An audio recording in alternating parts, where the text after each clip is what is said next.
Detective. Sam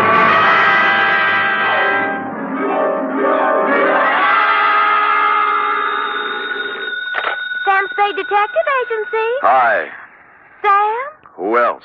Did you wind it up, Sam? Is it all over? If you're talking about the usual happy ending with the villains dead and buried and the lovers joining hands while the camera does a slow fade, it is not all over, sweetheart.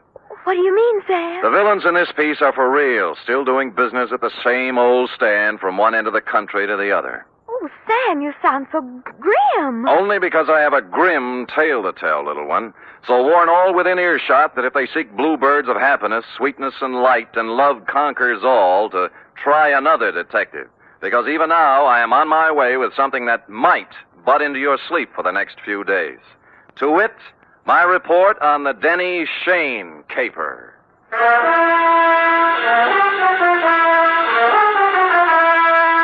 For NBC, William Spear, radio's outstanding producer-director of mystery and crime drama, brings you the greatest private detective of them all, starring Stephen Dunn in The Adventures of Sam Spade.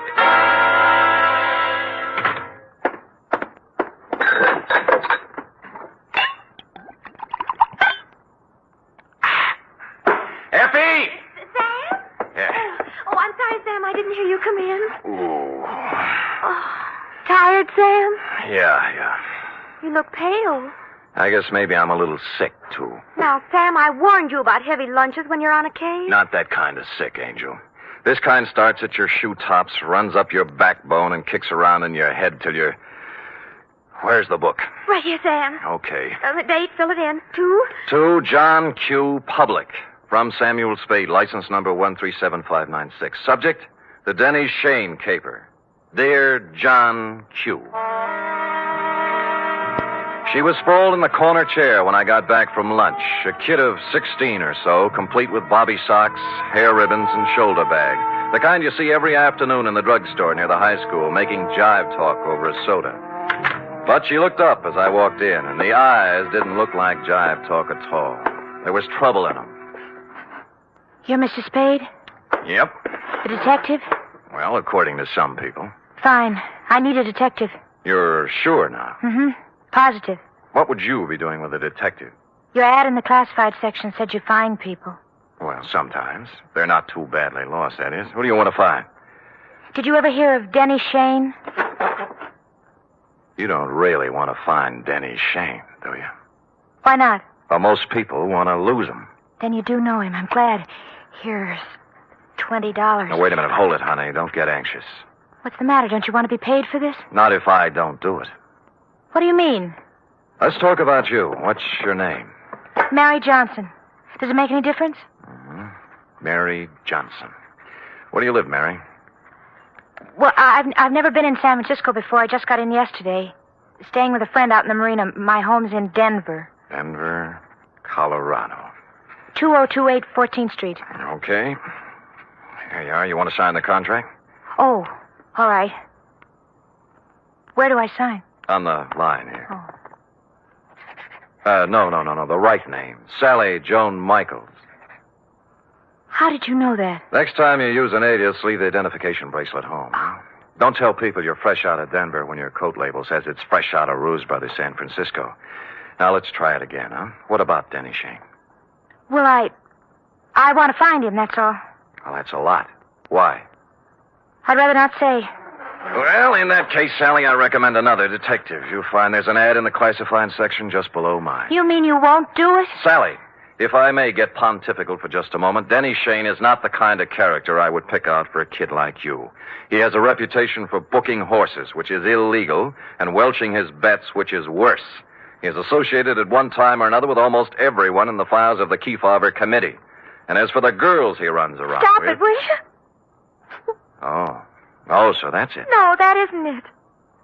I've never seen Denny Shane in my life. If we do find him, you'll have to point him out to me. Really? He's been good to me. You see, all my life he's been good to me. Mm-hmm. And you've never seen him? No. Denny Shane is my brother, Mr. Spade. My mother died when I was born. I was adopted, but Denny went to an orphanage, and I guess he sort of ran wild after he got out. Yeah. Yeah. What do you mean he's been good to you? Sent me money on birthdays and Christmases, sometimes in between. He always said if I needed help to tell him, but I never knew where to find him. We need help right now, Mr. Spade. My stepmother has to have an operation, and I know Denny will give me the money if I can find him. Why did you tell me all those black lies? I was afraid you'd call my folks. They'd be horrified if they found out. Oh. This is the truth now. Girl Scouts honor. Yes, Mr. Spade. Okay, you run home and study your algebra, and I'll look up Shane in court. No, I've got to talk to Denny myself. You're sure you want to come along? Oh, yes. Okay, but I'm going to have to leave you outside while I talk to his friends. Let's go.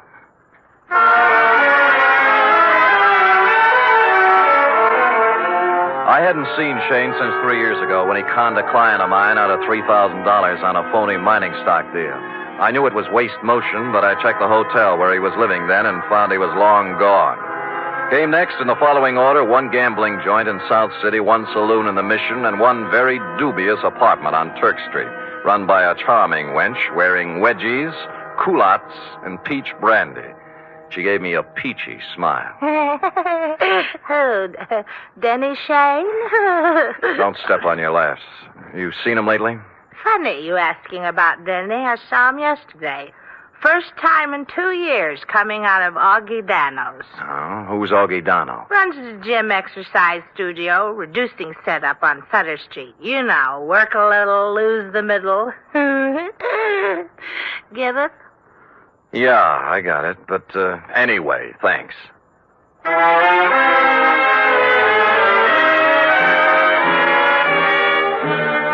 So we took off for Augie Dano's. We'd been together 2.5 hours so far and exchanged maybe 2.5 sentences. She just sit quietly in her corner of the cab with her hands folded on her lap, looking straight ahead. Sally. Hey. Oh, What's the matter, honey? nothing. Oh, now, come on. You can tell your Uncle Sammy something's eating you. Now, what is it? I told you.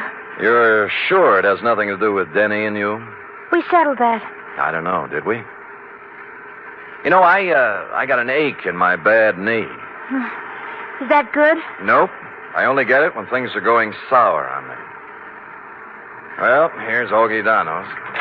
Come on, you can go in, too. This place looks respectable for a change. The gold lettering on the door said Augustine Dano, Masseur, Scientific Reducing. And inside was an expensive-looking reception room with birch paneling, potted palms, and antique leather chairs, into one of which I stored Sally while I made bold to enter a door at the rear marked private. Oh, now there. Look what you made me do. I am sorry. Oh, dear me, you should be. My best perfume all over the... I'm sorry. I didn't mean to slam the door, lady. The draft. This is a private office, sir. There is a button outside clearly marked ring and wait. That I did not see, and once again, I am so sorry about spilling the perfume. Oh, my. Toujours, my regret. TV. $12 an ounce. Oh, well, I regret TV, too. Now, look, how about announcing me to the professor? But now, if you mean Mr. Dano, he's quite busy with another... Miss Rudnick, if the envelopes are ready, Oh, who's this? You've got me. My name's Spade. Spade? Spade. The detective? Yeah, Detective? Oh, what... Just a minute, Miss Rudnick. Would you have your nerve barging in like that? I thought you were a client. All right, Miss Rudnick. All right, here. Well, 4 bits. Now, buy yourself another quart. well, I never. This I can believe. Well, what do you want, Spade? I'm looking for Denny Shane. Someone saw him walk out of here yesterday. Shane? That's right. Well, what's the matter? Some trouble or something? No, his kid sister's trying to look him up. Oh. That's funny. What? Well, that someone saw him coming out of here. I'd never heard of the guy. Of course, we got people in here all the time, salesmen, agents, friends of clients, But no Shane. Not that I know of. What's he look like? Oh, about my height, blue eyes, pale complexion, too thin to be coming here as a customer. Well, I wish I could help you, pal, but like I say, so many people come in and out of here, Sure. Thanks anyway. Bye. Bye. Any luck? No, never heard of him. Come on. Too bad. Where to now? Oh, there are a couple of more places. After you. Cab's gone. Well, I told him not to wait. I thought we might have something to eat across the street. I'm not hungry, thanks. Look, you better call your parents. No, don't. I told them I was spending the night with a girlfriend so they wouldn't worry. That's another big black lie. Look, I'm tired of playing this way. I want it all. I told you. You're eating your heart out over something, and it's not Mama's operation. Now, it's something bigger, and it hurts worse. And don't tell me any different because it's written all over your face. Please don't ask me any more, please. Ah, skip it. Where's the cab? Don't take me home. That's just where you're going, honey. Well, What's the matter? look, coming up the street. Is that... Yeah, Denny Shane. You're sure? Of course I'm sure. I've got to be positive. I'll prove it to you. Denny? See? Yes. Denny, come here a minute. Oh, Sam Spade, isn't it? Yeah. Well, you recognize the kid? No. She's your little sister. Sister? What are you talking about? I haven't...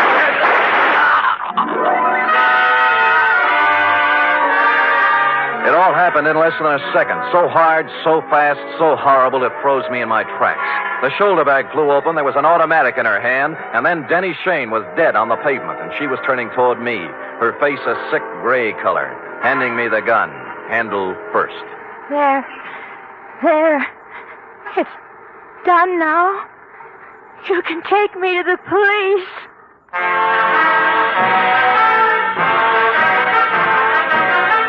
You are listening to the weekly adventure of radio's most famous detective, Sam Spade.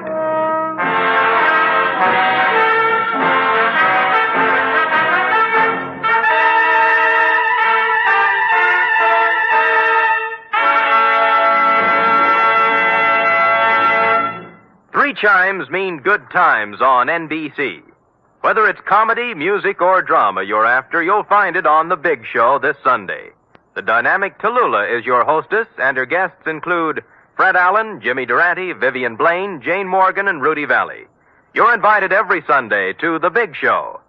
And this Sunday also brings you a 1-hour adaptation of F. Scott Fitzgerald's exciting novel, This Side of Paradise, presented by Theater Guild on the Air and starring Richard Widmark and Nina Foch.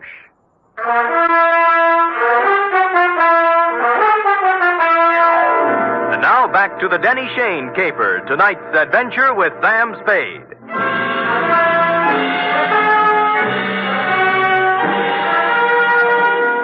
I won't try to give you the play-by-play for the hour following the shots on Sutter Street because I was in no shape to remember things in sequence. In less than a minute, we were in the center of a milling crowd. Cars jammed up. Horns began to blow. Then the morgue wagon and a squad of homicide dicks and flashbulbs going off like firecrackers. And Sally standing them all off with a frozen gray expression on her face that never changed. While I stood at her elbow, me, Sam Spade, who'd seen Lord knows how many murders, with rubber in my knees and a feeling in my stomach like I was going to be sick. Finally, the squad car picked us up and headed for Dundee's office. Mr. Spade, Yeah? I've been waiting for you to ask me why I did it. I thought I'd leave that for the professionals. It won't do any good to ask me, Mr. Spade. Please tell him that, will you? It'll save all of us a lot of trouble. Everything I told you was a lie. I had to make a cake to meet you in some way because I didn't know what he looked like. I hope you know what kind of a stew you jumped into, Sally, because from here on it's going to be pretty tough. I don't care what they do to me. I've had nothing to live for a long time now. What do you mean? Sounds stupid, doesn't it? 16 years old and nothing to live for. Ah, Sally. Tell them not to ask me any questions. Tell them I'm guilty. Sentence me or do whatever they do. I'll never tell them why. I'll never tell them why.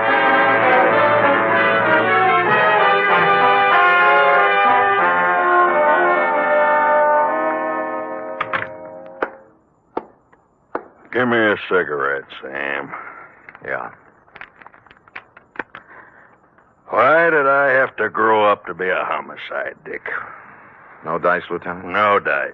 It's her old man's gun. Hooked it out of his drawer this morning before she left for school.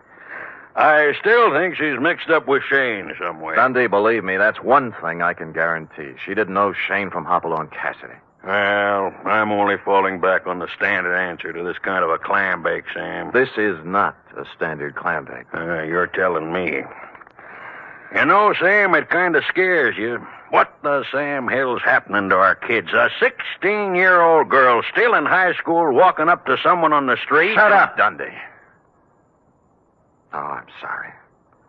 It's got me, too. She's resting on the couch in there. Stick around till I get back. I gotta go down and wait for her folks.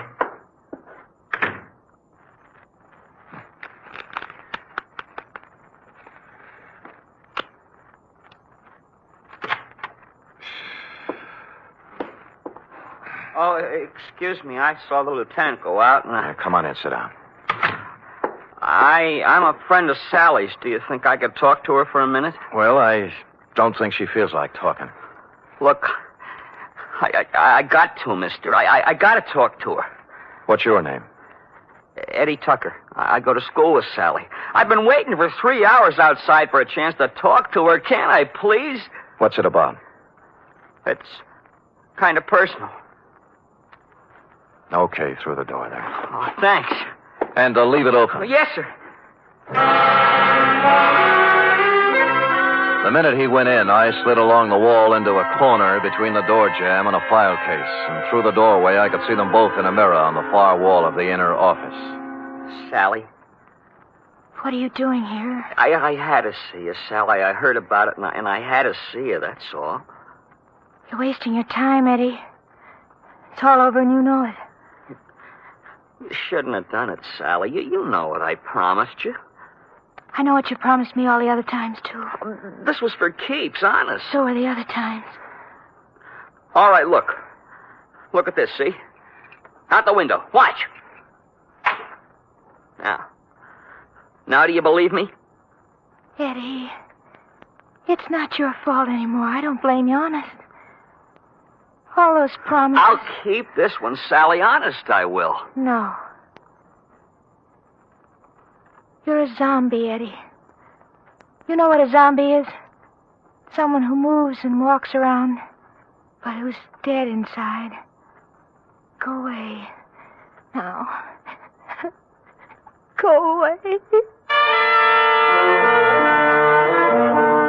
He got up slowly and walked past me out the door, rosy-cheeked, 17, with a tired, old man look in his eyes. A few minutes later, the matron came by, and I left her with Sally. The window in Dundee's office opened onto a second-floor roof below, and directly beneath it, I picked up what Eddie had tossed out. A set of car keys in a leather case, plus a third one that looked like it belonged to a school locker with the number 339 on it. And written in ink on the leather inside, like a memo, was Denny Shane, 778 Turk Street, apartment 4.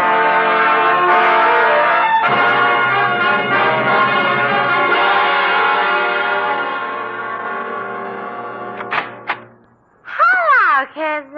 Oh, well, it's you again. Yeah. Well, hold it, Jack. Aren't you going to wait for an invitation? You done me wrong this morning, honey. About Denny? Yeah. Said you hadn't seen him in 2 years. I told you about Augie Dano, didn't I? Anyone told you about Denny Shane? No great loss. Pax for biscuit. Oh, would you like a drink? Thank you, no. Now, what about... I had it coming to him sooner or later. Never made an honest buck in his life. How did he have it coming to him? Like he got it, like they all get it. What was his racket? Numbers. You know how it works?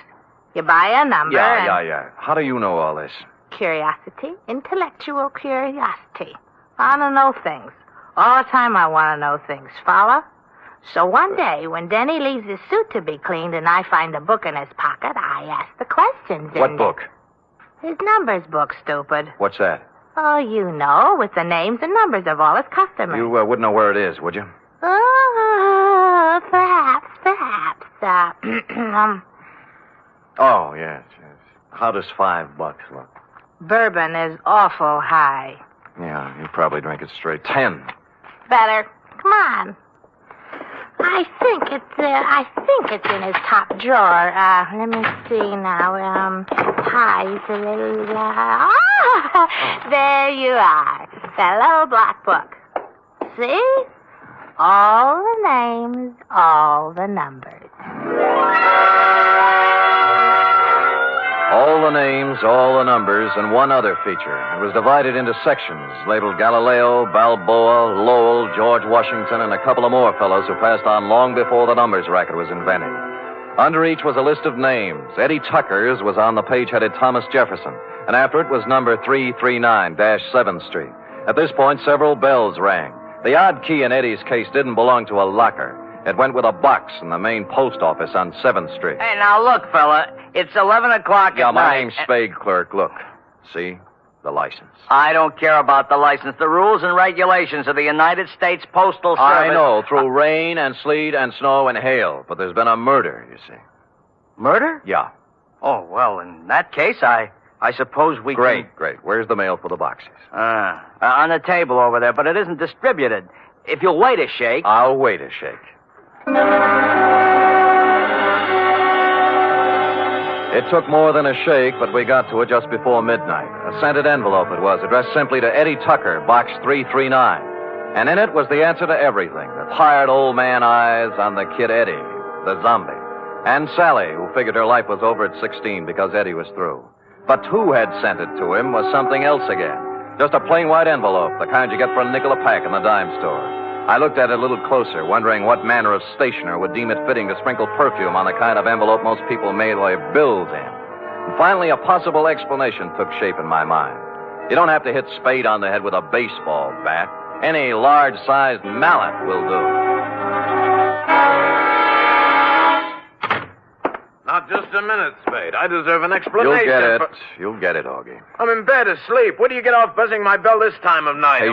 Patience. But look. You're alone? Yeah. Good. Yeah. Well, what are you taking your coat off for? Just relax, Augie. Yeah, there's the coat. Tie. And now the shoulder holster. Shoulder holster? Here we are. Wait a minute now. What is all this? Well, you know the old saw, Augie. Work a little, lose the middle. What I need is exercise. Great. All right, you come around to the studio sometime. What's the matter with you? Are you crazy? Yeah, get up. I want to try it with the right hand. Look, Spade. They got ground rules over at headquarters now, Augie. No white lights, no rubber hoses, but they don't apply to private dicks. Get up! Listen, if you're looking for trouble, The right's even better. Okay, up you go now. Come on! Up against the wall. Now. Hey, let go of me, Spade. Let's talk, huh? Talk? Yeah, about Denny Shane, about the kids he smeared with his filthy hands. High school kids from Balboa High and Lowell and George Washington. Good kids, straight kids. I don't know nothing about you. Your outside man, wasn't it? Your roper. Turning up in drugstores and jive joints with those dirty little packets of heroin he passed out as headache powders. No, I don't know nothing about. So he got him hooked hard, huh? Hey, off. There was no more, and then they got a mailbox number and a key. Then they raised money any way they could. I got nothing to do with it. My studio. Yeah, your studio's a front. Does the dame down there know what's in those envelopes she mails every day, or does she think they're statements? Come on, talk, Donald. Talk! Talk!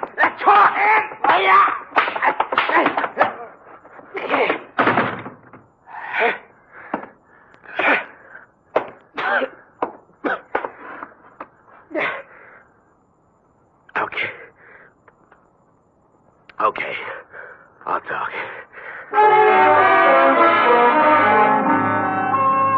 Which he did, a full hour's worth in Dundee's office, and a harrowing tale it was. I felt like printing up 1 million copies and mailing it out to every father and mother in the country. They'd taken him downstairs when I happened to glance out of Dundee's window. And down on the second floor roof, a point of light was moving back and forth slowly from one end to the other.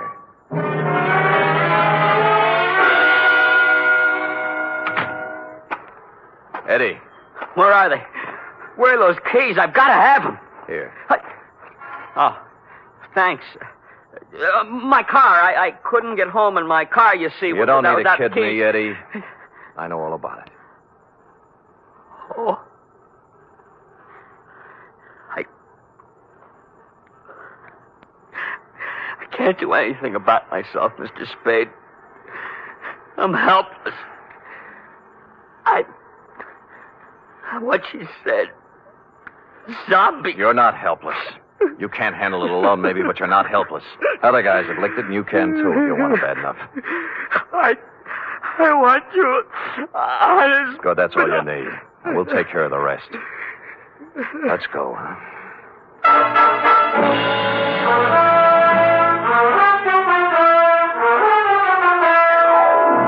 Like I said, this one doesn't have bluebirds at the end. Not yet, anyway. The bald fact is that Sally Joan Michaels is facing the juvenile version of a murder rap.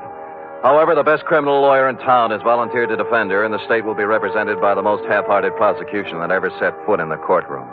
Eddie Tucker is entering a sanitarium tomorrow, making him luckier than some of the other kids in that little black book. What about yours, John Q?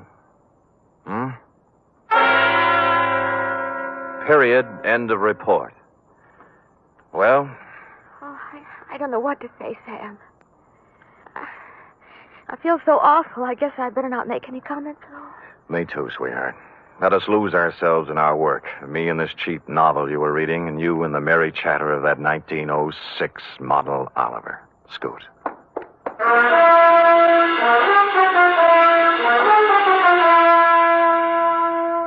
Three chimes mean good times on NBC. This Sunday, there's fun for you with two delightful families, the Blandings and the Harrises. Mr. and Mrs. Blanding stars Cary Grant and Betsy Drake as the troubled but proud owners of the famous Dream House. And the Phil Harris Alice Faye Show brings you Phil and Alice, plus Brother William, darling child Julius, and the ever-present Frankie Remley.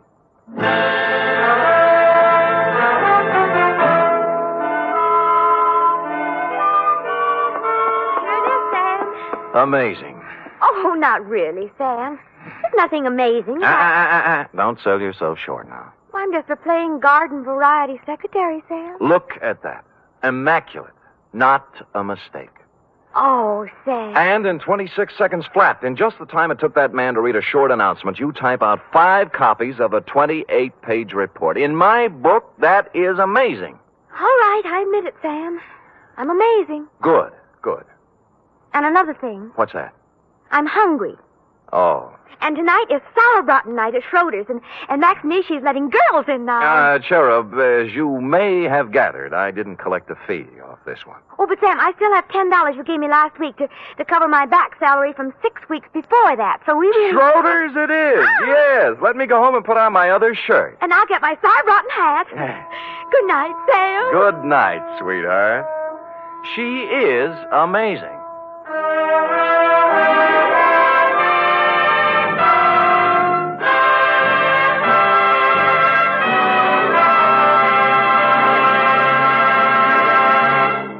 The National Broadcasting Company presents The Adventures of Sam Spade, Detective.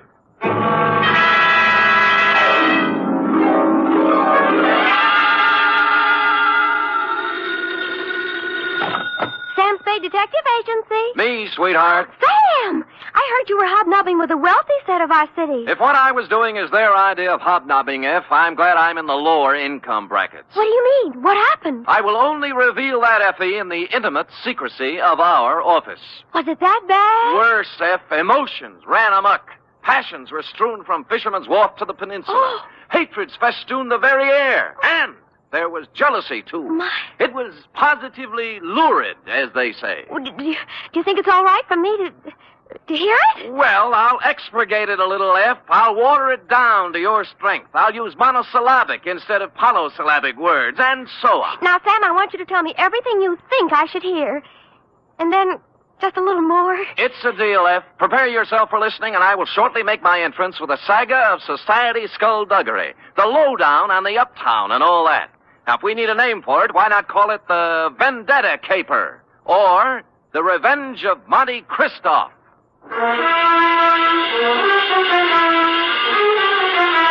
Transcribed for NBC, William Spear, radio's outstanding producer-director of mystery and crime drama, brings you the greatest private detective of them all in The Adventures of Sam Spade. You don't have to call, Sam. I'm right here. Let me take your coat. Well, Effie, isn't this sufficient of you? Now be quiet and give me your coat. All right. Thank you. Now, I've oiled your chair so it won't squeak. Sit down. Well, you make me feel like an emotional invalid. But it's wonderful. And here, Oh, will miracles never cease? a double. Well, It's 8-year-old stuff. I had Friskin's drugstore send it up. Applejack, it's called. Applejack. Well, what brought it on, F? Why this particular polishing of the Applejack? Well, Come on, out with it. no, I just thought, well, you've been working with the rich people, and maybe you were handsomely compensated. Hmm? And, my back salary? Uh. You're not mad, Sam? Well, as it happens, I did make a few dollars, and yours will be the first account settled. Oh, Sam! So, it wasn't me. It was the money all the time. No, Sam, no, I just... I accept your apology. To Lieutenant J.F. Randall, San Francisco Police Department, from Samuel Spade, license number 137596. Subject, The Revenge of Monte Cristoff. Monte Cristo? Is this a historical drama? Cristoff. Cristoff. Oh. Monty. Monty. And it's still a historical drama. Dear Lieutenant, revenge is an old-fashioned motive, but when you get it raw and distilled, as in the Gosden affair, it's new all over again. This was the slow-burning, deliberate kind of passion that starts smoldering way back in the forgotten days and explodes among some people who never knew they were living over a keg of dynamite. It was yesterday morning that the distant sputtering of the fuse began to be heard by a man named Chandler Gosden. You know him, the hulking rich boy, the electrical appliance scion who took up professional boxing for a while. I think he was billed as Gold Plate Gosden, a society scrapper. And he was doing well, too, until a right cross by someone who needed the money more than he did sent him back to clipping coupons. Spade? Yeah? I'm Chandler Gosden. Well, I recognize you. What do guys like you charge? Well, it depends on the job. Investigation. $60 a day, and any unusual expenses. Cheap. Well, Do you guys have some kind of a code, huh? code? You know, like doctors. Do you keep things in confidence? Well, most of us do, including me. I don't suppose it'd make any big difference if it got out. I'm not afraid of him. I just as soon punch him in the mouth as look at him. Who? Monte Cristoff. Heard of him? No. Moved into the peninsula, my neighborhood. Bought the Major Dunhill place. Oh, yeah, I know the estate. Must have cost plenty to buy. $250,000, I hear. And what's money these days? Everybody's got it. Yeah, isn't it awful? It's a tax scheme, I suppose. Ever since he moved into that ark of a house, he's been throwing parties. They're a cross between the last days of Pompeii and a Polish wedding. He invites hundreds of guests, everybody who is anybody. Disgusting. But it seems legal so far. He's been there 4 months throwing parties, inviting everybody in the phone book. Everybody but me. Well, maybe he just doesn't like you. What are you talking about? I'm one of the best-liked guys in the peninsula. Everybody likes me, little kids, cops, the guys at the country club. I never had an enemy in the world. Besides, I got Virginia. Oh, who's she? My wife. Oh. One of the sweetest little girls that ever came down the pike. Well, my apology. She was a bald one. Oh. The year I married her, she was the social catch of the year among the women. Really? Yeah. So was I among the men. Well, Look, I got to tell you some more. A month ago, one of my company warehouses burned down. Somebody slipped up and the fire insurance hadn't been renewed. I lost $350,000. Guess who had lunch with my insurance man a week before the fire? Monte Cristo. You got it. Next thing is, the rumor gets around that the Gosden Electrical Company is on the verge of bankruptcy. No, of course it isn't. Absolutely not. A gossip columnist reports that I'm going to close up shop and beat it to South America with what dough is left. Then when the stock prices start dropping, somebody suddenly buys them up so fast they disappear overnight. Some corporation I never heard of called the Dantes Corporation. I see. And then all my friends start getting unfriendly. As soon as I show up, everybody stops talking. Act as if there's some big secret about me that I don't know. And they've all been to Monte Cristo's parties lately. That's right. The week after he arrived in town, all these things started happening. Now, what I want to find out is why. I don't even know the guy, but he's making a big change in my life. Well, it sounds like you're entitled to know. I don't know how far I can get. The best I can do is find out who he is, where he comes from, who his friends are, all those things. Okay, you're hired. Now find out everything about this Monte Cristo. I got to know what's going on. I'm sorry, Chandler. I wasn't able to get here when you said. The traffic was absolutely unbelievable. Cars everywhere. They must be giving cars away these days. Everybody has one. I think we should get a helicopter. Mr. Spade, my wife, Ginny.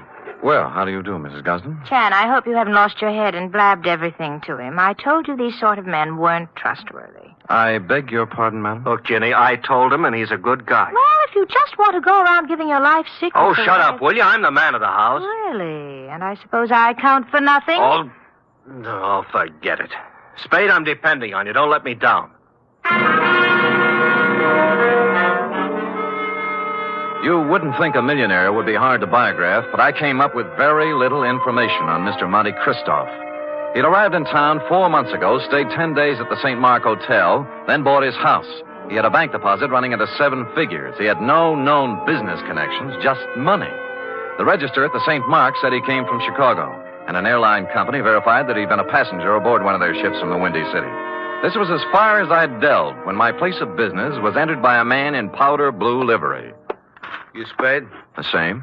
Mr. Monte Christoph sent me to pick you up. I see. Up for where? For his mansion on the peninsula. Oh. He said he knew what a rough time you must be having at your present job, and that he'd be glad to make the whole thing simple to you. Oh, he really said that? That's what he said. Oh. But I don't know what it means exactly. Well, I don't know what it means exactly either, but here's one good way to find out. Home, James? My name is Bertuccio, sir. Bertuccio? I see. How long have they been calling you that? Well, let me see. It's about... Oh, what do you mean? I mean, it's my name. All right. We'll talk it over in the car.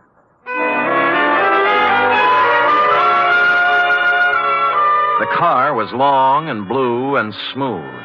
I'm as democratic as the next guy, and I would just as soon have ridden up front with Bertuccio, but no, he wouldn't hear of it. I had to ride in a back seat with a window of bulletproof glass separating us. And thus we rode down to the peninsula. We glided down elm-shaded streets and finally through the gate of Monte Christoph's estate. The driveway was lined with spring green poplars. The mansion door was opened by a rear admiral, and I was ushered in. I wouldn't want to say that the living room was large, but I coughed once, and it was a full minute before the echo came back. A door opened somewhere, and a tan, hard-bodied man walked in across the marble floor with an outstretched hand. It was tougher than whalebone. I appreciate your coming, Mr. Spade. Mr. Christoph. Did you have a drink? Champagne, scotch, Irish, what? Oh, anything, whatever you like. Good. I figured you for rye. It's already ordered. Rye it is. Cigar? No, thanks. They're custom rolled Havanas, made expressly to my own taste. No, thanks anyway, but I have some beat-up cigarettes here, son. Well, try mine. The King of England, I did him a favor once. He ships them over. How is George? You drink, Mr. Spade. Oh, thank you, Bertuccio. Now, you've been investigating me. Yes. And you haven't found out anything. How'd you know, Mr. Christoph? There's nothing to find out. Well, you're red. I'll do you a service and save you time and money. Well, that's a handsome offer. I accept.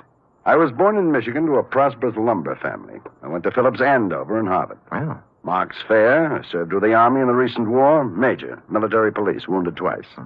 Parents died while I was in Italy. I inherited enormous lumber holdings, which I sold. Hence my bank account.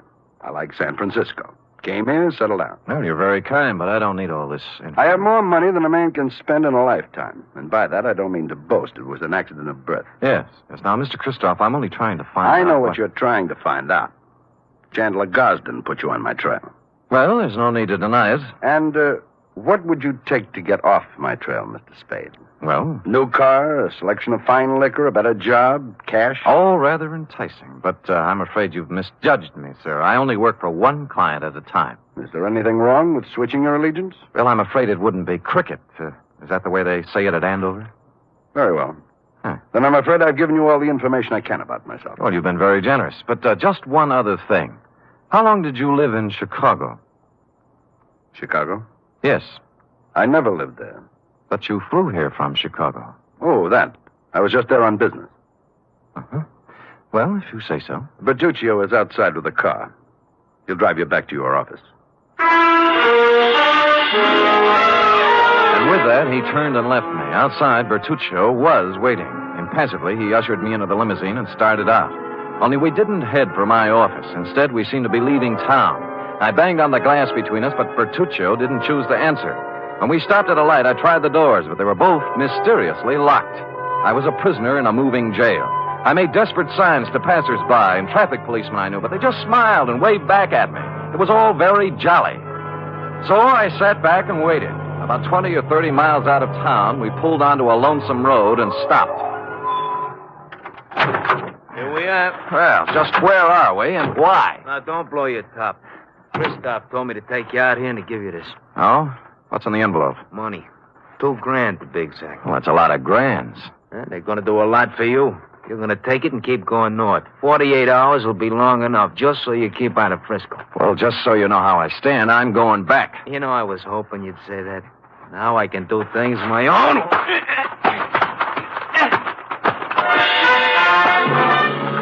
He pulled out a long black sap and started wielding it. The first cut just grazed my head and smashed into my shoulder. I blocked his second blow and moved in for some close work. The third time he swung at me, his arm caught an overhead tree branch, and that was his undoing. He took 4 or 5 and then went down and out. I searched him, and his billfold revealed that he was Joseph Kowalski, late of Chicago, Illinois. The cards and addresses it contained left little doubt that Kowalski was in the rackets. I threw him in the car and drove back to town and police headquarters. He was awake by then, and I had to drag him into the hall. You want him locked up, Sam? What for? Assault and battery, assault with a deadly weapon, assault with intent to murder, mayhem, anything. You can't lock me up. I didn't do any of those things. Anyway, if I did do them, it was in San Martin County, not Frisco. Well, Sam, I don't know what I can do. He's got to do something in our jurisdiction. Sure, see? All right, he picked my pocket on the way into town. Here, Kowalski. What? See, look, he's got my wallet in his hand right now. Why, of all the brazen lawbreakers, you gonna let him get away with this, walking right into headquarters with the evidence in his hand? Oh, wait a minute. Come on, Kowalski. We go pretty hard on pickpockets in this town. I'm being claimed. I want a lawyer. Get me a telephone. He was dragged away, protesting. He got no sympathy from me. He started. Lieutenant Randall then teletyped Chicago to find out more about him. In about an hour, the report came back. I won't read his whole record, Sam, but he's paid for everything, they say. He's clean. Huh? However, it does say he was the bodyguard for a man named Barney Moffat. It says Moffat was a shady business operator. Picked up several times, but nothing hung on him. He left town about the same time Kowalski did. He's listed as undesirable, but he's not wanted. Oh, thanks, Lieutenant. If a man named Barney Moffat had a hood named Joseph Kowalski as a bodyguard, and they both disappeared from Chicago at the same time, the obvious conclusion was conclusively obvious. I drove the limousine back to Christoph's estate. But as I parked the car, my headlights hit another car. There was someone getting into it, Mrs. Chandler Gosling. Oh, you, what do you think you're doing? Remember me, Sam Spade? Oh, detective. Yes. What are you following me for? What were you doing in Christoph's house? I thought he wasn't a friend of yours, or your husband. Mr. Spade, get in, please. Let's talk. Okay, spill it. It's none of your business what I was doing in there. But whatever it was, I want you to forget you ever saw me. That'll be pretty hard to do. Would money help you? In this case, no. What do you care what happens to my life, or Chan's, or Christoph's? Because your husband's paying me to worry. All right. If I were you, I'd just forget that you ever met any of us. Because this mess we're in is so bad that nothing you or anybody else can do is going to get us out of trouble. With that, she burst out crying, and I couldn't get anything else out of her, so I let her go, and she drove off. I walked up to Christoph's house, knocked on the door, and a servant opened it. I took a couple of steps inside when 6 pairs of arms grabbed me. Some of them had fists on them. The struggle was just getting lively when Christoph appeared. All right, let him go. Well, I don't appreciate this kind of treatment, Christoph. You weren't hurt, Spade. All right, men, take a walk. Now, what's it all about? It was my orders if you ever showed up here again. Why'd you soften? I just heard about Kowalski. You managed that very well. I admire resourcefulness. How would you like to work for me? No thanks, Moffat. Moffat. Barney Moffat, late of Chicago and the rackets. So you know, huh? Well, I wasn't sure until just now, but you cleared up the doubt. How much do you know? Very little. Just that you were a shady operator, but nobody's looking for you or anything. Spade, I did a lot of things. Several years at tightrope walking with the law. But I never did anything they could jail me for. I have an idea you're considering doing something in the near future. What makes you say that? Well, it's a vendetta, isn't it? Monte Christoph and Bertuccio the Steward and the Dentist Corporation. You couldn't resist the drama, could you? All from Dumas' novel. But why? Why do you want to play the Count of Monte Cristo? What did Gosden do to you to merit all this revenge? Tomorrow. It'll be over tomorrow. And with that, he clutched at his heart and fell forward at my feet.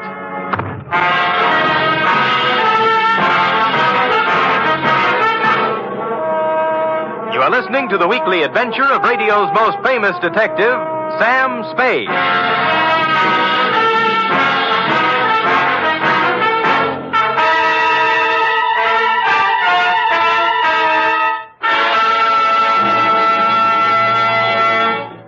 Three chimes mean good times on NBC. If you've been searching for mystery on Saturday night, put away your magnifying glass and follow these clues. Dial this NBC station tomorrow evening and listen for the chimes And then you'll be off on a perilous trip with The Man Called X, starring Herbert Marshall.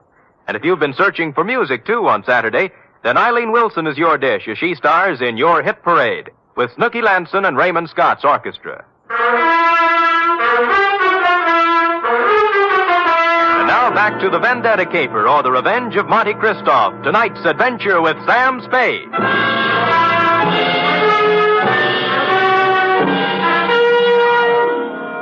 I bent over and listened to his heart. It was okay. Monte Cristo had just keeled over, apparently, from a crescendo of emotion. He blacked out. I didn't want to be held up by his henchmen, so I left the room and walked out of the house without calling anybody. I walked down the road, and good luck, there was an empty cab cruising along. At Chandler Gosden's, I found him pacing the living room in a state of physical and mental disorder. I told him what I knew. Vendetta? Why? I never heard of him. I never did anything to the man. Why would your wife go and see him? I don't know. Why don't you ask her? Because she hasn't been home all day, and here it is, 1 o'clock in the morning, she still isn't in. Tell me, is there something special happening tomorrow? Christoph seemed to think that everything would be settled tomorrow. It's our annual corporation election, just a matter of form. I'm elected president, a few other people voted into office, always the same people. Well, then he must plan to swing the election his way, maybe put you in office. Got a fat chance of that. I don't care how much stock he buys. Ginny owns 10%. I own 41. That's 51%. If he bought 49% in the open market, that still wouldn't be enough. We could still outvote him. You're sure you've got the stock in your possession? Sure. I saw it last week when I was down in the vault looking for my birth certificate.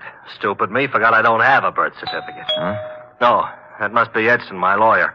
Called and said he had something on his mind.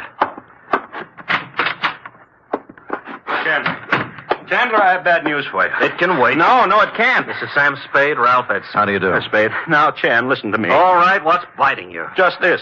We're liable to lose that election tomorrow. What are you talking about? We can't. I just found out that Monte Cristo has 59% of the voting stock in Gosden Electric. 15? He can't have it. Oh, look, wait a minute. If my wife sold her stock, he could have 59, couldn't he? He could. Spade. Huh? Are you positive you saw her coming out of Christoph's house? I'm afraid I did. I'm gonna find her. And if she sold any of her stock to Christoph, I'll kill her. I tried to dissuade him, but he brushed me and the lawyer aside and ran out of the house. I called the police and told them to try and find Virginia Gosden before her husband did. Then I went looking myself. The first place I tried was Monte Cristoph's mansion. There were lights on, so I entered, gun in hand. I didn't have any time to dicker with servants and bodyguards. Christoph appeared in a matter of seconds. All right, Spade, what is it you want now? Virginia Gosden. She hasn't been here since the last time you saw her. You know where she is? I haven't any idea. Well, if you know, tell me. Her husband's looking for her with homicide in his eyes. I can't say I'm sorry. Well, that's a nice sentiment. She sold you her stock in the Gosden Company, didn't she? Since you seem to know about it, yes. Why? She in love with you? I think maybe she is. And you're in love with her? She's a stupid, empty-headed nothing. I can't stand the sight of her. I hate her. Now, hold it now. You'll knock yourself out again. Yes. Come over here.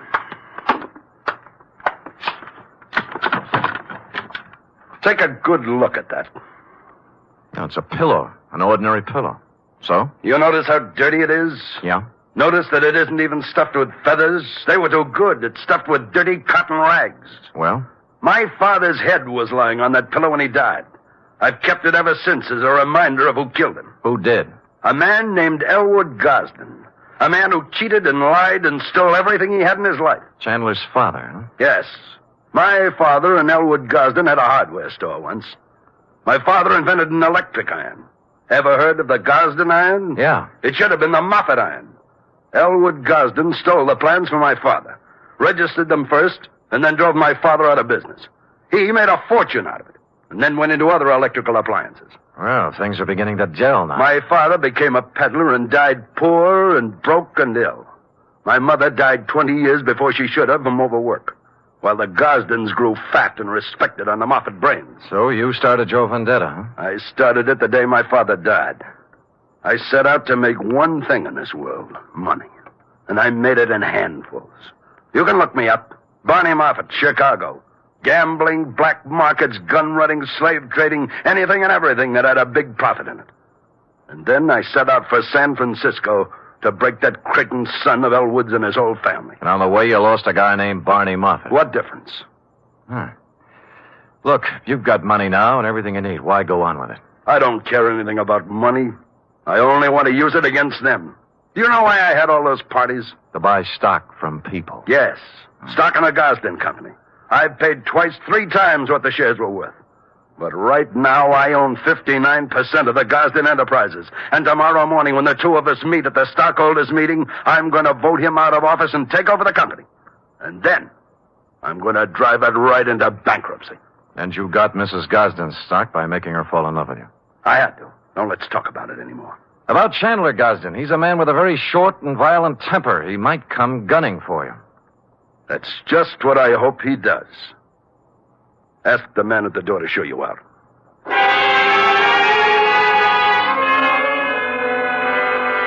I spent most of the night trying to find Virginia Gosden with no luck. Chandler didn't return to his house, so I didn't know what he was up to. It was early the following day when I got my first report. Lieutenant Randall called me down to police headquarters. We found her, Spade. Dead or alive? Oh, about halfway in between. She was shot in the chest at close range. Gun right up against her. But she's still living. And what are her chances? Fair. Where'd you find her? In a walk-up apartment on Polk Street. It was registered to her. Looked like a love nest, a place where she met a boyfriend or something. No weapon. I see. I figure murder attempt, her husband. We have a pickup on him right now, but so far he's vanished. Shame. Fine old San Francisco family. What do you know, Sam? Well, give me a free hand for a couple of hours, will you? Maybe I can do something for this fine old San Francisco family.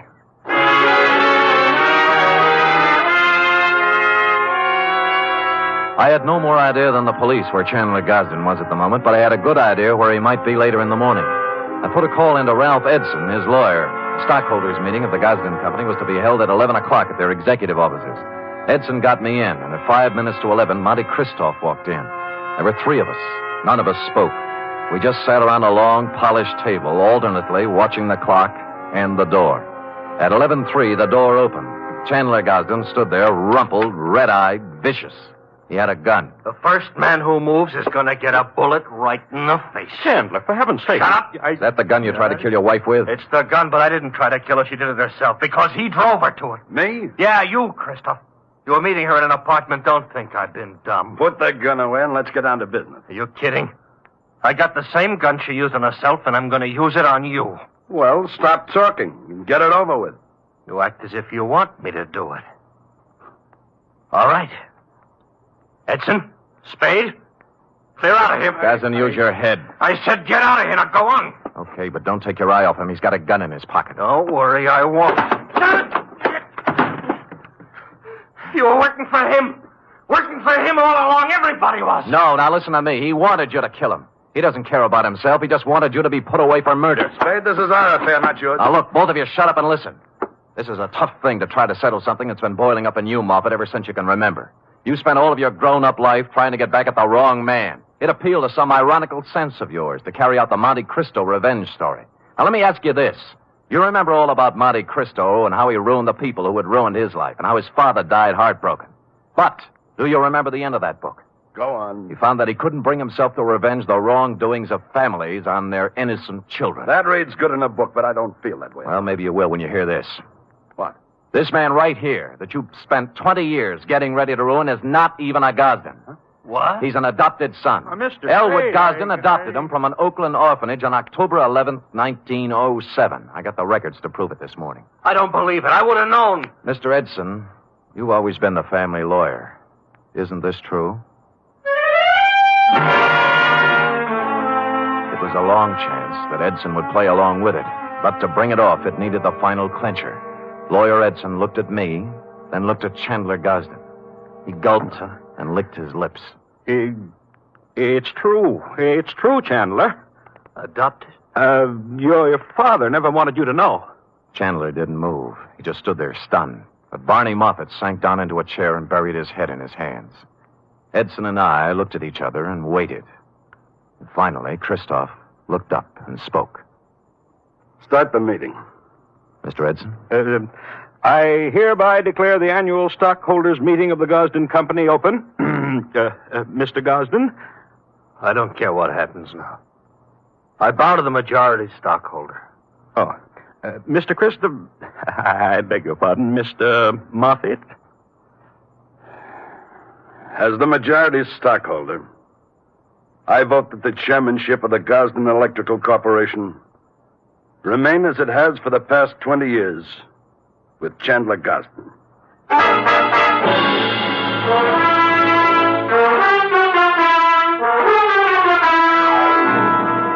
Period. End of report. Oh, Sam, you were magnificent. It was rather a stirring scene, wasn't it?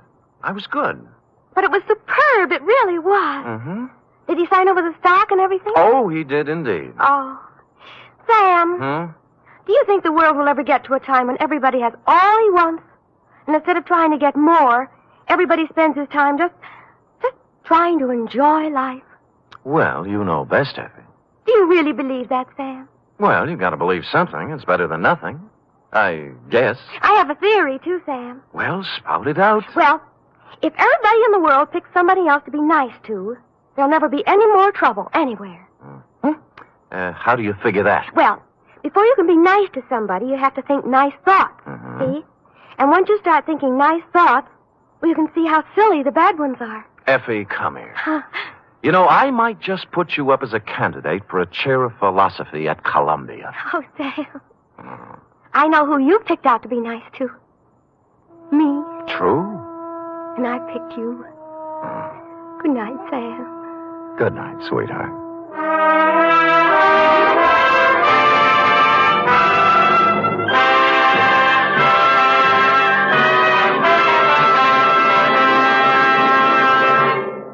The National Broadcasting Company presents The Adventures of Sam Spade, Detective.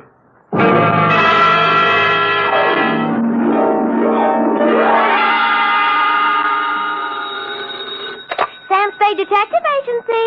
This is Miss Bergamot. Oh, Miss Bergamot, I'm so sorry, pardon? but Mr. Spade isn't in. He ought to be back any moment, however. That is, if you wish to employ him. This is his secretary, Miss Perrine. Well, as a matter of fact, Miss Perrine... Oh, he'll be available, I know. The matter he's attending to is purely routine. What he calls a humdrum number. Humdrum? Well, it's a private detective version of babysitting. You see, all Mr. Spade had to do was sit on a chair for 24 hours. And that's why I say he'll be back any minute. His last words to me were, take anything. So if you desire his services... Miss Perrine, I do not desire Mr. Spade's services. As a matter of fact, he's using mine. What? I'm his nurse at the Harbor Emergency Hospital. Nurse, another shot. Please, this time, bourbon. You must slide quietly, Mr. Spade. He's coming along quite nicely. The bullet didn't enter the cranium at all. Bullet? Cranium? Both. Mr. Spade wants to... But I Now, Mr. refuse, Spade, nurse. I refuse. But, Miss Nightingale, I am. F.F. Wonder Girl. Sam. Ah. Oh, Sam. Dry those big brown eyes, Cherub. Fluff up the sofa and spread out some lamp for me to lay my poor bullet-ridden head on. In practically no time at all, I'll be staggering in to gasp out a humdrum report on the Kimberley cross caper.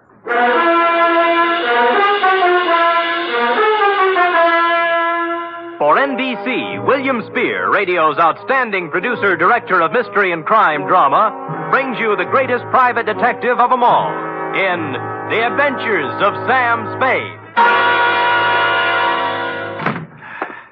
Hospitals, milk. Enough to break down your whole constitution, give you fits. Sam?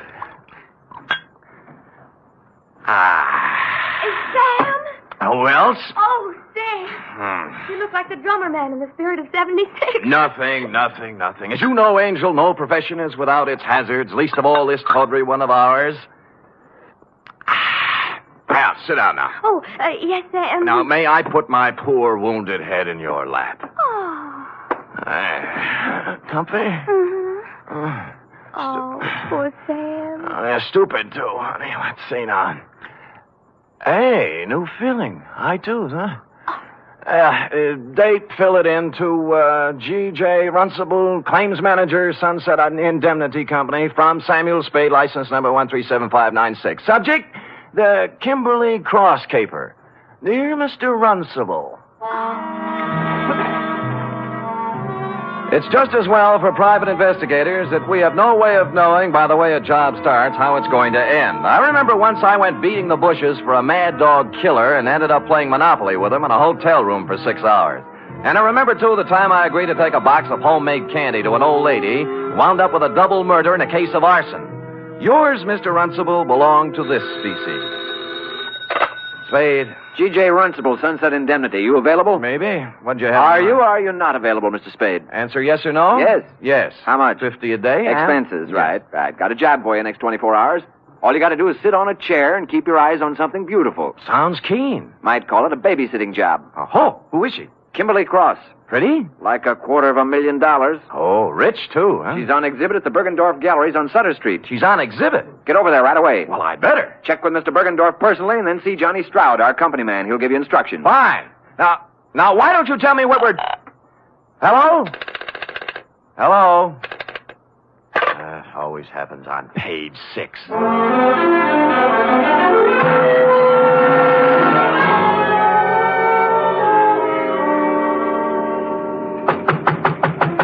Mr. Bergendorf! Mr. Bergendorf, you! Sorry, sir. The exhibit officially does not until 9 a.m. begin. As you see... It's 8:45. I won't charge you, Mr. Bergendorf. I won't charge you. You can bring out the baby any time now. Mr. Runcible of the Sunset Indemnity sent me. Here's my credentials. Mr. Spade, you are? Mr. Spade, I am, yes. Now, what's with this Kimberley Cross? To a single-horse gallery such as mine comes such an honor only once. Yeah. Today only Bergendorf's is with Tiffany's in the same class. Mm-hmm. Here. Huh? Is picture of Kimberley Cross. Yeah? 14 stones, all blue-white. 8 down, 6 across. Total, $268,000 plus 20% tax.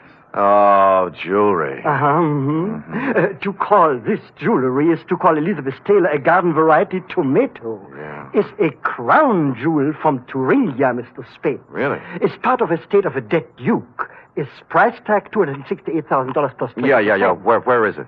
Involved. Time lock. Comes 9 o'clock on the nose, she opens. Then... Yeah, the exhibit begins. Yeah, there's a company man here from the insurance outfit, isn't there? Johnny Stroud. Oh, where is he? He's working concealed. Oh? This man Stroud undercover. Clever stuff, huh? You see, parked at curb across the street, one autobus. Oh, yeah. Department of Public Health, City and County of San Francisco. What, Anti-tuberculosis campaign. Pardon? Is giving to public for free gratis 1 X-ray per citizen for chest cavity. Oh, chest X-ray. Handily parking opposite the Bergendorf Gallery, so inside Mr. Stroud can take for himself a plant. Get it? Clever. The free gratis autobus for chest X-rays was a square-end job, complete with reception compartment, X-ray machine, and attendant. The latter a sincere type with horn-rimmed glasses and white-starched blouse. I use the word sincere advisedly, since he was at the moment doing a selling job on Johnny Stroud. You know what I always say, Stroud? What do you always say, George? You never can tell about a cough. You never know. Yeah, you see right there. I got a cold. Maybe. 8 to 5, it's only a cold. But 5 to 8, oh, let me take the picture now. No charge, no pain. No dice. Go away. Oh, Spade? Yeah. Good. Come on in. The boss said he was sending you up. Plenty of room back here. You realize you're standing right in front of my X-ray machine? We'll move when you get a customer. Customers, yes. Where are they? Where are those chests? If people only knew that 8 to 5 it may be a cold. Then Did again, you never Runcible know brief things. you on this, Spade? Yeah, it was brief, all right. How do you make it? 14 vulgar-sized diamonds looking for a buyer. Sunset Indemnity insuring Bergendorf against loss during the 24 hours they're on his hands. That's 2 for you. There's 2 against me, too. Oh? Like, why does Sunset Indemnity need outsider help when they have you? And why are you playing like a movie dick when the sensible thing to do is to sit down next to the exhibit with both eyes open and a rod under your arm? What are you doing, George? I'm testing my machine. Don't let me interfere with you, boy. George doesn't like me. I see that. Well, I guess the boss left out one item, Sam. A tip? Yeah. Last night, some schmo called him around midnight and got him out of bed. Oh? Runcible's a pessimist, you know. When Sunset Indemnity's on the line for $250,000, he tends to get jumpy. Who had the tip? Anonymous. They all are. Right from the oat bin, the guy says. Somebody's going to take a running jump at the Kimberley Cross while it's at Bergendorf's. Needless to say, for the balance of the night, Runcible does not sleep. So today we got reinforcements. Georgie? Yes? I'm going to leave you now, George, to take my post across the street while Mr. Spade... Hey, wait a minute, Johnny. Look, in front of Bergendorf's. The dame? The dame. To paraphrase Bergendorf, calling her a dame was like calling the Kimberley cross a hunk of jewelry. But that's not what interested me, at least not right then. She was walking back and forth in front of Bergendorf's like a kid at the dentist door trying to get up the nerve to push the button. Quoting from my notes, it says 9:02 a.m., girl, 5 feet 2, blonde, early 20s, gray tweed suit, spent a few indecisive minutes in front of Bergendorf's, finally went in. She came out almost immediately, started west on Sutter, then evidently saw a patrol officer approaching on same side of street, hurriedly crossed toward our post in Public Health Department Mobile Unit number 2, and entered. Hello. Well, good morning, good morning. Am I too early for the, Oh, you're just in time. First customer of the day. There, let's see now. Name? Martin. Martin. First name? Bernice. Address? 826... She wasn't a very good liar. While she was telling him her name was Bernice Martin, she filled with a leather handbag with the initials PC on it, big enough to read from across the street. George filled the form out, then moved her around to the machine. By now, the cop she was ducking had walked by and turned the corner. Shall I... No, it won't be necessary to take off your coat. Is this all right? That's good. Stand right there. Hold still now. Take a deep breath. Hold it. There. That's all there is to it. You're doing a wise thing, lady. You think so? Certainly. 8 to 5, it's only a cold, but 5 to 8, you never know. Here's your stub with your number on it. We'll notify you in a few days. Thank you. Thank you.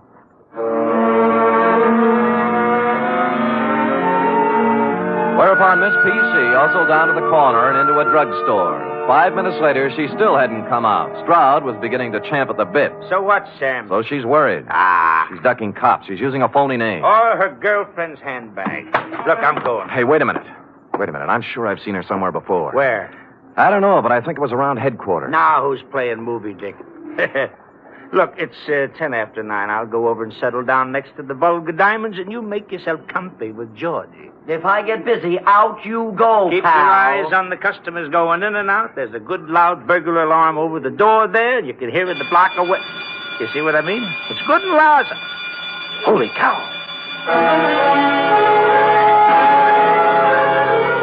Stroud took the gallery, and I set sail for the corner drugstore, pulling up in 20 seconds flat. She was gone, of course. The druggist was at the fountain, mixing a Coke, which he spilled when I reached across and grabbed him by the lapels. Blonde, you say? Yeah, young, gray suit. I told you, Jack, she just came in here. I know. What do you want to know about her? What'd she do, telephone? Nope. She was just like you. Asked me about a guy. What guy? Larry Galliano, his name is. Wanted to know if I'd seen him come by this morning. Who's he? I don't know. Did she describe him? Didn't have to. His picture's on page 1 of the morning paper. Here, take a look.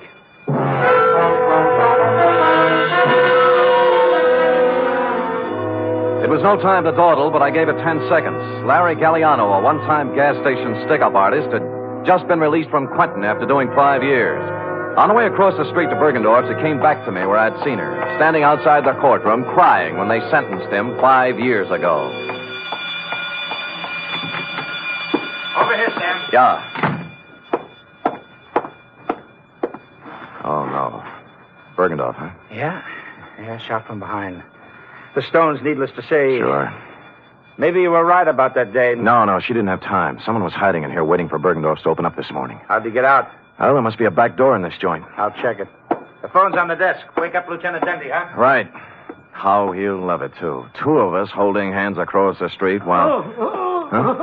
Stroud! Johnny Stroud! Look, it's me, Bergendorf, Sam Spade. Stroud! He's checking the back door. Who did it? Oh, double-crossed me. Wanted it all. Who? Who you talking about?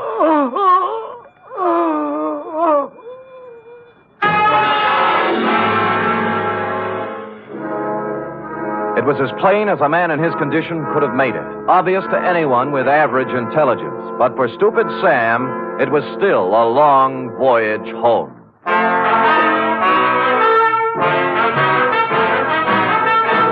You are listening to the weekly adventure of radio's most famous detective, Sam Spade.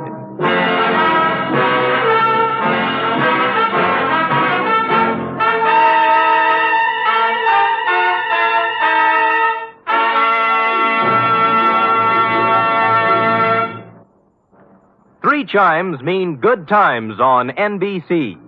There's music for you tomorrow on NBC with the distinctive 4-keyboard styling of the First Piano Quartet. This widely acclaimed and unique musical organization brings you a melodic blend of classical and light classical selections in 4-part harmony every Saturday. And tomorrow there's also a 1-hour concert by the NBC Symphony Orchestra under the baton of Walter Duclos. Featured in tomorrow's symphony performance are works by Sibelius and Schumann. It's the best in music every Saturday with the NBC Symphony and the First Piano Quartet.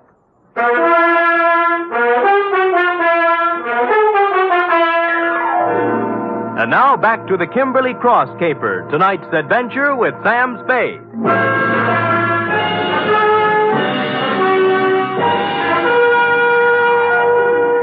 It was a pretty selfish trick, but I left Johnny Stroud at the Bergendorf Gallery to play Porchese with Dundee and Company, knowing in advance pretty much how the patter was going to run. Then called the Chronicle and found the picture of Larry Galliano had been taken yesterday as he walked out of a flea bag on Mission Street called the Aeolian Hotel. Galliano? Yeah.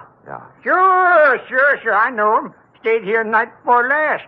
Until I found out about him. Oh, found out what? That he was an ex-con. Wow. This here's a respectable house, mister. We don't cater to felons, misdemeanors, or any other members of the Demon. Demon? Yes, indeed. So, when I found where Galliano come from, why... Yeah. Now, look, did he give you a forwarding address? I don't know. Let me see, son. Yes. Oh, yeah. Christopher Apartments on Jones. Say, you're in luck, young man. Yeah, my girlfriend's a landlady over there. Now, looky here. Don't you sweet talk her now.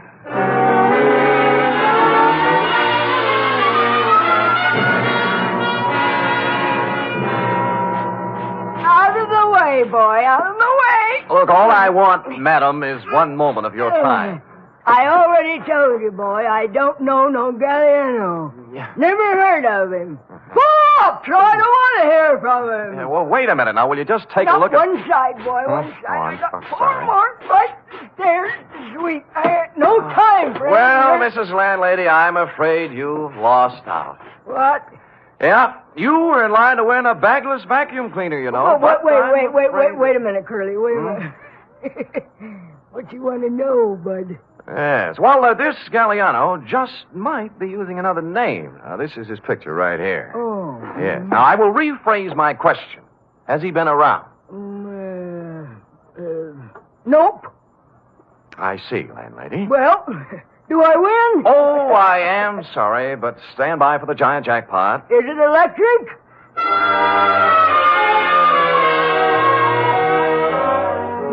I patted her cheek, made a detour around her, and left, figuring to check with the parole board. But as I was climbing into the cab in front of the building, a stray thought hit me, and I went back to the doorway and cased the nameplates again. This time for someone with the initials I'd remembered seeing on the blonde's handbag, PC. I did better. Patricia Conroy was living in apartment 402. I buzzed 4 times, then tried the door. It was open. I gave the living room and bedroom a fast toss, moved on to the kitchen, and cased a hamper full of laundry on the back porch. Result, nil. I'd about decided I was in the wrong apartment when I noticed something that changed my mind. A crumpled up envelope in a wastepaper basket in the living room with today's date on it, marked Western Airlines, Flight 6 to Los Angeles, passenger L.P. Galliano. I had the phone in one hand and a finger on the dial when... Put it down. Huh? Oh. Are you going to put the phone down, or do I have to shoot? You mean there's no third choice? Put it down.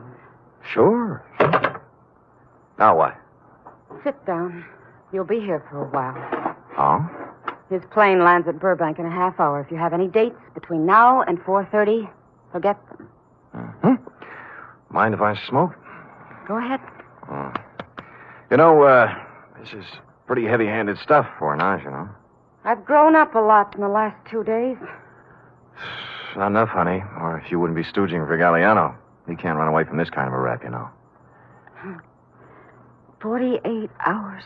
That's how long Larry's been out of the pen. Well, he didn't waste any time getting back in stride. Look, what's your name? Spade. Spade, What if I told you Larry Galliano had nothing to do with it? I might give you quite an argument. And I don't feel like arguing, so I'll just tell you. Good. Someone offered him the job at Bergendorf's the day he got out. Larry thought it was legitimate until he heard a couple of things by accident. Like what? Like getting hired to play fall guy in a phony robbery? You mean Bergendorf was in? Sure, till this morning. Uh-huh. They figured Larry'd be a handy guy to have hanging around with his big, fat prison record when the diamonds disappeared. That's what he told me, and I believe him. I love him. Whether or not you believe or love me or him, I do not care. I also do not care what kind of a rap you pin on me when this is all over. All I want is time, enough to do a couple of errands. Now, hoist it out of that chair and put it down in the closet there. You hear what I said? Yes, ma'am.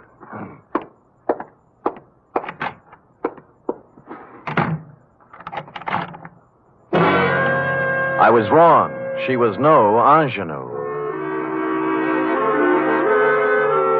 Happily, the closet had a light in it, so I settled down on a hat box and read some old copies of Mademoiselle until 5:30 when I heard the door close. What with soundproof outside walls, no window, a double slab door with a lock she thoughtfully filled with gum, it was almost 7 when I got back to my office. The next move, of course, was to call Lieutenant Dundee and wise up the Los Angeles police on Galliano. I picked up the phone and put it down 4 times. There was no use kidding myself. The yarn she told was pretty wild, but there was something about the way she told it. And I believed her. In here.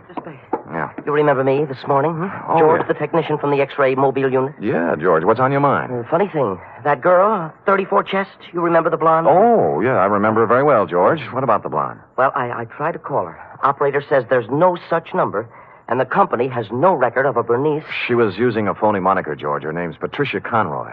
Ah, now why would she do that? Well, a girl's got to be careful, you know.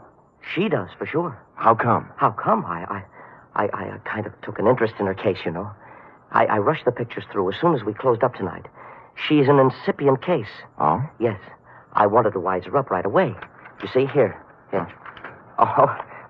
This is... No, this one's Johnny Stroud. I took it when he wasn't looking. Told him I was testing. He was right at that. Nothing wrong with him. But I always say you never... Yeah. How about the girl? How about the girl? Cold. Oh, yes. Yes. Here, now, look. You see this shadowy part here? Yeah? Hey, wait a minute. I wasn't looking at the shadow part. I was looking at something at the left side of the picture, right where the inside coat pocket would be. The clear black outline of the Kimberley cross. You mean she had the thing? Yeah. Give me the phone. Well, I thought it was one of those clip gimmicks the girls wear on the phone. Oh. Spade? Johnny Stroud. Look, I got news for you. I got news for you, too. I spotted that blonde again. Where? In a bar on Kearney Street. Talking to guess who? You mean Galliano? Who's he? Never mind. Who was she drinking with? Papadopoulos, the biggest jewelry fence on the coast. Where are you now? Outside her apartment. Jones near Post. I think the number's... I'll be up in 5 minutes. Look,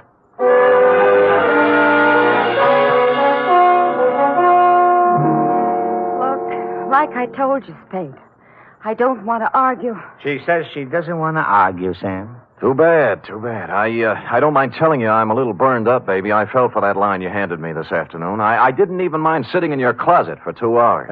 What's that? Sure, she's got a .32 tucked away here somewhere. Had me looking up the barrel while she dished out Shut a lot up. of... Who's got the cross, honey? You or Galliano? We don't know anything about it. Then what were you doing in that bar with Papadopoulos? Larry said whoever had it would try to move it through him. I thought I could get to him, but I was wrong. How did that sound? What do you think? Look, I walked into Bergendorf's this morning. Why'd you run out? The vault was open. Furniture was overturned, and Bergendorf didn't answer when I called. I figured it was a setup for Larry to check in, and he was on his way, so... It does sound phony, doesn't it? It sure does, honey. I had a lie, I guess. I could make up a better story than that. Oh, you're doing great. Why'd Larry blow town? You need a diagram? He was scared. What chance is an ex-convict when it's his story against someone else's? What did you do with the 32? In the drawer. Over there. Now, here's the big question, honey. I can't tell you anything else. Where are the diamonds? How do I know? How do I know? Look, you're a real modest girl, Patricia. As a liar, you're sensational. I'm not lying. Oh, believe me. You had the Kimberley cross in your inside coat pocket when you came into the wagon this morning. What are you talking about? I'll get it. The X-ray, baby. Take a look. You asked for a diagram. There it is, in your inside left pocket. Oh, wait a minute. Hello? Mr. Spade? Yeah? This is George, the technician again. This is all wrong. Hold it, George. Let me see that. I don't have any inside pocket.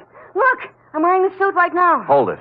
George, what is it? Well, I got to worrying about that print of Miss Conroy's, the incipient case, 34 chest. Yeah, what about it? I called the lab and they checked again. It's a mistake, Mr. Spade. A switch. It belongs to someone else. Who? Johnny Stroud. Oh.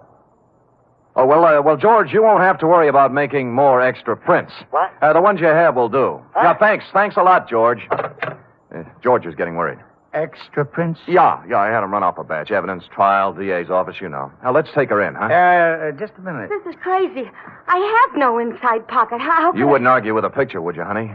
Give me the gun, Johnny. We'll take her in together. No, wait. I want to settle something else. Johnny, you're pointing that thing at me. It might go off. Yeah, it might have that.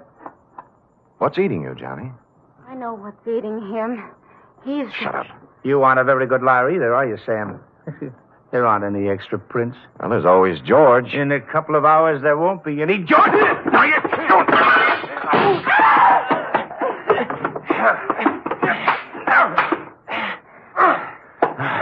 Okay, Johnny, on your feet. Let me go, Sam. Let me go. We can work out a deal. Shut up. Sam, your head. You're shot. Here, take the gun. Call Denny. Get it? Denny. Homicide.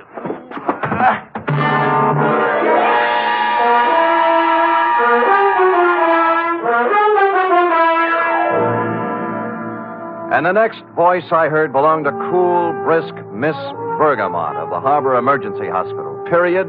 End of babysitting session. How intrepid, Sam.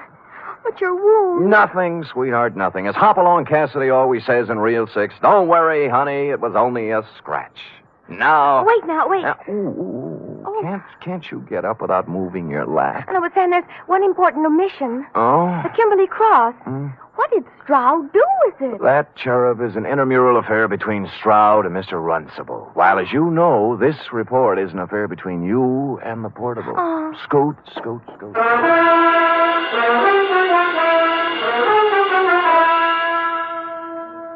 3 chimes mean good times on NBC. There's music and mystery for you tomorrow evening. For music, it's your hit parade bringing you the top tunes in the land with Eileen Wilson, Snooky Lanson, and Raymond Scott's orchestra. For mystery, it's The Man Called X, starring Herbert Marshall as an intrepid adventurer in international intrigue who travels wherever there is mystery, danger, and romance.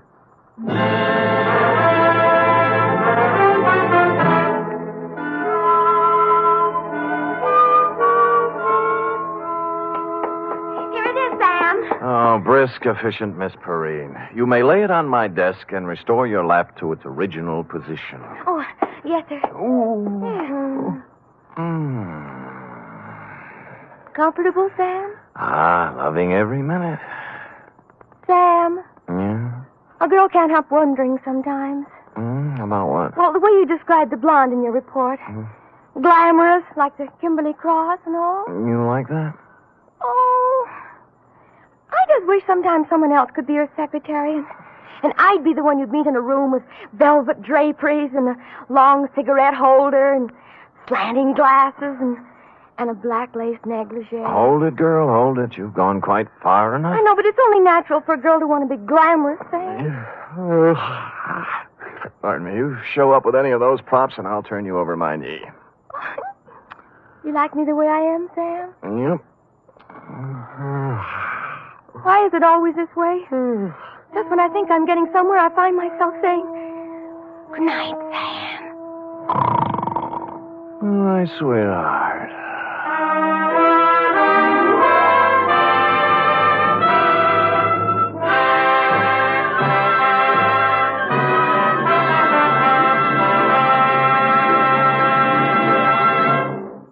The National Broadcasting Company presents The Adventures of Sam Spade, Detective.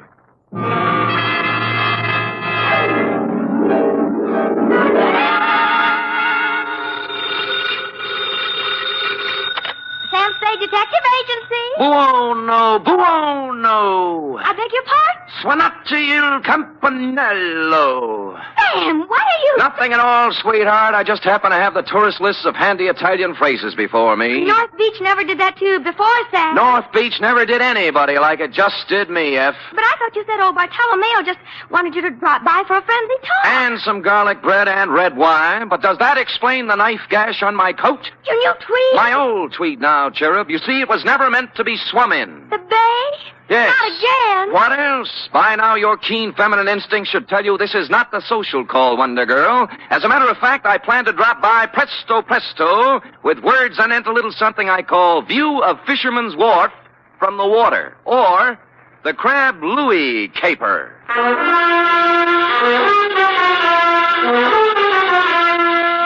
Transcribed for NBC, William Spear, radio's outstanding producer, director of mystery and crime drama, brings you the greatest private detective of them all in The Adventures of Sam Spade. Zing, zing, zing-a-ding, ding, ding, ding, ding. Buongiorno, Sam. Well, ballooning up, huh? Let me see now. Oh, Desidero un carburatore della carrozzella. Great.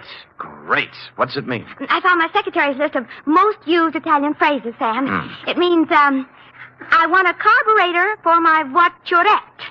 I'll remember that. Yes. Shall we proceed with the business at hand? Ready, Sam. Date, fill it in. To Bartolomeo Maggiore, copy to Lieutenant Rossi, North Beach Division, from Samuel Spade, license number 137596. Subject, the Crab Louis Caper.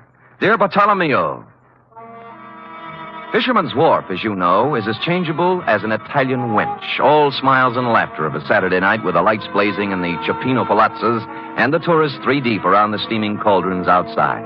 But it's something else again of an early dawn. Dark and lonely and quiet, except for the mutter of engines as the crab boats nose out into the fog that hang over the gate. Last night was somewhere in between. The lights were blinking out as I left my cab and walked over to your place of business, a gaudily painted building at the foot of the wharf with a red, yellow, and blue sign reading Museo Maggiore. Curios, souvenirs, waxworks. Admission 10 cents.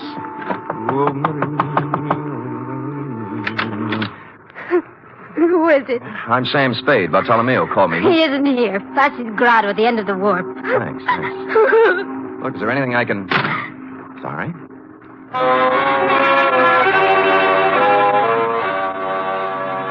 Except for Frosky's at the very end, the wharf was dark now.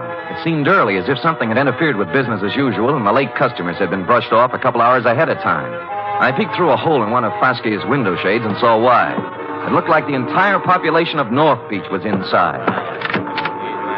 If everyone is ready... Un momento. Who's this? Me? Yes, you. What do you want? I'm Sam Spade. Bartolomeo Maggiore sent for me. Bartolomeo. Conoscete il signor Spade? Ah, sì. Obrigatissimo, Vasquez. Ah, there, Mr. Spade. You are wondering why you are here? Well, as a matter of fact, I am, Bartolomeo. I thought that... I know. It's about my son, Louis. My son, my only son. Oh, he's inside? No, not inside. Out in the darkness somewhere. Cold and alone. You mean he... See, 6 days now they have searched for his body. Oh, when did it happen? 1 week today. Crab boat? His boat, the San Felipe. Was he alone when it happened? You detectives, you strike the point. My Louis always he fish alone. Until this time. Who went out with him? Dominic Torrio, his friend, Dominic. This gathering is assembled in Dominic's honor, you see. You mean a hearing or something? Something more than that. Come, listen to them. I'm a sick! In my belly, I'm a sick! This opera buffo! Faster, you should sell it a ticket! Keep your temper, Aldo. State facts. Facts, huh? All right, fact. 6 years, Louis fished the crab alone. Each day he's a layover, close the breaker line and string the pot. Each day he's bringing the San Felipe home, hokey-dokey. That's right, everybody. Sure. Until one fine day, Dominic hit to go with Louis to help. Help!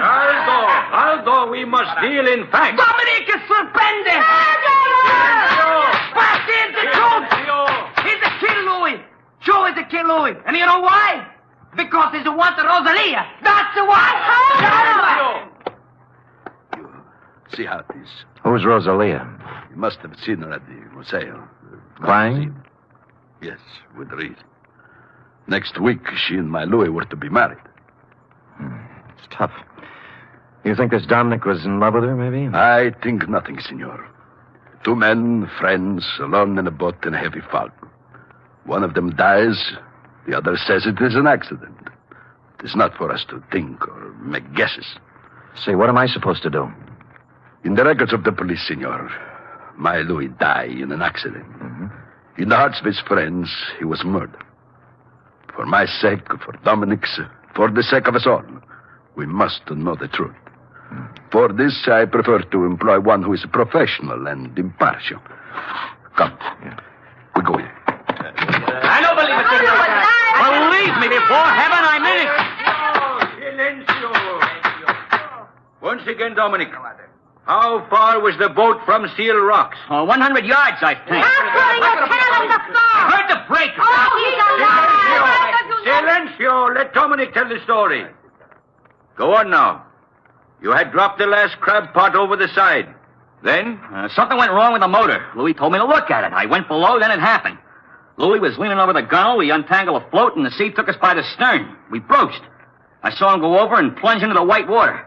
I brought the boat about then. For 2 hours, I yelled, I circled around, I blew the whistle, everything. Then the Coast Guard came. Fosky, I swear it, that's all I know. I never saw Louis after that. Silencio! My brothers, it was your will that I sit here in judgment of Dominic Torrio. Before I go on, are there any more questions you have to ask him? Are there any among you who have evidence to offer against him? So be it. You know as well as I, there is only one verdict here. The charge is dismissed. The court is adjourned.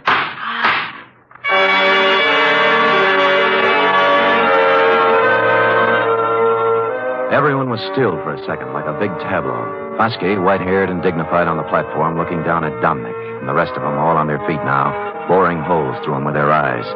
He was the first to move, turning slowly, walking out through the crowd toward the door, looking tentatively from face to face, knowing now he hadn't been acquitted at all, as one by one they turned their backs on him. I felt terribly sorry for Dominic, until he walked past me and I got a look at his face, at his eyes. In my racket, I see that look more often than the next guy. I never saw it any clearer than I did now. It was fear and hatred and guilt. So I left you talking to Fosky, Bartolomeo, and walked back down to the wharf to the museo. Rosalia. I told you Bartolomeo is not here. I've seen Bartolomeo. I want to talk to you. Sit down. I don't want to... Sit down. Oh. That's a good girl. It was quite a place, the museo, a catch-all for everything nautical you would run across in 60-odd years of living on the sea or next to it. From a 10-foot shark pickled in formaldehyde to a life-size figure of Captain Kidd, complete with drawn sword, lace cuffs, and treasure chest at his feet next to the door. I turned back to Rosalia, sitting on a rum keg under a flickering hurricane lamp, the only light in the room. What do you want of me? Bartolomeo wants the truth about what happened on the San Felipe. They're deciding that at the meeting. They already did. They did? You mean Dominic... How did they decide? Dismiss the charges. No evidence, no witnesses. It was the only thing Fosky could do. You feel better? It doesn't bring back my Louis. No, it doesn't. Dominic's going free now, from both the law and his people. No vengeance for Louis. Why were you crying when I came by tonight? Haven't I the right to cry with my Louis? Drop it. Huh? Why didn't you go to the meeting? Afraid to give yourself away? I didn't feel like it, that's all. You're a Sicilian, Rosalia. Vengeance is pretty important to you. If you'd loved Louis, you'd have been in there screaming for Dominic's scalp. You shut your mouth. But no, you sat home crying, not for Louis, but for Dominic, right? How long had it been going on? Did you know Dominic was going to kill him when they put out in the San Felipe? Why would Dominic kill him? Well, that's a stupid question. He's in love with you. In love with me. In love with me. Drop it. Drop it, Rosalia. In love with me? Oh, I wish it were so. Huh? He killed for me. Is that what they say? It's all very flattering, very. I love Dominic. I've always loved Dominic since I was a little girl. I threw myself at Dominic, and I begged him to marry me. That's not easy for a girl to do, Mr. Spade. I begged him, and I promised to work for him, to be his slave. You know what he did? He laughed and he spit upon me. And you stand there and you tell me that he murdered for the love of me.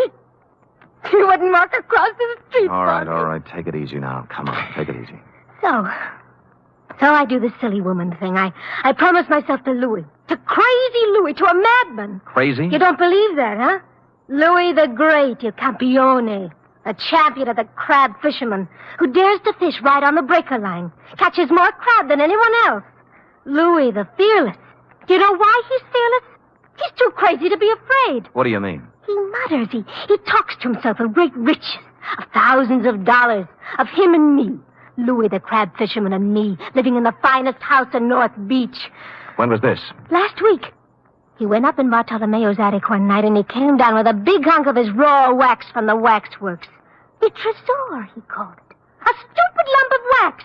And he held it up before me, so. And he says with a mad gleam in his eye, "From this, Rosalia, from this I will carve for us the biggest, finest house you can dream of. Here, look." What's Captain Kidd got to do with it? He puts it in the treasure chest. See? You will keep this a secret, Rosalia, he says, if you love me. And he laughs again like a madman. Me love Louis Maggiore? I hated him.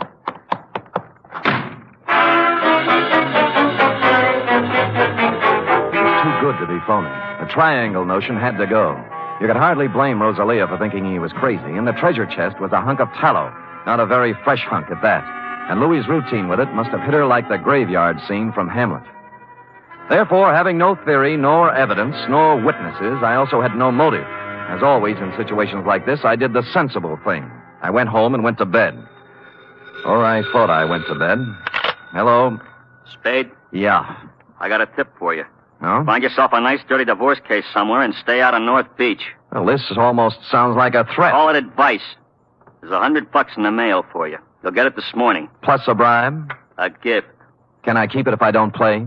If you don't play, you won't need it. I suppose it's useless to ask who this is. Louis Maggiore. Say that again? Louis Maggiore. Shall I spell it? You might explain it. You talk to Rosalia. Figure it out for yourself. Sure. So she never loved you, and you knew it. So you go over the side when the Comer hits, swim ashore, then discover they think you're dead and decide to leave it that way rather than go through with a wedding. You got it. I got more. So life without Rosalia in North Beach is impossible. You can't face the shame and loose talk that goes with a busted wedding. So you're going over the hill and find a new life for yourself. Wait a minute, Spade. Oh, there's more. So you're tossing over a car, a bank account, a boat worth $7,000. Walking out on your old man, to say nothing of 3 years apprenticeship and 6 years of hard work to get where you are. I understand perfectly. And you're being a little insulting. I make a lot of my dough with my big flat feet, but I do make some of it with my head. Now try again. You don't believe I'm Louis Maggiore? That is the general idea. And it might surprise you to know that 5 minutes ago I was ready to chuck the whole antipasto. Now I'm back in with both feet. What's with the music box? Nothing. Tell me, would you know Louis if you saw him? I've seen his picture. Fine. I guess I'll have to prove it to you.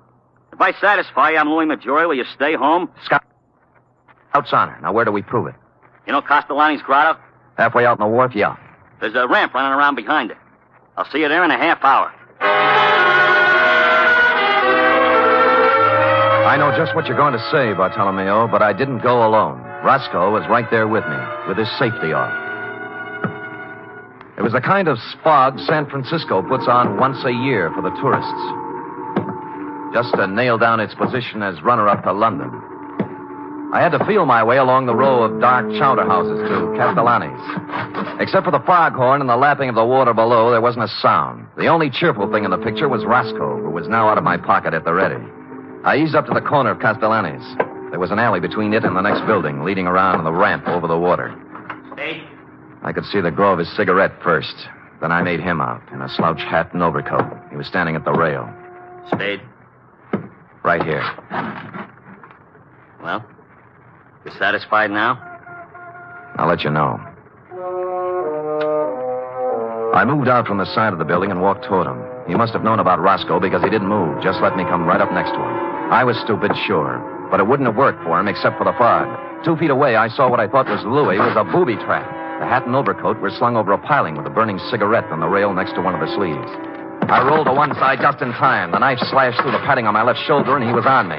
Roscoe went in the drink, and I took on the arm with a knife with my 2 hands and 32 teeth. Unhappily, overlooking a spare foot, he knew what to do with. I went through the railing like in a silent version of the sea wolf, arriving thus in the limpid and soothing waters of San Francisco Bay. At the moment, I was not sorry.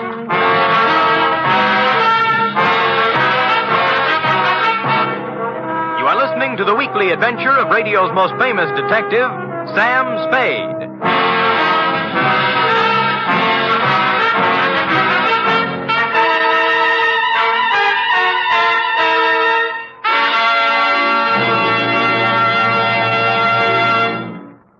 Three chimes mean good times on NBC. Sunday, Theater Guild on the Air presents one of the greatest dramatic undertakings in the history of radio. It's a full hour-and-a-half adaptation of Shakespeare's masterpiece, Hamlet.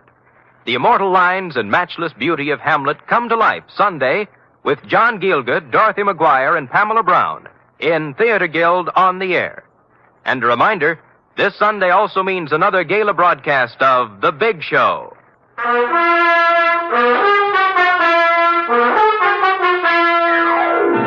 And now back to the Crab Louie caper, tonight's adventure with Sam Spade.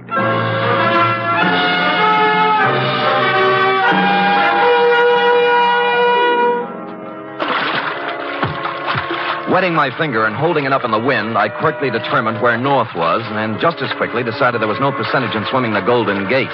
A bright blur on my starboard bow called to mind the old saying, where there's a light, there's light, so I headed there. 3 strokes this side of exhaustion, I pulled up at what proved to be a landing with a Jacob's ladder, at the top of which I found the rear entrance to Foskey's, or more accurately, Foskey's private office. The door was open. Huh? Oh. I'm Sam Spade. I've been swimming, if you're wondering. Bartolomeo told me about you. He didn't say you were crazy. Well, maybe he didn't know. You wouldn't have a brandy lying around loose, would you? Well, sure. Sit down. Thanks. I think I saw Louis tonight. Louis? Impossible. Where? Behind Castellani's. Yeah. Bless you, Foskey. Oh, hit me again, will you? Yeah, but what about Louis? Called me up, said he'd meet me there. Just tried to knife me. Oh, but it's impossible. Is it? Why would he play dead? And why would he try to kill you? Maybe he's crazy. Well, how do you mean? You've heard of the dear old lady who had the trunk full of pancakes, haven't you? Hmm? Louis saves old Tallow. Captain Kidd's treasure chest at the Museo is full of it. Who told you this? Rosalia showed it to me. May I? Help yourself. Thanks. Might be a good idea to call another meeting and tell the people. Make it easier for Dominic. Funny.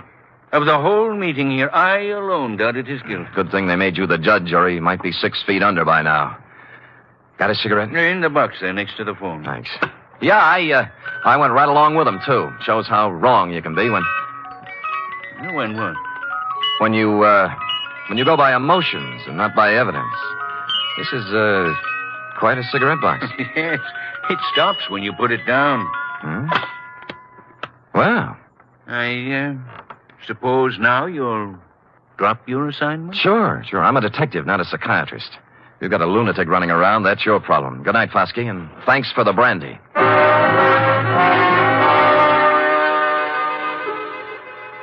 If Roscoe had been along, I might have played it differently, but when you're sitting across a coffee table from a guy you suddenly realize has the wet cement all ready, you do what I did, make polite noises and concentrate on getting out on 2 feet.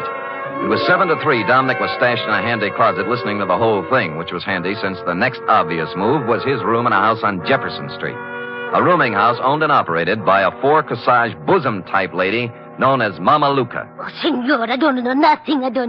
You're scared, Mama. Did Dominic threaten you? No, don't ask me. Look. He killed Louis Maggiore.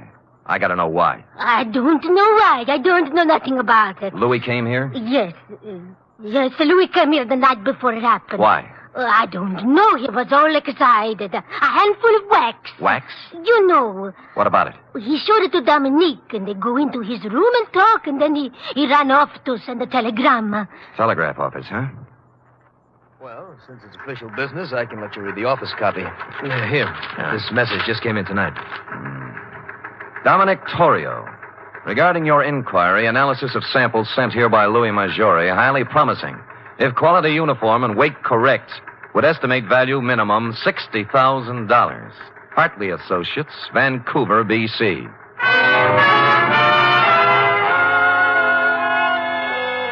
A lump of smelly stuff that looked like old tallow, picked out of the ocean and worth $60,000, was a strong enough clue for even stupid Sam to pick up.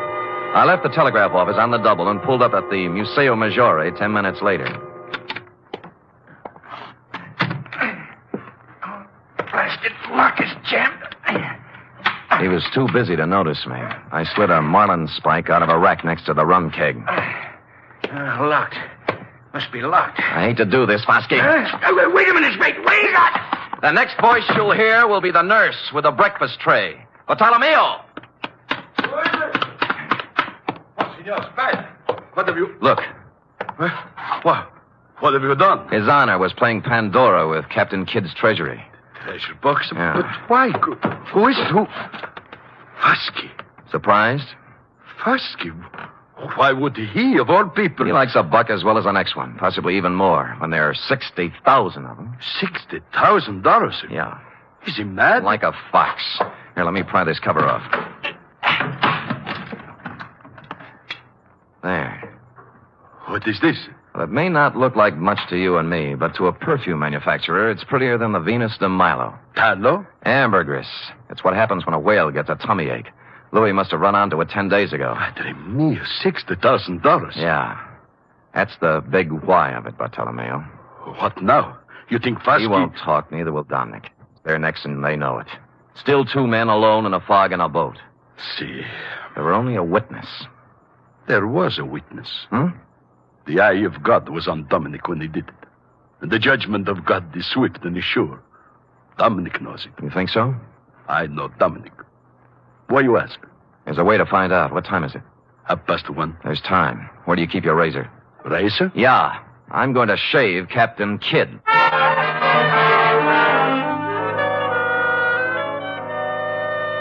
Which I did, finishing around 2 a.m. And during the next 3 hours, I got wet, cold, and seasick in the order named, but made it back to the Museo in time for a couple of stiff horns of grappa before you and I hustled down to the wharf, where Dominic was picking up bait for his crab nets. Dominic? Huh? Oh, Bartolomeo. And the Senor Spade. I remember Mr. Spade. Yeah, last night in back at Castellani's. I don't know what you're talking about. Sure, Dominic. It's all a horrible mistake. Lay off me, will you? Heard what Fosky said, didn't you? They dropped the charges. I'm innocent. They cleared me. That's just why we're here. We want to make it up to you, my boy. What's in your mind? You did Louis a great favor, Dominic. When his 32 crab pots got too much for him to handle, you went along to help him. Today, we're going along to help you. Now, when do we cast off?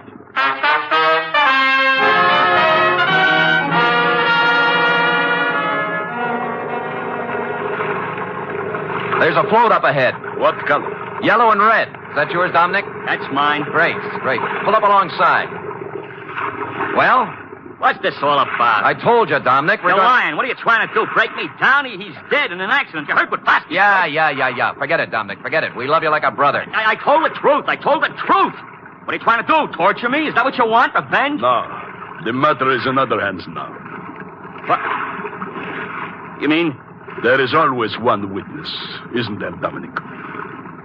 Oh. That's what you mean, huh? Is that why you came to tell me that?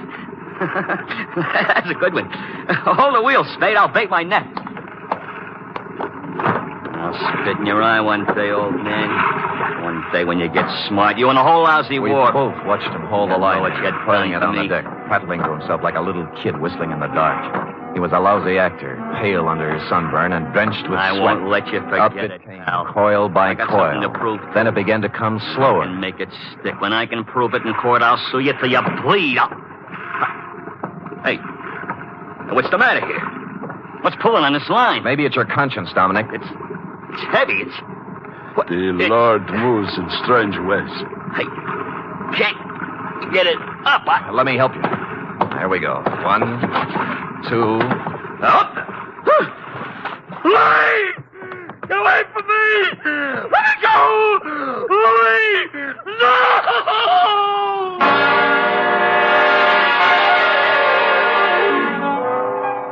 I hauled Louis up onto the deck, and a grisly sight he was, too, with a knife still sticking in his back.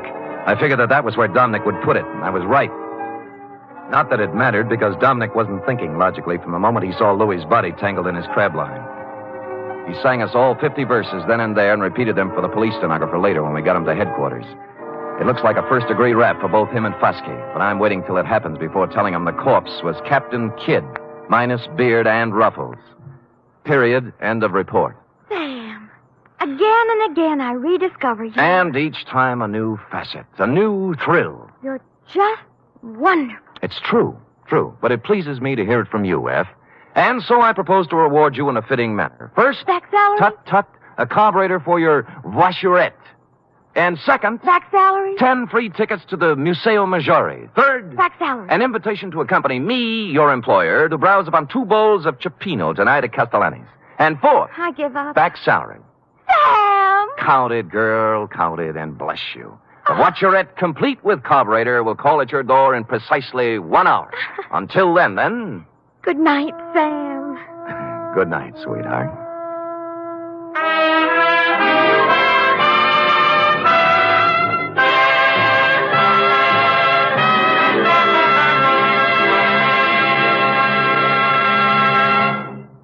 The National Broadcasting Company presents The Adventures of Sam Spade, Detective.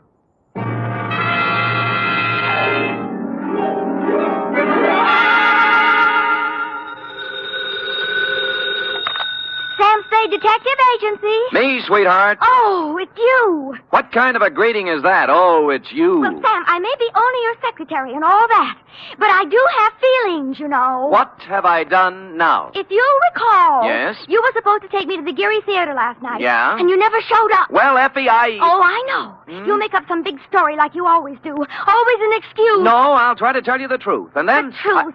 It'll probably be a story about at least 2 or 3 people being killed. Yeah? How you had to be there to straighten the whole thing out. Well, as a matter of fact... And there'll be beautiful women with hair like carved smoke and crimson slashes for mouths. You would leave that out. Now that you mention it, F, And you'll throw in shooting and getting knocked out and glass keying your way into houses and anything else you can think of. Effie. Well, if you think that I'll fall for that... Effie, will you please?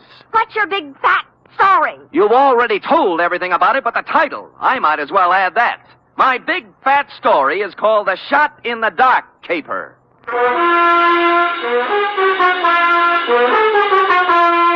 Transcribed for NBC, William Spear, radio's outstanding producer, director of mystery and crime drama, brings you the greatest private detective of them all in The Adventures of Sam Spade.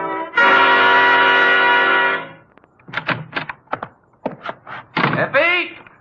Yes, Mr. Spade. No, Effie, don't be like this. I promise you tonight, right after this report, we'll go to the theater. And we'll have dinner, too. Any place you want. Sound good? You're the employer. The faster we do the report, the faster we get out. And I won't even take time out for a drink. So come on, let's go, shall we? You see? I can't stay mad at you. Date, fill it in. To Managing Editor, San Francisco Evening Gazette. City, from Samuel Spade, license number 137596. Subject, The Shot in the Dark Caper. Or, Stop the Presses. Spade has his pants caught in them. Caught? Dear Newshawk. The next time you have a bright idea about a story, count me out. There's too much work for the money it pays, and the glory just doesn't exist. I don't mind being knocked on the head, shot at, lied to, double-crossed, and otherwise treated cruelly by circumstance, but to do it all in one night, just so you can have a scoop, and then be referred to in your columns as a Gazette staff member, well, my professional pride was severely injured. I am a detective, sir, and nobody's staff member. Well, now that that's off my chest, here in journalistic prose is what happened starting yesterday afternoon. Sam Spade Detective Agency?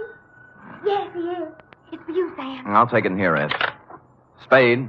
This is Woodrow Wilson. Really? Well, I'm sorry. I have Teddy Roosevelt on the other phone. It might take some time. You better try me later. Bye. Spade. Huh? Somehow I thought you were above that sort of carny repartee. I am above nothing, sir, as long as it's ethical. Now, which Woodrow Wilson is this? I'm the new managing editor of the Evening Gazette. Well, welcome to town. What can I do for you? I have a job you might like, an interesting job and interesting money. How interesting? If you find out what I want, you can almost name your own price. Can you get over here in 3 minutes? With any sort of a tailwind, I'll make it in 2. A new track record.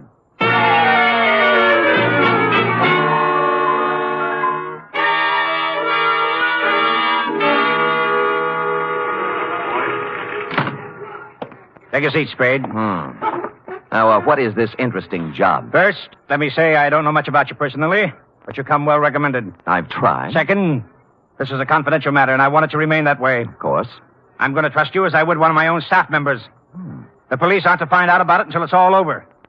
And if any other newspaper gets it, you might as well leave town. Woody, old boy, the man doesn't live who can say I ever double-crossed him. For money or love or anything else. I or had love... to say it so we'd understand each other. Now, take a look at this news photo. Yes? One of our boys snapped it. What do you see? A street intersection. O'Farrell, I'd say. 2 automobiles hit head-on. An ambulance, a couple of people injured, a sordid crowd. We took that picture 3 days ago, Tuesday night, routine accident picture. But this morning, when we were filing it, I looked at it again, and I noticed something startling. Look at it. It's a shot in the dark, but I smell a story. Well, maybe I have a cold, but whatever it is escapes me. On the right side of the picture is an apartment house. Now count up 6 floors and look at the 4th window across to the left. Here, use this magnifying glass. Oh, what do you know? Somebody just fired off a gun. That's it. All you can see is a hand and a smoking gun. You can't even tell whether the hand's male or female. But somebody shot at something, probably a person, just a second before that picture was taken. You want me to find out why, huh? This calls for a detective, not a reporter. There hasn't been a single homicide, suicide, or gunshot wound reported in the city since that happened. Now, I want the story. Get it. Okay, Chief. Get ready to rip out page 1.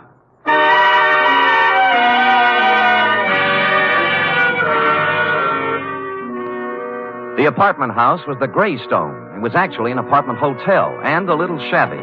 I entered an hour later with a suitcase and an out-of-town look. The nameplates on the mailboxes showed about 5 vacancies, including one on the 6th floor. I rang the manager's door buzzer. Good afternoon. I'd like to rent an apartment if I could. Come in. Just drop your suitcase anyplace. My name's Ed Barry. How are you? Your suitcase is leaking. Oh? We charge one price, $175 per night. Well, I don't have that kind of cash with me, or my checkbook. Could I pay you tomorrow? Oh, sure thing.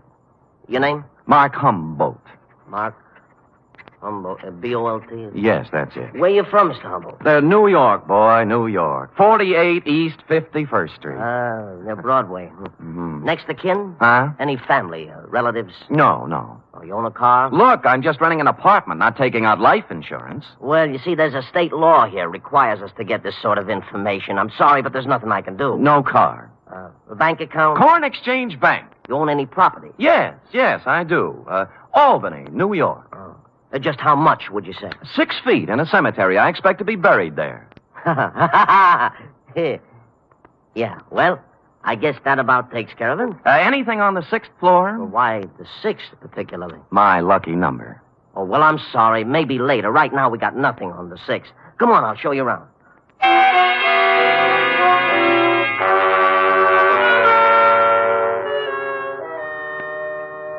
In a few minutes, I was ensconced in room 512.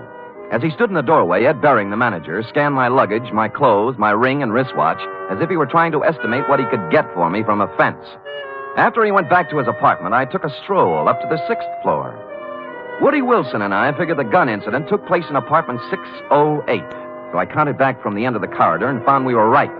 608 was silent. I knocked, but no one answered.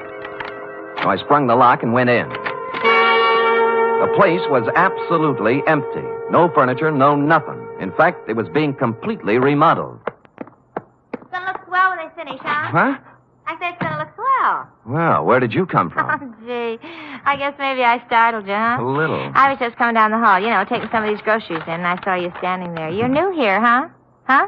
Yeah. Here, let me carry some of those things. Oh, say thanks.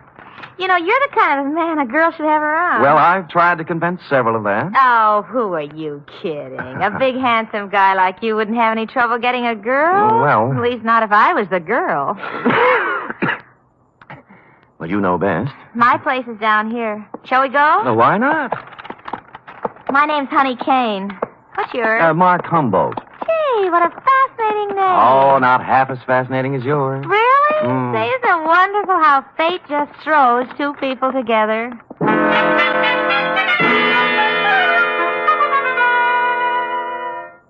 The bags of groceries we were carrying had a layer of dust on them, and the bags looked as if they'd made 50 trips to the grocery store. No one had to hit me on the head. Sam Spade, detective. She was small in peroxide, and if you like 'em stupid, small in peroxide. She lived in apartment 620 with a roommate who was quite a bit different. Prettier, smarter, and quieter. Sandra, I want you to meet this very nice gentleman, Mr. Mark Humberg. Humboldt. Oh, sure, I remember the Mark part, but this is Sandra Lynn. How do you do, Miss Lynn? Hello. Yes, well, nice day. Great. Well, Just put the groceries down here, huh? Oh. There. Now, let's have some fun. Like fun, Mr. Humboldt? Wouldn't be without it. You're priceless. Well, come on, let's start with a drink. How about you, Sandra? No, you kids have your fun. I'm going out for a walk. Mr. Humboldt, you're supposed to be looking at me.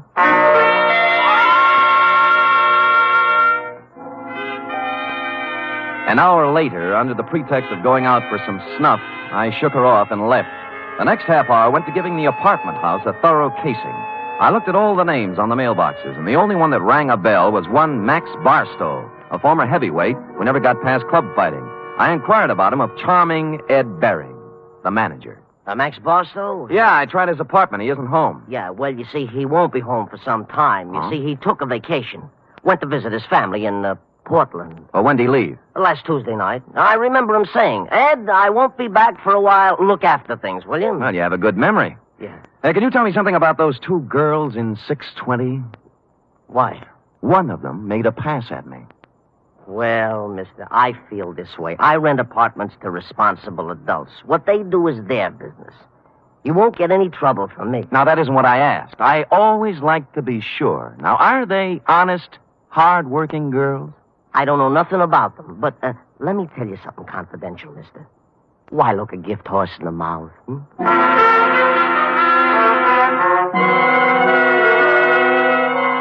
Well, I gumshoed around the apartment house some more, and one thing was sure. They were making a number of extensive alterations. For example, in the basement, there was a new cement floor. Said cement floor had been laid, I was told by the janitor, Wednesday morning. The morning after a gun was fired in 608. The same morning on which Max Barstow suddenly left to visit his parents. And about here in the plot, it was dramatically correct to wonder if Max might be sleeping under the furnace with a new cement overcoat covering him. I went back to my apartment for a couple of long ones and some thought. It was getting along about supper time when there was a feminine knock. I guessed it to be Miss Room Service herself, Honey Kane. But no. Better. Much better. May I come in? You may. Shall I leave the door open? I'd rather you closed it. Anything to make you feel at home? Drink? No, talk. Oh. What are you doing here, Sam? The name's Humboldt, Mark Humboldt. All right, play it any way you want. But I've seen you around. I know who you are. You move in today, and half hour later you find our apartment. Why? Your apartment found me. At least half of it did. The gift horse part. Maybe so, but I figure you helped a little somewhere. Hmm. What are you trying to get on us? Nothing. I just moved in here for a place to live. With one suitcase and a bottle? Oh, I'm an actor. Look, whatever it is, lay off, will you? I've had enough trouble in my life. Things are just starting to go right. Sandra, I don't know what's on your mind, but as far as I'm concerned, you're clean. All right. Maybe I made a mistake.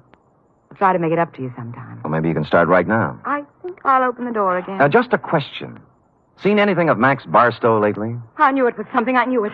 No, I haven't seen Max Barstow lately. He went somewhere to visit his family, and I'm telling you either leave me alone or something's going to happen to you. You won't lie.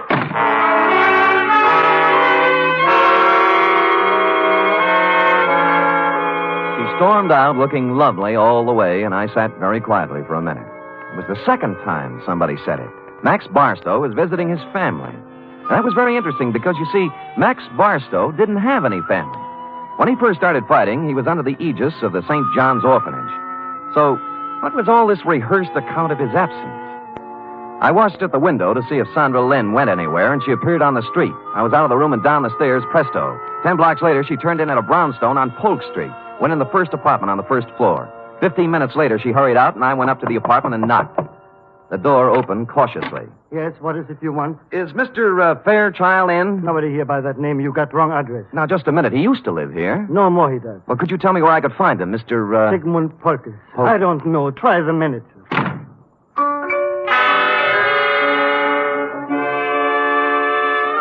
On the way out, I looked at the card on his door buzzer. It listed his apartment as belonging to a Mr. Rothschild. At the moment, there was nothing to be made out of it, so I went back to the Greystone. And when I got to my room, it was very obvious that I'd been visited during my absence. Yeah? Oh, it's you. What happened to my suitcase? I'm sorry, Mr. Humble, but I didn't realize it before. You see, that apartment was already rented, so I guess you'll have to find one someplace else. Look, you have 4 other vacant ones in this apartment house. Give me one of those. Sorry, no vacancy. Well, then give me my suitcase. Yeah, that's the one that leaked. Just a minute, I'll bring it out, Mr. Humble. I'll go in and get it myself, Mr. Barry. I said stay out. I said I'll go in and get it. Right, you will.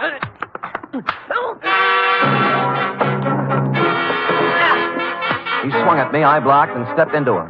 He gave way, and I followed in, and then as I moved into the apartment, someone stepped out from behind the door. I turned, but it was too late. I was sandbagged, and the face behind the arm that swung it looked an awful lot like that of Max Barstow. I remember asking myself as I went down, if Max Barstow wasn't shot in room 608, who was?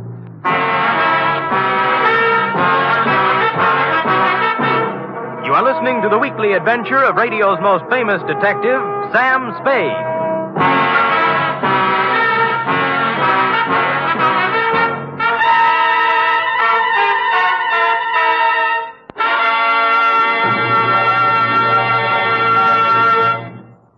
Three chimes mean good times on NBC. On Sunday, March 4th, that's 1 week from this Sunday, Theater Guild on the Air will present radio's most exciting dramatic event. It's a full hour-and-a-half presentation of Shakespeare's immortal Hamlet.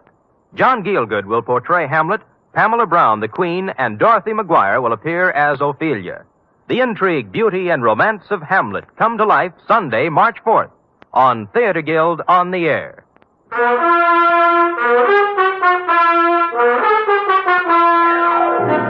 And now back to The Shot in the Dark caper, tonight's adventure with Sam Spade.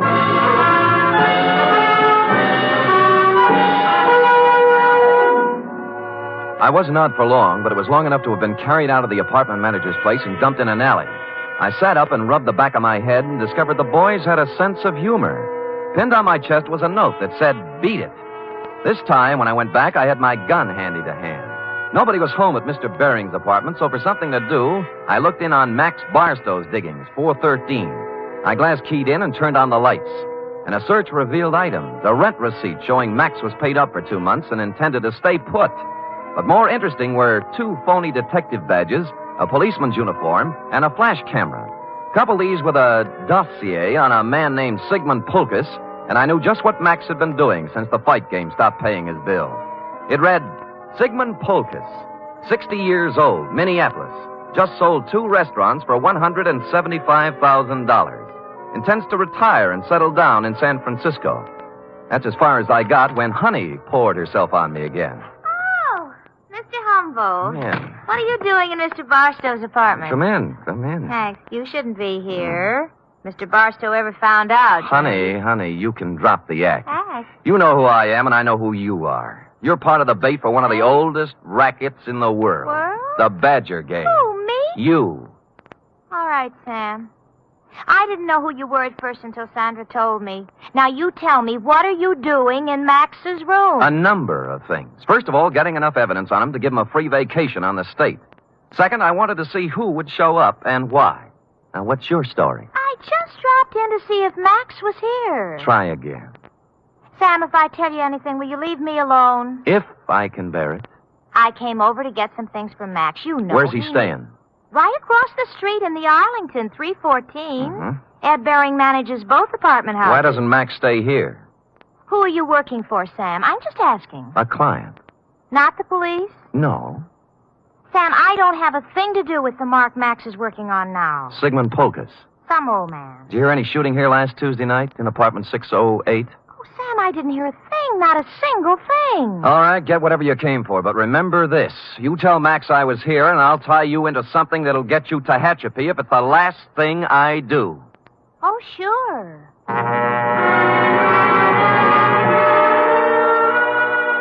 I knew she'd be impressed with that type of threat because her kind of girl lives by playing tag with the law. They want to be it as seldom as possible. I finished the dossier on Pocus and thought a more businesslike visit to the old man was in order. What is it? Oh, you. I want to talk with you, Mr. Pocus. Come in. I want to talk to you. Now. Now, stand right where you are. He was pointing a gun in one shaking hand right at my chest, and as close as I could tell, it looked very much like the gun I'd seen in your picture, Wilson, and the hand that held it was the very same hand. I tried to think of something clever to say. At this stage of my life, it would be very easy to shoot you, mister. Look, I came here maybe to help save you a lot of trouble. Now, if you listen to me, I know why you came here, because I killed Max Barstow. I'll give you a choice. Will you take money, or will I shoot you right here? I'd take the money, but you didn't kill Max Barstow. Don't tell me what I did when I know what I did. Sandra told me one of his gang members was looking for me. But she doesn't understand the power of money.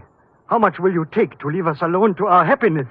What is Max Barstow to you now that he's dead? Look, I don't want any money. I just want it. I felt like a ghost. The gun was pointed directly at me, but nothing hit me. I was surprised, albeit gratified. The little man must have thought I was wearing a bulletproof vest. He didn't look surprised, though. He just folded. I disarmed him and pushed him down into a chair. I had to do it. I had to. I couldn't let you spoil the only bit of happiness I had left in my life. Mr. Pocus, you tried to shoot me, and I'm grateful. It told both of us something. To begin with, you can't kill anybody with blanks in your gun. Blanks? I don't know blanks. Where did you get the gun? I always have guns. Always? And you don't know the difference between real bullets and blanks? You got it from Sandra, and she loaded it, right? Maybe you should know, gangster. Look, I'm a private detective named Sam Spade. Now, if you'll help me, I'll help you. When did Sandra give you this gun? Last Tuesday? Yes. Did you use it to shoot Barstow? Yes. Then he couldn't be dead, could he?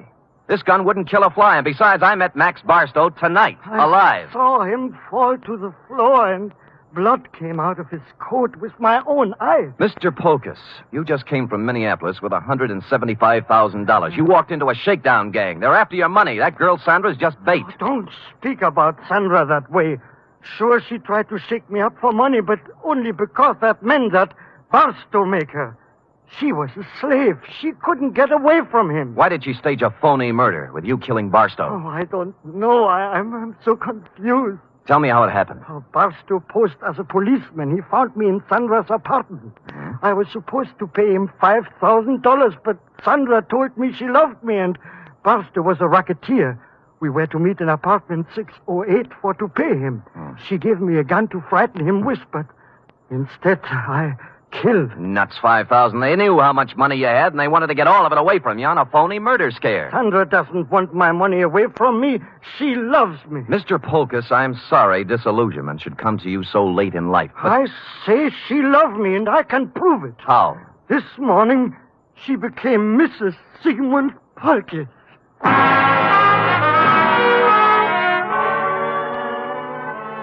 That made me sit down and think things through a little more carefully.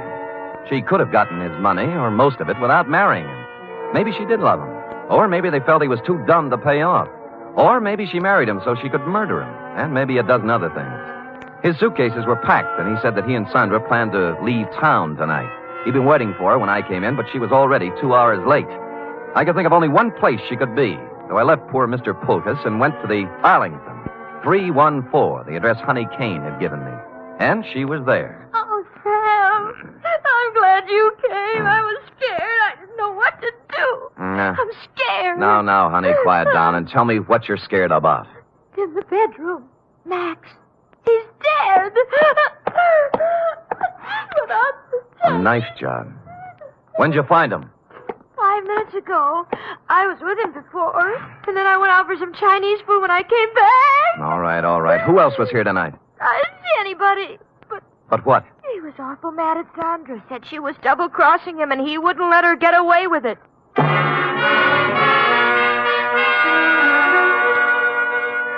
I went back to Polkus's place.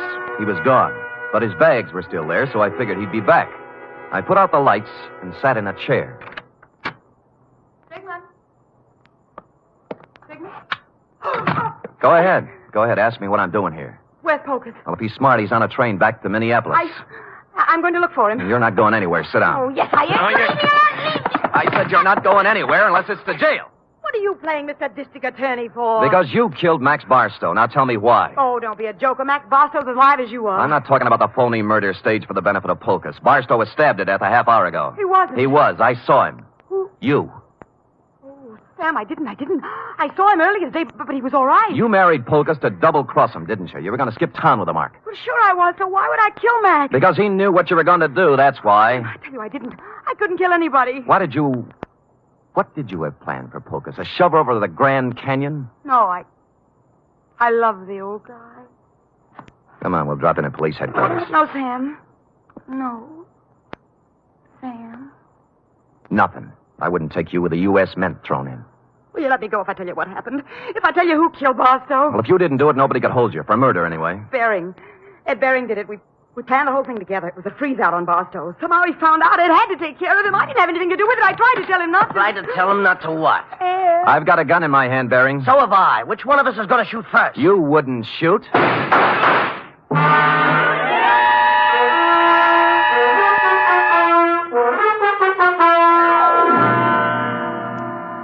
But he did. Period. End of report. Sam! Is that all? Well, what do you want? An echo? No. But he shot you and you're all right. Mm-hmm. Were they blanks like the other guns? They were not. They were genuine steel-jacketed bullets. But, You didn't listen carefully enough, Effie. I figured he'd shoot right away. He did, once. Just as I jumped sideways and fired 2 shots back. Did you kill him? No, but he's down with a little case of lead poisoning, though, under police guard. You're wonderful. It's true. All right, go type it up. Off with him.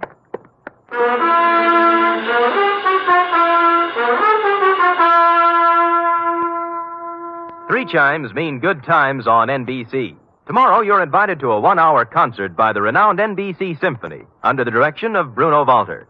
Featured soloist for tomorrow's performance is celebrated violinist Joseph Fighetti, who will be heard in Mozart's brilliant concerto for violin and orchestra. It's the very finest in musical listening, every Saturday with the NBC Symphony.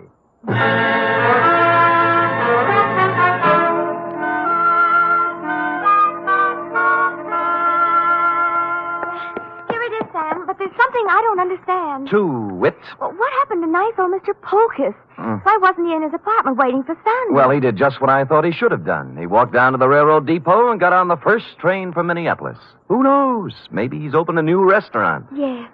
And, what happened to Sandra? Well, she's being held as an accessory to murder, among other things. Well, if they were married... That's enough, Effie. That's enough. Do you want me to make everything so simple that everybody will be able to figure it out? No. But you what? I get so confused sometimes. That's most of your charm, Effie. You know, if you were brisk and efficient and cold, we'd never have any fun, would we? I guess not, Sam. We do have a good time at times, don't we? Yes, we do indeed. Like right now. Come here. Oh, Fire in a man's veins. Maddening, that's what. don't say any more, Sam. I don't know what I might do. I'd love it, whatever it was. I better say good night, Sam. Good night, Sam. Good night, sweetheart.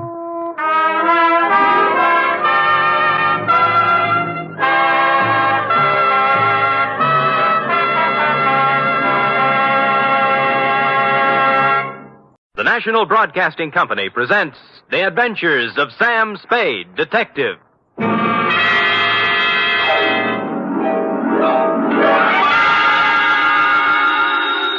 Sam Spade Detective Agency. Me, sweetheart. Was it awful, Sam? Excruciating, F. I suffered, girl. How I suffered. But there's no other way, Sam. When fate turns against a man... True, dear one, true. But from somewhere I must find strength. You must.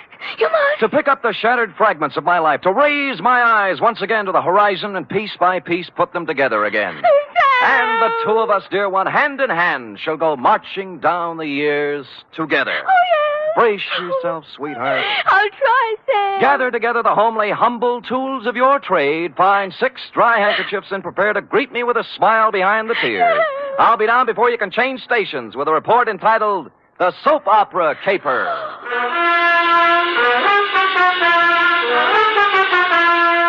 For NBC, William Spear, radio's outstanding producer, director of mystery and crime drama, brings you the greatest private detective of them all in The Adventures of Sam Spade. Sam? Who called, young widder Perrine? Lane F. Is it all over, Sam? Is a soap opera ever over, dear one? Oh, but it's out on the phone like you... I know, but it's not the end. It's never the end. Pull up a chair now. Take a firm grip on pad, pencil, and your emotions. Got 'em? I'm at the ready, Sam. Good show. To Agatha Pilbeam, from Samuel Spade, license number 137596. Subject, the soap opera caper.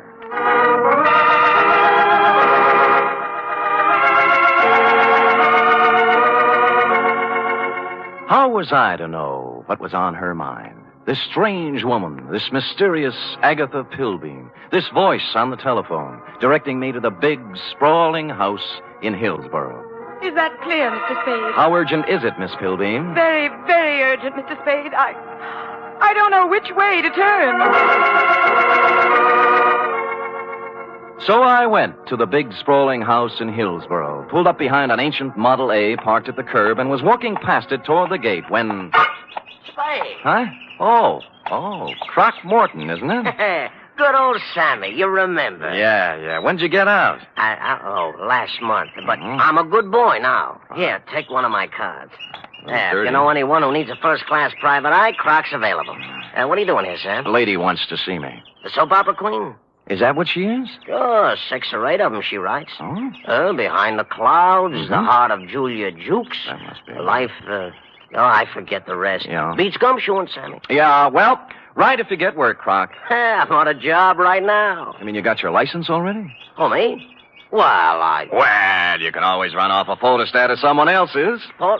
Oh, Sam, that's mean. Croc was a crook, but a nice crook.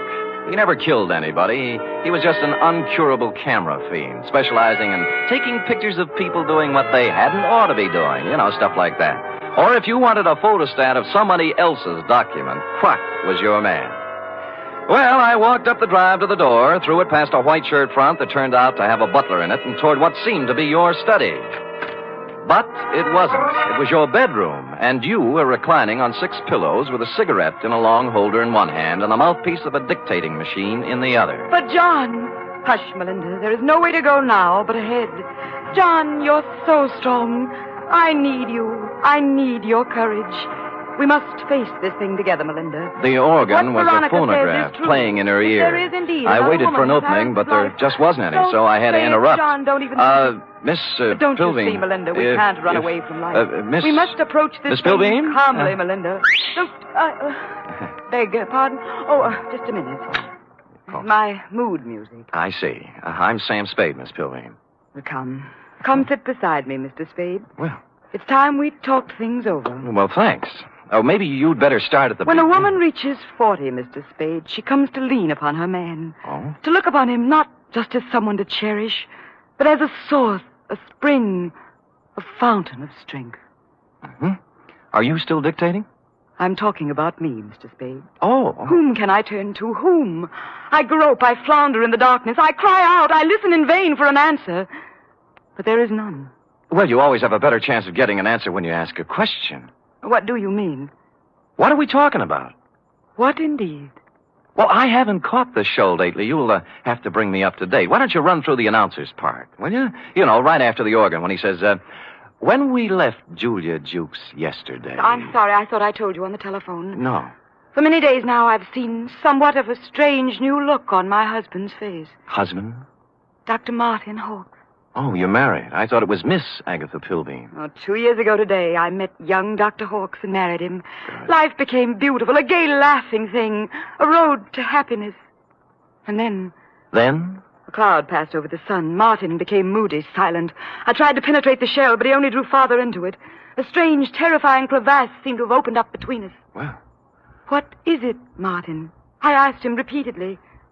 But he'd only stare silently out the window. And finally walked silently from the room.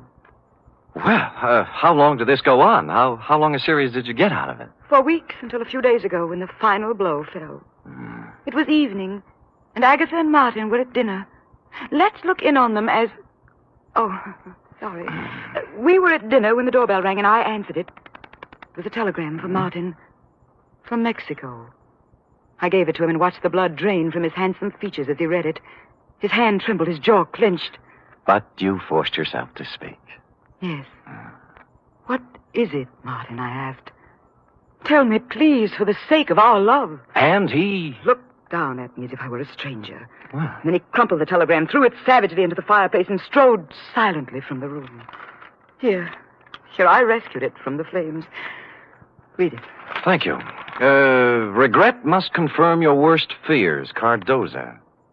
What is the terrible secret of Martin Hawks? Yes. Why did he act so strangely when the mysterious telegram arrived from Mexico? And above all, where is he? You mean he didn't come back? He's been gone for 4 days, Mr. Spade. I must find him. Now, of all times, I need his love. When a woman reaches 40... I know. What do you mean, now of all times? It's been just a week now since the report came back from the laboratory after my physical examination. Oh. The doctor from Vienna. You see, Mr. Spade, I, too, have a terrible secret. Well, don't you want to tell me about it? Yes. I have a very rare, incurable disease. There are only 6 short weeks to live.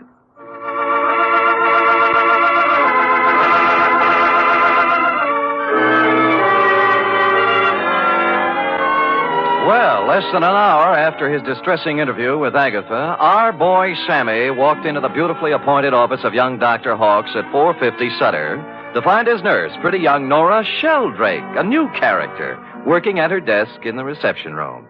In response to a question from Sammy, we hear Nora saying, I have no idea where Martin has gone, Mr. Spade, but I can tell you why. Tell me, Nora. Please feel free to tell me everything. It's that woman, Mr. Spade. Agatha? Yes, Agatha. She never understood Martin. She doesn't understand Martin. She never has tried to understand Martin. Do you hear me? She never has tried. I take it you don't care for Agatha Pilby. I hate her. Nora? I do. I hate her. She thinks her money can buy everything, even Martin. Well, it won't. She knows that now. Well, calm yourself, Nora. Try and think back now to the last time you saw Martin Hawks. It was Monday. 4 days ago? Yes. The call came from some legal firm named Bennett and Hatch. Now, let me write that down. I switched the call into Martin. I was worried for him. I was concerned. I have to admit now I did a terrible thing. You listened in. I did. They told him his sister was in town, that she was working at some nightclub, and wanted to see him. What nightclub was this? Let me see. It was the Tortuga. What else? That's all. They hung up then, and Martin came out. I watched the blood drain from his handsome features. His hand trembled, his jaw clenched. Yes. I'm going out, Nora, he said. If I'm not back, don't worry. That's all. It was so like Martin.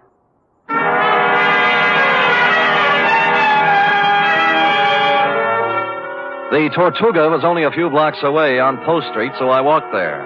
They were just tooling up for the dinner trade when I arrived, sailed around backstage like Billy Rose on an inspection tour, found the doorman and showed him the snapshot you'd given me of young Dr. Hawks. Or tried to. Look, young feller, I told you we don't have no dancer here named Hawks. I ain't got time for... Doorman, please, take a look at the picture. No, I ain't got to... Picture? Yeah. Yeah. Yeah. That fellow was here at that. Tuesday, Monday night it was. Well, who'd he come to see? Well, wasn't nobody named Hawks, mister. It was Beth Jardine. Well, bless you, Doorman, bless you. Bless you, too. Thank you.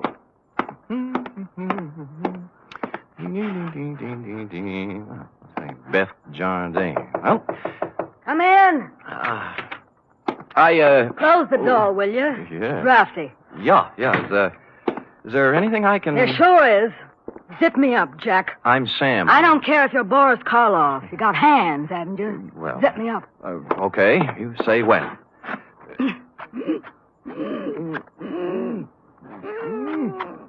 When?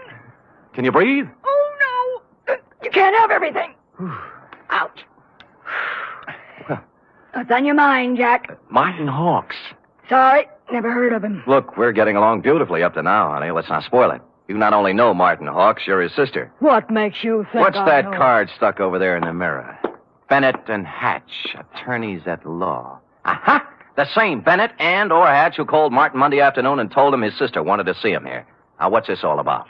I can't tell you. He got a telegram from Mexico. Mexico? Yeah, it upset him. Something awful. What'd it say?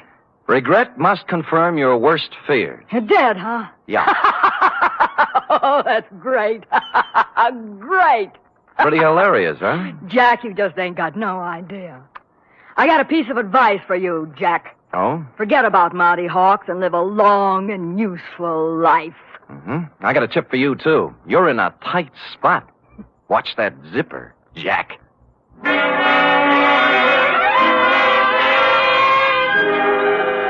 One of the heavier soap opera types, Beth was, with a throaty voice and the talent for besmirching reputations. What was the mysterious influence she wielded over young Dr. Hawks? How much did she know about his strange disappearance? What about the cryptic telegram from Mexico City? And what about dinner? The last question I could answer. I stopped at Schroeder's for sauerbraten and potato pancakes, ran into Larry Mahoney of Homicide, who was off duty, and we stopped in at a handy alley and bowled until 11. I was walking back down Market Street when I passed the Flood Building, which reminded me of the firm of Bennett and Hatch, who resided there. As a matter of fact, it looked like they were there right now, since the light was on behind the second-floor window with their name on it. Now, the sensible thing would have been to call around 9 in the morning, but as I seldom do sensible things, I hustled up the stairs and down the corridor to their office. Someone other than Bennett or Hatch had put in some time, obviously. The drawers of a dozen or more file cases had been pulled out and dumped on the floor, the desk drawers likewise. And to mark it clearly as the work of a thoroughgoing professional, the safe door was off its hinges. All this took me back to the Model A parked in front of your house this afternoon, Agatha, and I was contemplating same when... Hello? Bennett. Yeah? Good, Christopher. I was scared you wouldn't be there. Tried to get you at home. Do it, baby, do it. Pull the string. We'll never make it with this guy. We're through. Pull the string here. Do it, baby, do it. Make it... Hello? Operator!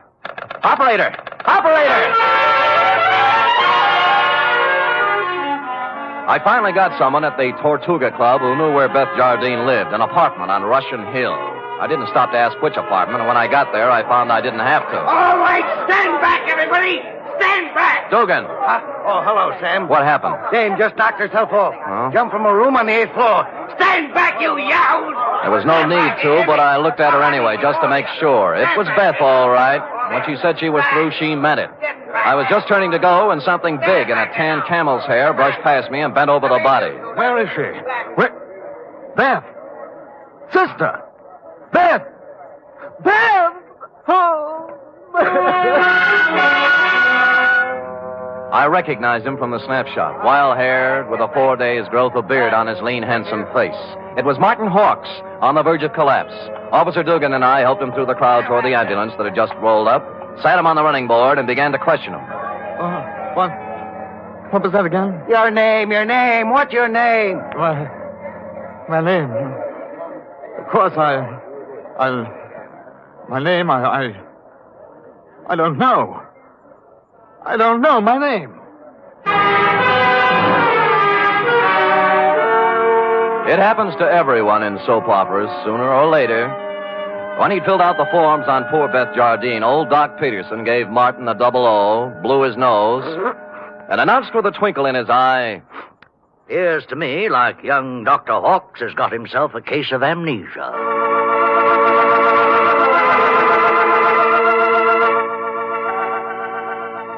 Will the mind of young Dr. Hawks come out of the fog? What does he know about the death of Beth? Was it murder? Or suicide? Or both? And what of the mysterious telegram from Mexico City? Will Agatha ever discover the terrible secret of young Dr. Hawks? And will stupid Sam ever discover anything? Before we continue, a word from our announcer.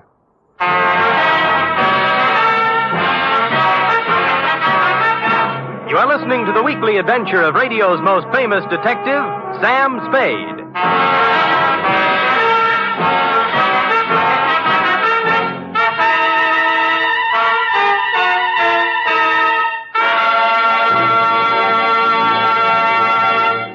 3 chimes mean good times on NBC. Saturday night is date night, but tomorrow poor Dennis Day has trouble with his girlfriend Gloria. However, Dennis manages to sing his way out of trouble in his charming, boyish fashion. And say, why not let Dennis help your Saturday evening along, too?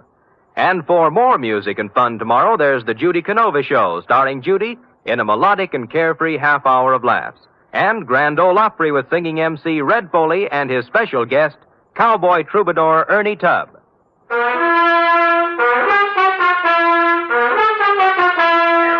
And now back to the soap opera caper, tonight's adventure with Sam Spade.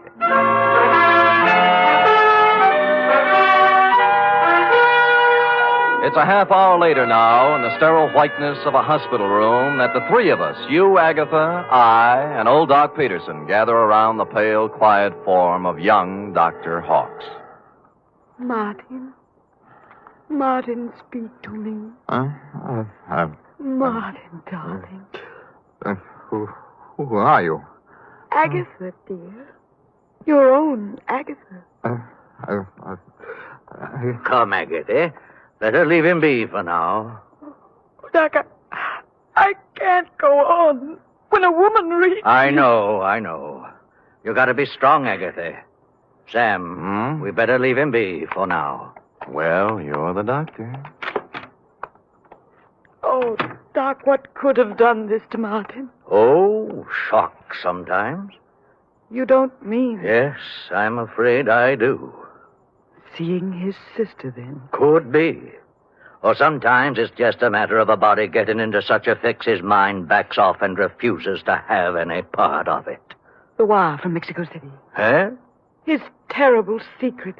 The strange threat hanging over him and his sister. Driving one to suicide. And the other to do this. Well... No wonder poor Martin gave away before this. Sure. And there's still another explanation. How's that, Sam? That he figured amnesia was a nice, easy way not to have to account for what he's been up to for the last 4 days. Or where he was when the dame took off from the 8th story.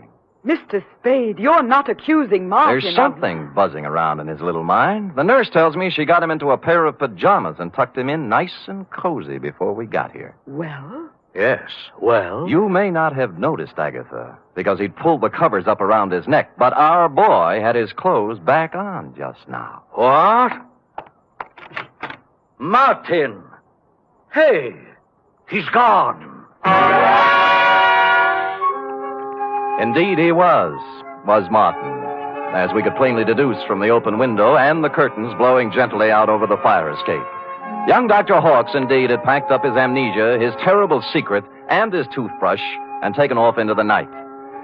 So I left you sobbing gently on old Doc's shoulder and found me a phone in a drugstore a safe distance away. On the 48th ring, Bennett of Bennett and Hatch attorneys answered. He was sleepy. I used all my soft answers, and he used all his hard ones, and finally we got to the point. All right, Spade, all right. The Jardine dame left a sealed envelope with us. What was in it? How do I know? It was sealed, marked personal and confidential, to be delivered to the city attorney in the event of my death. Signed, Beth Jardine Hawks. Signed how? Beth Jardine Hawks. Not Beth Hawks Jardine. No. Is it important? Just a tiresome detail, Bennett. So she brought you the envelope, paid you a fee, and you stuck it in the vault for her. Then what? Well, she had us call her brother and tell him to meet her at the Tortuga. Period. That ended our part of it. We didn't even get our feet wet. On the contrary, Bennett, you're up to your ears. In what? Blackmail. Bye. Which explained many things. To wit, A, the wire from Mexico City from the lawyer named Cardoza. B, the murder of Beth Jardine. And C, the reason for young Dr. Hawks' mysterious flight from the hospital, his mind still fogged with amnesia. It did not, however, explain why stupid Sam had kept Croc Morton's business card in his vest pocket for 21 pages without doing something about it. The address was near 3rd and Howard, not one of the better business sections, even for a private detective. I walked down 3rd Street past the sherry and muscatel joints, looking at numbers, and then discovered it wasn't necessary. The old Model A was pulled up in front of what might have been a respectable office building before the earthquake, but now couldn't decide whether to be a warehouse or a tenement. Thus far, a harmonious picture. But behind the Model A was something twice as long and 3 times as shiny, with a motor running, out of place by about $4,000. Out kind of late, aren't you, Nora? Sam! Nora. Sam! Nora. Don't reach for the horn. But he told me... Sure, and you believed it, like everything else he told you. Come on, get out. I will not get out. Oh, but you will, or I'll pull you out by your pretty blonde hair. Now, come on. You... There, that's it.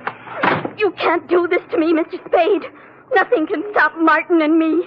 We have our right to happiness. Uh-huh. Just the two of you, chins up, eyes on the horizon. Let the dead past bury its dead. How can you joke It's about... no joke, believe me. You got taxi fare?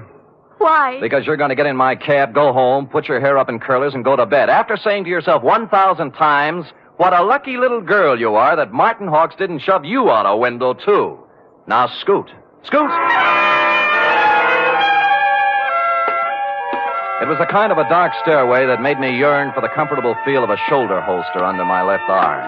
At the top was a 3.5-watt bulb, and at the other end of the hallway, a crack of light under Croc's office door. Between the two was a cat, more's the pity. So abandoning my stealthy approach, I walked up to the door, turned the knob, stuck my hand in my side coat pocket like Edward G. Robinson, and kicked the door open. Croc was sitting at his desk behind a stack of bills. The closet door was just closing softly. Who was in the closet? And did he still have his toothbrush, his terrible secret, and his amnesia with him? Wow. Sammy. Yeah. You took me up on it right quick, huh? Uh-huh. Yeah, have a chair. I sat on a chair in the corner out of line of the closet door behind the desk. Oh, Sammy. Yeah, you got a job for me, huh? Yeah. You don't look like you need a job, Croc. Huh? Oh, this? Yeah. Oh, this is nothing. Good day at the track, that's all. What's on your mind? Remember the Blennerhassett job? Huh? The one with the letters before you went up?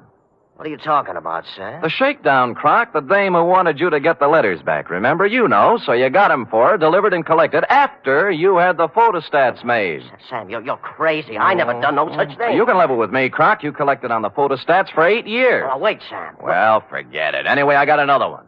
Dr. Martin Hawks, married to the soap opera queen, you know. What about it, Sam? She's worth a couple of $1 million and has 6 weeks to live. As her husband, he's her only heir. Nice spot to be in. Yeah. Only he isn't her husband. Huh? Because the Mexican divorce from his first wife, the late Beth Jardine Hawks, wasn't legal, you know. What? She blew in a month ago and began shaking him down after leaving the marriage certificate and a batch of other papers with some lawyers for life insurance. Sam, I just ain't interested When in you hear the payoff, Croc, it's just like the dame with letters. Oh, what do you mean? Hawks hired someone to crack the lawyer's office and get the papers out of the safe. Some smart guy, yeah. An unfrocked private eye who doesn't have a license. I found out where he had the photostats made, though. I can get copies. Spade, for crying out loud, shut up. The closet doorknob was turning slowly. I waved him out of the way and picked up the chair. It was all over 2 seconds after it started. A door flew open. He came out with his terrible secret, which turned out to be a gun. And I wrapped the chair right around his head. So I picked up the gun and Croc and young Dr. Hawks, and we all picked up a ride to headquarters. Only one scene remained to be played in today's exciting episode. I shall try to be brave, Mr. Spade. Sounds like such a cliche now. Good show, Agatha. Good show. Good show. Life must go on, you know. Even when a woman... You were born in 1911, I believe. Yes. As I say, life must go on, even when a woman reaches... Indeed it must. Indeed it must. We have our happy moments and our sad ones, our pleasures, our trials, our joys, and our heartbreaks. And sometimes, Mr. Spade... Yes? Sometimes at the bottom of our cup of bitterness, we find a pearl. We do? The laboratory test. A mistake, definitely. They got yours mixed up with someone else's, and you have no incurable disease and many years of happiness ahead of you. Yes, Mr. Spade. But happiness? I wonder, can a woman past 40, whose husband is a convicted murderer, find happiness? Alone? Good show.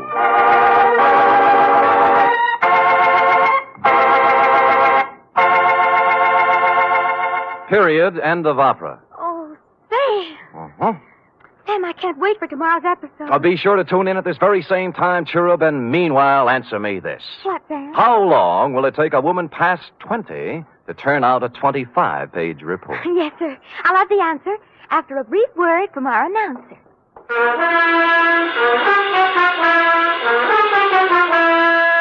3 chimes mean good times on NBC. Tomorrow, Arturo Toscanini will conduct the renowned NBC Symphony in the 4th of a Saturday concert series. For tomorrow's 1-hour performance, celebrated Maestro Toscanini has chosen works by Debussy, Respighi, and Edward Elgar. You're invited tomorrow to the NBC Symphony and Toscanini.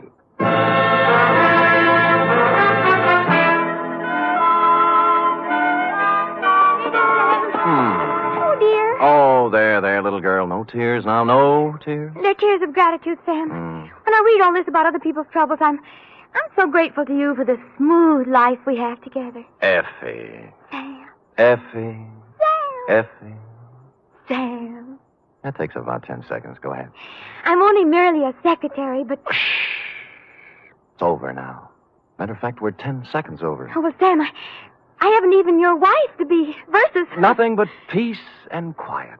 Fairly regular paycheck. With only a corpse now and then to produce a ripple on the mirror smoothness of our bliss. Oh, that's beautiful, Sam. I thought so. You don't have a single terrible secret either. No, but just to keep you interested, dear one, from time to time I shall pick up a piece of paper, read it, let the blood drain slowly from my face, then clasp you to me thusly, Sam! Holding you close, and just before striding silently from the room, mutter in your shell-pink ear. I know. Good night, Sam. Good night, sweetheart.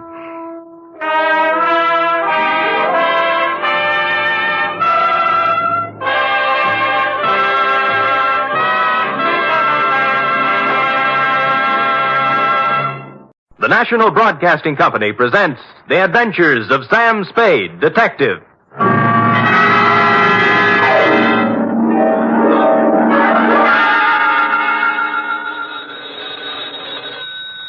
Sam Spade Detective Agency. Me, sweetheart. Sam, a man named $5 Frankie called up and said he's putting $2 in your name on a sure thing at some track or other. Well, that's nice to hear. I don't think it is at all. You know I don't approve of your gambling, Sam. Effie, you do some things I disapprove of, but do I snipe at you? Well, no, but... No buts about it. And besides, I didn't place the bet. It was placed for me. I don't care. It's the principle of the thing I don't like. Well, suppose I put it this way, Effie. That $2 bet on a sure thing was more than just a money bet. It was a gamble on the inherent goodness of the human soul. Oh, Sam, you're just trying to confuse me. I am, but I'll straighten everything out to your satisfaction, I trust, when I appear at the office with a highly stylized and rather charming saga of horse players and the world they live in.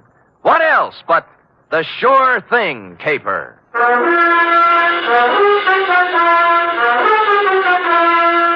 NBC, William Spear, radio's outstanding producer, director of mystery and crime drama, brings you the greatest private detective of them all in The Adventures of Sam Spade.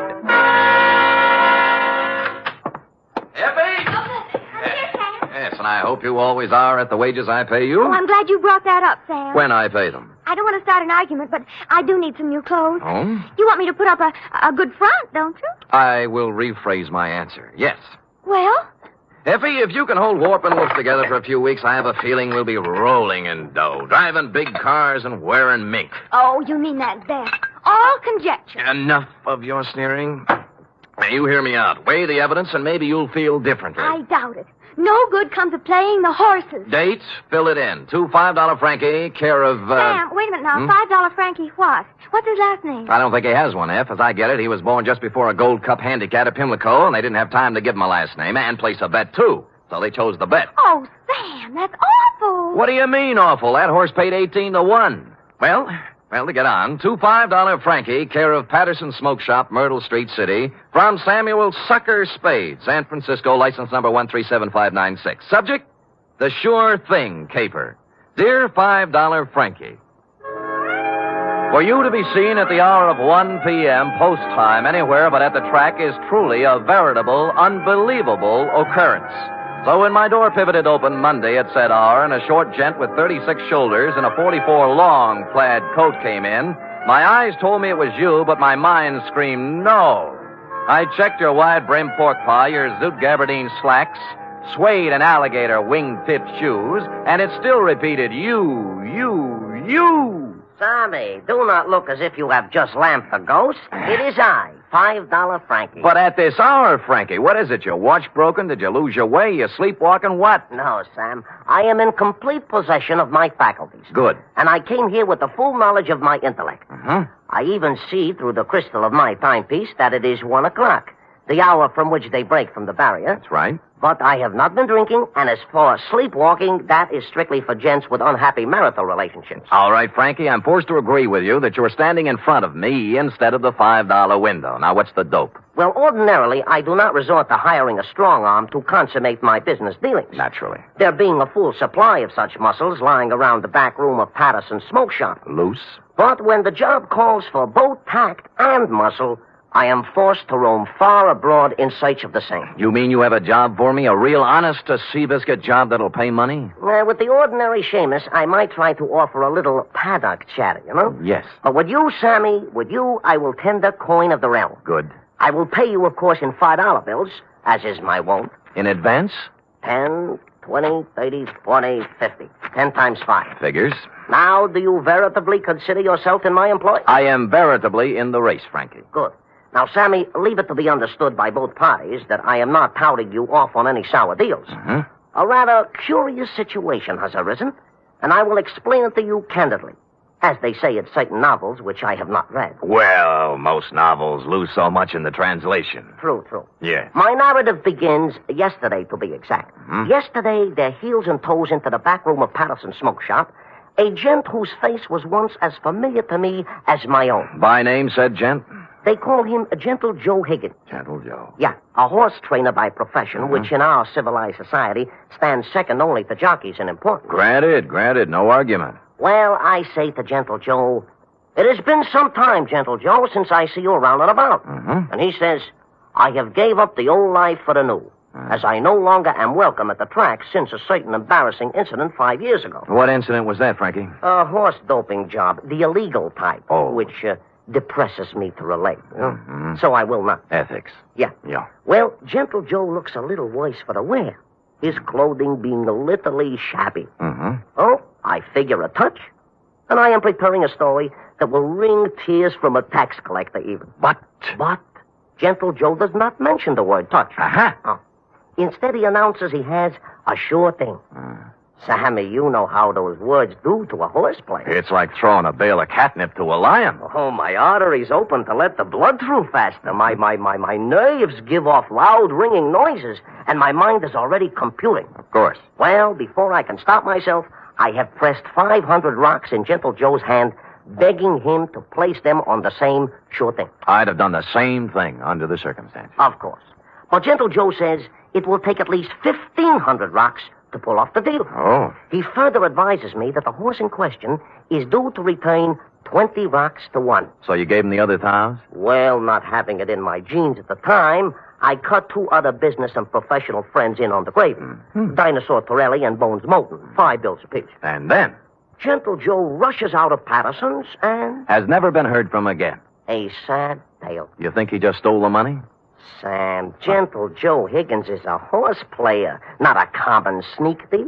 I'm sorry. But did he leave town? He did not. On the advice of certain informers, I tracked this Gentle Joe to a ramble-shackle rooming house on Clark Street. 241 to be exact. And? And there the trail gets very cold indeed. He's made his move, huh? No. But he has a landlady who would not let me in. Complicated. Oh, she is a frightening person to behold.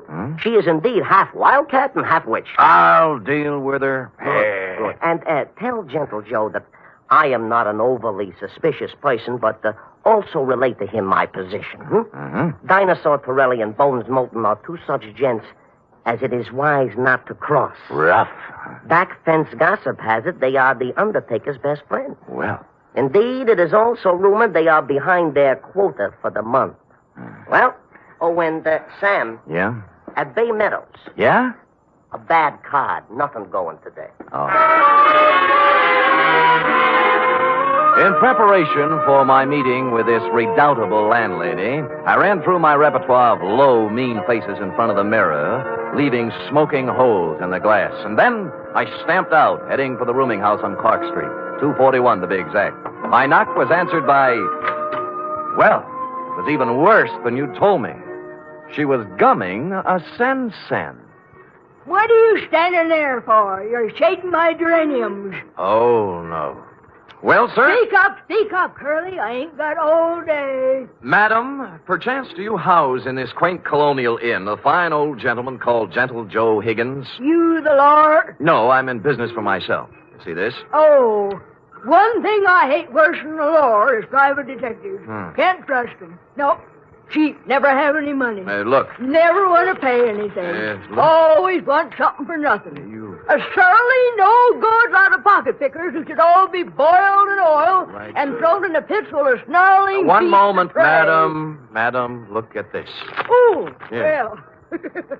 That's the kind of crinkling I'd like to hear. I thought you would. Wouldn't mind having a mattress stuffed full of that green paper. It is a pleasure, distinctly, to be able to present it to such a charming, witty, and gay woman, I guess, as yourself. Now, Come in, Bright Eyes.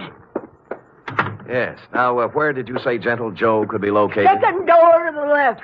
Thank you, kindly. Only he ain't in. Gone out somewhere, he has. Your timing, madam, and I should add Defarge, was a little sadistic. Now, give me my 5 back. You ain't heard my proposition yet. I've heard enough. Madam, you have acted in a very hateful manner. Another 5, I'll let you wait in his room. Madam, you are a Dresden doll, no matter what anybody says. Can the tatter wave your locks and let's go. Let's have a ball. Once in Gentle Joe's room, I closed the door, thus separating myself from that Skid Row bankhead. While I was waiting, I cased the room. Spartan. A bed, a chair, a dresser, a racing form, some worn clothes, various mementos, and pictures of his better days at the track. I was studying an old print of Equipoise when Gentle Joe turned up. Yes, she was a great stretch runner, wasn't she? Yes, indeed. 1 mile and 141 and 5th, and hardly damp at the end. Well, yes. Now, don't yes. look upset, Mr. Spade. Fanny told me that you were a detective waiting for her. Oh, she's a swell kid. Yeah, Fanny's impetuous, but a good sort, yeah. Keeps the right people out and lets the wrong ones in. A fine judge of character. No, you're generous, sir. I'm about to have a cup of tea. Will you join me? Be delighted. I'll just take the water out of the tap. It's hot enough. Well, Gentle Joe, I'm here on a rather painful mission. How in goes the tea? $5 Frankie thinks you caged him out of $1,500. And now for the water. And 2 tough friends of his are looking for your scalp. Yeah, there we are. Now we'll just let that steep a while, and we'll have us a pickup. Did you hear anything I said? Of course, Mr. Spade, of course. Every word. I know why you're here. Those men are worried about their money. Yeah. But next time you see them, you tell them not to worry. Well, they said this sure thing of yours was going to return 20 to 1 odds. That's a lot of money. Oh, it will. All of that. Maybe even many times more. Yes, it's a sure thing. You mean the race hasn't been run off yet? Yeah, there we are now. I think the tea should be ready. Well. Mm-hmm. Now, this is yours. Thank you. And this is mine. A Darjeeling flowering pekoe. There's no finer tea. Has an almond flavor. Yes, it's peculiar to the region, especially pronounced in last year's crop. Yes. Well, shall we get back to business? Yes. Now, you tell those gentlemen that they have no need to fret about their money. It'll be returned to them many times over. Many, many times over. Well, are you feeling all right, Mr. Spade? Groggy, I hear. They'll look back on this investment with considerable pleasure and pride. I don't know what And happened. someday they'll be able to say that they, too... Stupid Sam. Nobody had to give me a saliva test to guess what happened. That nice, sweet, gentle old man had doped me right up to the ears.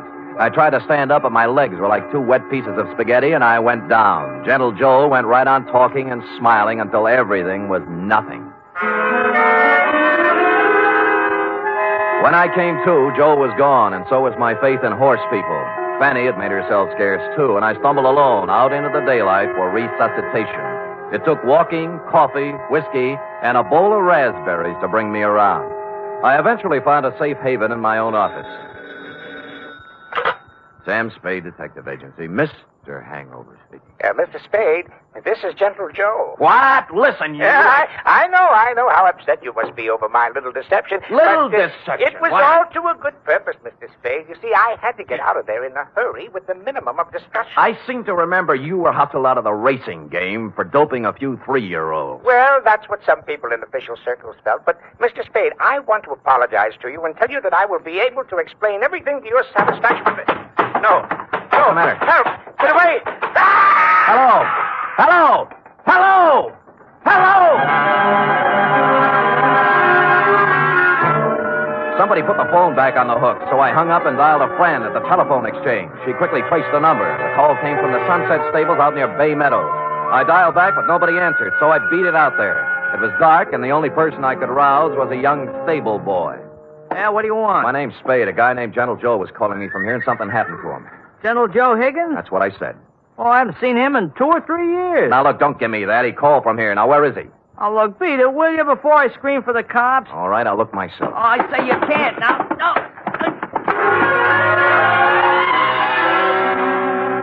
But I did.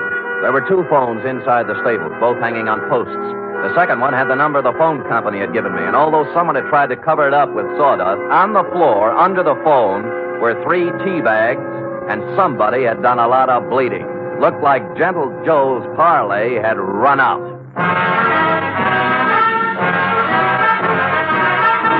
You are listening to the weekly adventure of radio's most famous detective, Sam Spade.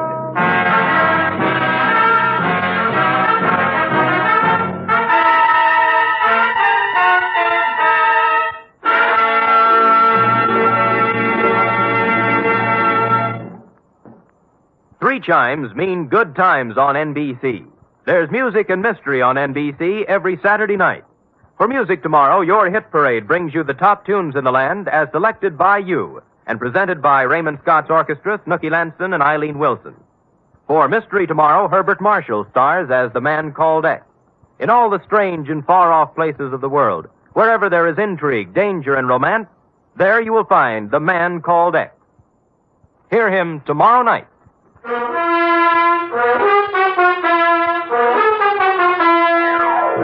And now back to the Sure Thing caper, tonight's adventure with Sam Spade.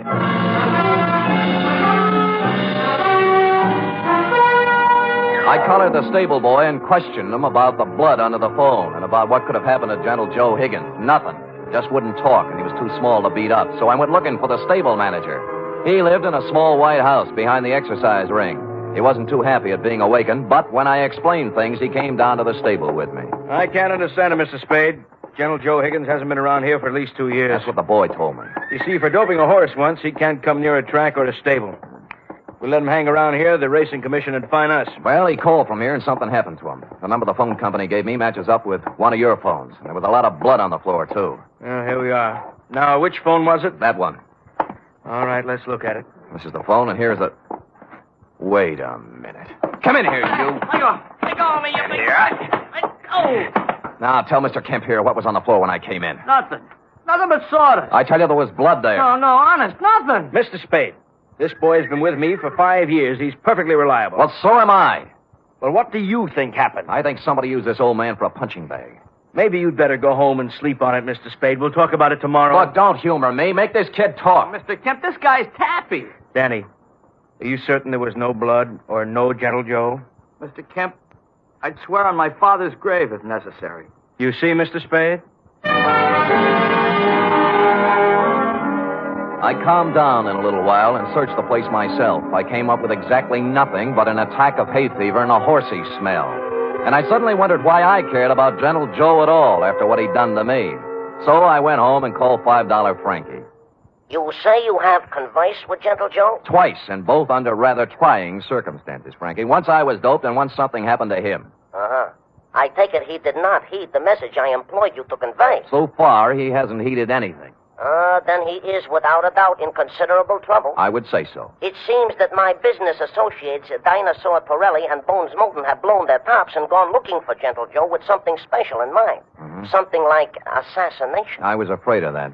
Mayhaps they have already contacted Gentle Joe for an accounting. Certainly, mayhaps. I think they've already mowed him down. And there is nothing further for us to converse about, Sam. It is history, and it will be recorded thusly. Well, if you say so. And if I might tender a bit of advice, I would say, hop into the Simmons, Sammy, and knock yourself off a few hours of that ever-loving forgetfulness. And when you arise, you will have erased from your mind the names of Gentle Joe Higgins and yours truly, $5 Frankie, for some time to come. I was tired, and it seemed smart to take his advice. So I did. I went to bed. It must have been 3 a.m. when something woke me up. It was a ghost with a big white head tiptoeing into my room. The thought was so absurd that I turned over and started back to sleep. That's when the ghost touched me, and I grabbed for him. Hey, let me go, Mr. Spade. Let me go. It's me, Gentle Joe. Wait till I turn on a light. Of course, I look a little different. The bandages around my head look like a turban. What happened to you? I was in Mr. Kemp's house when you were searching the stable. Stupid me. I should have come out then, but I didn't. And then I got to thinking I certainly owed you some kind of an explanation. So I found your address and came here. All right, I'll collect the explanation. Now, first, what was the dope for? Well, I was afraid you might take me back to $5 Frankie and his friends before I did what I had to do. Would you care to tell me what that was? I wanted to buy a horse. With their money? Yes, with their money. They thought you were betting it on a horse, a sure thing. I know, but let me explain. I was thrown off the tracks for doping a horse. I needed money, but that's another story. After 5 years, I could get my trainer's license back. Tell me more. Do you know what it is to love horse flesh and not be able to go near it for 5 years? No, the bangtail bug never got me. You can't con guys like Frankie and his thugs out of some money to buy a horse whenever you want one. There's more to the story. The horse I doped didn't get into the race. And the jockey had to ride another mount. He was thrown and killed. Well, it was too bad. I felt that I'd murdered the man. His name was Sandy Bean. Sandy Bean?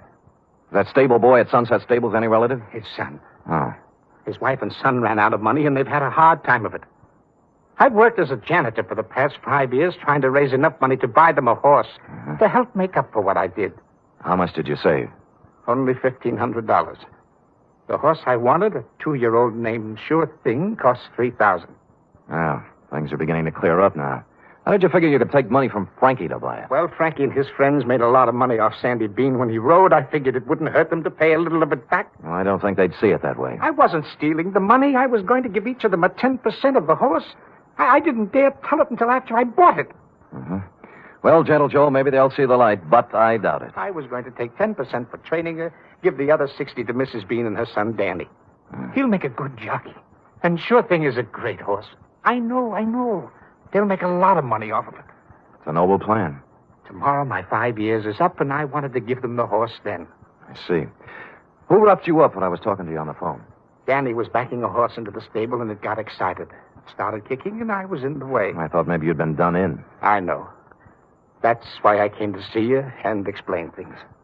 Can you do anything to help me? Well, All right, everybody, just stay where we are. There's no need to wave a gun around here. Get up, you. Gentle Joe, we've been looking for you around and about. Now, Dinosaur, now look... Here all we wish to hear from you, Joe. Come along. Look, you're not going to take him out of here without a fight. We wouldn't mind this at all, inasmuch as we come equipped with a little artillery. Bones, I didn't steal that money. Shut up. All right, knock it off. You want some of the Sam? Yeah, if you think you can do it. And it turned out they could. I knocked Torelli's gun aside, hit him with a hard left, and he didn't go down. I tried a right, then a knee, then a couple of elbows. And I was just getting ahead of the game when something hit me across the face and printed Colt 45 on my forehead. I know this sounds repetitious, but I went out again. Honest, I did. Really. I'm sorry. Appropriately, it was dawn when I woke up cold and headachy. Of course, I was alone. Gentle Joe Higgins was the victim of a successful snatch, and I had an idea what might have happened to him. I dressed and started looking all over town, but I didn't have any luck. Any. It wasn't until I was eating breakfast and met a police sergeant I know that I got a tip. Morning, Sam. Hello, Sergeant. What happened to you? I tried to kiss her. I didn't know they made those kind of dames anymore. Mind if I sit down? Pleasure. Yeah, we got a homicide this morning. Yeah, who? Who knows? Just an old man. Found him in the park. Somebody really worked him over. What do you look like? Ooh, 5'10", white hair, old clothes. Probably a bum. Where is he, Mort? Yeah. Kelsey's putting a rundown on him now. Yeah, I'll see you later, Carter. Thanks. Hey, Sam. Haven't finished your breakfast. They let me in the morgue, and I took a look at the corpse. And once I saw it, I knew just where I had to go. I caught a cab out to the Sunset Stables. The horses were just having their rolled oats when I pulled in, and Danny Bean, the stable boy, was there, dressed in his cleanest Levi's. What do you want? Where's the show going to be? What show? Well, Gentle Joe gives you the horse. Isn't this the day? Okay, so you know. Gee, I'm sorry about last night, Mr. Spade. I had to keep it a secret. Forget it. You did the right thing. When's the ceremony? In about an hour, right here. You want to wait? Sure. I wouldn't miss it for the world. Of course, I cheated a little. I didn't tell you who it was I saw in the morgue. The truth was I didn't know. It wasn't Gentle Joe Higgins, though, and so I reasoned thusly if Torelli and Moulton didn't finish him off in the night, he must have gotten out of it somehow. He was a resourceful old man, and I was sure nothing short of death would keep him from presenting Denny with a horse on the day he planned. And I was right. An hour later, he came walking in leading the prettiest chestnut mare I'd ever seen. There was a smile 2 feet wide on his face, and behind him, carrying blankets, a saddle, and riding colors, were who else? $5 Frankie, Dinosaur Torelli, and Bones Moulton. Well, Mr. Spade, this is a surprise. That was a pleasant one. Yeah, this is sure thing.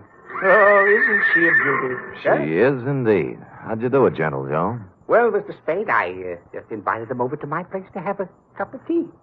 You get it? Yeah. While we was half out, he explained the whole thing to us. Sound like a good deal to me. We can win both ways on the track and at the window. Oh, look at the life of that horse. Just waiting to cross the finish line. Sammy boy, this is indeed a signal occasion, huh? This is the first time I have ever been this close to a horse, and me being a horse player. Well, have you talked to her yet? Why, sure. I am already talking to Sure Thing and explained to her our financial position. Oh. She has assured me she will romp home first, more times than not. Well, gentlemen, shall we do what we came here to do? Sure, leave us make the presentation. Come on, let's get into business. Give the animal to the kid already, I agree. Danny? Yes, Mr. Higgins? Danny, the four of us are giving you this horse, Sure Thing, in memory of your father, the late, great Sandy Bean. Thank you. Thank you, sir. She's a beauty, isn't she? I feel like I was just born. Ride her well, son. Ride her well.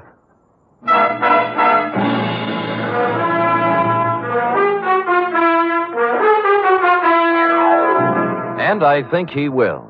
Period. End of report. Oh, Sam.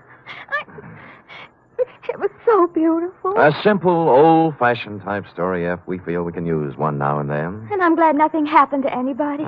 Because I just love them all. Everything considered, F, they weren't half bad. Now, how about typing it up? Oh, I'd love to.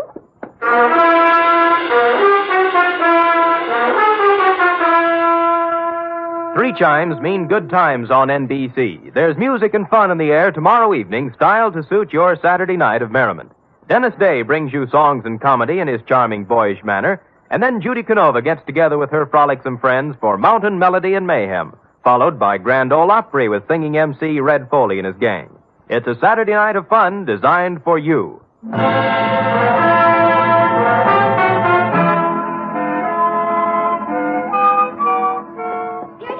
All typed up. Now, let me see now. You captured $5 Frankie's peculiar style. Perfect. And that wasn't easy. Oh, Sam, I was just thinking. Oh? We ought to contribute something along with everybody else. To that horse, you know, that Sure Thing. I probably will, Effie. A few dollars here, a few there, whenever it's running. Oh, I didn't mean betting. Oh. What I meant is, for example, it's going to need a lot of hay, isn't it? Bales and bales. Well, my cousin Frisbee cuts our lawn. I'll have him save the grass and send it to the stable. Effie, you are a noble creature, but I think Sure Thing can get along without your little lawn. Well, I've seen horses wearing stockings. Couldn't I knit a pair? Two pair. But, Eff, let's not lose our heads. $5 Frankie and his pals will take good care of Sure Thing. How about worrying about taking care of me? All right, Sam. Yes. Could you use some grass or some socks? Effie, knock off this horse talk, will you? We're almost at the wire now. People are just champing at the bit for the payoff. All right, Sam. Let's finish neck and neck, huh? Why not? Come here, sure thing. Night, Sam. Good night, sweetheart.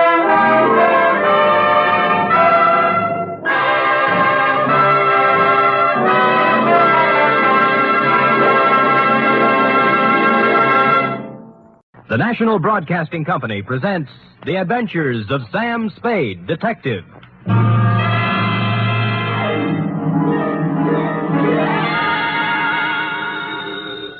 Sam Spade Detective Agency. Me, sweetheart. How was your vacation, Sam? Who said it was a vacation? Well, I thought you said you were going skiing for a weekend. With me, F, it's always work. Do you know you can get killed on skis? If you say so, Sam. Yes. Most people just break their legs. Most people pick some easy little slope, the cowards. But I know a ski run up near a town called Lucerne that's sudden death. I know a ski run called the Backbreaker. Really? How dull. And one they named Suicide Drop. Effie, stop trying to top me. You just can't. This was the deadliest ski country ever seen. You just sit there while I do a Christiania swing down Market Street, a Geländer sprung up the stairs, and a Telmark right through the door with a tail I took out of the deep freeze only last night.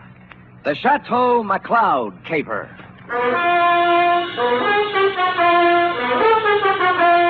For NBC, William Spear, radio's outstanding producer-director of mystery and crime drama, brings you the greatest private detective of them all in The Adventures of Sam Spade.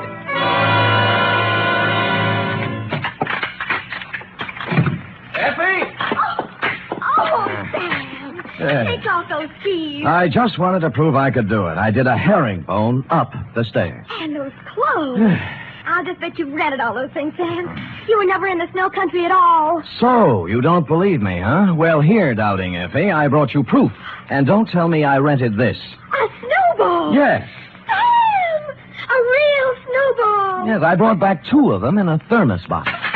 Where's the other one? I threw it at a policeman. It was freezy, soaked with water and ice. Oh, Sam, you're wonderful. I can't believe that you had trouble this weekend. Oh, no? You cut that snowball open and you'll find a blood-stained bullet inside of it. And behind the bullet lies a tail. Ready? I'm always ready, Sam. Yes. Date, fill it M2, Sierra County Sheriff's Office, Lucerne, California. From Samuel Spade, San Francisco, license number 137596. Subject, the Chateau McCloud caper. Dear Sheriff, you run a neat little county up there at Sierra, and I hate to be snide, but when my train steamed into the cold mountain air of your lovely little village of Lucerne, I knew the chill of death was afoot. It had to be. The place was too beautiful to last. The background hills were right out of the Alps. The snow from Grandma Moses and the rustic buildings that snuggled under the mantle of white were just too cute for words. It was abnormally perfect. Something had to give. Well, You were the only young man who got off the train. Are you from McCloud? well, I'm supposed to find a Chateau McCloud. Oh, what do you know? I got the right man on the first try. Good. Rufus sent me down to pick you up. You could pick me up almost any time. Well, that took a little chill off today. Shall we go? Ooh, mush. Mush.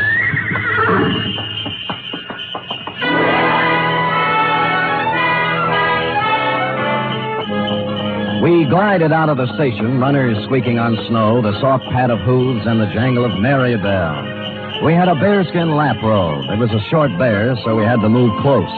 Her cheeks were apple red, and her silk brown hair flowed in the stanking breeze. Oh, it was a scene that will forever be etched in my memory.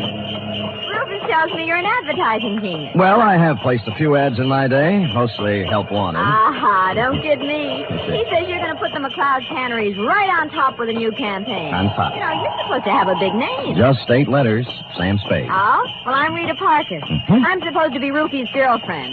Of course, I think it's only to make his wife mad. But it's fun up here. Yeah, well, this is my first trip. Oh, well, then you're in for a treat. That is, if abnormal psychology appeals to you. What does that mean? The McCloud guest register is always full of dynamite. Oh. For example, this Yes. weekend reads thusly. Rufus McCloud with half of the money in the world trying to get the other half. Good. His wife, who has an interlocutory decree. Mrs. Interlocutor. Yeah, Cora. Yeah. Her boyfriend, Paul Endicott, gigolo type. Charlie Allison, co-worker and friend to Rufus. He's a food technician or something dull. And then there's Tozier Svenborg, ski instructor, who comes down like a wolf on the fold. Oh, and Oh. Like that. Yes, well, I'll never remember all the names. I'm in the ad game, you know. It's initials to me. I call people, RL, TS, NTG, and, you know. Well, the names don't mean a thing. Just remember this. Every 30 seconds, duck. I beg your pardon?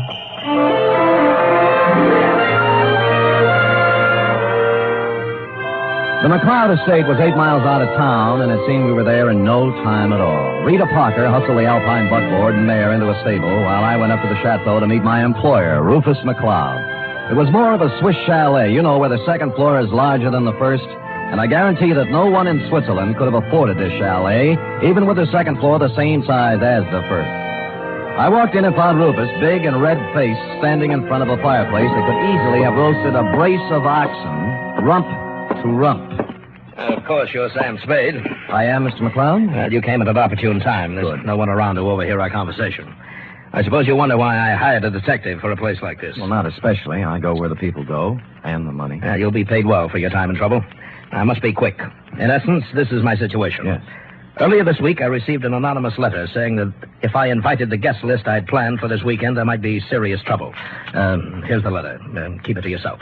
It's a Los Angeles postmark. I see. Well, we might start by tracing down this typewriter through an L.A. detective agency. Every one of my charming guests is from Los Angeles.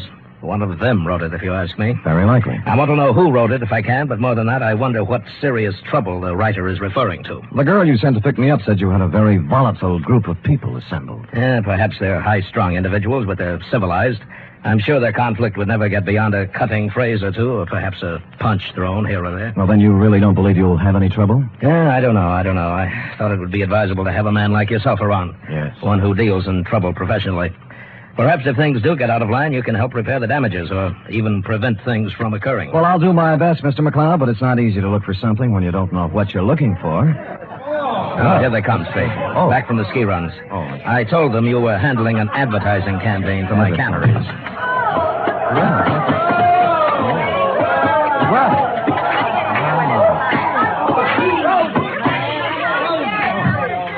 Well.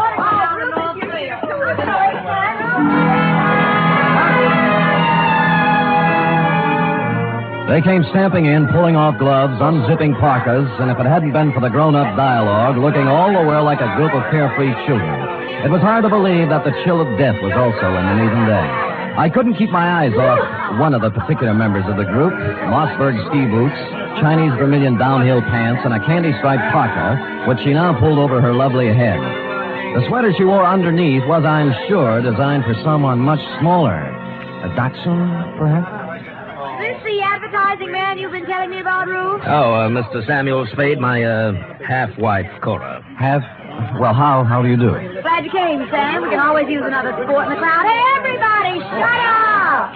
Introducing the incomparable, fabulous Mr. Samuel Spade. Hiya, Sam. I'll give me a pass, Sam. Me, Paul Endicott, Rita Parker, Charlie Allison, Tosia Svenborg. Charlie's the one who doesn't ski. I'll take snowshoes any day. I can't get anywhere in snowshoes. You've heard, perhaps, of the tortoise and the hare? Rufus, ring for some drinks. Tom and Jerry's, hot toddies, coffee, God, something. We're having hot buttered rum. The stuff's warming in the kitchen. Well, get it up, get it up. Right away, Cora. And as for the rest of you, ready? A one, a two, a three. Oh, yes. dear old Maine, shout till the rafters ring. Stand and drink a toast once again. Let every loyal Maine man sing.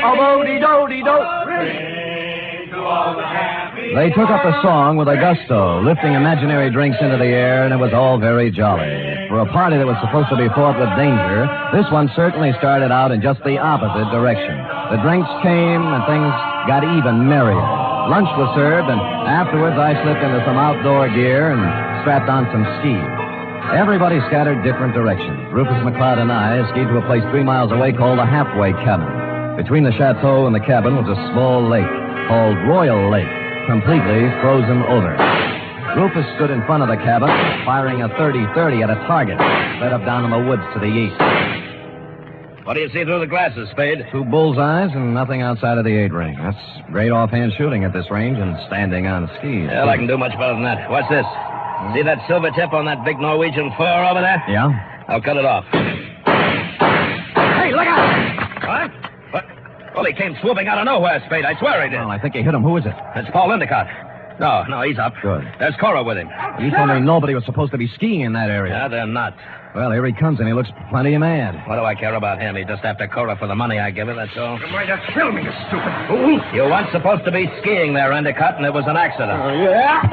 Well, that was no accident. All right. Knock off the punches. You keep out, or I'll throw one at you. Oh, that I'd love. Paul, now stop it. And the rest of you, quit acting like children. Your boyfriend threw a sucker punch at me, Cora, and even if he is my guest, there's a limit to hospitality. I don't call one punch an even trade for a 30-30 bullet. You weren't hit, so don't start crying. Rufus, I have the feeling you wouldn't mind if he were hit. You wouldn't mind at all. Paul, I've just decided I don't like you without a mustache.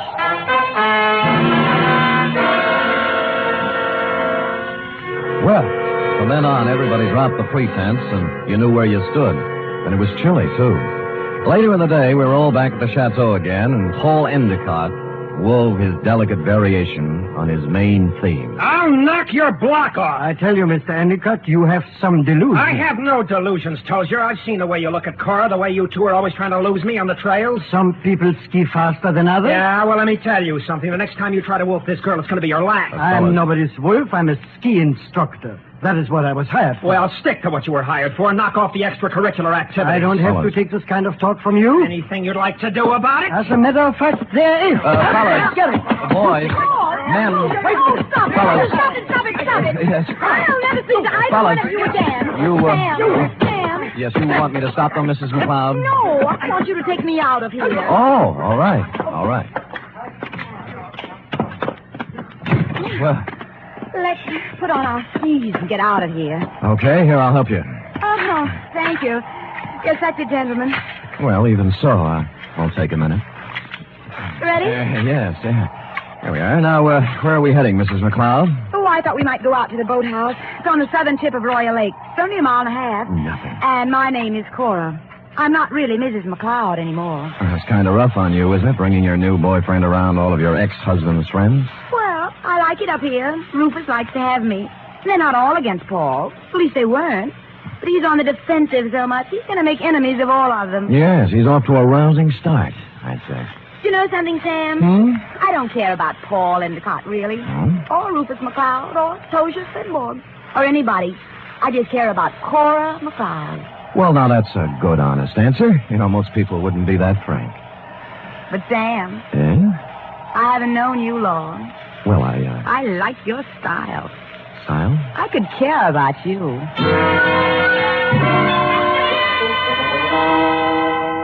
It broke my heart not to stop right there on the trail and kiss her because that's what she wanted me to do. So that's why I didn't do it. And I'll never turn down anything better.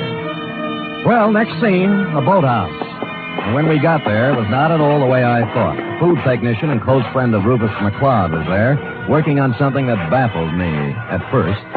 It's an ice boat, Mr. Spade. That's what it is. Belongs to Rufus. Yeah, I don't think I've ever seen one up close before. I'd take you for a ride, but this one needs a lot of work before anybody could use it. I'm just cluttering. What prompted you to come out here, Cora? Because Paul and Tozier Finborg got in a fight over me, and I got tired of the whole thing. Sam and I went out for some air. Oh. Well, glad you did. I was getting a bit lonesome. You see, Sam, they always leave me in a cloud of snow on their skis, and I just plod along on snowshoes all by myself. Well, maybe we can go walking together sometime. I used to be able to shake a pretty good snowshoe. It's a deal. Tomorrow morning, I'll show you the place. Sam, I think I'll stick around here and help Charlie with the ice boat. Oh. Unless you're crazy about ice boats, why don't you go back to the chateau? We'll be there in time for dinner. Well, I don't need any engraved exvitation. I hope you catch a common cold. The trouble with that girl was that she only wanted one man at a time around her. Back at the chateau, there was no one but the cook, the Marjorie Main part. Too tall. As supper time approached, Rufus came in, then Rita, then Cora, then Allison, and finally Tozier, in that order. And the order is important, because you see, nowhere in the list is the name of Paul Endicott. He didn't come in for supper, nor for the next 3 hours. It was dark by then, and Rufus McCloud was worried about Endicott. So we fanned out in a searching party. I was alone when I found him. He was lying in the snow 300 yards west of the halfway cabin. There was a 30-30 slug in him. Period. End of Paul Endicott.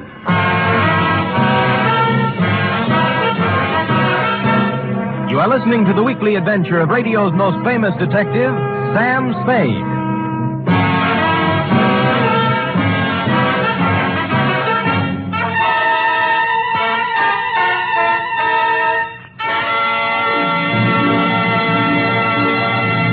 This Sunday, Cary Grant and Betsy Drake star in the second of the new Mr. and Mrs. Blanding series over most of these NBC stations. The delightful tribulations of Jim Blandings and his wife Muriel as they built their famous dream house entertained millions as a novel and then as a motion picture. And now you can follow the further adventures of Mr. and Mrs. Blandings every Sunday on NBC. And Sunday also means your weekly visit with the hilarious Harrises on the Phil Harris Alice Faye Show.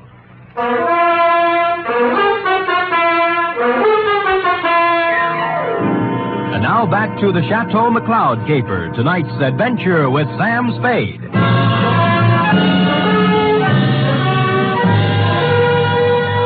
There were no ski marks near the body of Paul Endicott, just his own. Somebody had drawn a bead on him in the dust from some distance. I started to look for the rest of the searching party and then changed my mind.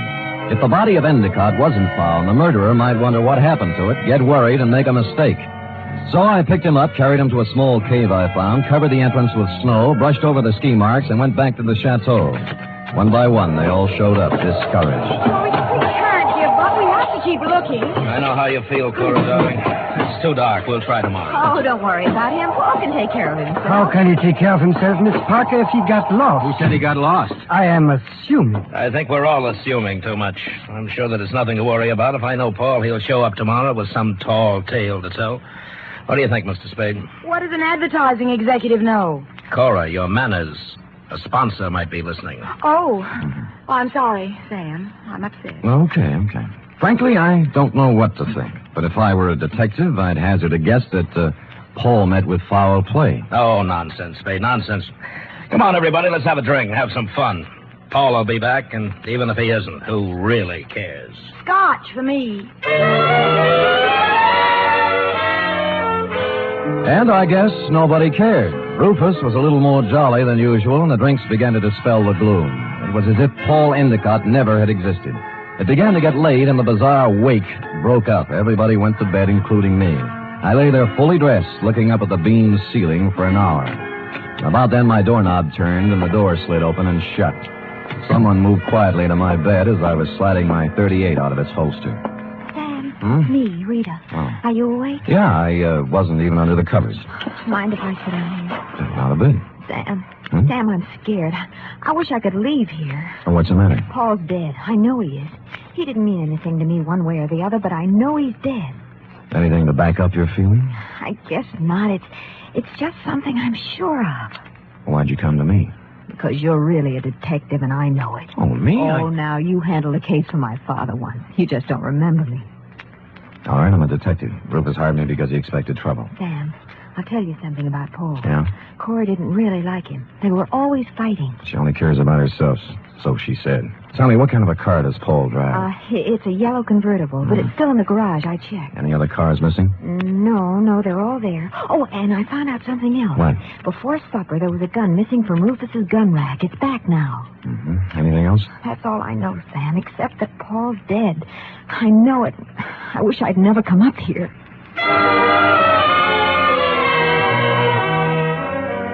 After she left, I dressed for outdoors and climbed through the bedroom window. It was still and quiet, and it was a quarter moon when I skied away from the chateau.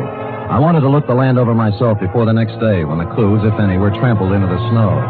When I passed the northern tip of Royal Lake on the trail to the halfway cabin, I saw a new set of ski tracks heading into the woods where I'd found Endicott's body. I followed them, and they went right to the cave where I'd hidden him. And he was gone. I was standing there, pondering this, when I thought I saw something move in the trees to the west of me. I stood stock still. That was a mistake. A bullet splintered a tree next to me, and I shoved off as fast as I could. There was no second shot. I circled around in the trees trying to catch sight of someone. Nothing. I kept in the shadows and made for the halfway cabin. It was dark and quiet, at least until I opened the door. I tried, but he had the advantage of surprise and some kind of a club. I ended up on the floor with someone sitting on my chest. All right, I have your gun. You make one wrong move, Spade, and I'll use it. It's got bullets in it and a hair trigger, so be careful. We could use a little light. As you see, there's Paul Endicott's body. Yeah. How did you find him, Tozier? You're only putting a noose around your neck. You're a very perceiving man, Mr. Spade. How do you figure I did it? I talk better on my feet. Just remember the gun. If you didn't kill him, how else would you know where the body was? Because I know this country like the back of my hand. He had to be somewhere. You are the killer, Mr. Spade. Me? Why, I do not know. You found the body before anyone else could. Hid it, then clumsily tried to hide your tracks. Don't be silly. Why would I come back? A murderer always worries about his crime. Did he forget something? Was something left undone? It's a natural. It sounds good, except it isn't true. You couldn't pin it on me in a month of Sundays. But somebody might just tie it on to you. That's what you think. Do you know what I'm going to do now? I wouldn't want to guess. The shots came pouring in through the window, and Tozier Svenborg went down. I saw the flash of a face outside and was gone. I kicked at the lamp, threw the place into darkness, and lay on the floor. Then I crawled over to Svenborg and took my gun back. Well, that was a surprise. It hurt quite a bit. Where'd you get it? Oh, somewhere in the back. Let me see. It's at the shoulder level. But he won't die anyway. I'm afraid I misjudged you, Mr. Spade. Go after him. Go after him and catch whoever it was. I can't leave you here. I'll take care of myself. Just leave me your gun for protection. No, I'll stay. Go, please, while there's time. Or are you afraid? I was, but I gave him my gun and left. Outside, there were many ski tracks, but a fresh set led left from the halfway cabin down. They went right to the edge of Royal Lake and then stopped. There were no marks of ski poles on the ice, so I followed the shoreline, looking for some kind of a clue. It wasn't until I reached the southern tip of Royal Lake that my effort was rewarded. Leading up from the ice were a set of footprints, then a set of ski marks. They led to the boathouse. Inside, I found two interesting items. One, a dismantled ice boat with fresh ice on the runners. Two, a pair of skis with snow in the grooves. I made my way along the beaten path back to the chateau. Circled it once, found interesting item number 3, and went in. Well, what were you doing up, Spade? Did you hear the shots, too? Yeah, I thought I'd look around. Cold. Woke me out of a sound sleep, Sam. What was it, you know? Well, I didn't find out about the first shot, Mrs. McCloud. That was fired at me. But the next 3 were fired at a man named Tozier Svenborg. Oh, no. Tozier? How did it happen, Spade? What's it all about? He found Endicott's body in the woods. Dead? Very. I told you, Sam. I told you. Told him what? What do you know about it? Nothing. I just had the feeling, that's all. You know something. Now tell us or I'll slap the rents right out of your head. I don't know anything at all. I just had a feeling. Who shot Tozier, Spade, and why? I don't know. I was standing with him in the halfway cabin. Somebody shot through the window. Didn't you see them? Don't you know who it was? I was too busy ducking to look. Just answer me one thing. Have any of you been out? Of course not. No. I haven't, and Mr. Allison's in bed. Of course, they all lied. McCloud's shirt was stained with sweat. He'd been moving fast somewhere. The ski pants sticking out from under Cora's robe were wet, and Rita Parker was now dressed when she wasn't before. I was trying to figure out something to say when Charlie Allison came out from his bedroom, rubbing sleep out of his eyes and pulling a robe on. What's going on here? What's all the excitement about? They found Paul, dead. And somebody shot Tozier. No. Where is Tozier? In the halfway cabin. Well, let's get him to a doctor. I'll call one from town. Why don't you go up and get Tozier? I'll have a car ready, and we'll take him right into the Lucerne Hospital. Wait a minute. What about the murderer? Who did the shooting? Nobody's getting out of my sight. It had to be one of us. Why, Cora? Oh, it wasn't just anybody. We're the only ones left walking. Why don't you ask Sam? He's the detective. Detective? Yes, I hired him because somebody sent me an anonymous letter saying there'd be trouble. You knew there was going to be trouble, Rufus.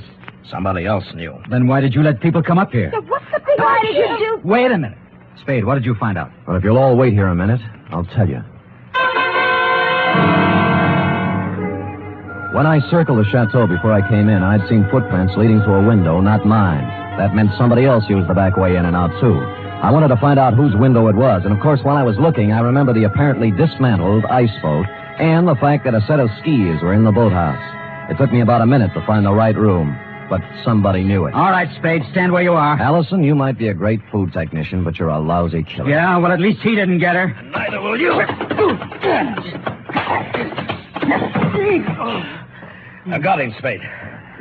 All right, come on, stand up. Come on. You sap. Cora, huh? You think you could get her by killing somebody? Shut up, leave me alone. I'm sorry for you. Sorry for anyone that ever knew her. I'm sorry for myself. She loves me, you fool. What's the matter? I was We found our killer, Mrs. McCloud. Charlie? Yes, baby.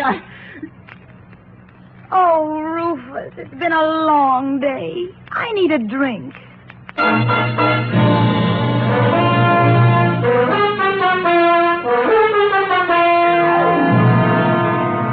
And that goes to show you how cold it can get in the snow country, F. Period. End of report.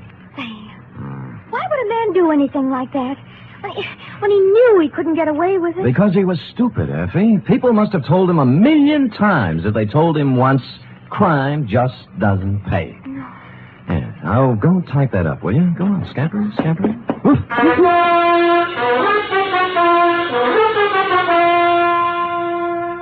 3 chimes mean good times on NBC.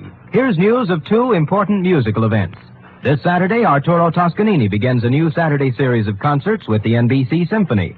And for his premiere, the celebrated maestro Toscanini will present a special hour-and-a-half performance of Verdi's Requiem. And beginning next Monday, you can hear the first in a new series by the Boston Pops Orchestra.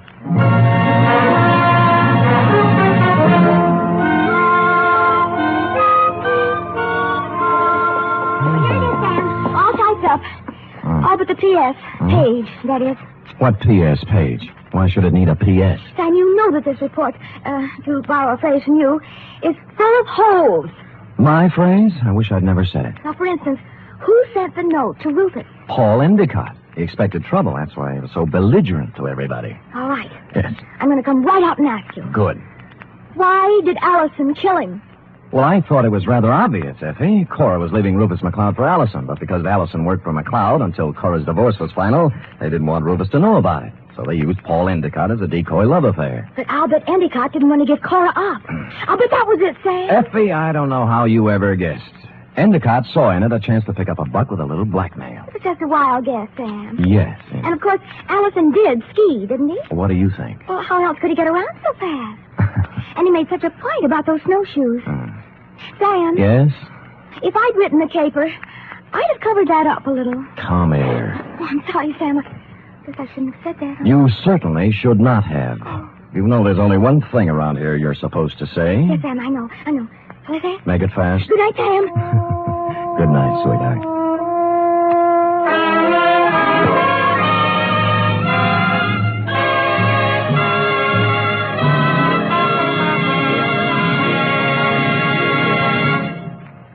The National Broadcasting Company presents The Adventures of Sam Spade, Detective.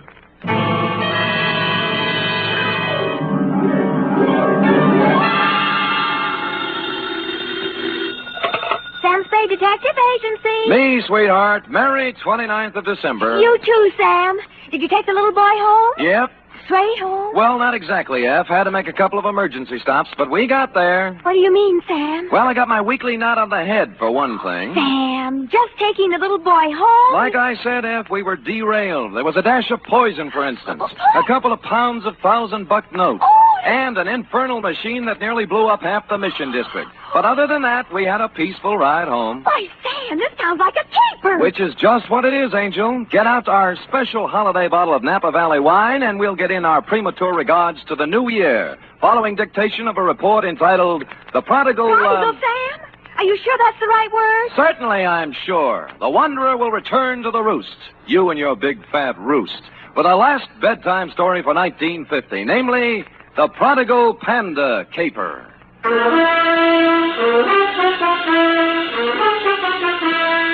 For NBC, William Spear, radio's outstanding producer-director of mystery and crime drama, brings you the greatest private detective of them all in The Adventures of Sam Spade. Effie! Miss Perrine! Coming, Sam, coming. I've been looking in the dictionary. Huh? Sam, you've fallen into the trap. Again? Prodigal. Here, now, see? Prodigal. Given to reckless extravagance. It doesn't mean wandering at all, see? Now, people think just because the prodigal son wandered that you... What are we talking about? The prodigal panda caper. How can a panda be given to reckless extravagance? Well, let me see. Oh, here. Definition 3, prodigal. Yielding abundantly, luxuriant. A panda? You mean one of those black and white? Oh, right. See note below. It says, you ready for the note below? Where's my pencil? Oh, hi, Panda. Dashiell, and it's 2. Master Roebuck Dozier, 2318 Delaney Street, City. From Samuel Spade, license number 137596. Subject, the prodigal... Panda caper. Right. Dear Roby, I'd spent a relatively pleasant day running down a case of slow pay in North Beach and, flushed with success, had returned to my office for a final check of the file. Underwood Helen, Usher Roderick, Varden Dolly, where the... Oh, Spirits Holiday. Yes.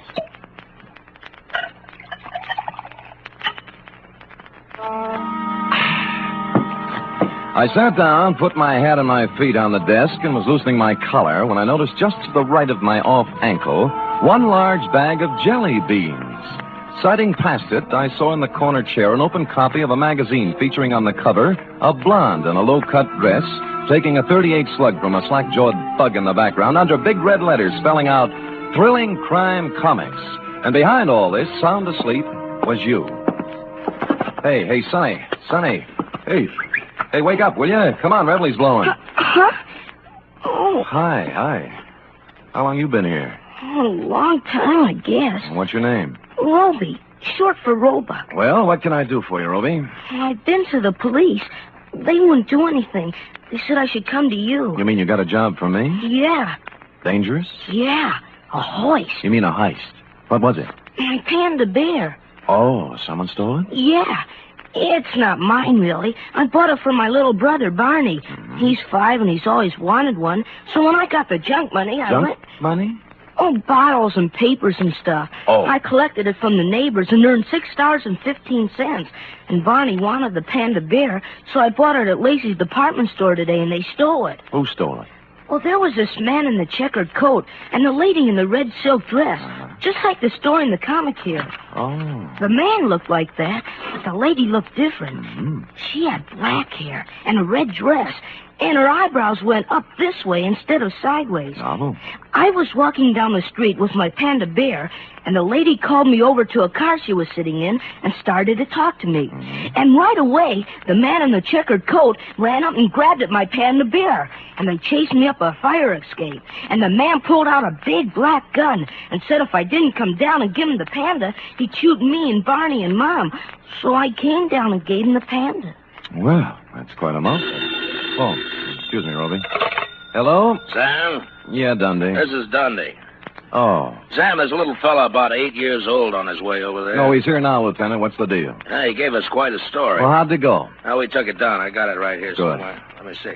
It's about a man in a checkered coat and a lady in a red silk dress. Yeah. Oh, here it is.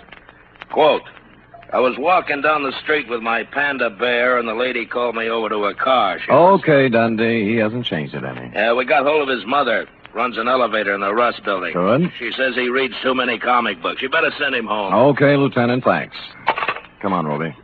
You gonna send me home? Lieutenant Dundee called your mother, old man, and You don't believe me either. Oh, it's not that, Roby. It's just But I can't go home without the Panda bear.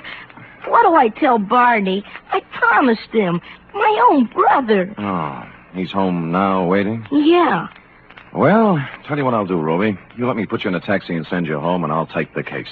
You'll get my Panda back? I wouldn't be at all surprised. So if Barney's face hits the floor, just tell him Samuel Spade Incorporated's working on it. Only one thing. Huh? I haven't any money left.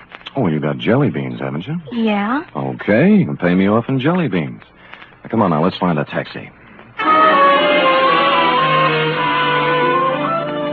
Which we did, Roby. Like the psychology books said, I didn't discourage the child imagination, but I did try to tout you off thrilling crime comics and onto Alice in Wonderland. This, I could see, would take some doing. It was almost closing time when I got to Lacey's, but I talked my way past the man at the door and hustled up to the 6th floor and the toy department. The clerks were doing whatever clerks do at 5:30, but I found a handy floor walker. Dear me, Mr. Spade, I just don't know. I just don't know. You mean you counted your cash and everything, but you can't... It's not that, Mr. Spade. Oh. I am perfectly willing to stretch a point to please the little fellow. We like to think we're human here, you know. Well, that's nice. That you like to think so, I mean. But you see, something very strange happened this afternoon. Come over this way, sir, by the escalator. Oh. We had the giant pandas at this counter here. 25 of the large size. I assume that's what you're interested in. I guess so. Then what then? Well, for Christmas, they didn't do anything. Just sat here, huh? Yes. But would you believe it, sir? This afternoon, all 25 were sold. Well, how do you account for that? New Year's gaiety? Well, if you want my personal opinion, it's me. An impressive panda bear, Roby. It was hard to figure out how you could lose anything that big, and harder still to figure out how I'd explain this kind of thing to people who stopped me on Market Street. Be that as it may, my floor walker friend took my cash, tore off the sales slip, and I was about to set sail with my Panda when I heard him make the kind of a noise floor workers make when they see what he was looking at. Miss Greenbar! Miss Greenbar! He pointed weakly, turned pale even by floor walker standards, and sagged to the deck. I turned in time to see Miss Greenbrier collapse at the top of the escalator and watched her come down, draped across 3 steps like the cover of one of your books of bedtime stories, Roby. She was the last passenger of the day, or so I thought. When I looked closer, I saw she wasn't a passenger. She was freight. At the lamp counter on the floor above, busily adding up receipts as if nothing had happened, was a dark type built along Dragon Lady lines. I'm very sorry, sir, but we closed. I want to know about the girl who just went down the escalator. Miss Greenbrier? Yeah, notice anything strange about her? Why, is she ill? Yeah. Did she look ill? I thought there must have been something wrong. I said hello to her, and she didn't pay any attention to me. It was only a second ago. Where'd she come from? Around the corner. I think she'd been at the wrapping desk. She had. It was a 10-size sheet of heavy brown paper, a batch of metered postage tape, and a shipping label addressed to Master Frankie Carson, 281 Avenida Ruiz, Havana, Cuba. Downstairs, I found my floor walker friend had come around and was bending over Miss Greenbrier with an impressive-looking gent with gray at the temples. Good heavens, it can't be. It just cannot be. That's all. I'm afraid she is, though. In Lacey's, it's unheard of. Why should she be? Good heavens, in my department, too. Excuse me, floor walker. Oh, this is Mr. Spade. He was with me when it... Oh, dear. I'm Dr. Kempthorne. I was exchanging some Christmas gifts when... Any idea what killed her? Well, it's pretty hard to tell without an examination, and I don't have my things with me. Heart, possibly. Natural causes? Well, of course. Why, do you have reason? There are more natural places to die than at the top of an escalator. And in my department at Lacey's, too. Good heaven. Well, who can say? Have to look up the girl's history. If she had a heart condition, well... Sure. Meanwhile, I'll call homicide. They've nothing better to do. For a minute, I thought I'd been reading too many comic books, Roby, but things settled down when they pulled out the records and found Miss Greenbrier had a heart condition of long standing, and the medical examiner wrote it off as natural causes. So, hoping you would consider a jelly bean bonus for promptness, I picked up my Panda and went. Outside, I'd gone about 10 steps when... Hi, Humphrey. It was Larry Healy, the cop who drives for Lieutenant Dundee, sitting in a patrol car. Oh, you and Bogart. Now, who's it for? A little kid in the mission. How come? What do you mean, how come? I'm buying a panda bear for a little kid in the mission who likes panda bears. Does that have to be explained? Okay, Sam, okay. Hey, it just hit me. The bear ain't turned out quite right. He needs a necktie. Oh? I just happen to have one here my brother-in-law got me for Christmas. Here, gimme. Now, see. Sure. Here. Ooh. Larry, how long has there been bad blood between you and your brother-in-law? Bad blood. Listen, even when we were friends, he gave me ties like this. There you are. On your way, Sam. Thanks. Taxi! The cab let me out near the end of Delaney, and I started walking up the row of dingy pre-earthquake flats towards your house, Roby, at the end of the street. Parked at the curb was a discordant note in this hard-pressed neighborhood, a sleek, custom-built red convertible, one of the kind that looks like it can go 90 miles an hour standing still. The same can be said for the dame in it, also a discordant note. You see, San Francisco is a very big, large city. You just don't run into a dame at the lamp counter in Lacey's and a half hour later in a dumpy neighborhood in the Mission, unless she wants it that way. Well, hello. Hello, Dragon Lady. Oh, silly. You must sell a pass of the lamps.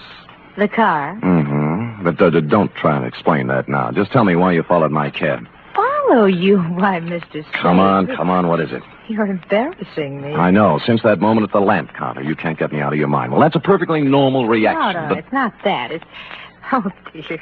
The panda bear. You want it in the worst way. You're kind of attractive as men go, Mr. Spade. Could you give me a light, please? Sure.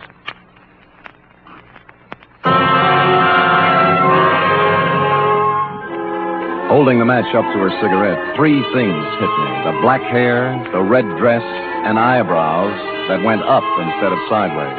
At that point, the sleeve of a checkered overcoat with a big arm inside it came around under my chin from the rear, and the fourth thing hit me.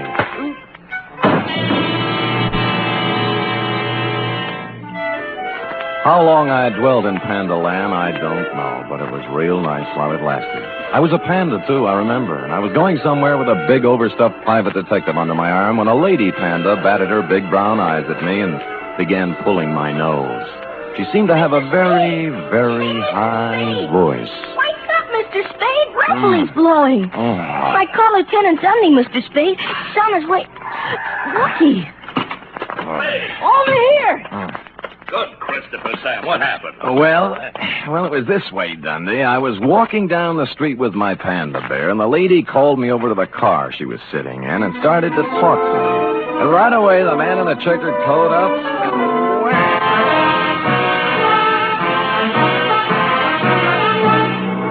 You are listening to the weekly adventure of radio's most famous detective, Sam Spade.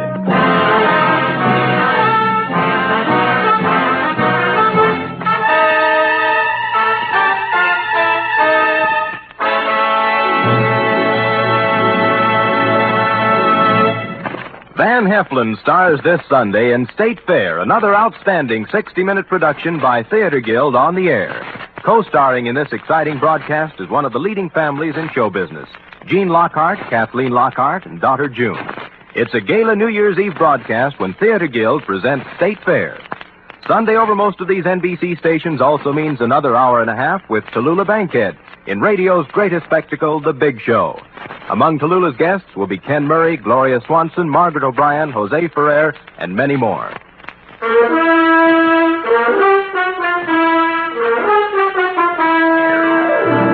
Now back to the Prodigal Panda Caper, tonight's adventure with Sam Spade.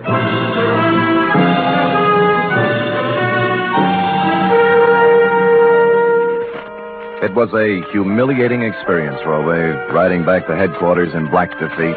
But dear, good Lieutenant Dundee, however, was the soul of patience and understanding. What do you take me for, Spade, an idiot? Look, Dundee, all I want you to understand is that this dame in the hopped-up convertible... I've had 3 rides on that merry-go-round now, and I'm sick of it. The dame in a red dress and the guy in the checkered coat. They take your wallet? No. Your watch? Other valuables? No. Just my panda. Sam, are you trying to tell me there's a hot panda racket going on? Dundee, boy. Look closely now as I take off my hat. What? There. See?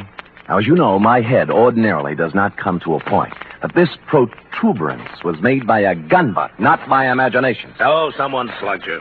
I believe that, Sam, but this panda bear thing... Dundee. Yeah. What?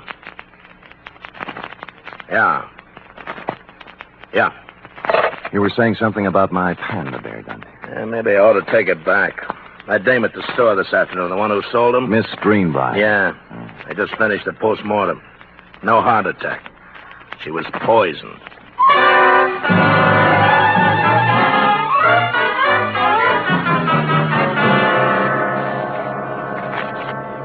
It's a strange thing, Mr. Spade, very strange.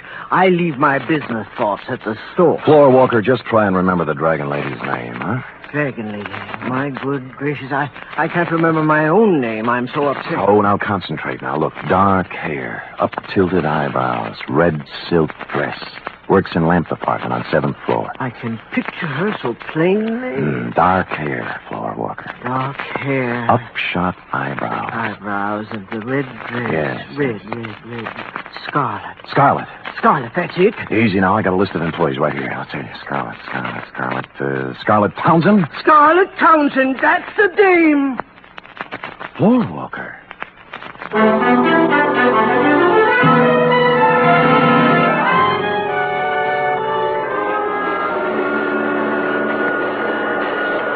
Scarlet Townsend. Yeah, she lives here, right in this room. Move out. Today. Well, how come? I said, how come, landlady? Why'd she move? Me. Oh. I tried to keep her on the right track, but at her age, you can't tell them nothing. So when she bring that no good thing around here, I down. I said, Scarlet, I said, Scarlet, I said, you're What's out. no good, Denny? What's no good, dame, landlady? Crystal McCall. Oh. Here, I found this just now as I was cleaning your room. Picture of Crystal McCall. Now, ain't that a swell way to have your picture taken? The name rang a bell, and so did the picture. Crystal herself and the altogether. When I got around to the place, I made a startling discovery. Crystal was also the late Miss Greenbrier. Don't look at it all day, young man. When'd you see this girl last, landlady? This morning, she and a fella in a checkered coat come around to pick up Scarlet in a big red open car. Know the fella? Nope, never saw him before. But I'd sure know that car. Oh, you ought to see it. You're not telling me a thing, landlady. I have.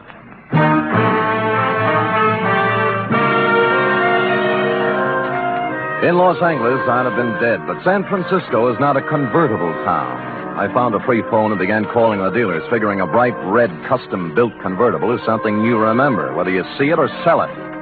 An hour of this got me nowhere, and I'd begun to wonder if the car had been smuggled up from the unmentionable side of the Tehachapi when the wind changed. Sold the yellow one a while back. Thanks, but near misses don't count, friend. But the buyer had it painted red. Special job. Well, you're improving. Who's the buyer? Kim Thorne. Dr. Kim Thorne? Right, Dr. Jules Kim Thorne. Lives on Motley Drive in Burlingame. That's the only red one I know. Great. That's the only red one I need.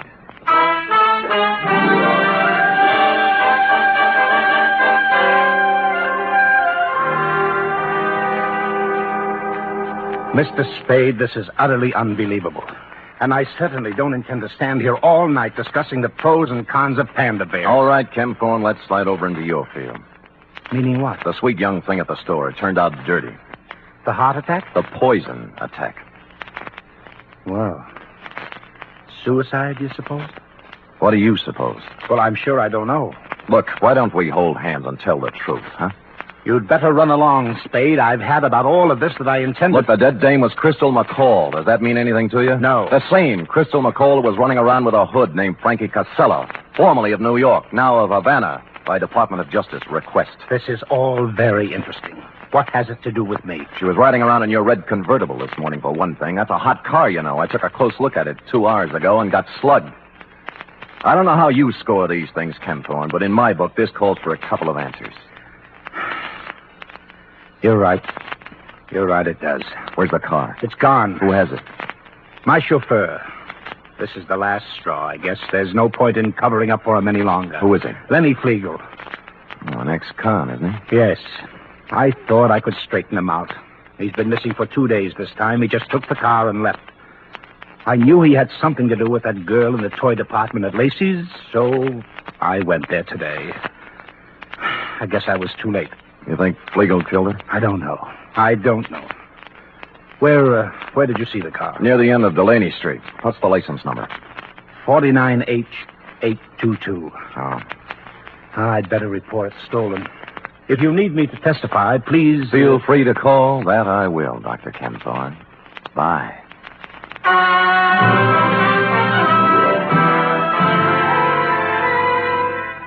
What I had in mind, of course, was to call Lieutenant Dundee and have him slap a 24-hour tail on the good doctor, but something intervened. Halfway down the walk to the street, my eye fell on a round plastic object about the size of a nickel lying in the grass. Clearly, the eye of a giant panda. Since 2 other eyes were obviously watching me through Dr. Kim Thorne's front curtains, I continued gaily on to my cab, drove up a half block, got out, and walked back. Just in time to see Kim Thorne pull away from the curb in his other car, heading towards El Camino and points north. Well, this left me free to prowl at will, and 4 matchbooks later, I had found 2 more eyes, a pocket full of panda skin, and a goodly scoop of panda upholstery. The trail led to the garage. It was no wonder his car was stolen. He must have had to leave it on the street all night because there was no room for it in the garage, which had been turned into a kind of panda abattoir, crammed to the rafters with panda bears, all the giant size, too, in various stages of dishabille. Legs, arms, eyes, and innards. A sight to chill the heart of any but the sturdiest private detective, Ruby. But I braced myself and carried on.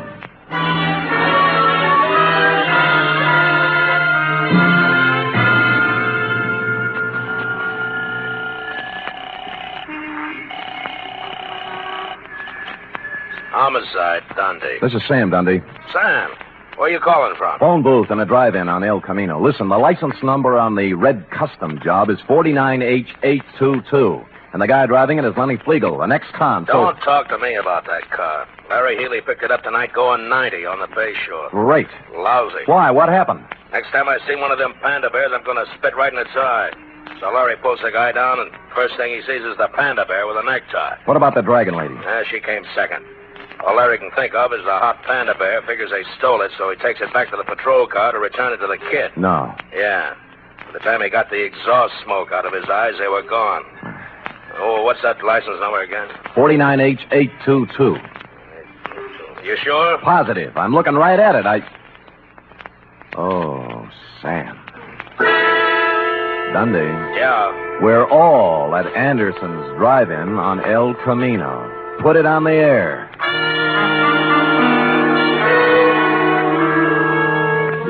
Which just shows you how slow I can think, Roby.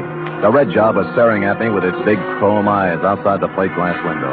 Flegel and the dragon lady, bless them, were having a Saturday night blue plate displayed attractively on the tray racks hung from the car doors. I sidled out of the phone booth and through the kitchen, thereby coming up on the car from behind. More coffee, honey? No, we better get going. Plenty of time. Mind if I join you, Flegel? Huh? He reached and I pushed, and instead of his gun, he came up with half a hamburger. It was too harsh a light for the dragon lady to operate effectively, and by the time Larry Healy and the foul car pulled up, they decided to do it the easy way. You all comfy back there? Lovely, Larry.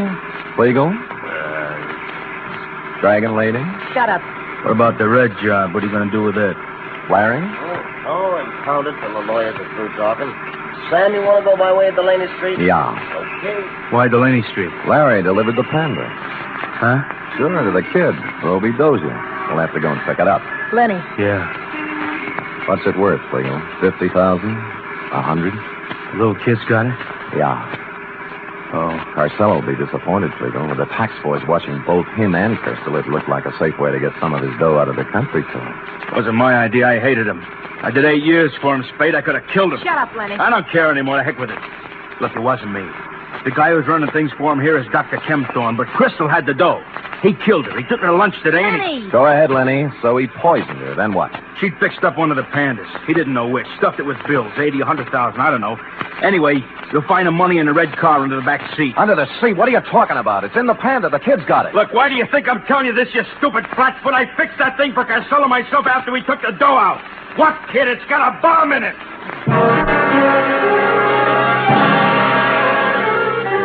I don't remember much about the ride from then on, Roby. All I could see was a white line unwinding in the headlights. But somehow we got to the end of Delaney Street and around that corner again. Roby! Roby! Over here, in the alley. Roby, you hurt? No, just resting. Where's the Panda? Well, I'm through with Pandas, and so is Barney.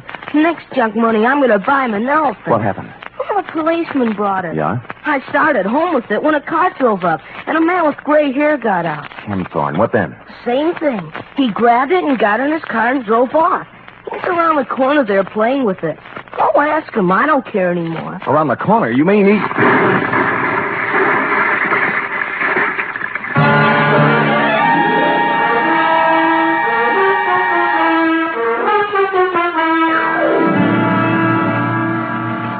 Period. End of report.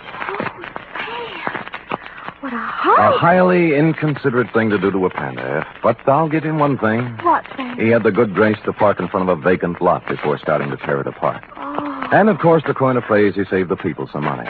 And now, if you're a good, efficient girl and run that through your infernal machine, who knows what I'll have in store for you when you're through. No jelly beans till work is done. Now, scoot, scoot, scoot.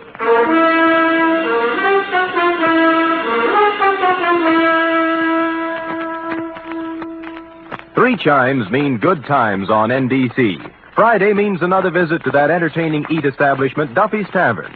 Archie, the manager, and his whimsical friends have cooked up another fresh half hour of laughs and typical Duffy's Tavern madness. And you're all invited. There's also another delightful adventure with Chester A. Riley, played by William Bendix, tonight on The Life of Riley. Keep your dial set to NBC for the very best in radio entertainment.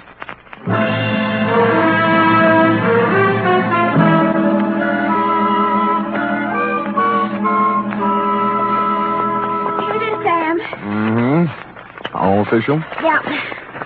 I like the black ones. Lay off. Well, you're no fair eating all the black ones. They're my favorites still now. Master Roebuck Dozier. Very well. Sam, No? I hope Roby appreciates you. Only just a kid. How do you appreciate me? Oh, I appreciate you, Oh, Sam. I appreciate you too, sweetheart. You're so pretty and so efficient. Am I, Sam? And so good about not tipping me all the time for your back salary. Yep. When I stop and think of you, I go all choked up. Me too. Black one. Come here. Huh? Angel, Yes? it's all yours, dear. The rest of the jelly beans. Happy New Year. Oh. Good night. Good night, sweetheart.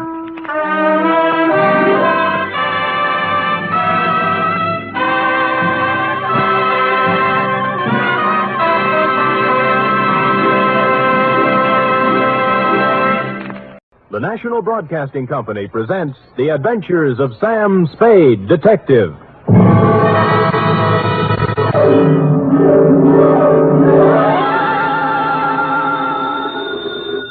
Sam Spade Detective Agency? Me, sweetheart. Sam, would you mind telling me where you are? Not at all, Effie, not at all. Let's see. I'm at the Ilrig Dana Rab Etile Seagrod. I don't understand it, Sam, but I think I caught the word grog. Oh, you're shrewd, Effie. You see, I'm on the inside, and the lettering is printed on the outside. Now, if you'll wait, I'll go outside and read it the right way, and then come inside and... Never mind, I've already guessed. You're at George's Elite Bar and Grill. Trapped. Sam, answer me. You promised me you wouldn't. I am? Me? I promised? Me? You did, Sam. You promised faithfully to stay away from bars. You know how hard television is on your eyes. Have you got your glasses? One in each hand. Fill 'em up, George. Oh, Sam, I heard that. What will people think? They'll never know, Effie. I always drink here under another name.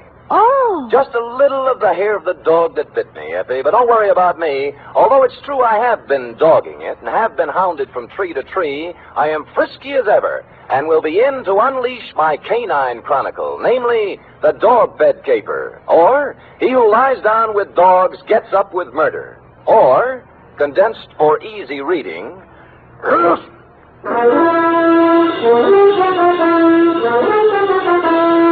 For NBC, William Spear, radio's outstanding producer-director of mystery and crime drama, brings you the greatest private detective of them all in The Adventures of Sam Spade. Effie? Here I am, Sam. Here I am, Sam. Effie, did you ever write poetry in school? Well, I was known as Emily Dickinson of Central High. I thought you had a touch of internal rhyme scheme there. I doodled a little poem about you today. Really? Well, redoodle. There was a detective named Spade with oodles of brains in his head. Clever, clever. But when he took up drinking, he forgot about thinking. Now give me the punchline. And Effie has stayed quite unpaid.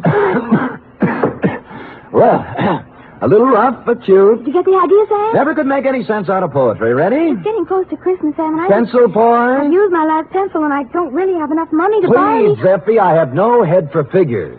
All right, I give up. From Samuel Spade, license number 137596. Subject, the dog bed caper. Oh, Sam, I hope this is going to be all about dogs. I belong to the tail waggers, you know. Yeah. And I've read all the books by Jack Yeah. London. I just think... Down, Effie. Strangely enough, you will not meet a single dog in this story. Actually, this narrative has little indeed to do with our four-footed friends or their beds. And I'd change the title now, except that it's already gone out for publicity. Dear Dundee, it all started with a phone call to my secretary, Miss Effie Perrine, a doll, requesting my inimitable services at the investment counseling firm of Cameron Incorporated. Clearing everything off my desk, 2 shoes with feet in them, my own, I went over. The firm of Cameron Incorporated was obviously not for the pushcart set. It was plush, ankle-deep rugs, imported drapes, and the receptionist. She had a plushness all of her own. I said hello in my plushiest voice, and she liked it. She said so. Oh, I like the way you said that. Say it again. Life is too short to go back even for a moment. The past is a dead thing, the present dying, only the future alive and vibrant. However, hello, Is there something? There is. Could I ask a question? Why not? I will rephrase the question. What time do you stop working this evening? Around 6. Care to have... Why not? There's a little bar around the corner, okay? Why not? Why not, indeed? Bring your own money? Well, come anyway. Your name? Celeste. Mine's Sam Spade. Who's Mr. Briggs? He called me. Major Briggs? Why, he's our chief accountant. I just happened to have my door open. Did I hear someone inquiring about me? This is Mr. Spade, Major Briggs. How do you do, Major? It's a pleasure to meet you in person, Mr. Spade. I'm the man who called you, you know. I'm grateful, sir. Now, what is it I can do for you and Mr. Cameron? Oh, it's not for me that I called. I haven't a worry in the world, and it's Miss Cameron. Oh. Old Cameron's been dead for many years now. I see. Whatever she wants, Mr. Spade, do a good job. We are all counting on you. Will you please announce Mr. Spade, Miss Roberts? Certainly, Major. If you'd excuse me. Nice to have met you, Major. Miss Cameron? Yes? Miss Spade's here. Send him in, please. Go on, Sam. Have fun. Think I might? Why not? That girl had the most beautiful double entendre in town. Well, to get on, Adela Cameron was a career woman around 29, although the tailored suit made fine detective work difficult. No makeup, severe hairdo, and in spite of all this, chic. In fact, as we shook hands in a most businesslike manner, I had the feeling that something warm might well spring up between us. Something like a warm mutual dislike, maybe. But something. Most men simply cannot be told anything in confidence. They gossip. That's a switch. I don't appreciate your humor, Mr. Spade. I accept your apology. I will tolerate you because of your reputation. All right.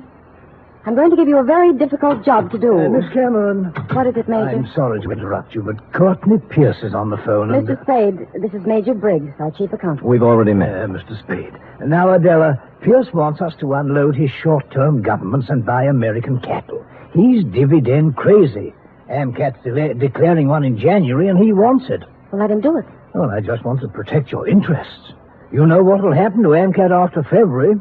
They'll drop 10 points, and he'll blame us. I went through this with your father when you and Greg were... That's right, Major. Well, tell him we advise against it. But if he persists, ask him for a release in writing. That's what I thought you'd do. That's the way your father would have handled it. I just want to protect your interests, my dear, that's all. Major, I know. I just want to protect your interests. Well, don't worry about us. You know, we're not children anymore. All right, my dear. Where were we? Oh, you were giving me a difficult job. Oh, yes. Here is the business address of Mr. I.J. Barco. He's a wealthy manufacturer, a client of ours. I want you to find out everything about him, especially anything unsavory. Sorry, I don't do divorce or blackmail cases. Mr. Spade, this is not a divorce investigation. All right, what is it then? Why do we want a client shadowed, I believe is the expression? That's it.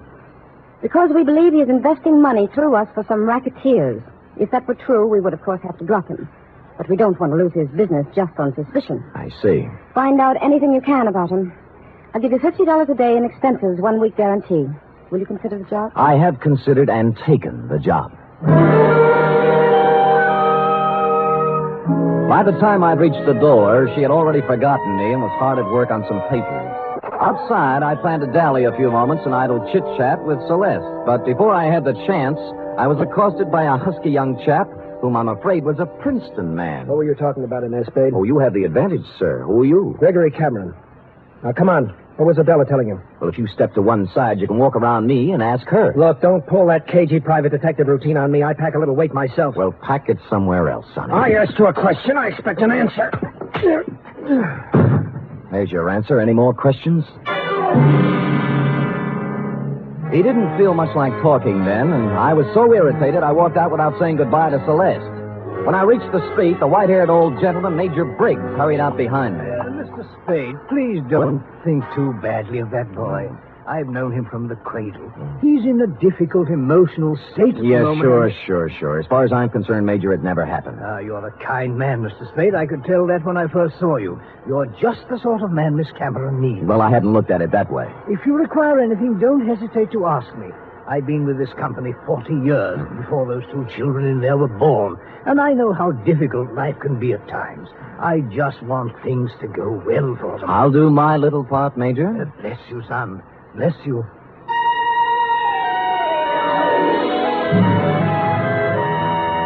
I started to work. The card Adela Cameron had given me revealed that my quarry, Mr. I.J. Barco, was of all things a manufacturer of dog beds. I sat down on a hydrant to think this over and then followed the scent of horse meat on over to his factory on South Dolores. It was built in the shape of a large doghouse, and outside stood a billboard with the message, "A survey of independent dog tracks, kennels, and canine corps proves that dogs choose Barco beds 2-to-1. I had to get a look at Barco himself, and so ruffling up the hair on the back of my neck, I trotted into the building, sniffing and wagging my tail in a very friendly manner. It was very easy to see Mr. Barco after I lied a little about my connection. What was that name again? Senor Don Jose Martinez Sada Morales, but you may call me Sam. And you represent a group of retail outlets in South America. Oh, I do indeed. We have our eye on your dog beds, Mr. Barco. Well, now, let's take a look at our catalog here. Now, say you had a Great Dane. You'd want something regal like this Louis XIV. Ever see a more beautiful bed? Well, not lately, but Mr. Barco... Down, boy, down. Now, here's a number that's very big this season with English Bulldogs, a Sheraton, natural wood finish. Lovely, huh? Arriba. And, of course, if it's an Irish Terrier, here's a purely gag present for his sense of humor. A Murphy bed. Get it, Sam? Irish Terrier? See. Well, of course, we wouldn't ask a dog to sleep in a Murphy bed. Mr. Barco, I'm afraid I don't see anything here I like. What's this? Do I understand you, sir? You are refusing this small speck of comfort to the one unselfish friend that man can have in this selfish world? Well, I'm not refusing anything. I just don't happen The unselfish friend who, if fortune drives you forth an outcast into the world, homeless, without no higher privilege than to be at your side to guard against danger, Mr. Barco, faithful unto death, there by your graveside will be found the noble dog, My his graveside? head between his paws, his eyes sad but watchful, faithful.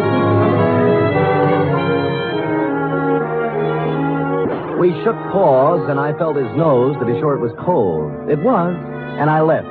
I rented a car and took up a station outside the Barco factory. About 4 o'clock, he hurried out, jumped into a long, low vehicle shaped like a dachshund, and mushed off. I followed. An hour later, I was phoning my first report to Adela Cameron's secretary, Celeste. He went to the city hall. What'd he do there, Mr. Spade? License bureau, marriage, not dog. Really? Where'd he go then? Grocery store, where he bought 1 bottle of olives, 1 bottle of vermouth, and 1 bottle gin. I wonder what he's going to make. What recipe is that? Well, now he's in an apartment house on Post Street, just across from the drugstore I'm in, and judging from the groceries, intends to stay a while. He has laid in provisions. Uh-huh. Well, I guess that's all we wanted to know. What? Miss Cameron just told me to call you off the case. You'll still get your guarantee, though. Major Briggs will send you a check. Well, that doesn't make sense. Sam orders his orders. All right, all right. What about tonight? I'm afraid not. Some other time. You mean it's all over? The half-daring, half-shy kisses on the Oakland ferry? The warm, passionate spring nights at Fisherman's Wharf eating abalone? Hello? Well...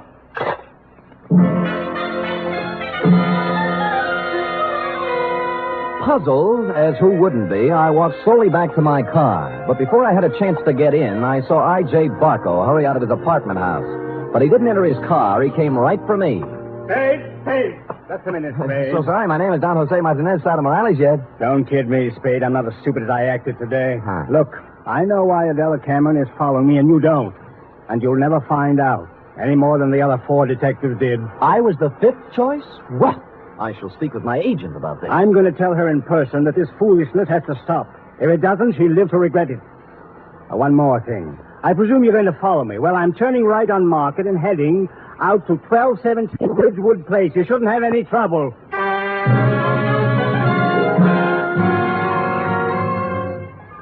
And with that, he spun on one heel and trotted to his car. He took off, but when I went to my car, it wouldn't turn over. And when I lifted the hood, I found out why. All my spark plugs were gone. I picked up a new set at a service station, looked up Adela Cameron's address in the phone book. It was 1217 Ridgewood Place. And a good half hour later, I got there. Barco's car was out in front. No one answered the door, but it was open. Adela Cameron was a crumpled heap on the living room sofa. Oh, Sam. Sam, help me, please. All right, Miss Cameron. Let me look at you. You hurt?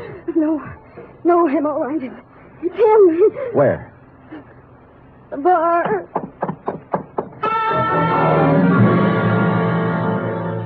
I hurried into the bar and was met with a strong odor of scotch.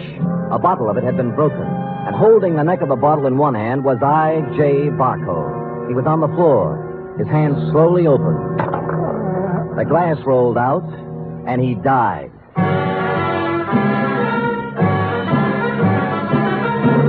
You are listening to the weekly adventure of radio's most famous detective, Sam Spade.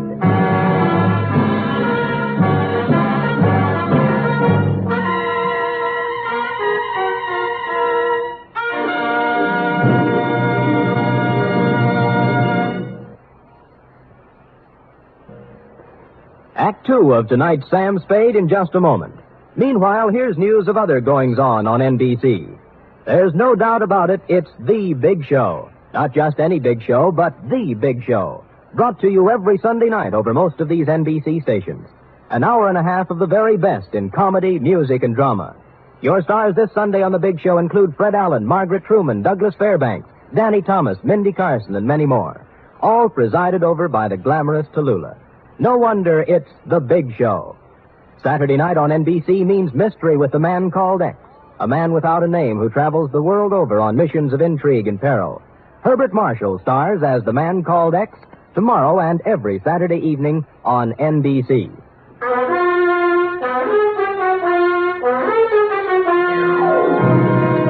And now back to the dog bed caper, tonight's adventure with Sam Spade.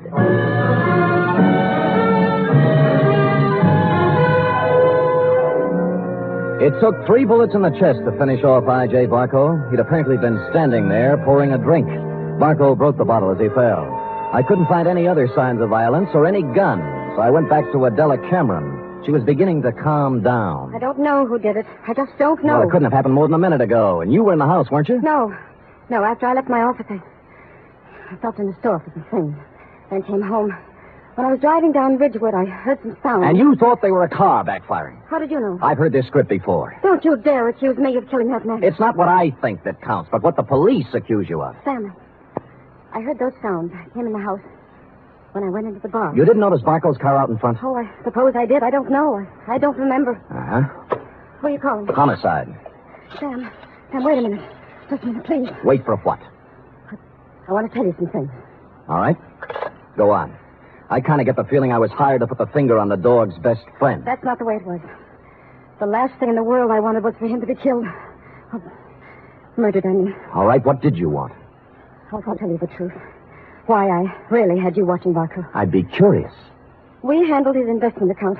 My brother Gregory... We ran into each other. I heard. Well, Greg took $150,000 of Barco's money and invested it, without my knowledge, in a television company. I hear that medium's making money. But it turned out this company was just a front for some men who wanted to build a gambling syndicate up north. You mean your brother didn't know that? He knew, but there was supposed to be big money in it. He was going to give Barco a good profit and take the rest for himself. And Barco found out and threatened suit or something. He never would have known, but the deal fell through and the gambler said the money was gone. Then he asked about the investment.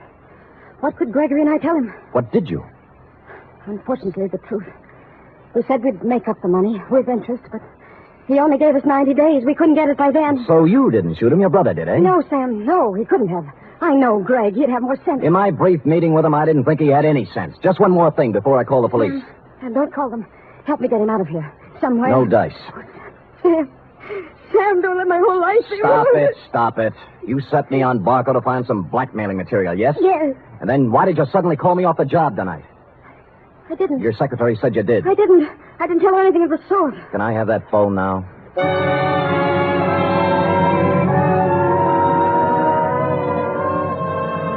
So I called you, Dundee. Before you arrived, I looked through Barco's pockets for something to do and came up with a picture of him and a girl taken outside a marriage chapel in Las Vegas. The girl was Celeste, Cameron Incorporated's plushy secretary, several years younger and 2 shades less voluptuous.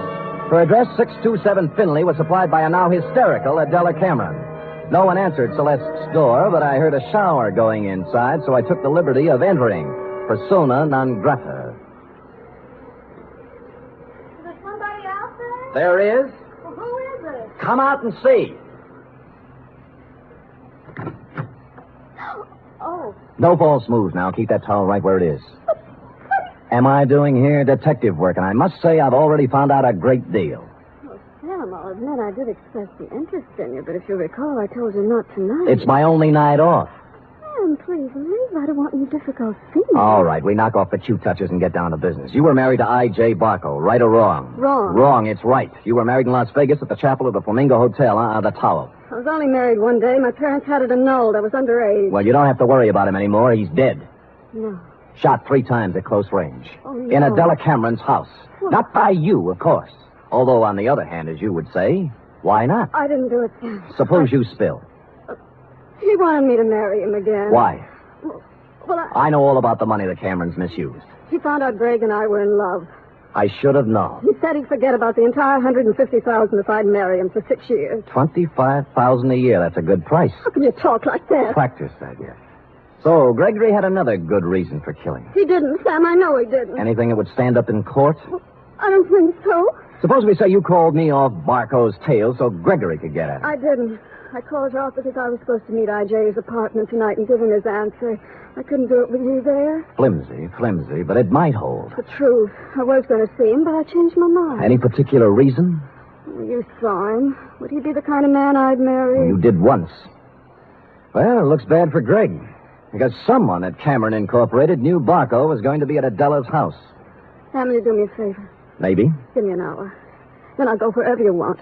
I'll tell you anything you want to know. Why an hour? Because if I'm going to live with myself, there's something I have to do. Well? Please, Sam. If you do, I'll give you some information you might want. For example? There was someone at Cameron Incorporated who knew that Barco was going to Adela's house.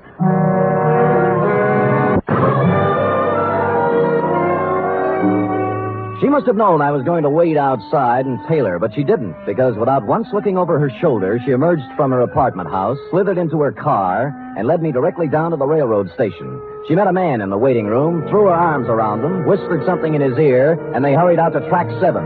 There was a transcontinental train getting up steam. She kissed him, and he climbed quickly up into a Pullman named Aurora Falls. And almost as quickly, I climbed in the other end. We met in the middle. What are you doing here? I came to take you off the train, Greg, before you made a big mistake and left town. Now, look here, Let's not Spade. go through the intercollegiate tough talk again. Are you coming off, or am I going to carry you off? You're going to carry me off?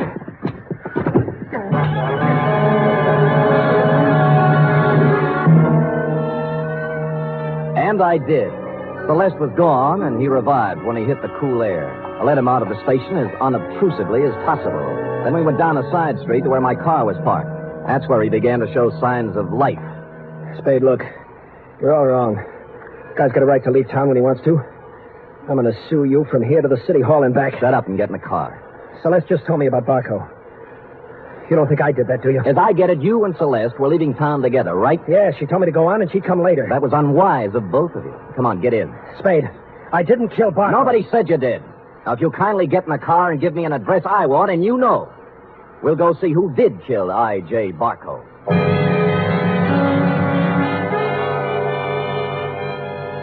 He gave me the address I wanted and said I was crazy. I told him why I wasn't, and he began to see the reason of it. Never have I gone to pick up a murderer with more distaste. When we knocked at the door, I had a gun in my hand, but it wasn't necessary. Oh, come in, Mr. Spade. I knew you'd be along sooner or later. I don't like what I have to do, Major. Major, it can't be true. It just can't be. Come in, Gregory, my boy. Come in. A little Madeira first before we start to talk. Madeira? How can you talk about wine when a man's accusing you of murder? Oh, I don't think it's so unreasonable, Greg. After all, I did kill the unfortunate Mr. Barco, and this might be the last Madeira I shall ever have. Mr. Spade. Thank you, sir. Greg? I don't want any wine. Spade, he's out of his mind, and so are you. I'm afraid not, Gregory. Oh, that was a vintage 1900 Madeira you wasted, Greg. Twice as old as you. Stop it. I'm sorry about what happened, Greg. I would have spared you and your sister this unhappiness if I could have. But destiny was against us all. You knew he was going to Miss Cameron's house, didn't you? Yes. Just before I left for the bank with the weekly deposit, he called for Miss Cameron, and I took the call. I told him she was gone, and he said he was going to her house. It was to be an ultimatum. The money in 24 hours or exposure. But you didn't have to... Kill him? Certainly not. It was a crime of passion. I take the weekly deposit to the bank every Friday, and I always carry a gun. Silly me carrying a gun. Never had to use it, but the bonding company requires I carry it. Well, I went directly from the bank to Miss Cameron's house. I wanted to help her face Barco. Was she there? Oh, no, Mr. Spade. She'd apparently stopped downtown to do some shopping. So I faced Barco alone. I asked him point blank to give these young people more time, but he just laughed at me. He said the only time they'd get would be in jail, so... It happened. Well, I hadn't intended to, but I became angry. Suddenly found the gun in my hand, and the thought crossed my mind, my life is just about over, and yours, Greg, is just beginning.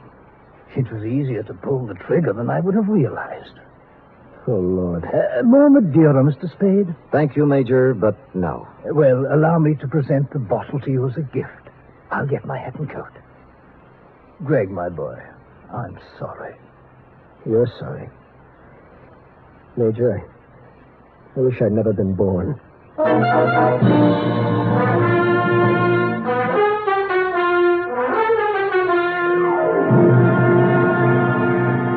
Period. End of report. Oh, Sam, I wish I hadn't either. Hadn't what? Been born. That poor, poor man. Yes, sour racket. It is. And poor Gregory. He'll have to go to jail for something, too. He will, F. He will. How about typing it up? Oh, I hate to, but I guess it's my duty.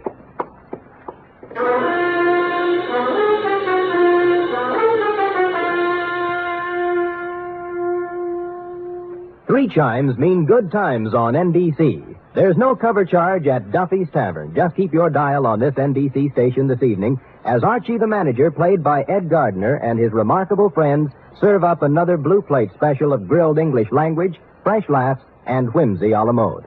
Another Friday fun favorite is The Delightful Life of Riley, starring William Bendix as the beleaguered Chester A. Riley.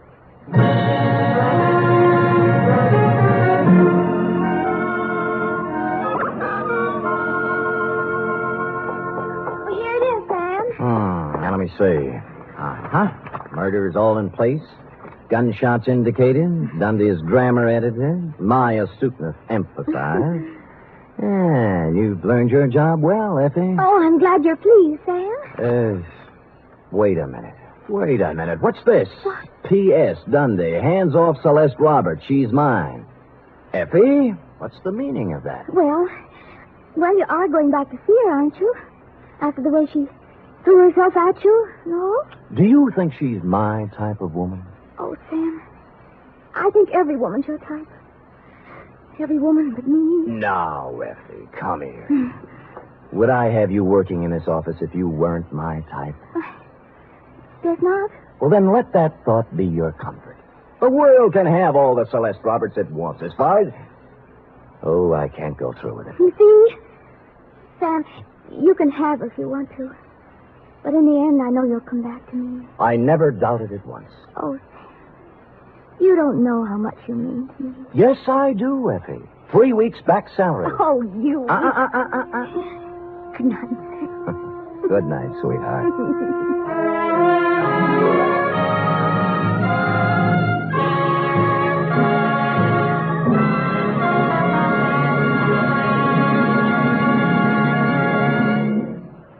The National Broadcasting Company presents The Adventures of Sam Spade, Detective.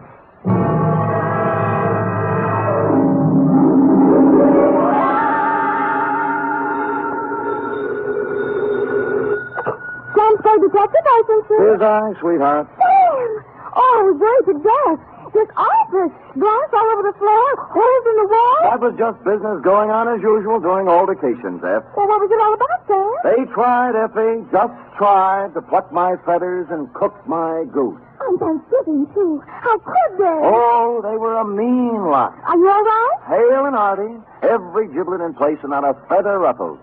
Did you have a nice Thanksgiving? Oh, it was heavenly. Mama had a turkey dinner, sage dressing, cranberry sauce, candy jams. Hard cider? A little. Come clean, Effie? Well, I had 2 glasses. Everyone was there. Cousin Gertie, Dwight, Mrs. Flash. I was disappointed when you didn't show up, Sam. Did you have Thanksgiving dinner? Sure. Sam? At the Helping Hand Rescue Mission, where there's plenty of free parking and never a cover charge. For further details, consult the report, which I will presently be down to dictate on a pasty chronicle of foul play. The Terrified Turkey Caper.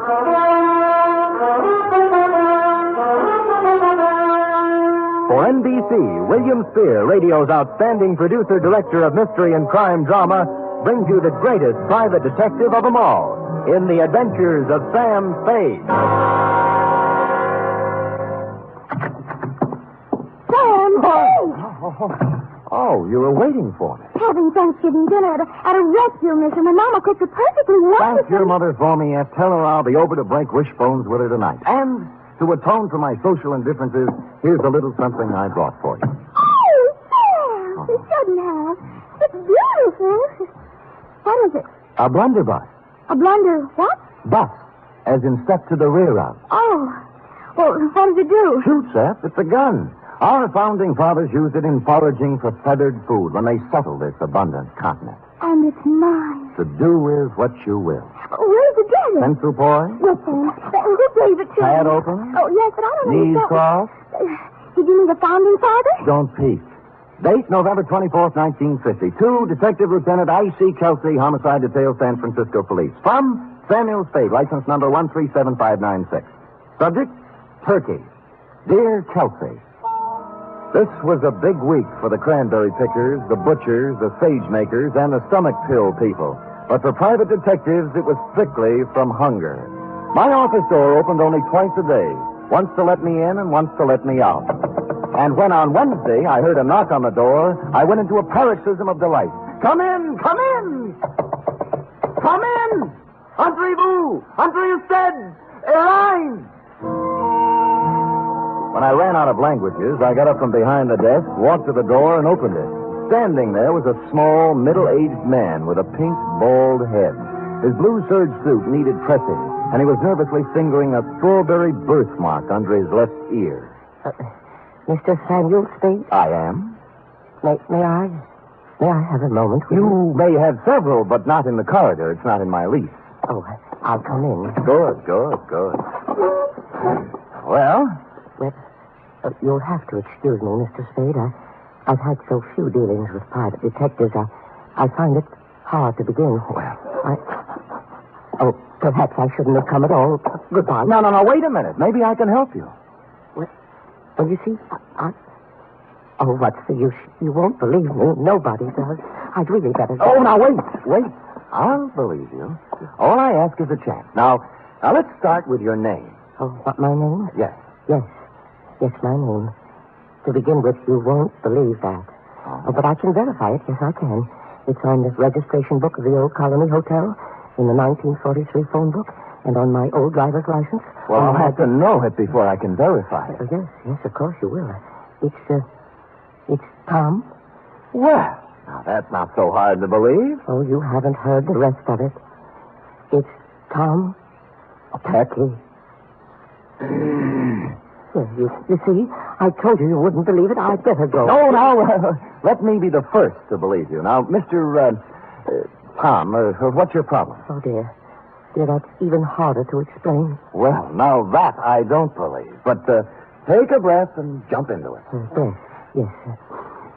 My name's Tom Turkey, and they're going to kill me for Thanksgiving.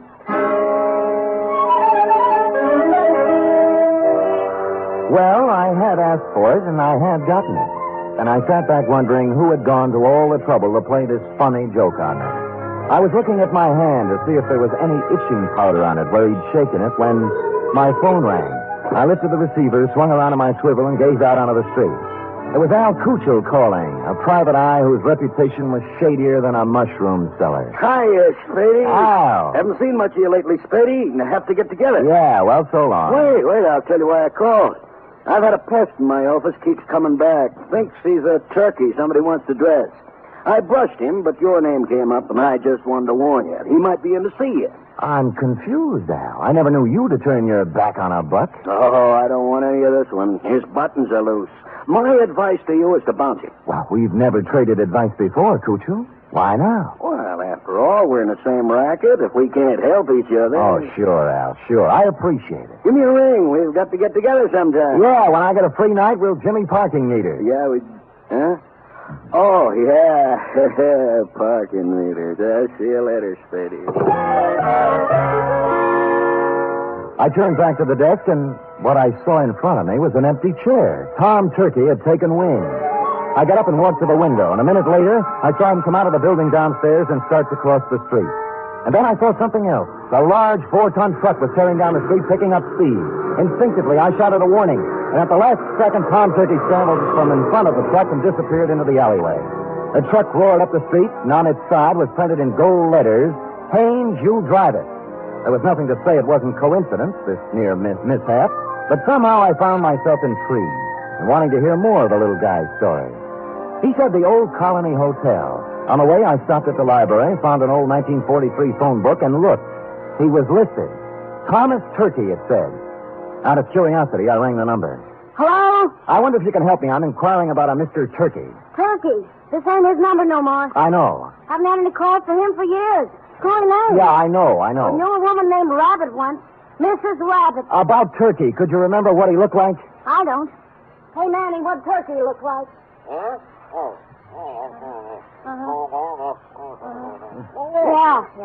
Small man, around 50.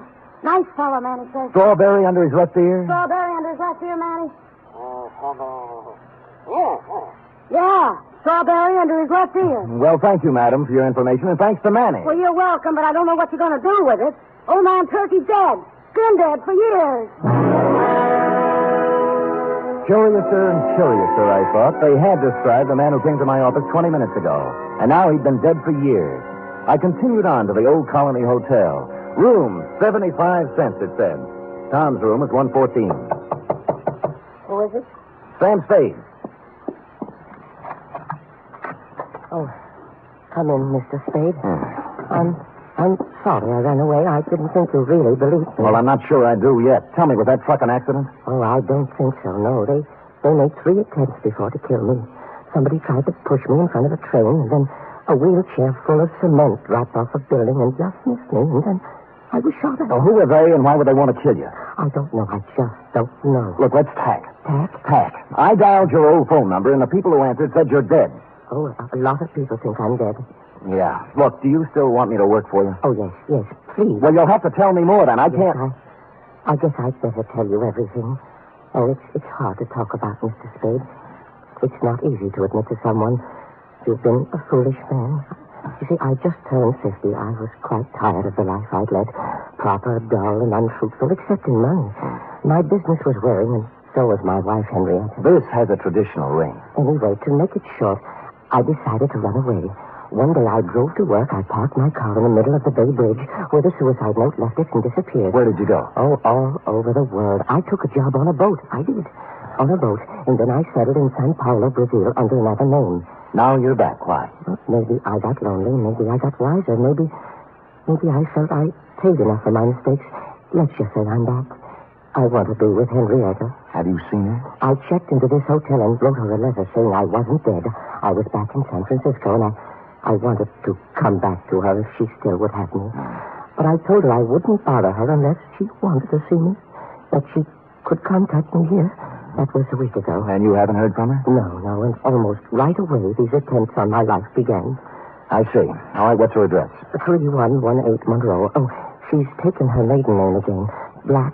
Henrietta Black. Well, come on, let's go. No, I'm not going to see her until she asks me. Well, look, you're going to my apartment. Nobody will bother you there. And you're going to see Henrietta? That's right. Oh, thank you. Thank you, Mr. Spade. You do believe me. I think I'm really ready to face the world again now. I deposited Tom in my apartment with instructions to open the door for no one but me, and then I proceeded to 3118 Monroe in the high-rent district. I was ushered through a comely portico by a Japanese maid who told me to wait in a study heavy with mahogany. In a moment, 2 people came in. The woman wore a black dress, silver pendant, flat shoes, and a complexion the color of apple meat. She was Miss Henrietta Black and/or Mrs. Tom Turkey. The man turned out to be Leander Luce, the lady's attorney, business manager, and canasta partner. You say you have something important to discuss with me, Mr. Spade? I do. I hope you don't mind my asking Mr. Luce to be here. Not at all. Well, Mrs. Turkey, I just talked to your husband, Tom. Mr. Spade, if you please. I say something? a rather feeble attempt at comedy, Mr. Spade. Well, I wasn't trying for a laugh. You are Mrs. Turkey, aren't you? I was. You undoubtedly still are. I'd expected to hear another one of these cruel jokes about my name. At Thanksgiving time, Mr. Spade, someone was always going to stuff Tom, baste him, dress him, slice him. This season, they're going to kill him. They are not going to kill him. He is already dead. He's not dead, Mrs. Turkey, and you should know it. I should. Yes, he sent you a letter saying he was back in San Francisco and wanted to see you. Mr. Spade, This has gone absolutely far enough. Not quite. What about the letter? I know of no such letter. I see. Well, thank you for your time. I'm sorry I bothered you. Oh, you used bad judgment in coming in the first place. Yes, maybe you're right. There was falsehood in this someplace, Lieutenant, and it stuck out like a fat girl in slacks. The only thing to do was to go back to my apartment, get Tom Turkey, and confront Mrs. T with her husband in the flesh. But when I got back to my apartment building, I spotted in rapid succession, 1, an ambulance, 2, a police car, and upstairs, outside my half-opened apartment door, I spotted 3, you. I've been expecting you. What's going on, Kelsey? Yeah, serious, Sam, serious. Who's that bald-headed man moving around the apartment? That's McCracken, the new medical examiner. Checking a stiff on your rug. I stepped around you, Lieutenant, and pushed the door all the way open. I saw McCracken kneeling over the body and a couple of men from homicide taking photos. I moved into the room feeling nothing good. A little guy had given me a job, and while I was yakking with his wife, somebody got to him. And in my apartment, where I'd stashed him. McCracken stood up, and I looked down at the body. Then I looked again. Who I saw wasn't Tom Turkey at all. It was the late private eye, Al Kuchel.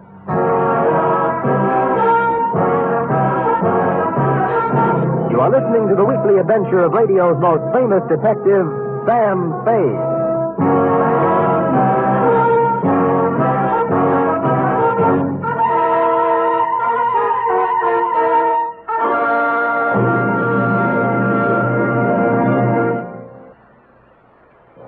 You Friday fans of Sam Spade, there's mystery on Saturday evening, too, on NBC. Tomorrow, the man called X sets out on another mission of danger and intrigue in some far-off corner of the earth. Herbert Marshall stars as the man called X, a man without a name who travels the world over protecting his country's interests. He lives by his wits, and his business is danger. He's the man called X, tomorrow over most NBC stations. For top Sunday listening, it's another broadcast of The Big Show on NBC. This Sunday, your stars include Fred Allen, Jack Carson, Mindy Carson, Ed Archie Gardner, Ed Wynn, and many, many more. And Tallulah is your MC as usual. This Sunday, it's The Big Show on NBC.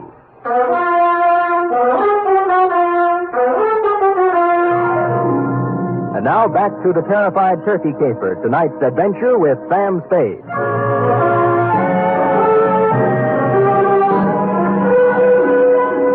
While the men from homicide were taking pictures, etc., you and I, Lieutenant, were going round and round on the question, if I didn't kill the man found in my room, who did?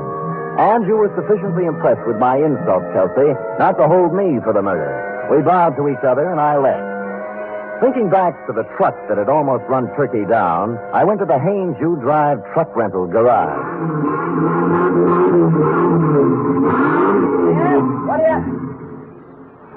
What do you want? I'm a detective. Could you give me a list of names for everybody who rented a truck from you during the past few days? Sure.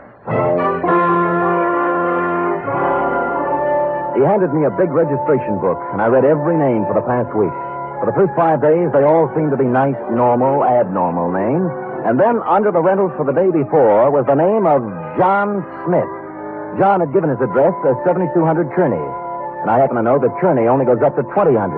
The dispatcher said that Smith had returned the truck about 3 hours before, and he remembered him as an ugly, heavy-set, and rough-voiced character who looked like an ex-longshoreman. They had already washed the truck, so the fingerprints were all loused up.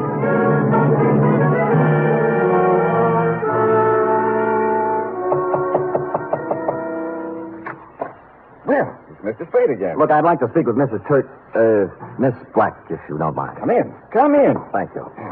This way, into the den. Right. Well, I was sure you'd look into this affair a little more and realize that it was just a blind alley, a hoax of some kind. Where's Miss Black? Oh, she's upstairs lying down. The whole affair has upset her, and she asked not to be disturbed. I think the wisest course of action for you, Mr. Spade, is just to let the matter drop. You can't let a murder just drop, Mr. Lewis. The police wouldn't hear of it. Huh? Murder? Who? An unfrocked private detective named Al Kuchel. Well, what does this have to do with Henrietta Black? Al Kuchel called me earlier today and said that Tom Turkey was a crackpot, a little man with delusions. He tried to top me off taking his case. He sounds like a perceiving man. Well, he didn't perceive ending up in my apartment with a bullet in his head. Well, that's too bad, but I still I left Tom Turkey in my apartment for safekeeping, and when I returned, he was gone and Kuchel was dead. Well, that explains itself, obviously. This detective knew that Tom Turkey was a phony, and Turkey killed him. It can figure that way. And a number of other ways. Mr. Spade, I have no desire to sit here trading subtleties with you. As yet, no one has demonstrated that the real Tom Turkey actually exists. Alive. Now, until you do have something more concrete and less mythological, Miss Black requests that you do not come around opening up old wounds. You've made an eloquent point. Just tell me one thing. If I can. When did Tom Turkey disappear? I mean, what month, what day? It was, 1943, November. But I'm not sure of the exact day. I think it was in the third week. Could it have been on Thanksgiving? Very possibly, very possibly. I returned thoughtfully to my office and did a little rapid mental arithmetic and came up with the number 7. From November 23rd, 1943 to November 23rd, 1950 was 7 years to the day. And I pondered this. What did the number 7 mean to the life or death of Tom Turkey? I had just hit upon the answer and was crying Eureka when my office door opened, unlocked, and a visitor came in unannounced. He was ugly, heavy-set, and looked like an ex-longshoreman. I waited to see if the voice checked. You, Spade? Who shall I say is calling? Yeah, Captain John Smith. And here's my calling card. The first bullet grazed my shoulder and tore the padding out of my coat. The second bullet hit the water cooler and it crashed over, water and all on top of me. Where the third bullet hit, I wasn't sure at the time because darkness came mushing through my head like a freight train.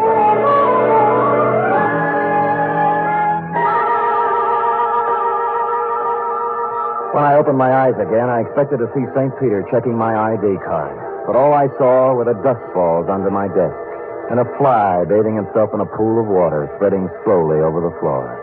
There was blood on my hand, but it came from a glass cut. I was in shambles, but alive. Captain John Smith had shoved off, obviously thinking his bullets had done their work.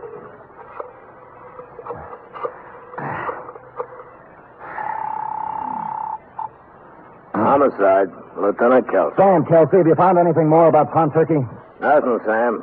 Frankly, I'm beginning to wonder if there is such a guy. Well, clever, Kelsey. A few minutes ago, a gorilla by the name, believe it or not, of Captain John Smith just tried to kill me in my office. Oh, go on, Sam. I find it hard to think. You find it hard to think, period. Really, Sam? Did you get him? No, but my office is a wreck, and there's a hole blasted in my wall big enough to put a basketball in. Well, what did he use, a bazooka? I figured dum-dum bullets. Dum-dum? Well, that's illegal, ain't it? Kelsey, doesn't it strike you as significant that every attempt on Turkey's life has been vicious, as if someone not only wanted to kill him, but also mutilate him? Yeah, now that you mention it. Somebody probably wanted to make identification difficult. Even dead, they didn't want anybody to know who he was. Now, listen carefully, Kelsey. This is real deep. Tom Turkey disappeared on Thanksgiving of 1943. A person has to be missing 7 years before he can be legally dead and his insurance collected. Now, if someone had Turkey insured, they could collect the day after this Thanksgiving, if Turkey didn't show up before. You mean somebody's trying to kill him for the insurance? I would say so, Kelsey. I would say so. Now, hurry up and find him.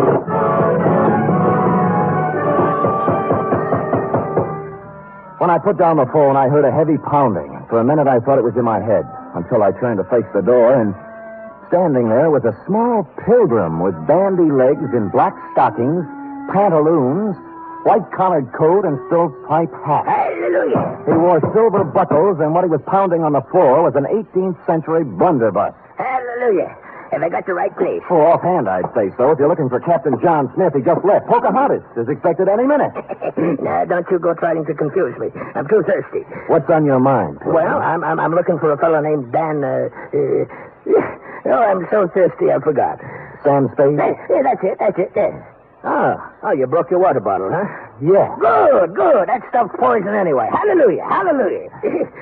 Hey, say, do you happen to have any hard cider around? Fresh out. Oh.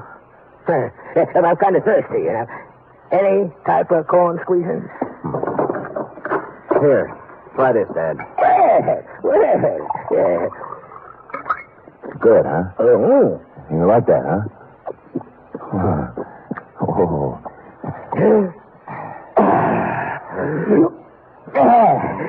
Follow me. But before we go, do you suppose we could have a little something for the road? It's bitter cold. I gave him a little, but not too much, because I didn't want him to lose his way. He walked me right down Market Street so he could look in the liquor store windows. He said it gave him a comfortable feeling to know there was so much good in the world. And then we trained right a few blocks until we came to the Helping Hand Mission. Across its gray front, a banner promised special holiday food and comfort to the unfortunate. And on the street in front of it, there was a brass band sending out signals to the fraternity that any minute the great feast of Thanksgiving would begin. The band members and other volunteer workers were all dressed as pilgrims with quaint conceit. My pilgrim led me to a dark corner of the clubroom, and sitting there unhappily was none other than Tom Turkey. Hello, Mr. Spade. Oh, hello, Tom. What happened to my apartment? And why did you run away? Well, I was afraid. You told me not to answer the door until you came back. Well, somebody knocked on the door and said it was you, so I opened it, and two men came in. Tell me, was one of them Al Cuccio? Yes, the detective. The other man was a big, ugly-looking fellow, and when they saw I was alone, they started arguing. About what? Well, the detective said that now that he brought the ugly man there, he wanted his money. Yeah? The ugly man pulled a gun, and they started to fight. Oh, dear, I slipped out the door, and when I was halfway downstairs, I heard a shot and kept on running. Well, Al Cuccio is dead. Oh, my. I thought so. This was the only place I could think of to hide. Oh, when Henrietta finds out I've been mixed up in a murder, she'll never take me back. Henrietta. Hey, tell me, did your wife ever have any insurance on you? Oh, before I ran away, she did. A $50,000 policy, but, oh, that would have lapsed by now. Maybe. Did it have a suicide clause in it? A suicide? Yeah. Well, no. No, it didn't. I remember. Yeah, you'd like to talk to Henrietta, wouldn't you? All right, here's her phone number. Call her up and tell her where you are. Oh, dear, I don't think I could. I'm too frightened. You've got to do something to help yourself. If you don't, by midnight, you might be a cold turkey. Oh. I'm sorry, it just slipped out. All right, I'll do it.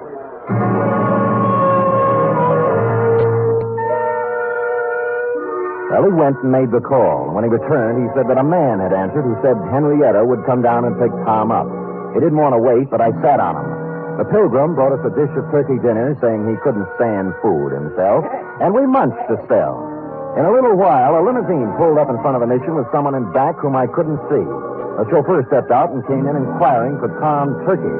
It was Captain John Smith himself.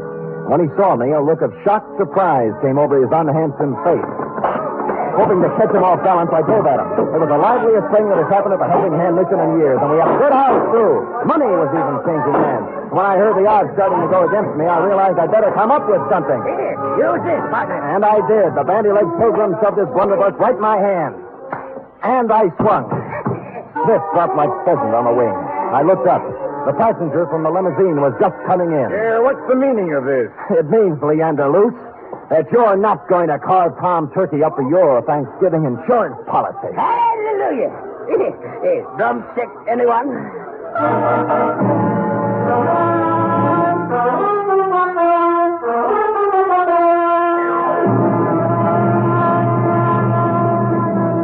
Period. End of report. Sam, I don't understand. Well, it's as plain as the cranberry stain on your dress, huh? Luce, as Henrietta's business manager, had her power of attorney. And secretly, he kept making the payments on Tom Turkey's insurance policy. Oh, and then he'd collect for Henrietta and keep the money himself. Effie, sometimes your lightning mind frightens me. Now, go type that up. 3 chimes mean good times on NBC.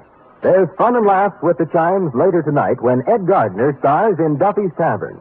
As usual, Duffy won't be there, but Archie the manager will definitely be on hand to serve his blue plate special of grilled English language. This Sunday, the big show comes your way again. Tallulah will be your hostess, and the stars include Fred Allen, Jack Carson, Ed Wynn, Meredith Wilson, and many, many more. It's the big show, Sunday on NBC.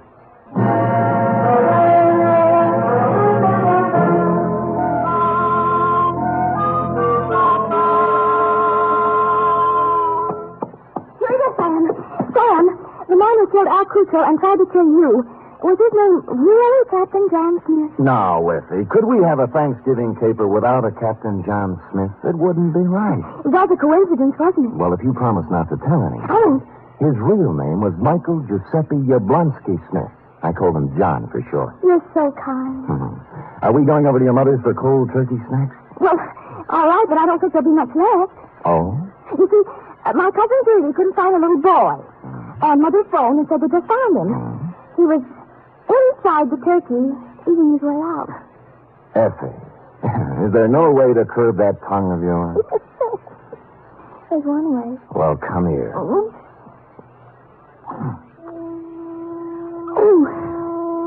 Good night, Sam. Good night, sweetheart.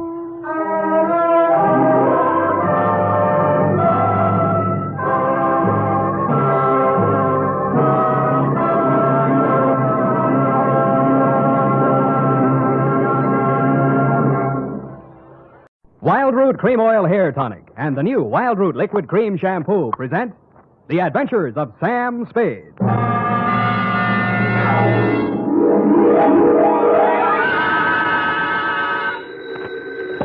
Sam Spade Detective Agency. Me, sweetheart. Oh, Sam! I'm glad you're back in town. So am I, Effie, so am I. Confidentially, I didn't think I'd make it. Confidentially, that is. Was it dangerous, Sam? I should say it was. Why, for the past 24 hours, I've been at it hammer and tongs over hill and dale, through shot and shell. It was enough to turn any ordinary man's blood to ice and his hair pure white. Oh, that sounds terrifying, Sam. I wish it had been only terrifying, Effie. It was blood-curdling, spine-chilling, hair-raising. I was bored. It was also rural and countrified. Well, what happened, Sam? Tell me. You've heard of the Mountains and the Coys? No. And the Boston Massacre? No. Custer's Last Stand? No. Well, put them all together, and they spell what I'll shortly be in to dictate, a report which I call in a burst of clever literary plagiarism, The Farmer's Daughter Caper.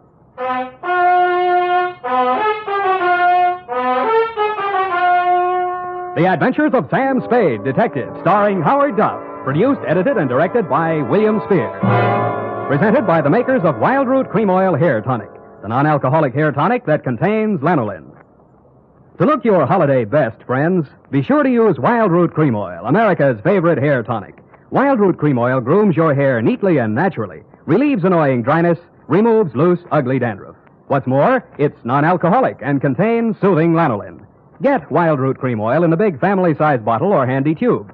Ask for it at your drug or toilet goods counter very first chance you get. For the holiday and all year round, use Wild Root Cream Oil Hair Tonic. Again and again, the choice of men and women and children, too. And now, with Howard Duff as Spade, Wild Root brings to the air the greatest private detective of them all in The Adventures of Sam Spade.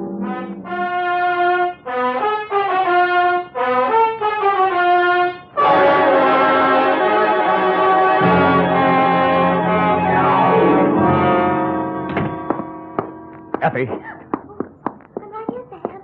pull up all the shades. All right, Sam. Now, turn on every light in the place. But it's daylight. Do what I say. All right, Sam. Now, check the closets. But what for? For snipers. What do you think? All right, Sam. Nobody here. Okay. I guess it's safe to come all the way in. What's this all about, Sam? I don't understand. Effie, it's just that I don't ever want to be caught in the dark again, especially when people are shooting at me. I want to see every nook and cranny of every square foot of land that surrounds me. Sam, who was shooting at you? Where? They were shooting from the left, from the right, from up above, down below, everywhere. Death was winging in on every breeze that blew, and they all blew my way. Oh, Sam, now stop this. I'm just dying of curiosity. When my time comes, I hope that's all I ever die of. Ready? Yeah. Date this week, to Mr. Elliot Parson, Parson Drive Yourself Garage, 1618 St. Charles Street, San Francisco, 13, California. From Samuel Spade, license number 137596. Subject, the farmer's daughter caper. Dear Mr. Parson, I fear you have an explanation coming, one that you can pass along to your insurance company as to why the car I rented from you last week appeared as late as it did and in the condition it did. As you know, I rented said vehicle to drive to Middletown to bail a client out of the drunk tank. On the way back, a native showed me a shortcut, and I'll get him if it's the last thing I do. Dusk was falling, and so were my eyelids, when I saw a sign that said tourists invited.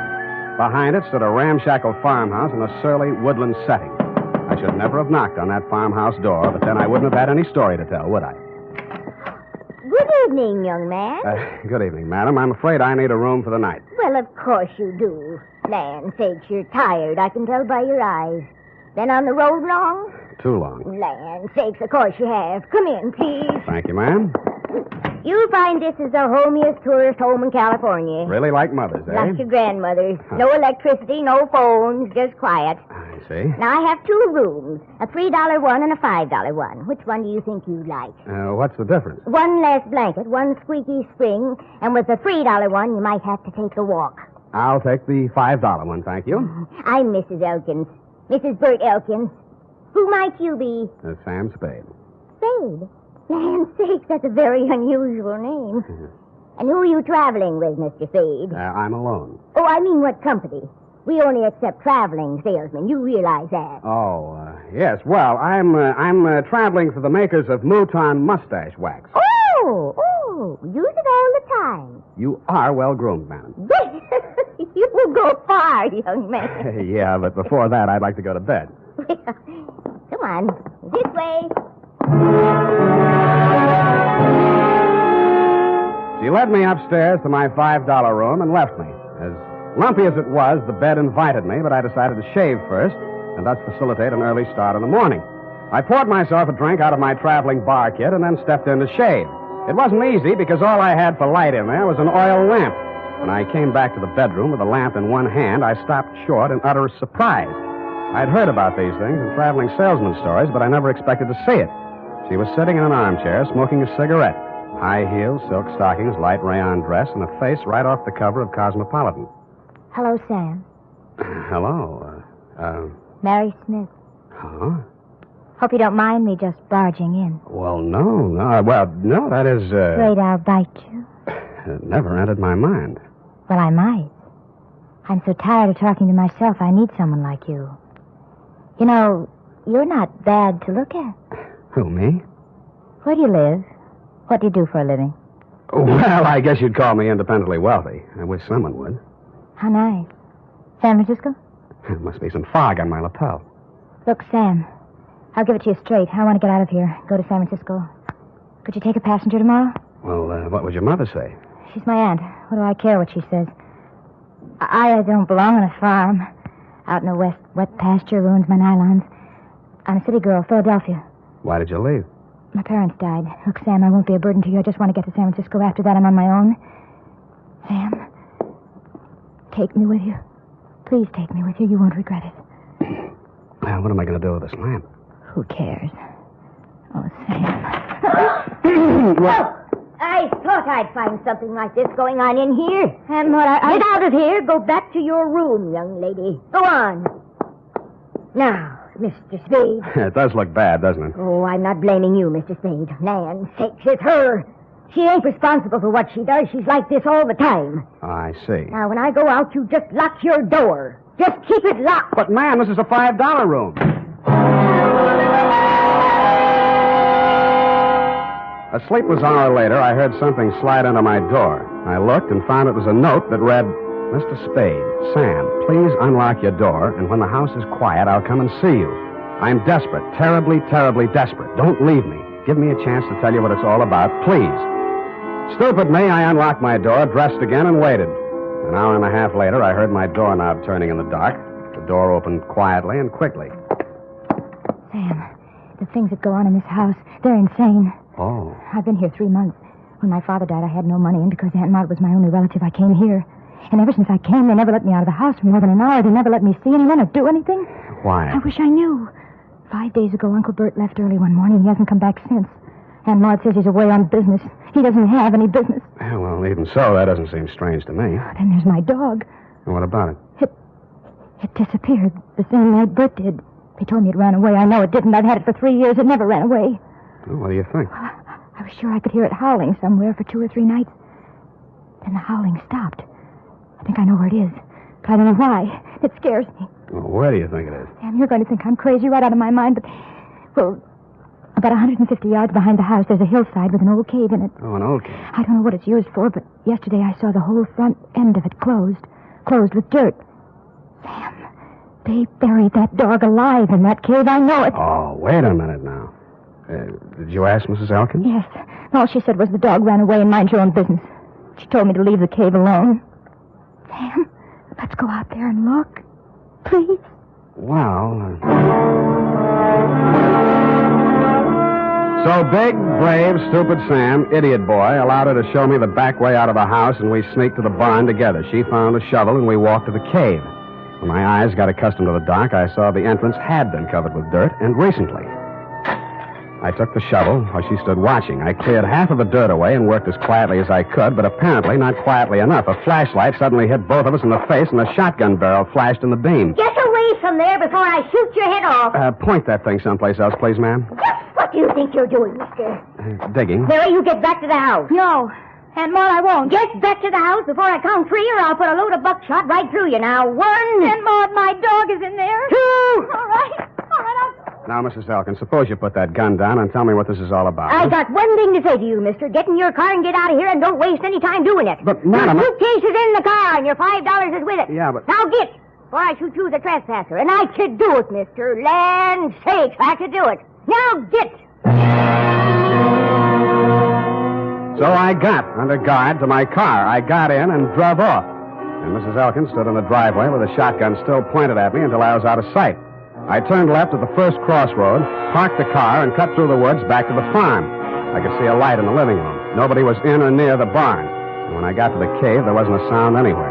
I picked up the shovel I dropped and started digging again. 30 minutes later, the shovel broke a small hole through into that cave, and a stifling blast of fetid air rushed out, and something leaped out at me in the dark.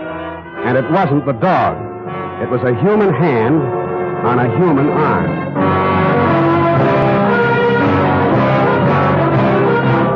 The makers of Wild Root Cream Oil are presenting the weekly Sunday adventure of America's favorite private detective, Sam Spade.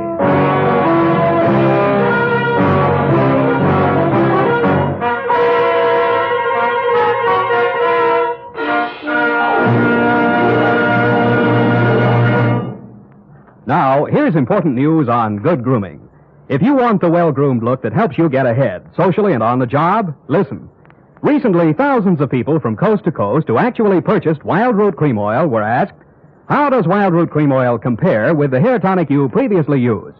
The results were amazing. Better than 4 out of 5 who replied said they preferred Wild Root Cream Oil. Remember, non-alcoholic Wild Root Cream Oil contains lanolin. It grooms the hair naturally, relieves dryness, and removes loose, ugly dandruff.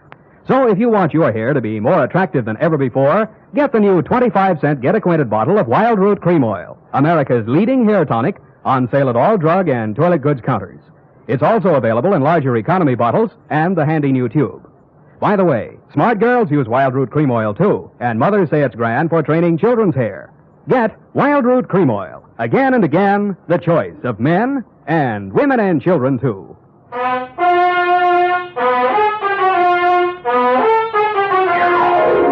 And now, back to the Farmer's Daughter caper. Tonight's adventure with Sam Spade.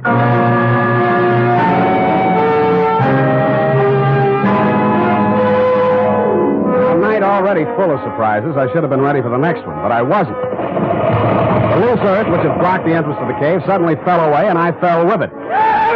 Then I heard something like nothing on earth. Nails dragged across my face, taking skin and flesh with them. I twisted and went down, and something went down with me.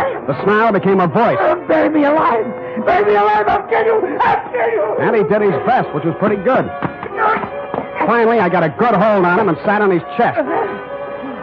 After that, I lit a match and looked at a tall, thin man in his middle 40s. He was caked with mud from head to foot. His hands were impossibly torn and bleeding. I could guess why. Judging from the stubble on his face, he'd been bottled up in that cave at least 5 days. How he was still alive, I didn't know. He acted like a madman, and he had every right to. But surprised, when his eyelids fluttered open again, he read a very sane line. I'm all done then. You got a drink, friend? Not on me. They hit me on the head and left me there. They thought I'd stay in there forever. Forever. Who put you there? Who did it? But they couldn't keep me there. I dug my way out, didn't I? Didn't I? I took my way out. Didn't I? The force of the bullets knocked them halfway back down the incline to the cave. All I could do was hit the dirt. Finally, when it seemed safe, I broke cover and ran smack into somebody carrying 2 bags. No, please. Let's have a look at you. Sam, it's me. Sam, I knew you wouldn't go away without me. I knew it. I couldn't stay in that awful house any longer. None of that now. Who was that shooting at you? I don't know. Where's your aunt? House, I suppose. I slipped out the back way. Any visitors tonight? No. What is it? What is it? I think I found your Uncle Bert. Come on. I led her back to the cave entrance and showed her the body of the man I'd dragged out. I watched her face a long time as she looked at him very carefully. That's not Uncle Bert, Sam. Really? No. It's Mr. Linden. Jewelry salesman. Came to the place a few nights ago. 5 nights ago? Yes, come to think of it. The same night your uncle disappeared. Tell me, did you ask Mr. Linden to take you back to San Francisco the same way you asked me? Did you? Yes. He said he would. Got up early and left without me. He didn't get far. What kind of car was he driving? I don't know. I don't remember. Do you drive a car? Yes, but Here. Mine's down the road about 500 yards. Go to the nearest phone and call the highway patrol, a sheriff, anybody who represents law. Got that? Yes, I know exactly what to do. To make sure we were both thinking of the same thing to do, I followed her in the dark, watched her get into the car I rented from you, and drive off. Then I turned around, put a new clip in my gun, and walked back to the old homestead. It was still very homey. By the light of an oil lamp, Mrs. Elkins was peacefully knitting what looked like a shroud. Why, Mr. Spade? Why, Mrs. Elkins? Land sakes. Land sakes. Now that we got that out of the way, let's get down to business. If you're here to make trouble, young man, believe me, I can handle trouble. My kind of stock know about trouble. Well, suppose you tell me about the trouble I just had, or haven't you heard all the shots that were fired around here tonight? Shots? My. Seems I would have heard gunshots. Seems you would. Look, I've got a sheriff on the way. Have you, Mr. Spade? Why? I suppose you didn't hear the shooting. Oh, yes, I'd forgotten. Was anyone hurt? A man named Linden. He's dead. Linden. Now that sounds familiar. It should. He stayed here 5 nights ago. He was a jewelry salesman. Yes, now I remember. You say he's dead? Somebody tried to bury him alive in your little cave. How awful. I do declare. I thought you would. Well? You must be joshing, Mr. Spade. I'm not joshing at all, Mrs. Elkins. Well. Buried alive, you say? Look, let's talk just like plain folks. Where's your husband? Where's the jewelry samples you probably stole from Linden? Is there anything else you want to say? Gunshots, eh? Well. I left the sweet old thing knitting and rocking and made my way through the house looking for guns, jewelry, and killers. I got downstairs in time to see Mrs. Elkins disappear out the front door. When I tried to follow, I stumbled over the rocking chair, which is indeed a lucky thing for me. After a few minutes of silence, bravely crawling on my stomach, I followed the shadows of the house until they blended into the shadows of a large, hulking building, which happened to be the barn. Inside, I bumped my head on the radiator of the car. Naturally, I didn't find any keys in it, but I did find a familiar jewelry salesman-type mud-soaked corpse. I was trying to remember how to cross ignition wires. I heard the hum of a motor and saw 2 headlight beams swinging up the driveway. They lasted as long as any other lights. The car came to a lurching stop, and a thick-set figure in a Stetson hat stumbled towards me, tugging at a gun. That burned gall-blame cuff thing, Undo the flap. Oh, thanks. Huh? Put your hands up, whoever you are. You be the sheriff? You're dead blame right on the sheriff. You're dead blame right on the sheriff. Who are you? What's you out here shooting the lights out in my car? My car. Oh, you Slade? Spade. Well, I'm Homer Pickett, sheriff of this county. Homer? The girl come, woke me up, said all sorts of funny things going on around here. Said there'd been a murder. Now, who's killed? What's going on, Stan? Sam. Well, for one thing, somebody's been trying all sorts of ammunition on me for size. You don't say. I do say, Mr. Sheriff. Why? Because I found a man in a cave who'd been left there to die. Want to look at the corpse? You can look at him right here. He's sitting in this car. So, yeah. How'd he get here? Somebody moved him here. Shouldn't have moved a corpse till the police examine it. I didn't move it. Huh? Now, listen closely. Listening? Huh? I found the man. He was still alive. Then somebody shot him. Shouldn't have moved him. Then they tried to kill me because I found him. When they didn't kill me, they decided to hide his body. Illegal. They probably intended to drive away and dispose of it so there'd be no evidence when an efficient, smart, alert, courageous police officer like yourself came around to ask questions. That sounds reasonable. Who's behind all this? Well, Mrs. Elkins threatened me once and tried to kill me once. More! Well, land say. Well, that's her, yes. I want to talk to her. Where's she? Roaming the countryside with a gun, no doubt. Well, let's clear all this up. See what it's all about. Now, who's this fellow in the car? His name's James Linden. Got a pencil? Better write that down. Tilden, huh? Linden. Well, By any strange coincidence, Sheriff, you happen to know a man named Dundee, San Francisco homicide? Lieutenant Dundee, old Tom. Old Tom, yes. Shucks, I learned everything I know about police work from him. Yeah, well, that figures. And law's law. Dundee always said. Yeah, I've heard him say it, Sheriff. But... And I aim to enforce it around here. One side, Mr. Slade. Spade. Hey, you'll be sorry. Well. Now look here, all you Elkins. This is Homer Pickett talking, and I ain't no small-town constable. I'm the sheriff of this county. You'll get a square deal from me, but first I order you in the name of the law to throw down your guns. Well? My. You all right? Nothing but my feelings hurt. Oh, I warned you. I thought that'd do some good. Well, now you know. Hey, look, maybe it did do some good. I'm giving up, Sheriff. I'm giving up. It's me, Mrs. Elkins. She came across the farmyard as the first light was showing in the eastern sky. Her hands were above her head. One held a shotgun. Get back where you belong, Maud. We could hear, but we couldn't see him. Maud stopped, hesitated for a moment, and then began running towards us. She almost made it. I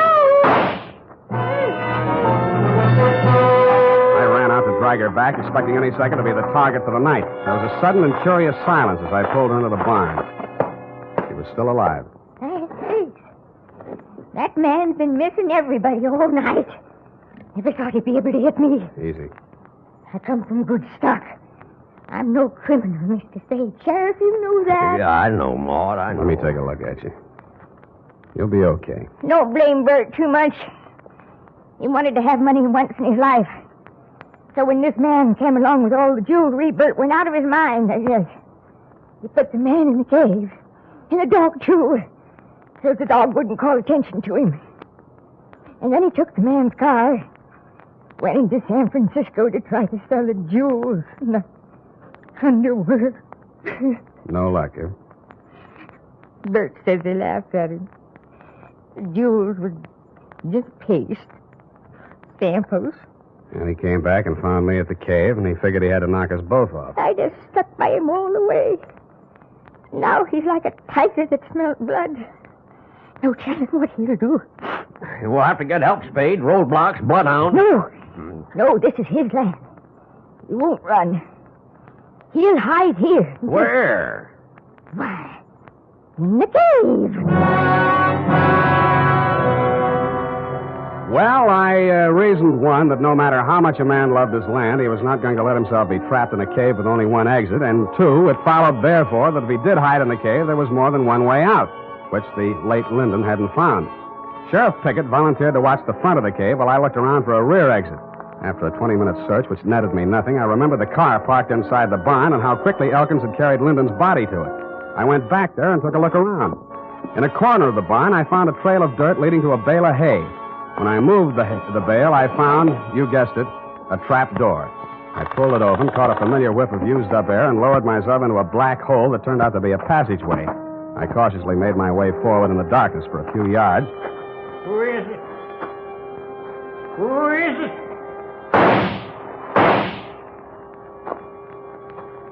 I pressed back against the dirt wall, listening to him approach. When I figured he was close enough, I threw a cloud of dirt toward him across the passageway. His gun flashed and lit up the whole place for a second, and I fired 3 times at the silhouette. I waited, then I went towards him. He was lying on his back. I kicked his gun away, and when I bent over him to feel his pulse, he suddenly came to life. Something crashed against the side of my head, and everything became darker than the inside of the cave. The next thing I knew, I was looking at a pair of red-rimmed eyes. Several minutes had gone by. Thought you was a goner for sure. You ain't used to this country fighting, are you? Is this country liquor, Sheriff? Yeah. Gimme. Here. Yeah, country liquor. Tell me, Sheriff, did you by any chance... Well, sure. Of course I did. I got him, Slade.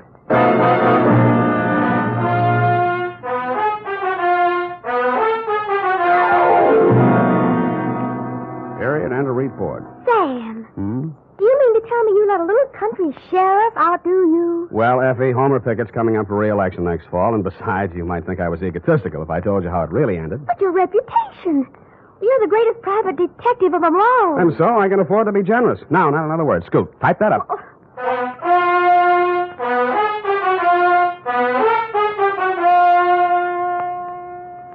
If your supply of Wild Root Cream Oil Hair Tonic is getting low, better make a note to get some more tonight or first thing tomorrow.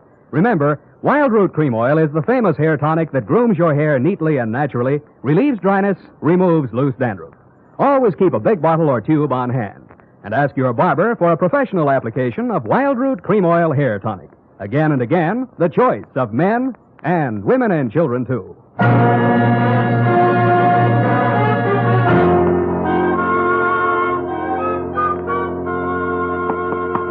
Here it is, Sam. Let me see here. F.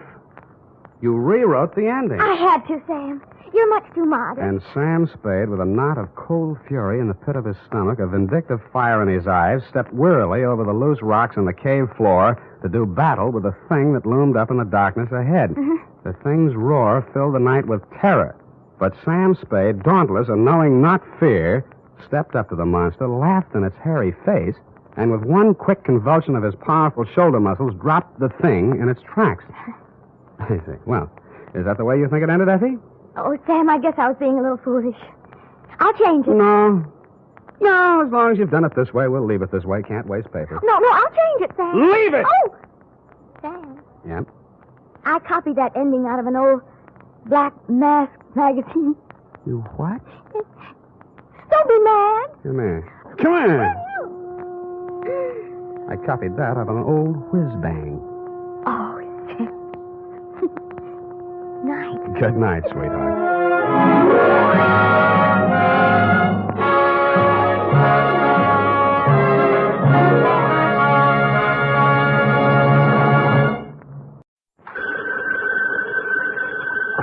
Sam Spade Detective Agency? Me. Oh, Sam, it's you. On the filter and in the flesh. Any messages, phone calls, letters, telegrams? Just the usual. A bill to the landlord and a notice from the telephone company. Well, dispose of them as usual. You sound awfully chipper. Have you been on a case, Sam? Did you make some money? Yes, I've been on a case. No, I did not make any money. Oh, your client got murdered before he could pay you? Wrong again. My client was a woman. She did not get murdered, and she could pay me. Huh? And she did. But you just said she didn't. True, Effie, true. Things are not what they seem. I'm a little confused. You just said that... And I meant every word of it. Stop registering bewilderment. All is paradox. So, sharpen your pencils, straighten your seams, get out your notebook, and prepare to be confounded by the contradictions I shall contradictate to you during my report on the honest thief caper.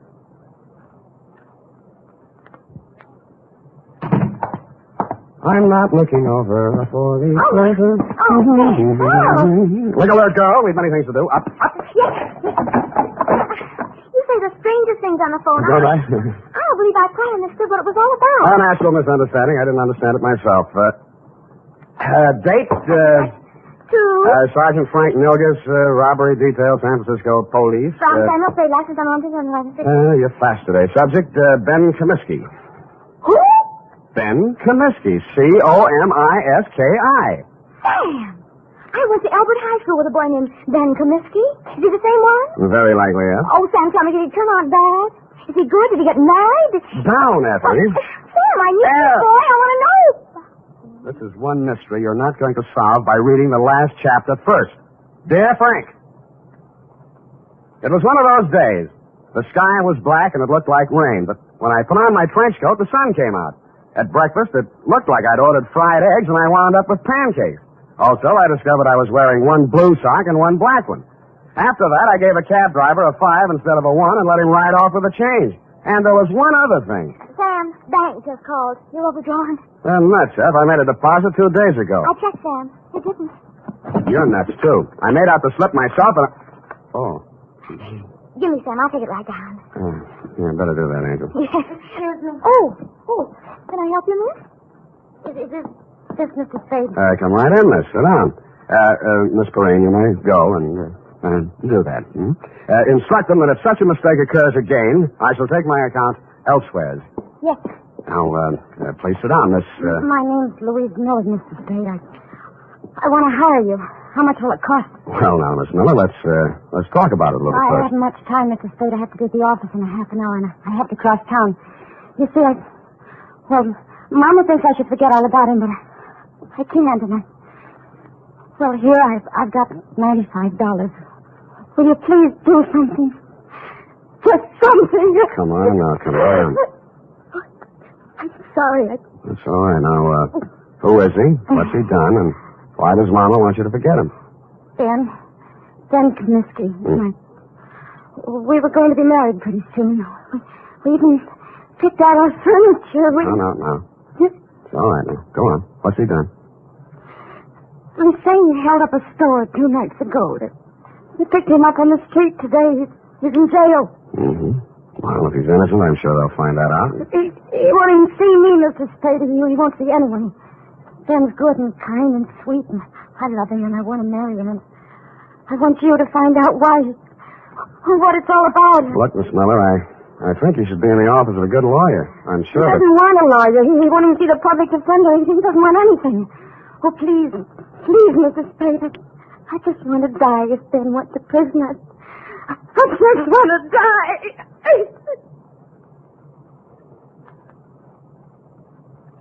I'm no sentimentalist, but faith is the thing we're a little short on these days, so we came to terms. It was agreed she could pay me after the job was done if there was any job to do. She left for work, and I phoned you, Sergeant Milgus, and found out Ben Comiskey had already been arraigned and was being held in the city jail. When I dropped in 20 minutes later, you walked me back to his cell. What's it all about, Sam? Don't know, just looking into it. He won't tell you anything. No? Kept his trap shut all the time he's been here. As far as we've been able to find out, no previous record, no background.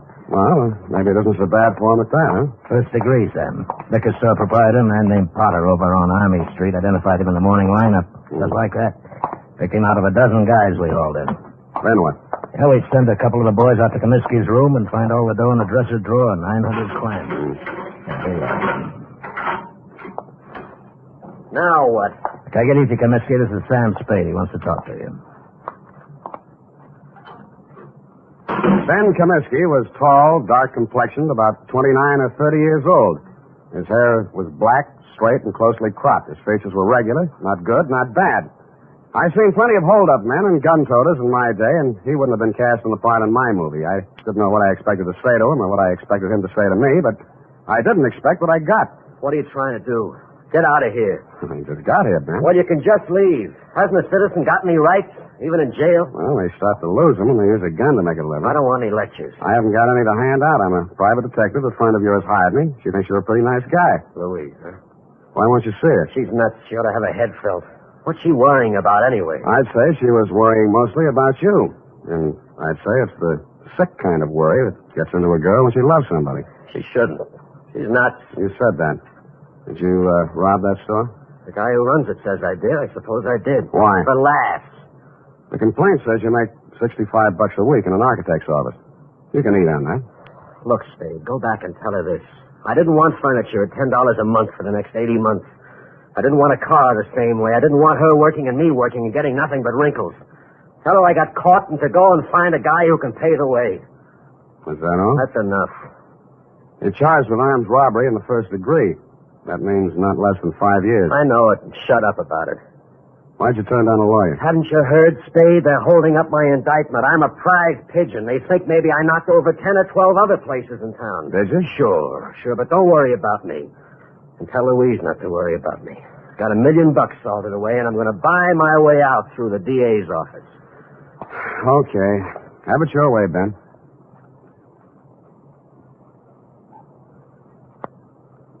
But an hour later, I found myself strolling around Ben Comiskey's old neighborhood.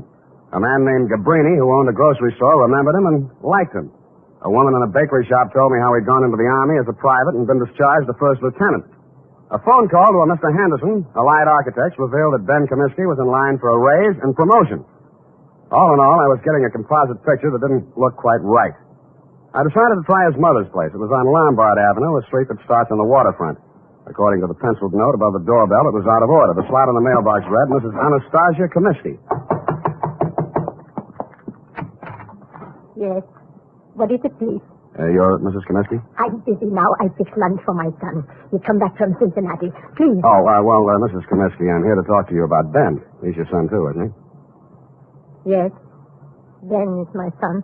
Well, I'm trying to help him, Mrs. Comiskey. Why? He has no money. I have no money. A friend of his, Louise Miller, hired me. Oh, Louise, she's a foolish girl. Very foolish.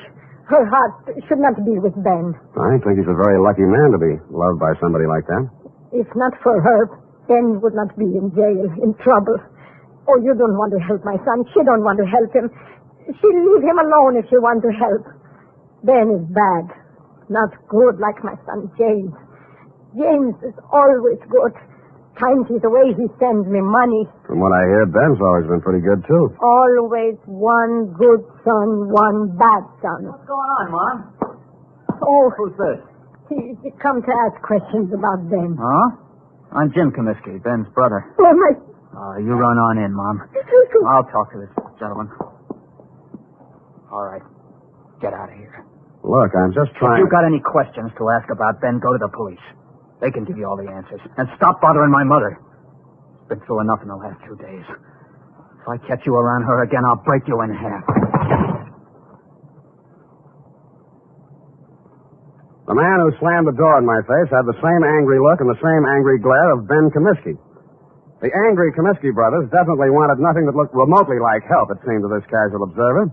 I went back to my office to wait for 6 o'clock. That's when I intended to call my client, report my opinions, and drop the case. But at 5:30, she called me. Mr. Spade, Yeah? this is Louise Miller. Oh, yes. I was just going to call you. I'm afraid I haven't been able to do much. It looks like... I know, Mr. Spade. I just telephoned downtown. Ben pleaded guilty at the indictment this afternoon. He's going to be sentenced tomorrow.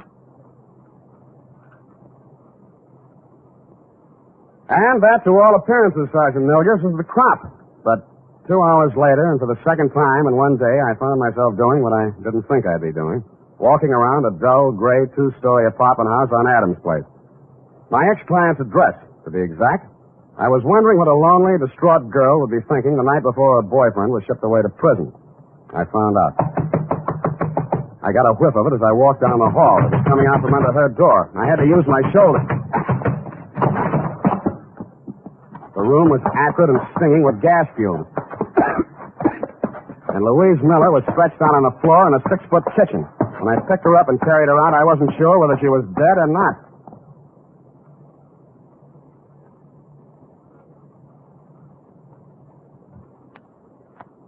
Ten seconds after I'd found Louise Miller, I'd called a police ambulance, and in a matter of minutes, an intern was working over her with a pulmotor. Her breathing became regular, and her pulse picked up, but she was still unconscious. Lieutenant Kelsey of Homicide showed up and said it was obviously a suicide attempt, which is his kind of ingenious thinking. I thought not. If she were going to commit suicide, she wouldn't have called first to pull me off the caper. She'd have let an insignificant detail like that take care of itself. No, she was too strong to pity herself and too sure of what her intuition told her to believe even Ben Comiskey's confession. With that kind of faith, I owed it to her to poke around the ashes while they were still hot. I did, and turned up a live coal in a faded blue shirt and wrinkled brown pants. Bert Singleby by name and by vocation, manager of the Greystone Arms apartment. What kind of a girl was she?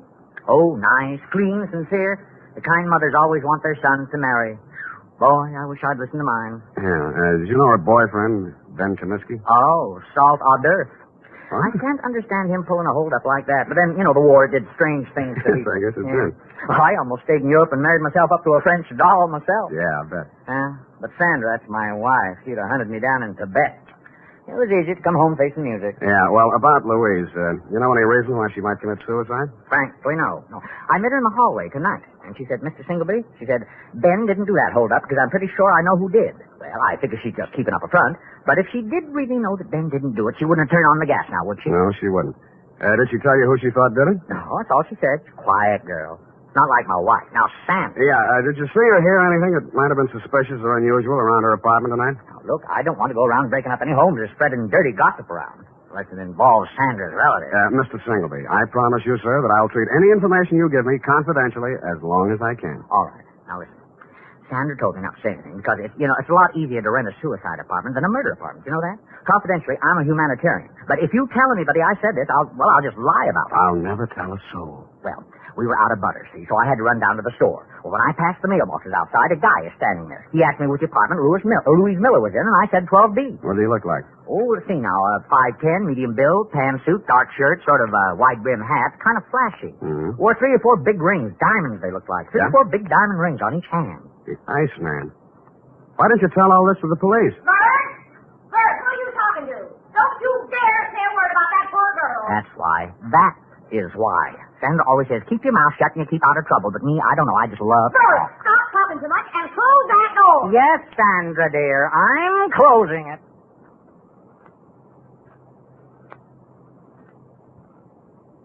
The Iceman. I'd heard about him for years, a Chicago import, but I'd never bumped into him before. He'd been headquartering at the Red Spot Cafe, the kind of a place that Skid Row winos visit when they want to slum. It was dark inside, but I strode manfully to the bar. Yeah? Something? The Iceman here? What do you want him for, huh? He's a friend of mine. You're a friend of whose? What are you giving me? You got bull written all over you from the top of your stupid head to the bottom of your flat feet. He had the tan suit, the flashy rings, the dark shirt, and the wide-brimmed hat. He stared at me with eyes that were icy and insolent. He rubbed the knuckles of one hand into the palm of the other as if he just ached for a chance to bruise them, which I was sure he did. 4 guys sauntered over to lean on the piano, and as ugly as they were, I knew it wasn't a barbershop quartet. 2 more left the bar and stood behind him, and a few others got up from nearby tables and joined the group. I should have brought my team, but I hadn't. You're a friend of mine, huh? Well, if it isn't Claude Bettering, the juvenile delinquent of 1940. Is that so? Now, you're a real brain. Who are you, Brainy? Sam Spade. Oh, now, ain't that a pretty name? You got something on your mind? I just wanted to talk with you about what you did to a girl named Louise Miller tonight. Never heard of her.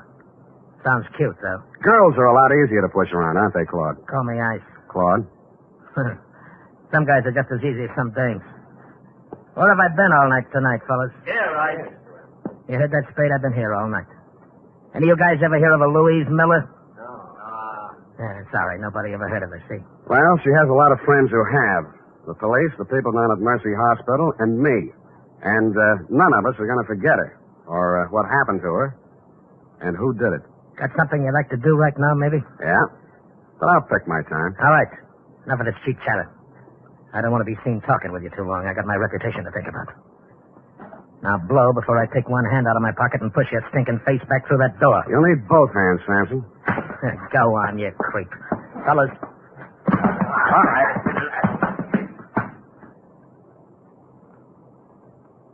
As I went rapidly through the door, Claude Bettering was standing, oily smile and all, polishing a couple of his oversized rings on his lapel. It was a picture I said I wouldn't forget, and I didn't.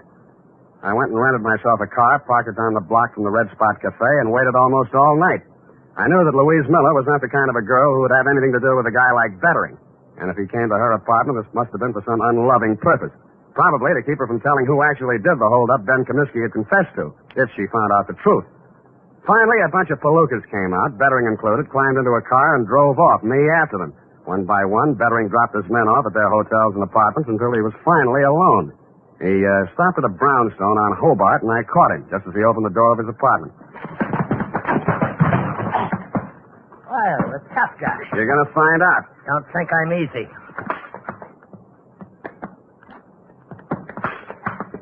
And he wasn't easy. He was 3 inches shorter and 25 pounds lighter, and wherever he had picked up his reputation for toughness, he earned it. But I never enjoyed a fight in my life any more than that one. I battered him to his knees and then to the floor, and he still wouldn't give up. You stinking creep. Why did you beat up Louise Miller? I didn't. Why? I didn't. Why? I didn't. Why? The apartment house manager identified you. He's a liar. What did you do it for? Nobody. Who? Nobody. Who? You stinking creep. I'll push your face. Who? Who? Push your face.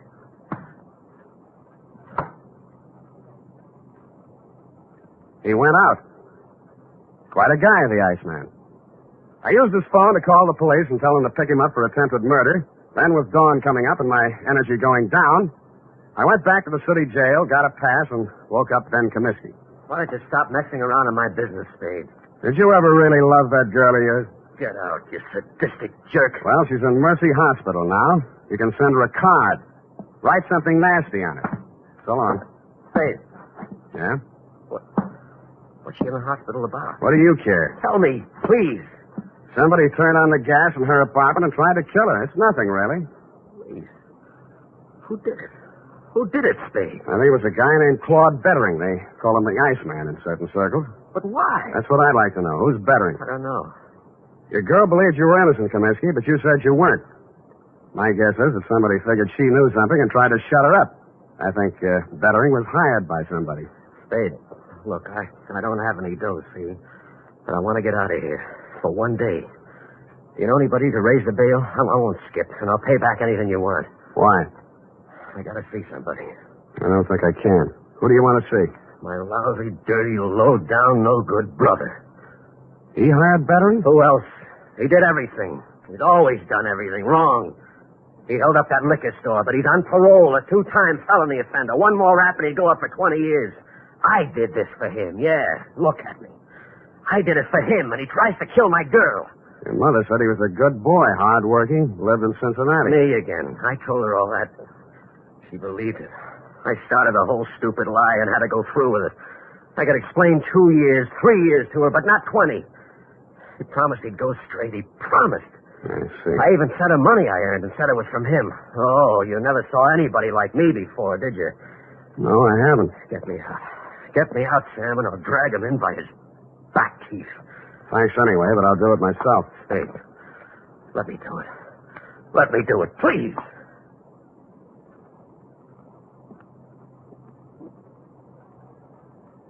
I drove over to Mrs. Comiskey's house and knocked on her door. She came out in a housecoat, hair mussed, and sleep still in her eyes. Yes? I'm sorry to bother you at this hour, Mrs. Comiskey, but is your son home, Jimmy? Jim, no, he went out last night. He didn't come back yet. I see. When do you expect him? Well, he didn't see. He didn't have to, because I saw a closet door move, and I was in and across the room. In a second, I pulled the door back, and Jim Comiskey came out, gun and all. Jim, you've gone crazy. She hurried across the room, threw herself between Jimmy and me, and started wrestling the gun away from her. He put one hand flat on her face and knocked her halfway across the room. I went at him. He shot, but it went into the ceiling. I didn't give him a chance to do it again. Don't! You held up the liquor store, didn't you? Yeah. And hired Bettering to kill Louise Miller? Yeah. And you're going to take your own rap from now on? Yeah. Yes, I will.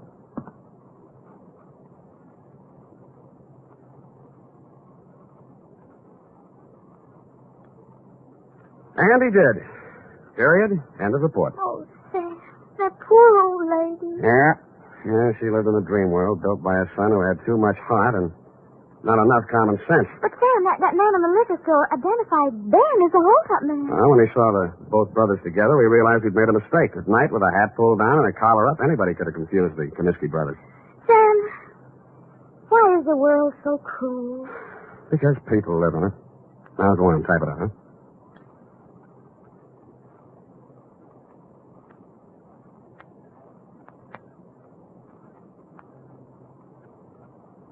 Well, here it is, Sam. And if you don't mind my saying so, it's a lesson to everybody. If you say so, Ed. Honest, Sam, I'm just infuriated. Now, don't go too far. This place, love, devotion, it just isn't right. Now, hand me the glass. This kind of thing could be going on all over the world. The glass, If it weren't for people like you who step in and take things in hand. The glass! Oh! Here you are, Sam. Thank you, Miss Brain. Honestly, Sam, look, just honestly, that's all. Are you finished? Well, I have some sociological feelings, too. I'm just not an automat or secretary you turn on and off. Come here. Come here. With each new case, I have feelings. Effie, I just kissed you. I know what... I just kissed you. Oh, Sam. Delayed reaction. Must be the heat. Oh. Good night, Sam. Good night, sweetheart. The Adventures of Sam Spade, Detective. Brought to you by Wild Root Cream Oil Hair Tonic, the non-alcoholic hair tonic that contains lanolin. Wild Root Cream Oil. Again and again, the choice of men and women and children, too.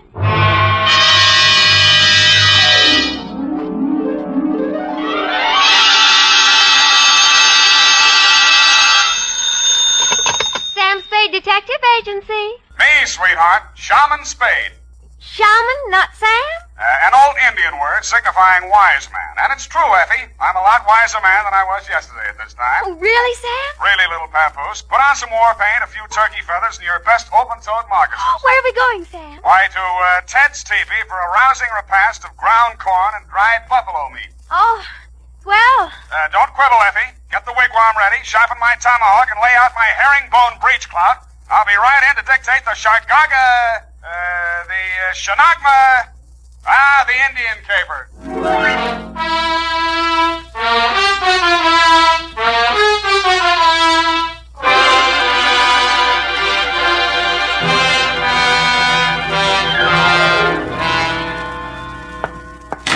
From the land of the sky blue water, they brought a captive maid, Red Wing.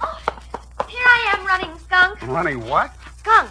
He was a famous Indian detective. You sure you're not making this up? Oh, no, Sam. Oh, no. He was the scourge of Indian lawbreakers. The scourge, huh? Even so, you have 2 minutes to think of a better name. Oh. Rippling stream? Not virile enough. Crunching muscles? Too virile. What is that stuff you've been getting me, anyway? To Lieutenant L.J. Myron, San Francisco Homicide Detail. Better take it back. Copy to Chief Black Cloud at Santee, Dakota Indian Reservation. Oh, murder. Attention, federal Indian agent from Samuel Spade, San Francisco, license number 137596. Subject, the Shargagagag, the Shargona, call it for now, the Indian caper, and quiet to you. I was sitting in my office, quiet. I was sitting in my office, doing absolutely nothing when something interrupted me. First, it was a buckskin smell, then the soft tread of moccasins, followed by the sound of a rattle. His beaded clothes were wrapped in a rich-looking embroidered blanket, and his multicolored headdress reached to the floor. His face looked like the model for the Indian head nickel. How? Who? My name, Chief Black Cloud. How do you do, Chief? You, Shaman Spade. Sam. Shaman, Indian word for wise man, prophet, seer. Sam. Newspapers say you good scout. Well, they exaggerate so, you know. Chief need to hire good scout for job. Well, shall we talk? You come for powwow in Chief's Council Lodge. Where's that? Semak Hotel, 4th floor. I see. You have reservation. Well. You ride with Black Cloud. He have iron pony on street made by great Indian chief, Pontiac.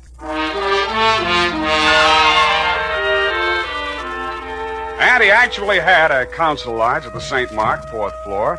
Outside the door of his room, 2 braves were standing, arms folded. One of them was the first Indian I'd ever seen with hair on his chest. We entered the room. Indian file, of course. The chief had apparently brought in his own decorator. The walls were covered with hanging animal skins. A weathered canopy of thatch hid the ceiling, and on the floor, genuine hand-woven rugs. No expense had been spared. In one corner of this room stood a full-size teepee. 2 squaws shuffled out of it. What else? The young one glided forward and handed the chief a long Indian pipe. Shaman Spade, this fairest Indian maid of all. Only person in world important to Black Cloud. Name, Little White Lilac. How do you do, Little White Lilac? It's nice to have you here. She wise, educated girl. Graduate Smith College. Nice. All squaws out. Oh. All squaws out. Squaws no good at powwow. Well, you know best, Chief. Now we powwow. You get paid well. Chief Black Cloud owned 130 oil wells near Tulsa. Oh, Oklahoma, huh? Not Oklahoma. Indian land. Union mean nothing. Union temporary thing. I see. Indian here long before white man. This is true. And Indian will be here long after white man. All right, Chief, all right. Chief Black Cloud come to San Francisco Village 5 days ago for a powwow with big engineer. Anybody I know? His name, Clarence Hobart. Engineer for Arundel and Amaskig Consolidated Engineering Company. Fine Indian name. We have powwow 4 days. Hobart disappear. And you want me to find him, is that it? Chief tired of San Francisco. Want finish powwow. Get back to Santee, Dakota Reservation. Clarence Hobart. Okay, I'll see what I can find out. Good. One moment, Shaman Spade. Sam. Chief have something you guard for few days. What's this? This beaded wampum belt. Ancient relic of Nipmuc tribe. Nipmuc. Here in Tipi Semak, too many light-fingered chambermaids and bellboys. You want me to hold on to this for you? Yes. Wampum of great sentimental value. Woven by ancient wise man Tani Luka.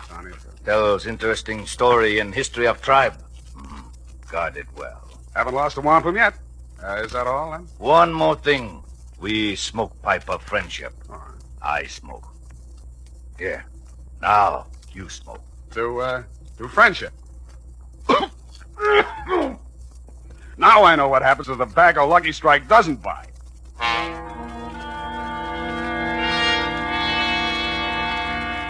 When I left Chief Blackcloud's fourth-floor lodge, there was only one brave standing outside the door. The hairy-chested Indian was probably taking 5. The wampum belt was about 3 feet long, made up of hundreds upon hundreds of little colored beads. They were woven into a picture pattern, very pretty. The interesting story undoubtedly could have been translated instantly and told fascinatingly by Red Ryder, but then he has a smart horse. I put the wampum belt in my pocket and headed for the offices of the Arundel and Amaskig Consolidated Engineering Company. Fine old Indian names. I inquired about Clarence Hobart. They referred me to his partner, Anderson Watts. Hobart disappeared? Absurd. Why, you couldn't lose him if you wanted to. He's as wide as a barn door. Yeah, well, Chief Blackcloud seems to think he is missing. Well, now, look here. Are you going to take an Indian's opinion over mine? I might. Well, just because he doesn't show up for an appointment doesn't mean he's disappeared. Why, one day when we were on a cantilever project in New Orleans... Yeah, some other time. If Hobart hasn't disappeared, where would he be? Anywhere in the world. The man's unpredictable. Brilliant engineer, but moody. Every now and then he goes off alone to scheme up some fantastic thing like maybe cutting off the Gulf Stream and turning Cuba into an iceberg. I like it. But he always comes back. Disappear? No, not Hobart. Yeah, well, can you give me his home address? Well, here you are. Try it if you like. But I'm sure he's not there. I called this morning and nobody answered. Honest Injun. I left this utterly charming man and started for the address he had written down. I was taking the shortcut through the alley on Sutton Street when I heard the rattle of beads, and a naked brown arm of considerable size reached out of the murk. I grabbed for it, but he slipped out of my grasp and sped swiftly and silently up the dark alley into the fog, leaving me with a handful of Max Factor number 8 Iroquois makeup. I continued to Hobart's house without further incident. Found it just off Chinatown. Mr. Hobart? Oh, I thought you might be somebody else. Who else? Take a foot out of the door. Just let's talk a minute, shall we? Want me to call the police? I don't think you will, Mr. Hobart. All right, out with it. What's on your mind? My name is Sam Spade. I'm a private detective. There's an Indian named Chief Blackcloud who's worried about you. I'm old enough to worry about myself. Now, stop bothering me. Go away. Look, I'm going to tell the chief where you are, you know, because that's what I was hired to do. You'll... yeah, you're right. Confidentially, I've been on a 2-day drunk. You know how it is. Who, me? Tell him to phone me tomorrow. I'll talk to him.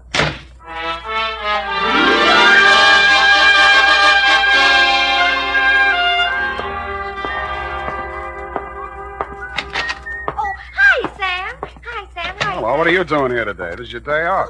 I just wanted to show you something. Happy, first do me a favor and put this wampum belt in the safe, will you? A wampum belt? Genuine Indian art. Oh, it's beautiful. Tells the story. You know what? Yeah. It'll go beautifully with... Oh, Sam, I forgot. There's a girl waiting in your office. Well, good. Well, Sam, don't you want me to show you? And there was indeed a girl in my office. It was Little White Lilac, Chief Blackcloud's fairest Indian maid of all. Only a heap big change had taken place. She still had the Indian color, but gone was the headband, gone the buckskin dress, gone the squatting squaw, the St. Mark teepee. Little White Lilac stood revealed in the thin disguise of a modern white woman's cocktail dress, complete with pale-faced 20-carat perfume. It was a transformation worthy of a high-priced medicine man. But more surprises were to come. Hello. How? I've been waiting for you. Yeah, well, a big brave just returned from hunting party. You can drop the teepee talk. I'm civilized. Well, okay. What's on your civilized mind? Chief Blackcloud gave you a wampum belt. I want you to give it to me so I can destroy it. Well, I gave my word to keep it, and I accepted the promise of money for its protection. Now, you wouldn't want me to be an Indian gift. I mean, violate my ethics, would you? Sam, if I must tell you, Chief Blackcloud is insane. Not if he keeps you around. Must we have these juvenile references to my personal beauty? Juvenile? Well, sorry. You are Indian, aren't you? Of course. I am a Nipmuc. Nipmuc. That wampum belt is a secret to undreamed of wealth, greater than the fortunes of the 10 richest families of this country. Wow. Chief Black Cloud is wealthy from oil, but that belt make him more powerful than the Bank of America. You mean he could take my car back? You think this is a joke, don't you? Well, I love the way you tell it, though. He's going to use it to destroy modern American civilization. To pay the white man back for what he did to the Indian. I see. He wants to start a giant Indian revolution. And you want to destroy the wampum to save all this, hmm? Exactly. And now you'll give it to me, won't you? Uh-uh. What happens in the next chapter? Sam, you have to believe me. Why? Why do you think the chief is here conferring with an engineer? He wants to get at that wealth. Hobart's going to make him wealthy? Now, really, little white lilac, isn't this all a little white lie? Sam, if I take you to Hobart and he confirms what I've said, will you believe me? I might. Come on.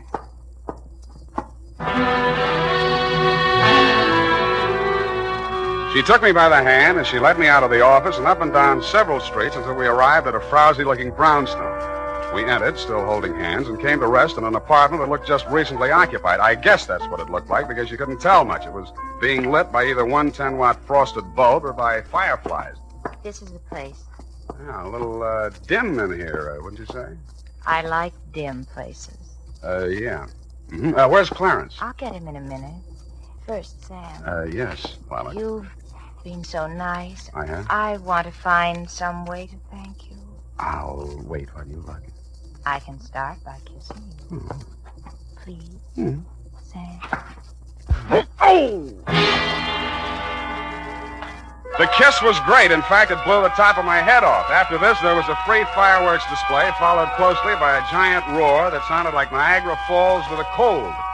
It was a short feature, followed by a long period of dark, black silence. When the curtain came up again, I was lying in an alleyway. I was stiff and cold, my head throbbed with pain, my brain was a jumble, my suit was torn and dirty, my patience was at an end, and my anger with little white lilac knew no bounds. I went down to the office to change clothes and get a drink. The phone was already ringing when I opened the door.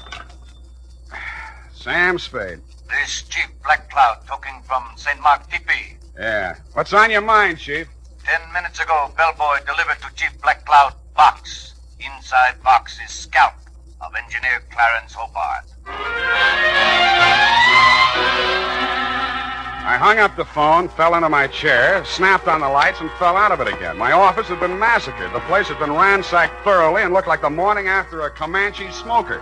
And you guessed it, my safe had been drilled open. The ancient and valuable Nipmuc wampum belt was gone. At this point, I decided what Chief Black Cloud needed was a detective. Now, here's important news on good grooming. If you want the well-groomed look that helps you get ahead, socially and on the job, listen. Recently, thousands of people from coast to coast who bought Wild Root Cream Oil for the first time were asked, how does Wild Root Cream Oil compare with the hair tonic you previously used? The results were amazing. Better than 4 out of 5 who replied said they preferred Wild Root Cream Oil. Remember, non-alcoholic Wild Root Cream Oil contains lanolin. It grooms the hair naturally, relieves dryness, and removes loose, ugly dandruff. So if you want your hair to be more attractive than ever before, get the generous new 25-cent size of Wild Root Cream Oil, America's leading hair tonic, on sale at all drug and toilet goods counters. It's also available in larger economy bottles and the handy new tube. Get Wild Root Cream Oil. Again and again, the choice of men who put good grooming first. By the way, smart girls use Wild Root Cream Oil, too. And mothers say it's grand for training children's hair.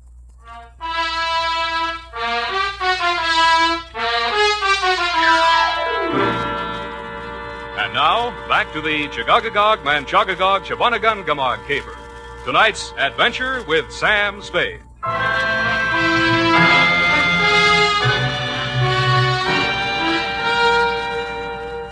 I found Chief Black Cloud sitting cross-legged and looking disconsolately down into a small cardboard box. Both squaws, including little white Lilac, were on one side of the room grinding corn. Lilac looked through me as if I didn't exist. I sat down next to the chief, looked into the box, and recoiled. It was a real, no imitation, 20th century scalp, and the red hair was certainly Hobart's. Scalp comes with note. Let me see. Note written in Algonquin dialect. I translate. Honor Chief Black Cloud. Return to Santee Dakota Reservation and die proper death fitting to old man. Here you will meet violence unto death even as this man did. Puts the point across. Look, Chief, it isn't that I'm scared, which I am, but I just decided to pull out of this caper. What? I've heard some things about you that don't sound too good. You hear what? That you want to start an Indian revolution to settle an old score with the white men. Who tell you this? The fairest of them all, Little White Lilac. She tell you? I've never talked to him. She not only told me all that, but she... Quiet! Spade, when did Little White Lilac tell you these things? She came to my office today. That's a lie. I never left this hotel. We will see. Kalanuka. Yes, Chief Black Cloud. Did Little White Lilac leave hotel today? Little White Lilac with me all day. Why, Never out of sight. Enough. Go away. Kalanuka speak with tongue of truth. Little White Lilac, I have grown from baby. She also speak with tongue of truth. Somebody lie. Now, look, Chief, I know what I'm talking about. Chief does not need help of double-tongued man. Return wampum belt to me. I pay you. All right, I'll, Well? Chief. Chief, heard enough lies. Return wampum belt. Wait a minute. I got a small but biting bit of truth to relate. Somebody stole the wampum belt. Wampum belt gone? Somebody broke into my office, drilled the safe, and took it. You stole? It was stolen from me. Return wampum or you not live until sundown. I'll return it if I can find it. Then you can pay me off and we'll call it even.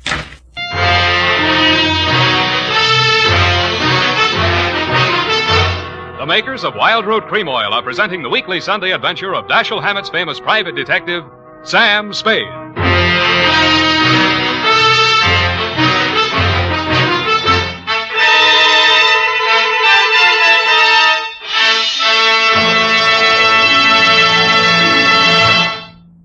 Now, here's important news on good grooming. If you want the well-groomed look that helps you get ahead, socially and on the job, listen. Recently, thousands of people from coast to coast who bought Wild Root Cream Oil for the first time were asked, how does Wild Root Cream Oil compare with the hair tonic you previously used? The results were amazing. Better than 4 out of 5 who replied said they preferred Wild Root Cream Oil. Remember, non-alcoholic Wild Root Cream Oil contains lanolin. It grooms the hair naturally, relieves dryness, and removes loose, ugly dandruff. So if you want your hair to be more attractive than ever before, get the generous new 25-cent size of Wild Root Cream Oil, America's leading hair tonic, on sale at all drug and toilet goods counters. It's also available in larger economy bottles and the handy new tube. By the way, smart girls use Wild Root Cream Oil too, and mothers say it's grand for training children's hair. Get Wild Root Cream Oil. Again and again, the choice of men and women and children too.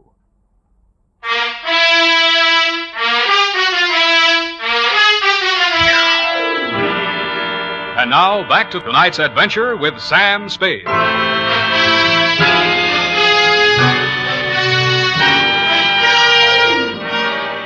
I walked outside, muttering frightful white man's imprecations. Cutting through the hotel parking lot, I suddenly noticed the chief's iron pony made by Pontiac. There was a leather bag on the seat, sort of an Indian overnight case, and sticking out of it was a blood-stained tomahawk. This was of decided interest to me, and so were the rest of its contents. Somebody had a giant engineering project afoot because there were order receipts for such things as 2 LSTs, 4 underwater hydraulic drills, a diving bell, a dredging barge, and a steam derrick. Back again, eh, Spade? Yeah, back again, Mr. Watts. Still looking for the missing Clarence Hobart? Not anymore. Well, I knew you'd realize the futility of it. I found him. And I trust you found him in good health. Old Hobart, the bug on health. Why, once when we were in Cleveland... I think he's dead. It was the Ohio River Bridge, John. Dead? Did you say Hobart dead? Scalped, anyway. Mr. Watts, what was Hobart working on with the chief? Well, I don't know exactly. Well, let's go look at his desk file and see if we can find out. In the bottom drawer, under a lot of miscellaneous papers, we found a large manila envelope marked Black Cloud. It contained some topographical surveys of an area containing a lake. On the back of one of the surveys was written in fine print a series of 37 letters that looked like a whole group of Indian words strung together, or a code, or just doodling. It started out Chagaga something or other. I left Mr. Watts sitting in his office with tears in his eyes, a new role for him, and made my weary way back to my place of business. Effie was standing in the middle of the office with a shocked look on her face. Sam, look at this office. How did it get like this? Oh, my files and everything. Come on, I'll help you pick things up. And again, by the way, what are you doing here? It's still your day off. When you were here last time, I wanted to show you something, but you were so anxious to get to that girl. All right, I'm here, and I'll look. What is it? A new suede coat. How do you like it? The color is rust. Well, I suppose... Effie. What? What's that you're wearing as a belt? Oh, now don't be mad, Sam. I just had to. It went so well with the coat, and when I saw it, I Chief couldn't resist. Black Cloud's wampum belt. You didn't put it in the safe. Now, Give Sam, it to don't me. be mad, Give it please. to me. Wait right here. I'll be gone for half an hour, and then I'll come back and take you out to the best dinner in town. Oh, I should go home and change first. I had taken only 4 steps down the hall when somebody hit me from behind. I rolled, and he went with me. We fought a quick, quiet, and decisive fight. And at the end of it, I held him in an arm lock and led him back into my office. Come on. What happened, Sam? You're back early. I had an unexpected caller. Come in with me and take notes. Now, sit there. All right. Now, who are you and what's on your mind? I'm nobody, and I got nothing on my mind. Spring, you're one of the braves that guarded the chief. Yeah? And you're a phony Indian, lousy makeup, and Indians don't have hair in their chest. All right. My name's Grit Hammett. I'm a cowpoke, and I should have stayed where I belong, out on the range. Well, why didn't you? Oh, once I said I'd do anything for that gal. Now I wish I hadn't. She brought me here. Why? Well, it had something to do with buried treasure. She was going to give me a big cut. Where is it buried? I don't know. She was going to tell me.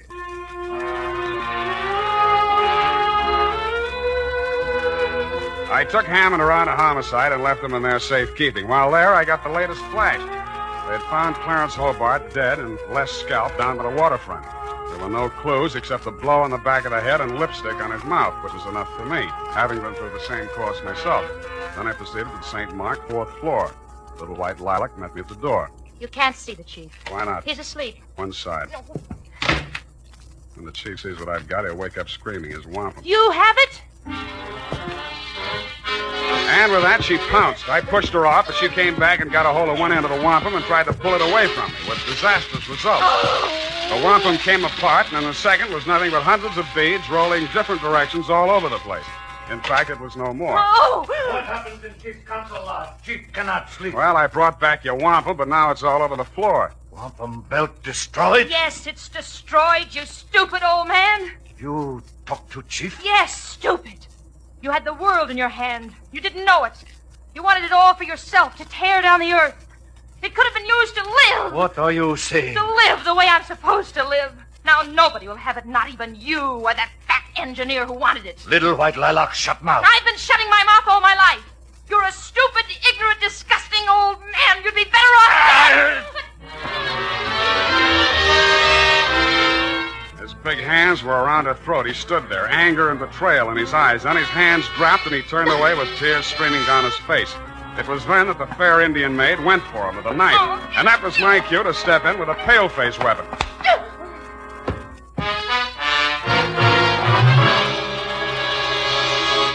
And now, listen to this. Not only Dad, but the whole family goes for America's favorite hair tonic, Wild Root Cream Oil. Wild Root Cream Oil grooms your hair neatly and naturally, relieves dryness, removes loose, ugly dandruff. Get a family-size bottle or handy tube today. And ask your barber for a professional application of Wild Root Cream Oil Hair Tonic. Again and again, the choice of men and women and children, too. Little White Lilac. Yeah, well, I don't usually hit women, but don't feel too badly, Chief. She helped kill Clarence Hobart.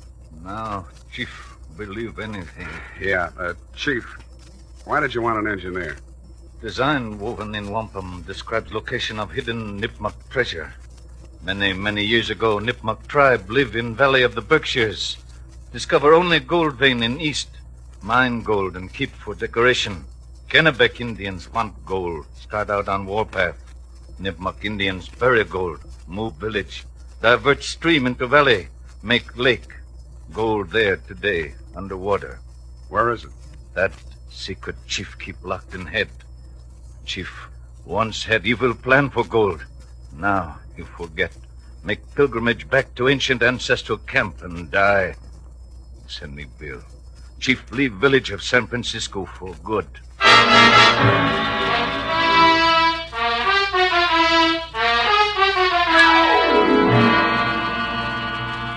Period. End of powwow. Oh, Sam, it's sad. It is, it is. Vanishing race. Mm-hmm. Just think, the days of the Colt and the Winchester are gone forever. But the day of the Remington is still with us. Go to it and type this up.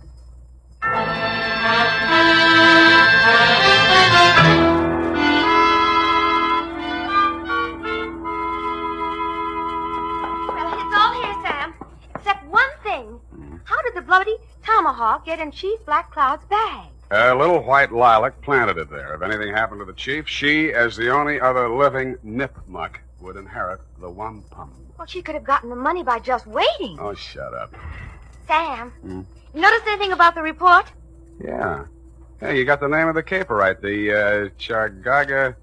Oh, what is it? Chagagagog, Manchagagog, Chabunamungamog caper. You've been going out with an elocution teacher. Oh, Sam.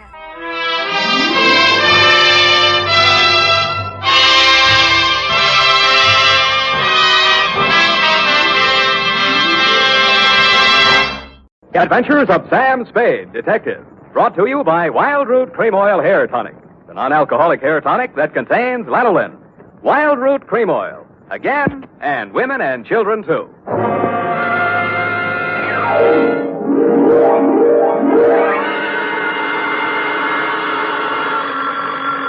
Sam Spade Detective Agency. Me, sweetheart. Oh, Sam! It must be telepathy. I was just thinking of you.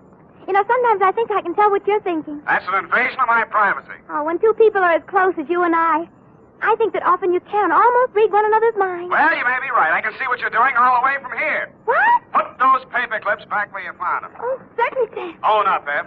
You purloined pencils, absconded with erasers, pilfered stationery, filched stamps for your personal use. I only write to Mother when there's nothing else to do around the office. Besides making unit phone calls and charging them to me, you've tapped the petty cash drawer for lunch money. Sam! And you've been filling your pen with company ink. I didn't think you'd mind, Sam. I'll pay it all back. But I have a big heart and boundless compassion. Stay where you are, sweetheart. I'll be down on my unlimited generosity with your back salary. Really, Sam? And 2 tickets for us to go to the fights tonight, and dinner. And last, but by no means least, my stirring and vivid report on the Prodigal Daughter caper.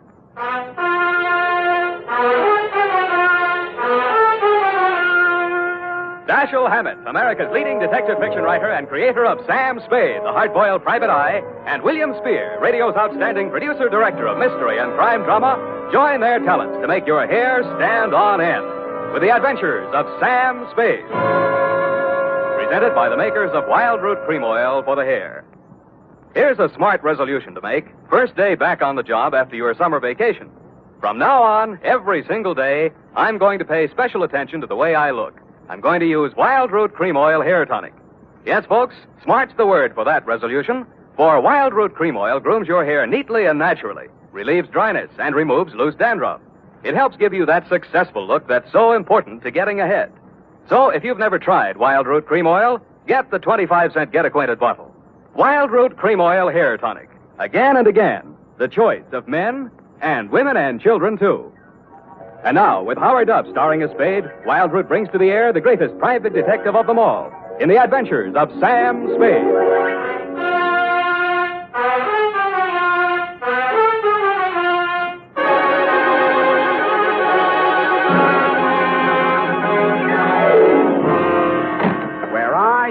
Now that I need you. Effie! Yes, oh, hi, Sam. Hiya, Sam. Come on. Bring your book. Got a pencil? We gotta hurry if we're gonna make the fight, you know. Oh, I've got one of the new retractor kind of pencils. Well, get the lead out. Are you really going off the post, Sam? It's Man McShelly versus Cluck-Faced Duffy in the main event. Ready? McDuffie. Sounds like an MP. McShelly. What? Aim and fire, Sam. PBX. F, you've been out with somebody else. A military man. Well, how did you ever know? Date, August 28-1949. I don't know whether we'll go out or not. You're clairvoyant. To Dr. Albert Kensington from Samuel Spade. I only had a coke with him, Sam. He was on Frillo, and we... And license number 137596. Subject? And he was from Elkhart, Indiana. And I used to live in Pleasant Lake, and... Down! Down, Effie. Subject, Helen Scully of the Prodigal Daughter. A coke yet. Dear Doctor, everyone in San Francisco knows the castle-type hill house that Caspar Scully lived in, even if they didn't know him.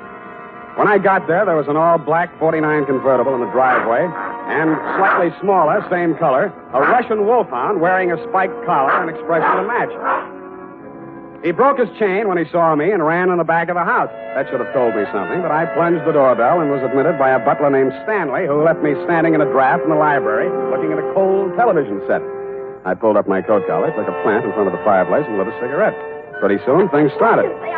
A blonde girl in a yellow suit was having a one-sided argument with a gray-haired man in a gray suit. Nobody paid any attention to me. Stuff about how you forbid it and it can't go on.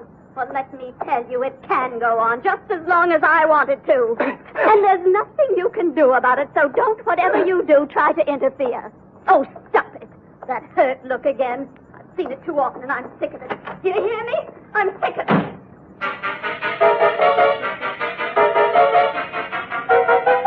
He looked mad, but he didn't say anything. I saw them walk around the garden once, shake fists at each other, and finally part. He disappeared up a narrow stairway, and she came storming back through the library. Who are you? How do you do? Who are you? Sam Spade. What are you doing here? Waiting to talk to Mr. Scully. Well, I just talked to him, and he isn't very nice. Let me tell you that. Yes, He's but a nasty, stubborn, bull-headed old man, and you won't like him. Yes, but Nobody likes him. Go back where you came from, whatever your name is. I'm the nicest person you'll meet around this place. Yes, but... Don't wait around. Oh, goodbye. But I did wait around, Dr. Kensington, and I did talk to Mr. Scully when you came in the room with him, only Mr. Scully did not talk to me. He glared at me through black, smoldering eyes, sniffed the air, frowned at my cigarette. I frowned back. Mr. Spade, I'm Dr. Kensington. I wrote you the letter.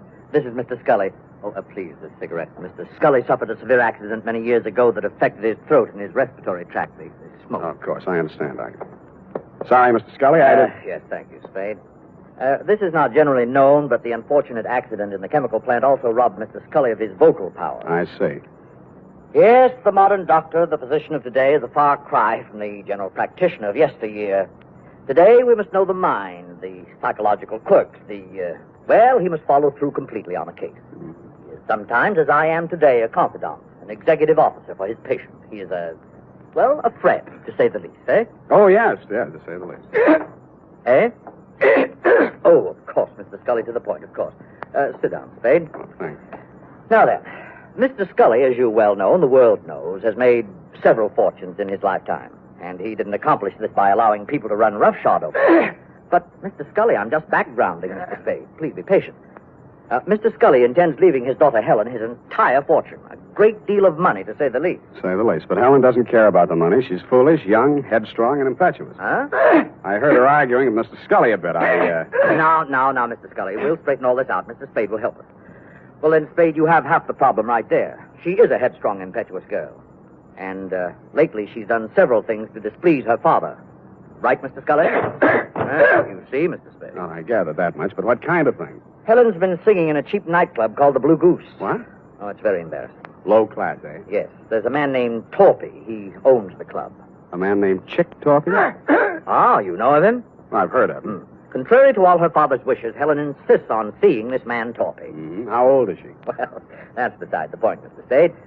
But a sordid affair now might rob her of a future of wealth and security. Mr. Scully's at the point of exasperation. He might well change his will over this matter. Correct, Mr. Scully? At best, this is an embarrassing situation, and most indiscreet of Helen to have brought it about. So, I'm supposed to go talk to Chick Torpy, is that it? In a word, yes. Well, you sound rather reluctant, Mr. Spade. Chick Torpy's a little too old for the Boy Scouts. Well, we want you to see him. Find out how much you'll take to stop seeing Helen. Tell me, what happens if Torpy isn't for sale? Oh, everyone has a price. Spade, matter of character. You get paid for work like this, that's your price. Yeah, that reminds me. 50 a day and expenses. 5 days guarantee, to say the least. Of course, to say the least. And, Mr. Scully, I happen to have a standard client's contract with me here. If you'll just sign on both pages, I'm sure that... Never mind, Spade, not now. Mr. Scully will mail it to you later on today. Ah, dear, Mr. Scully's fatigued. Well, you'll contact me as soon as you have any information for us. I said I would. Mr. Scully sounded a final cough, and I left the two of you in the library. It was interesting, meeting this voiceless tycoon who must have made and broken many a man with a nod of his head or a shrug of his shoulders. The same black dog with the same spiked collar was still outside the house doing the same thing. Ah, Spade. Mr. Spade? But something new had been added. A pair of well-tailored shoulders, diamond stickpin, and a gray felt hat with a snap brim. Hello, Spade. You don't know me. Now, wait a minute. There's something about a guy in a lineup. You're Dapper Danny Cavillo. When'd you get out of Folsom, Danny? A while back. They gave me a kind of rain check. Wouldn't that 38 make you a parole breaker? Oh, is that showing? Unless your ribs grow in different directions. Sam, I'm here to save you a lot of trouble. What trouble are you here to save me? You want to see Chick Torpy, don't you? You've got business to talk with him, no? News gets around fast, Danny. No, it's just that Chick had been expecting somebody like you from the old man, and, Well, I'm here to see that you see him. So, why don't you kind of get in the car? And I kind of did. Then he smiled, lit a cigarette, shifted his shoulder holster so I could shift gears better, and drove me back across town to an apartment house on LaSalle, the Metropolitan. A good-looking guy who stood about 6'4", black hair, answered the knock. Hello, Chick. May I present Sam Spade? Sam Spade, meet Chick Torpy. That'll do it, Danny, thanks. Hello, Spade. Come on in. See you, gentlemen. Danny's Gabby. Hello, Chick. Your taxi service always free? Just when I'm in a hurry to get things settled, soldier. You saw the old man today, huh? I saw him and talked to his doctor, Kensington. All right. You're here to tell me how worried the old man is, right? If you're talking about Helen and you, yes. You're bad company. Yeah. What else? He wants you to stop seeing her. Well, suppose I don't want to stop seeing her. Suppose I told you I love her. Let's see. She comes into $3 million when he kicks. You love her. I'd be crazy if I didn't. I wonder what she'd say if she heard you say that. Why don't you ask her, Spade? Helen. Hello, Mr. Spade. Told you to leave my house today, but you didn't listen. Vince Spade? Well, I'm wondering, anyway. Maybe this will help. When you get back to my father, tell him I think Chick would be a fool to brush me off. Tell him that someday I expect to inherit all of that wonderful money he spent a lifetime making. Tell him that Chick's tired of working. Got all that? Yep. How do you feel, Spade? Like I'm earning my fee. Oh, you've already earned it, Spade. There's no use trying. I've told him myself, now you can tell him. She's not for sale, and I'm not for sale. Got it? You got it. All right, then you're finished here. Hello. Oh, you. Well, I'm not sure I want to talk to him. Give him a pill and... And it was on that happy note, Doctor, that I went downstairs, found a drugstore, and tried to phone you and tell you what Torpy had said. Your line was busy, and while I was waiting for it to get unbusy, I spotted Chick Torpy out in front. He looked madder than when I'd left him, and there was a bulge in his coat that hadn't been there before. He got into a black sedan near the curb, and I hailed a cab and followed him across town up to Nob Hill. A half a block from the Scully residence, I left my taxi and took the rest on foot. He was still a couple of 100 feet ahead of me as he disappeared into the garden entrance. I heard a cry for help, and then... Chick was standing over something on the ground. When he saw me, he streaked for a break in the hedge. I stopped long enough to have a look at the body he'd left. My client. He still had gray hair, and he was still wearing the gray suit, but half his face had been shot away.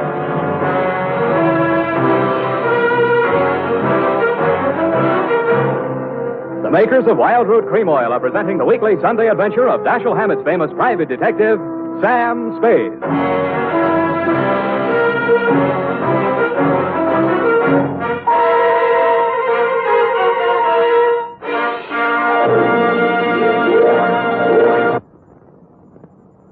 Remember, non-alcoholic Wild Root Cream Oil contains lanolin. It grooms the hair naturally, relieves dryness, and removes loose, ugly dandruff. So if you want your hair to be more attractive than ever before, get the generous new 25-cent size of Wild Root Cream Oil, America's leading hair tonic, on sale at all drug and toilet goods counters. It's also available in larger economy bottles and the handy new tube. By the way, smart girls use Wild Root Cream Oil, too, and mothers say it's grand for training children's hair. Get Wild Root Cream Oil. Again and again, the choice of men and women and children, too.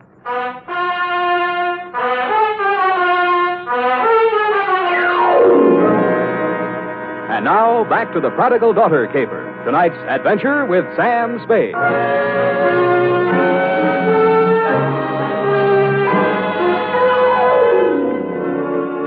My 5-day contract arrived in the morning mail signed by Casper Scully.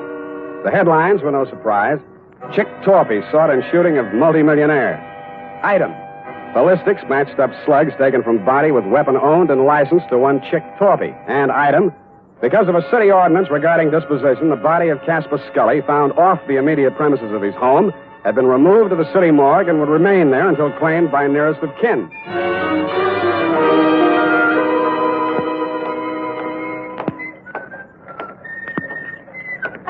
Hey, Sammy, my boy. It's good to look on you. Hello, Maxie. What brings you, Sam? Scully stiff. Oh, yeah. Checked him back in. Autopsy. Were you in with this, Sam? Do you know Scully? Just met him yesterday. Well, like I say to you before, you do collect queer ones, eh, Sam? Oh, such a mess. Woo-hoo, such a mess. Yeah, I know. I found him. They tell me he has to be claimed. City ordinance, Sam, nearest of kin. It would be his daughter, Helen. She called or anything? No, not yet. But to get back to him, a real queer one. Maybe the tops this season. How so? Barbarianism, Sam. That's what it is. The world is moving backwards. You can get deader than dead. Huh? You'd think the slugs in his chest would be enough, but no. 4 also in the head, too. Kill him twice. Say it again, Maxie. You mean that... Twice, Sammy. In the chest, maybe 20 to 30 hours ago. In the head, maybe 12 hours later. You see what I mean? I saw what he meant. I didn't like what I saw, but things did begin to make some sense. From the morgue, I phoned the Chronicle office, confirmed that Scully did suffer from a throat ailment, was publicity shy, was never interviewed or photographed for that reason. I asked them if they had a specimen of his handwriting by any chance, and they did. I had it sent to me by special messenger, and the signature, compared to the one on my 5-day contract with Mr. Scully, made interesting reading. But what was even more interesting was the DOA Maxie was ushering in. As I was saying, Sam, it's awful the way these homicides are turning up nowadays. In gray suits, it's fashionable now. Hey. What's the matter, Sam? You know him? Yeah, I know him. What's it say? The toe tag says unidentified, accidental drowning. Found off Pier 14, time 8:15 this a.m. Accidental drowning. You don't think so? Why do you think he's dead? I think he's dead because he didn't cough when the doctor asked him to. I left Maxie to his newest customer and looked up the police officer who had found the unidentified man. All they had on him was New York clothing labels and a silver identification bracelet with name Julio engraved on it between 2 small indentations of the comedy tragedy drama masks. It wasn't much, but it took me to a theater on Post Street featuring a special company of Spanish actors on tour. I am the manager of the company. What is it, please? I'm sorry to trouble you. I'm trying to locate a certain man. I have good reason to believe he's with your company. We are a small group. His name, please? One name might be Julio. Oh, Julio C. de Vaca. He's... Gray-haired, medium build? You are from the police? No. If you are looking for Julio C. de Vaca, why are you not from the police? 2 days ago, Julio, who does not speak any English, is asked of all things to appear on the television program. Mm-hmm. He reads his lines. I am proud. But yesterday morning, a man on the telephone, they speak, and Julio goes out with no word. I, too, am looking for him. He missed his performance the afternoon. I see. He drinks too much sometimes, I know, and he missed the evening. Where he is, this I do not know. But if you find him... I have found him. You have found? Does he have a wife? I am the Senora Cedevaca. What is it, senor? What has happened to my husband? You better get your coat, Mrs. Cedevaca.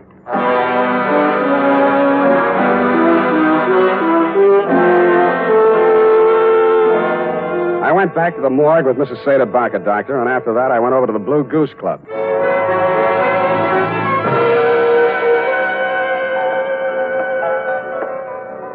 How are you, Spade? Tired, Danny boy, tired. Well, come on in and relax. Nice place. You run it for Chick? When he's away. Seen Chick lately? 2 sets of cops, 3 reporters have been here asking the same question already this morning. What are you trying to prove? Chick's in trouble. You're his partner. Uh-huh. Now, he got himself into this one, Spade. Look, we make a nice dollar running this place. It's legitimate. And no cop's going to raid us or close us up. Chick started fooling around with that Scully woman. And I told him just once. It's dynamite, I said. You know how the old man is. Let bygones be bygones. But Chick didn't listen. Tell me about the bygones that should be bygones and why Chick should know how the old man is. Well, Scully sent him up 5 years ago. Didn't you know? No, I didn't. Oh, Chick owned some property south of Rosito, and Scully wanted it for oil drilling or something. Chick asked too much, and Scully figured a way to get it from him in court. Had it condemned or something. Mm-hmm. Well, Chick got kind of sore. He met the old man on the street one day, and, well, they convicted Chick of attempted murder. 2.5 years. And Chick looked up Scully's daughter when he got out of prison and started making love to her to get even. Why, yes, Spade, that's just the way it started. Only Chick was the sucker after all. He really went for the creature. He married her 3 weeks ago in Reno, the poor sap. Anybody else know about that part of it? Only me. I was best man. By the way, Danny, did you wrap Julio Cedebaca over the head last night and toss him in the bay? Who's Julio, whatever his name is? An actor who happened to look something like Old Man Scully, enough like him to keep his mouth closed when I was there, but who might want to open it later. I don't know what you're talking about, Spade. Didn't think you would. But I don't like it. Yeah, boy. Timmy? Joe? Yeah. Throw this bum out. I'm sick of looking at him. Get out of here. And they did. It was 2 against 1, and I'd been up late the night before. I was doing very well, though, until somebody stooped to a form of subterfuge I have long since grown to hate. I was borne on 2 swarthy shoulders out of the club and into the open air. I was on a balcony, and a good stiff sea breeze was blowing. I didn't enjoy it long. 1, 2, 3.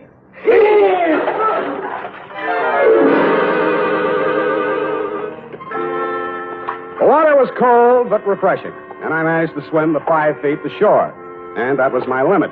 I hung onto a slippery piling which supported the Blue Goose above me and partially hid the antechamber in front of me. It had been a wine cellar once and a loading dock, I suspected, during Prohibition. This time it was a hideout. Keep your hands up, Spade. Close the door. Chick, please. Keep out of this, Helen. You're crazy, Torpy. You got this all wrong. Mr. Spade's right. There's probably a $5,000 reward out for me right now. They want me dead or alive, and you're here to tell me how wrong I am. Well, it'll be dead, Spade. They'll never take me, and you aren't going to. Listen to reason. I've listened to all the reason I'm going to listen to. From now on, I'm doing things my way. I got nothing to lose now. I'm getting out of here. So long, baby. It's been great. He leaned over to kiss her goodbye, and that is when I rediscovered that my wet revolver, even though it wouldn't fire, still had plenty of power left. Mr. Spade, thank you. Thanks for doing that.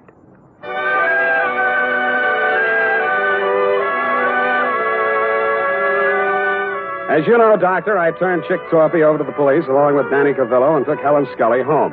She ran upstairs with many tears, and I met you in the library. You seemed relieved when you heard that Torpy had been apprehended. However, I had some other questions to ask. You answered. All right, Spade, all right. I suppose it'll all come out anyway. 2 nights ago, Chick Torpy came to the house to have it out with Mr. Scully. He told him about their marriage. There was an argument. I was the only one in the house. I heard shots, ran in the room, and found Mr. Scully dead. The marriage certificate was in his hand. I knew this would involve Helen, and so I did what I did. Oh, it was a nightmare.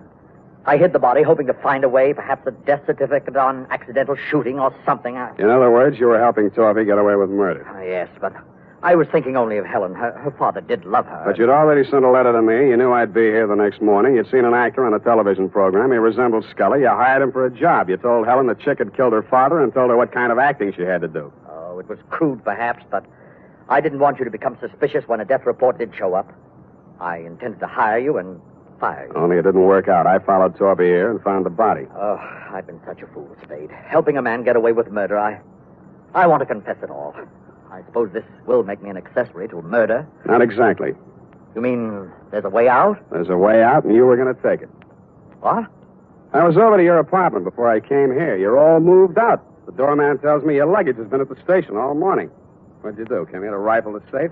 No, see, here, Spade. Stop it. You were waiting around to see if they took Torpy dead or alive. Dead, he couldn't talk, and you'd be okay. Alive, you're ready to blow town. You bumped Scully. No. Get back there. Then you did your best to hang it on a Chick. Helen thought he really did it and played along with you. You're not an accessory to murder. You're a murderer on a double count. That actor was knocked on the head before he drowned. Oh, just a minute, Spade. This can be fixed if you... Shut up!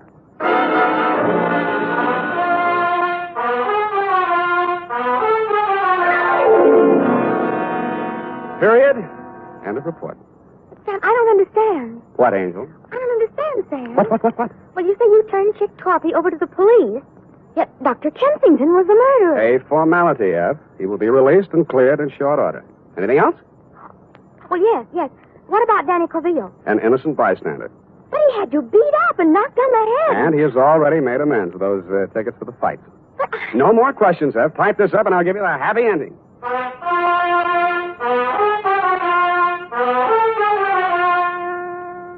And now, listen to this.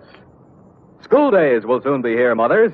To make sure Junior's hair is always neat and well-groomed, Get after those cowlicks and stray strands with Wild Root Cream Oil, the famous hair tonic that grooms the hair neatly and naturally, relieves dryness, and removes loose, ugly dandruff.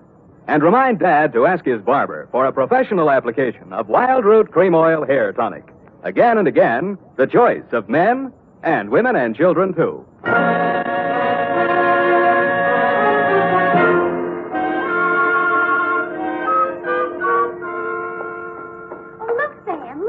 What is it? Look, Sam, look. What is it? Look, Sam, look. All right, I shall rephrase the question. What? Oh, I see. You mean the magazine Look, huh? They said an advance copy. It's not even out till next Tuesday. What's it doing here? Oh, look at them. See these? Who are these people here? That's Sam Spade. What? On the radio. You know, Howard Duff. He plays you on the radio. Howard Duff. Why don't I play it on the radio? You're not the type, I guess. Yeah, look here. Sam Spade dictating to Effie. Hey, she's not bad, you know. Not bad. Oh, really? That accuracy, I thought. What is it? Levine Tuttle. Levine. The name is so actressy. As Bill Spear, Spade producer, gives final instructions. Look at him. He has 9 o'clock shadow. Well, come on. Let's get out of here. Go to the fight. Oh, Sam. Then I can't say it. Say what? Well, if you're taking me to the fights, I can't very well leave and say goodnight, Sam, can I? Well, you can try. It's expected, you know. All right. Good night, Sam. Grins. Good night, sweetheart.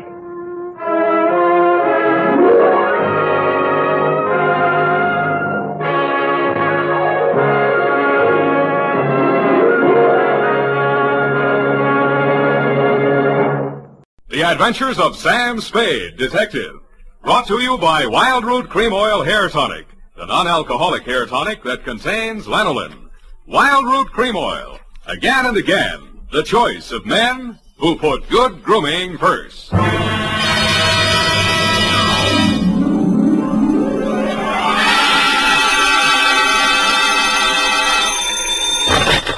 Spade Detective Agency. They offered me a cool $1.5 million, but I couldn't be bought. Oh, Sam, all the time fooling. Straight goods, Evie. Oh, really, Sam? Why didn't you take it? Oh, but you couldn't, of course. That's right, Angel. Taxes. Oh, you mean it would put you in a bracket? The girl's name, in case you were going to ask, was Sugar Kane. Was she sweet? Oh, Effie, you made a joke. Oh, not much of one, no. That is true, but even though you do seem to be, as you would say, in a jugular vein, I shall be right down, serious and frowning, to dictate a chronicle steeped in the bitter tea of general confusion, brewed in a witch's cauldron of murder, greed, and avarice. That's what gives it that nutty flavor. What, Sam? Silly girl, I refer to the Sugar Cane caper, on which I will forthwith my report be down to dictate on, goodbye.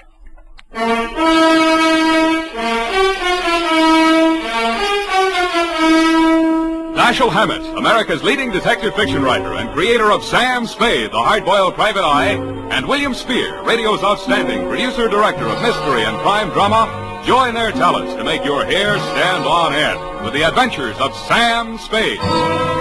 Presented by the makers of Wild Root Cream Oil for the hair. Want to look better on the job? Get Wild Root Cream Oil. Want to look better to that gal of yours? Get Wild Root Cream Oil. Wild Root Cream Oil Hair Tonic improves your entire appearance by grooming your hair neatly and naturally, relieving dryness, removing loose dandruff. If your family hasn't yet enjoyed the benefits of America's leading hair tonic, here's what to do about it. Ask at your drug or toilet goods counter for the new 25-cent get-acquainted bottle of Wild Root Cream Oil Hair Tonic. Again and again, the choice of men and women and children, too. And now, with Howard Duff starring as Spade, Wild Root brings to the air the greatest private detective of them all in the Adventures of Sam Spade.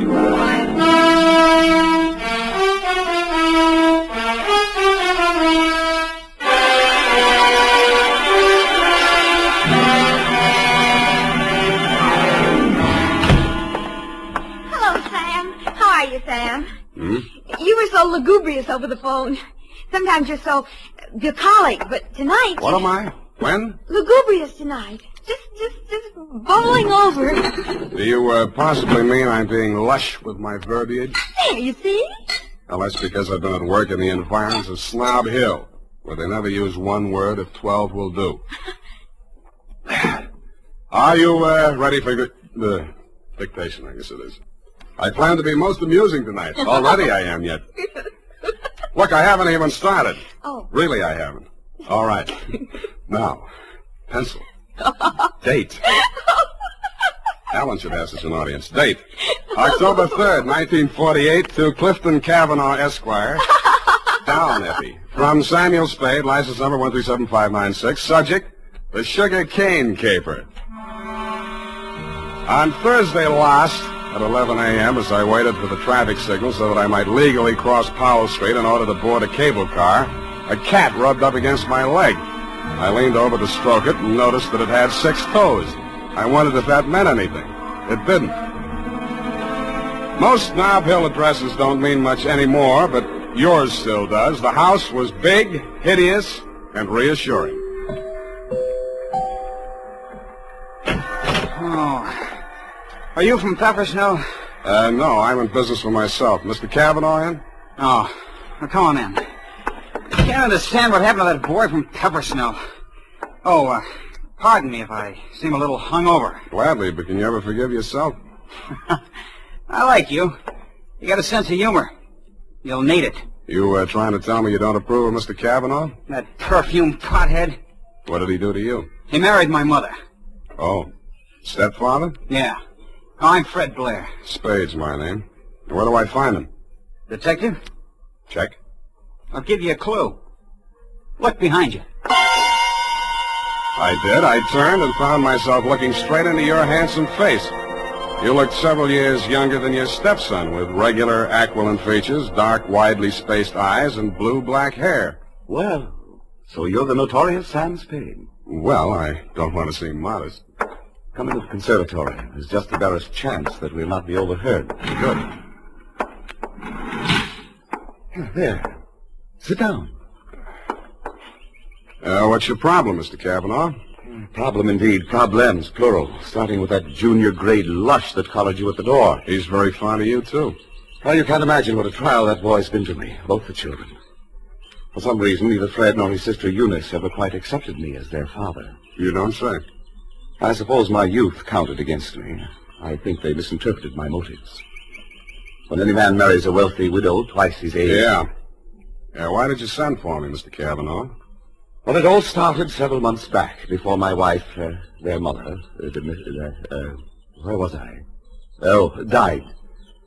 The scandal quite literally killed her. You're sure that's what did the trick? Fred, who, among other talents, was a positive genius for knowing the wrong sort of people, struck up an acquaintance with a hoodlum named Johnny Verona. Nice, clean-cut gangster type, runs a joint on Pacific Street. Precisely.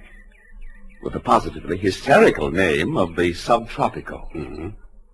Well, there was a sordid brawl of some sort. A man shot. Obviously, this Johnny Verona shot him. Fred had to give testimony before the grand jury. It was all we could do to keep it out of the paper. But you did.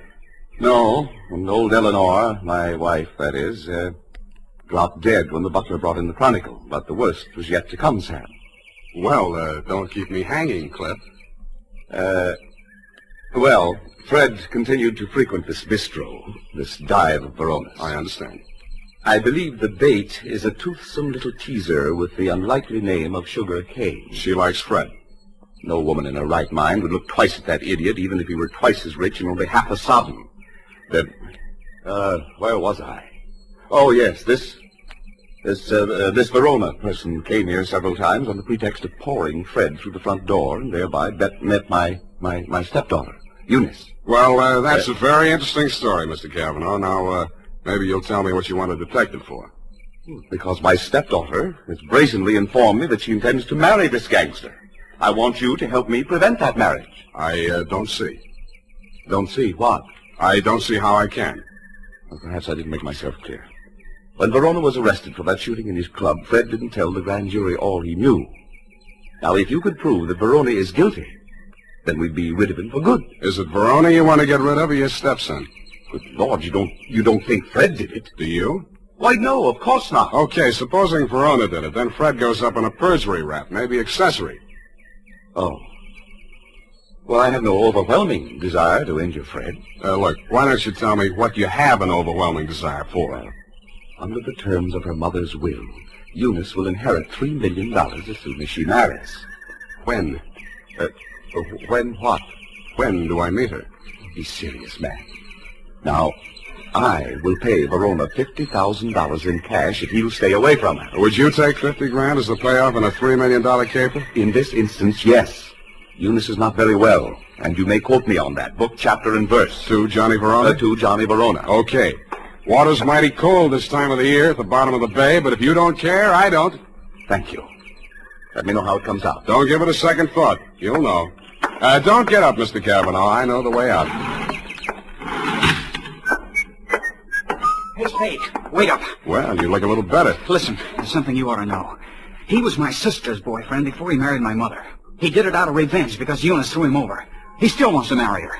Any particular reason? Oh, my mother put that crazy marriage clause in her will. He's been systematically getting rid of every man who's been interested in her. Bought him off, threatened him off any way he could. Why? He thinks Eunice will eventually marry him to get her inheritance. But she won't. She'll kill him first, and if she doesn't, I'll do it for her. Fred. Huh? Oh, yeah? Fred, what on earth are you saying? Who is this man? Well, he's the detective. Sam Spade. You're Eunice Blair? Yes, I want to talk to you. Fred, go and... Yeah. See you later, Spade. I know why my stepfather hired you, Mr. Spade. If you need the money, go ahead. But this time it won't work. You look as if you'd like to be a nice girl. How did you happen to settle for a cheap grifter like Johnny Verona? Because we understand each other, and he can't be scared off. Any message I can take him from you? Tell Johnny I'll meet him at the usual place. And tell him I still like my coffee black. No sugar.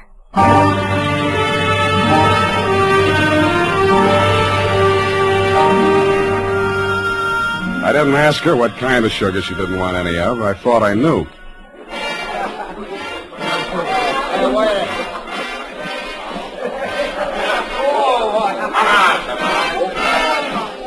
The only thing wrong with Sugar Kane's dance was her dancing, but the customers didn't seem to mind, and I didn't either. It was a pleasure to size her up carefully, as I would have felt obliged to do anyway in my professional capacity. She was a black-haired number with aquiline features and widely spaced dark eyes. It was a beautiful combination, and I wondered where I'd seen it before quite recently. I decided to find out.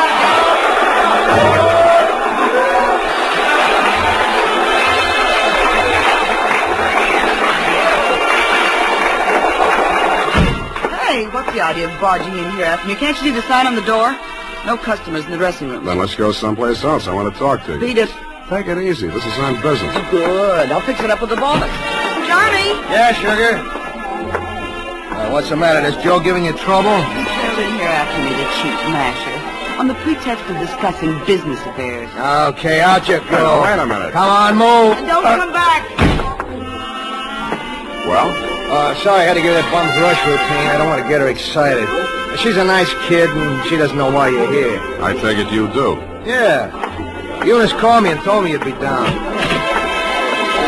Okay, Johnny, I'll give it to you fast and get out. Clifton Cavanaugh will pay you $50,000 to leave Eunice alone. He also made a few idle or not-so-idle threats about what might happen to her if you don't take his money. For example? He said she hasn't been feeling well, might not live long enough to get married. I don't have to tell you what I think about that kind of talk, and I wouldn't be peddling it if my office rent wasn't due.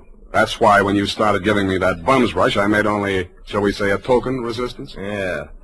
Now, about me marrying Eunice, you can tell Clifton to stop worrying. Hmm? Yeah, Eunice and I got married 3 weeks ago. You what? Married. You want to see the papers? Why the secrecy? I don't want her to get hurt. You're scared of Clifton? Nah. Sugar. She's got a very low boiling point. She's a... Oh, pardon me. Yeah. Yeah, Nick. What is? Go ahead. Yeah, I heard you. No, don't touch anything. Don't let anybody in. I'll be right over. Bad news? Yeah, Eunice. She's dead. How? One of my boys found her in my apartment. She was supposed to wait for me there. How did it happen? He's not sure.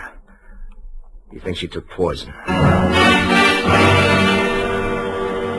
I had to give Johnny Verona one thing. He didn't make any pretense about being grief-stricken. And after all, he just inherited $3 million. Sugar Kane took it standing up, too, but she just lost a rival and got her man back $3 million richer. I wasn't with you when you got the news, Mr. Cavanaugh. But the one I really wondered about was Eunice's brother, Fred. What brought that on was something I picked up in Johnny Verona's apartment where we found Eunice's body sprawled out over a tray of coffee things. It was a medicine bottle with a doctor's prescription number on the label. The name of the druggist that had put it up was Pfefferschnell. I remembered what Fred had said to me when he admitted me to your house that afternoon. Quote, "Are you the man from Pfefferschnell's?" I wondered if I'd answered yes, would Eunice still be alive?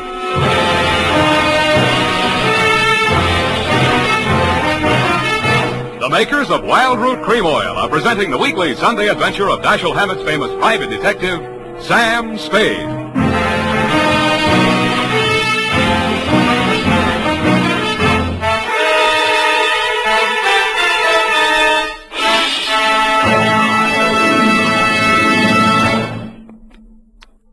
Now, here's important news on good grooming. If you want the well-groomed look that helps you get ahead, socially and on the job, listen.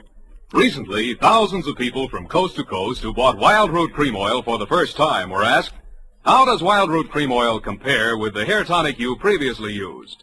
The results were amazing. Better than 4 out of 5 who replied said they preferred Wild Root Cream Oil. Remember, non-alcoholic Wild Root Cream Oil contains lanolin. It grooms the hair naturally, relieves dryness, and removes loose, ugly dandruff. So if you want your hair to be more attractive than ever before, get the generous new 25-cent size of Wild Root Cream Oil, America's leading hair tonic, on sale at all drug and toilet goods counters. It's also available in larger economy bottles and the handy new tube. Get Wild Root Cream Oil. Again and again, the choice of men who put good grooming first. By the way, smart girls use Wild Root Cream Oil, too, and mothers say it's grand for training children's hair.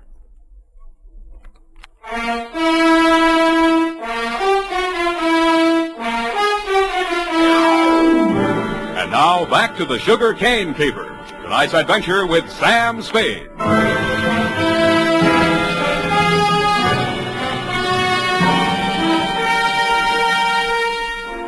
The morning papers didn't carry anything new on Eunice's death.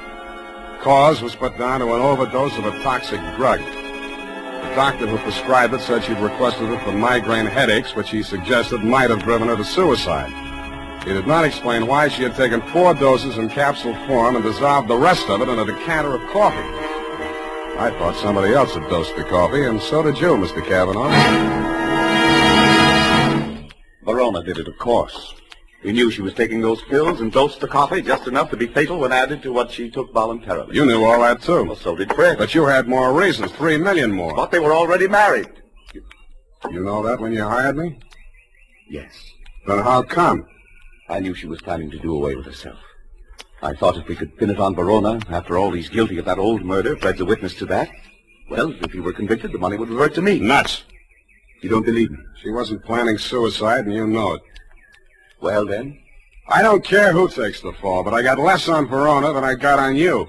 And I'll give you something. Here. Take a look. Verona's lawyer sent this around before her body was cold. A claim for $3 million, notarized yesterday while Eunice was still alive. Well, Mr. Spade? Pardon me while I drop dead. You did and waited hopefully, but I managed to stay on my feet. I even managed to make it down the hall to the bar where I found your stepson ambushed behind a row of empty bottles. Fine detective you turn out to be. I warned you. Stand up like a man. That's all right. I'll take them both of you. Come on, sober up. Makes sense. Where's my drink? Who took my glass? Here it is. Give me it. Sure. Give me. You spill it. Ooh, ice on my shirt. Listen to me. This is very important. Important? You were expecting a delivery from a drugstore when I arrived there yesterday morning. Who ordered it? She did. Eunice, she told me to watch for it and bring it to her. Did you do that? No, she wasn't here. What did you do with that bottle of medicine? I'm sleepy. I gotta get some rest. Wake up! Help! I said wake up! Leave me alone! Now listen. You took that bottle with you when you went out. Where did you take it? I tell you when you let me go to sleep. You took that bottle with you, didn't you? You're guessing. I know you're third degree. You went to Verona's apartment, didn't you? 2 gentlemen of Verona. Willie Shakespeare. You doped that coffee, didn't you, with the poison that killed your sister? I didn't mean it for her. I didn't know she was going there. Go on talking.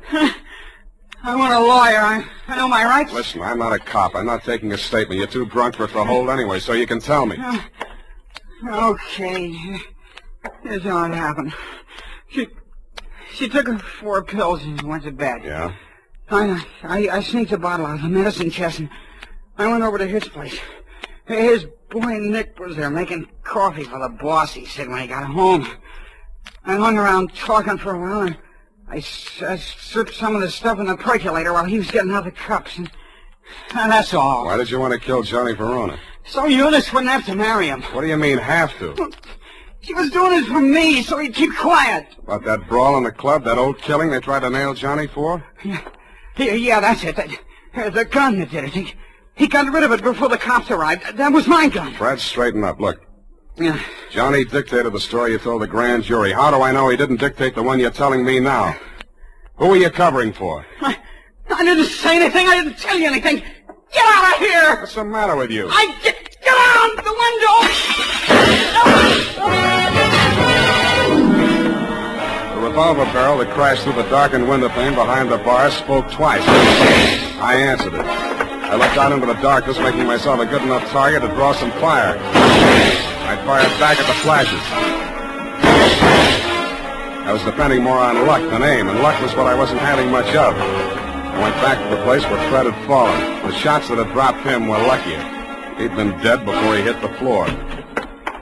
What is it? What's happened here? See for yourself. Who? Shot through the window, couldn't see anything but the gun muzzle. Looked like a .45. Johnny Verona, he packs a .45. Who told you that? It came out of that investigation. One of the reasons they couldn't indict for that old shooting. There were a lot of reasons they couldn't get that indictment. What are you driving at? Neither one of the leading suspects was guilty.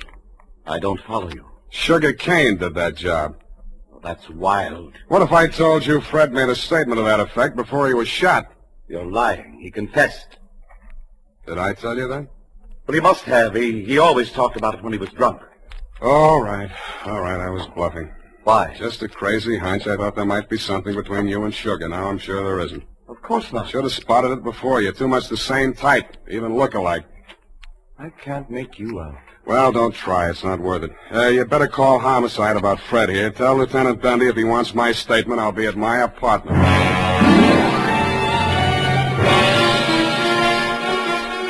After I pretended to leave, I came back and did a little eavesdropping of my own. You didn't phone homicide, but you did spend an hour filing out the barrel of a .45 automatic. Then you went out. I tailed you to an address on Sloat Boulevard. A short time after you went in, Sugar Kane came out alone. I followed her to you know the answer, my apartment. I went in the back way via the fire escape and arrived in time to answer her buzz. Oh, Mr. Spade, thank heaven I found you at home. So am I. Come in. I know it's terribly late. Forget it.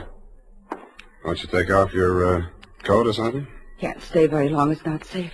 I may have been followed here. Oh, surely not. Sam, you don't mind if I call you Sam? No. I'm so frightened. It's about Johnny Verona. I don't know what he may do. He's convinced that Fred killed Eunice, and he's out gunning for him right now. We've got to stop him before he does anything rash. You come to the wrong party, Sugar. I'm working for the enemy. Enemy? Kavanaugh.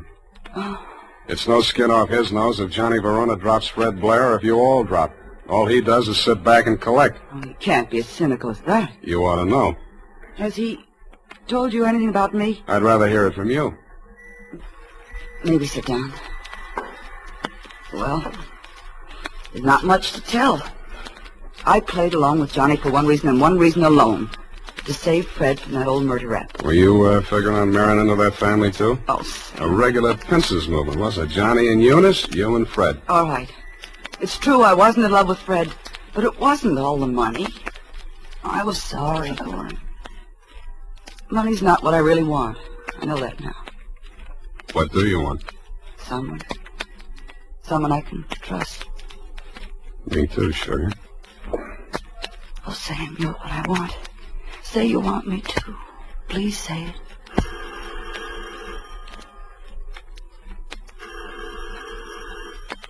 Don't answer it, Sam. Why not? Johnny may have followed me here. He's insanely jealous. Well, I gotta face it out with him sooner or later. Might as well be now.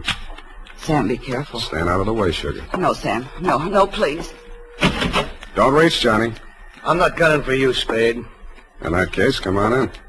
Well, Sugar, I didn't believe him that you were coming here. I had to, Johnny. He got some crazy confession out of Fred while he was drunk. I had to stall him till you and Cliff could talk to him. To save Fred, I mean. Oh, stop horsing around. We all know that we all know Fred is dead, and we all know that we all know who killed him. Then Cliff was leveling. You are trying to pin that on me. I don't need it, but if you want it, you can have it. There's $3 million in my part of it. I'll split down the middle with you. If you throw in with them, it's a three-way split. There's no split at all if you take the rap for Eunice's killing, and you will if you throw in with me. It's their word against mine. 2 witnesses against 1, and all I've got is a confession by a drunk who is now dead. Sam. Oh, Sam, I was sure for a moment you... Get away from me. Sam, Go on. Go to work on him. I should have given you a little more time. That wasn't fair, was it, Sugar? I hate you. I hate you both. I never want to see you again. Get back in that room, Sugar. Cliff. What happened, Sugar? Why were you running away? Johnny double-crossed us. Now Sam knows everything. What does he know? The whole caper. Part of it I wasn't quite sure of until I saw you and Sugar standing side by side. That blue-black hair, the same eyes, plus the fact that the bell on Sugar's apartment on Sloat Boulevard reads Kane, parenthesis, Kavanaugh. You took a crazy chance when you knocked off Fred with me right there in the room. The kind of a crazy chance a brother would take to keep his sister clear. I could have told you that. It would have helped a lot, Johnny, but you didn't. When a man lets his sister go on dancing in a joint like yours after he's in the chips and she goes on liking it, you can be sure they're both playing for big stakes and for nobody but themselves. Where do you think you were supposed to wind up, Johnny? I'll tell you. Drinking that poison coffee that Eunice got hold of by mistake. That isn't true, Johnny. I never told Fred a thing. He thought you really loved Eunice. I don't know how he found out you were forcing her into that marriage. Did you also neglect to tell him that he was innocent? That you pulled the trigger in that old killing and shoved a gun into his hand when he was too drunk to know what he was doing? I've heard enough. Watch it, Johnny. No!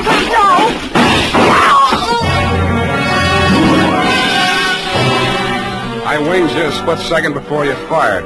Your aim went wild. All I saw at first was that it missed Johnny. Then I saw him move forward in her direction. She was leaning against the wall, a puzzled expression on her face, her hand plucking nervously at a spot of red that was spreading against the white of her dress. He caught her as she pitched forward and carried her over to a couch. She didn't speak again. You and Johnny knelt beside her until the cops arrived. If you were aware of each other's presence, neither of you showed it. Period. End of report. That was a sad ending, Sam. Yes, it is. I'm sorry it ended so sadly. Well, it was bound to, one way or the other. There wasn't anybody in the whole gallery that thought about anybody but himself. Except poor Fred, I guess, and his only friends arrived in bottles and left in the ash can. All those millions and millions. We'll get the money now, Sam. I'm glad you asked that. It leaves me cold. Go tight that up while I knit myself a sweater. And now, listen to this. It's the smart mother who sees to it that Wild Root Cream Oil is always kept handy around the house. For she knows that Wild Root Cream Oil grooms her family's hair neatly and naturally, relieves dryness, removes loose dandruff. Get acquainted by asking for the new 25-cent bottle. Also, ask your barber for a professional application of Wild Root Cream Oil Hair Tonic. Again and again, the choice of men and women and children, too.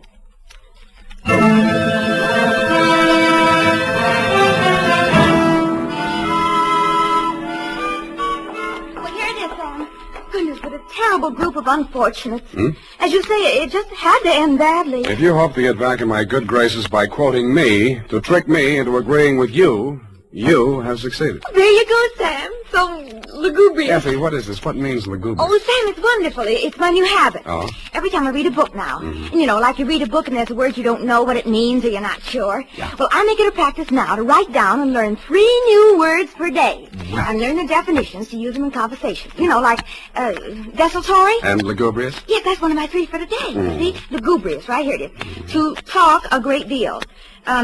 Bucolic, state of being sorrowful. And verbose, to be out in the country. I see. Very praiseworthy. Enlarging your vocabulary. Love it. I am. But I don't expect to be really lugubrious for the non. Look, Effie, why don't you go verbose for the weekend? It's the best cure for the bucolic. Oh, Sam, look what I've done. What have you done? I've flipped the wrong definitions to the right words. Well. For instance, lugubrious, well, it isn't that at all. And bucolic, let me see. Oh, Sam, I've learned them wrong. I wasn't going to tell you, Effie. It's better to find out for yourself. It's more, efficacious. My new habit. Oh. Good night, Sam. Good night, sweetheart.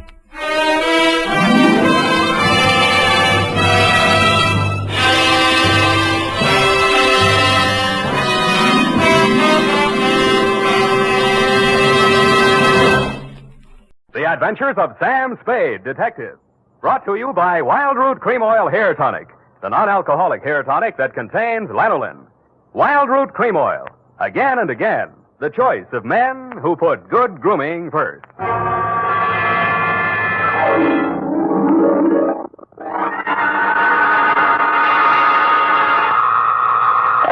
Sam Spade Detective Agency. This is Sam, Blackleg Spade, the third most dangerous gambler on the Barbary Coast. Oh, Sam, not horses again. Horses, women, and the gaming tables, Effie, the diversions of the elite. Well, divert yourself with this, Sam. The phone company has sent a pink notice. Pay it no mind, sweetheart. We are healed. We have hit the cashier's cage, annexed the pot, broken the bank, and we're standing on velvet. Sam, are you sober? Definitely velvet. Warm, too. Sam, from where are you calling from? You're wrong, Effie. It's a drugstore. Stay where you are. I'll be right down to deal out my report on the hot 100 grand caper.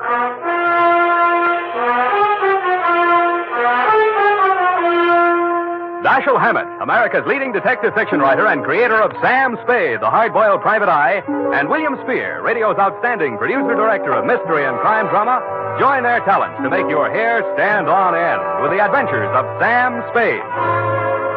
Presented by the makers of Wild Root Cream Oil for the hair. It's smart to buy things the whole family can use, isn't it? That's why I say it's smart to buy Wild Root Cream Oil Hair Tonic. To Mom, to Dad, to the children, Wild Root Cream Oil is really a friend indeed. Non-alcoholic Wild Root Cream Oil with lanolin grooms the hair neatly and naturally, relieves dryness, removes loose, ugly dandruff. I hope you have a big family-sized bottle of Wild Root Cream Oil in your home. Get Wild Root Cream Oil Hair Tonic. Again and again, the choice of men who put good grooming first.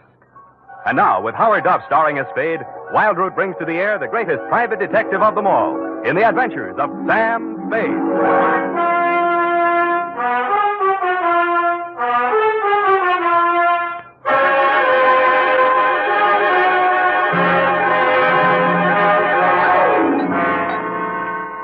Date, September 19, 1948, to robbery detail, San Francisco Police, attention Sergeant Walsh. From Samuel Spade, license number 1375596. Dear Joe, here's the rundown on that hot 100 grand.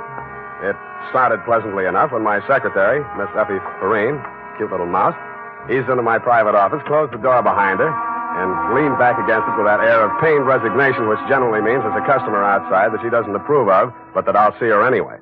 It's up to you, Sam. She's very well dressed, and I imagine she can afford you. How do you deduce that? Well, she dropped her purse. I didn't get time to count it all, but there was a $100 bill on top. Well, sure, in, Effie. Sam. Go ahead, say it. Oh, I don't know, Sam. Sometimes, well, there's just money. No, that's one of the reasons I hire you. What's the matter with her? Nothing. That's just it, Sam. She's very good-looking, cultivated, and very kind and considerate. And she seems sincerely troubled. You mean her act is a little too good? I felt that too, Sam.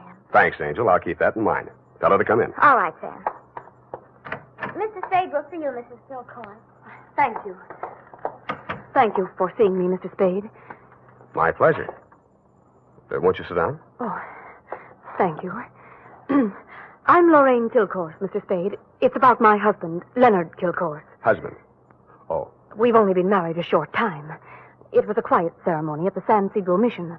Leonard didn't want to subject me to any publicity. The difference in our ages, you know? You mean you want me to keep it a secret? Oh, no, except for the newspapers, of course.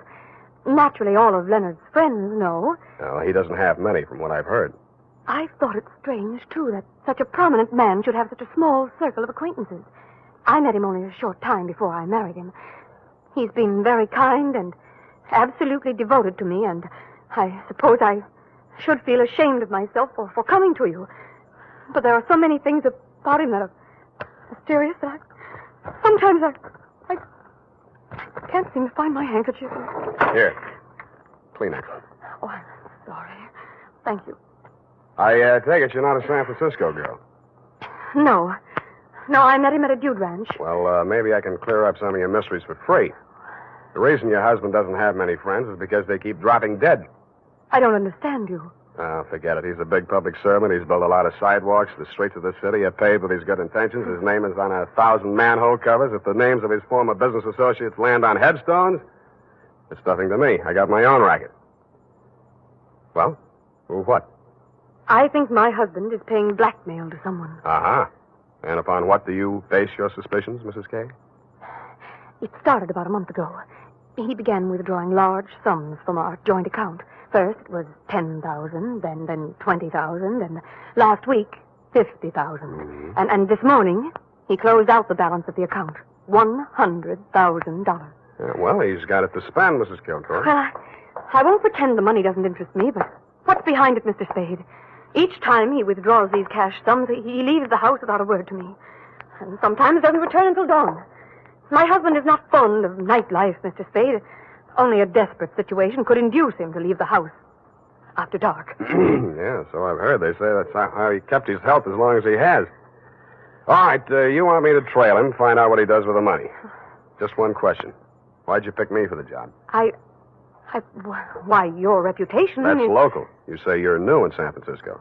Well, I do read the local papers. Your picture was in only 2 weeks ago. Yeah, well, that caper didn't help my reputation. I like your looks.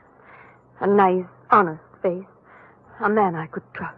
Well, don't buy that. And I'm sentimental, too. Your picture reminded me of someone who is very dear to me. My brother. Of course, you're nothing like him, really, but you do look alike. I suppose that sounds like a silly woman's reason. Yeah. What's your address? Well, I have a little place of my own out on Divisadero. The Balboa Apartments near Normandy Terrace. Mm-hmm. You'd better keep in touch with me there. I don't want Leonard to know. The Kilcourse mansion is at 1316 Clarendon. 1316. Mm-hmm. He returns from his office around 6 in the evening. Do you have a car? No. Do I need one? Well, I don't know where he may go. Here are the keys to my car. It's parked in front of the main entrance, a gray Plymouth. He won't recognize the car. My brother's. Now, about your fee. $100 now. If I need more, I'll leave you know.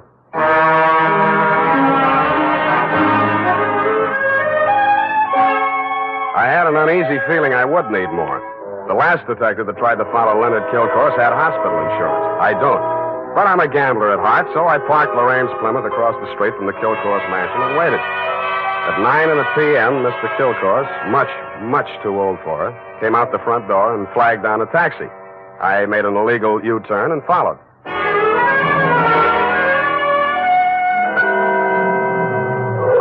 The trail ended across the Golden Gate Bridge in Marin County. It was a country club-type building on top of a hill overlooking the bay.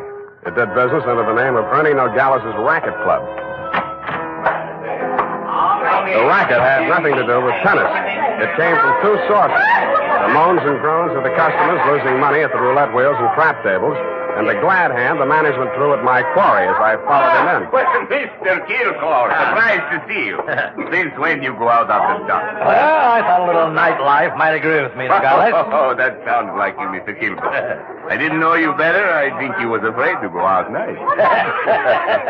Well, now, I was thinking of buying this place to retire to. Ah. But I figured it'd be cheaper to win it at your roulette table.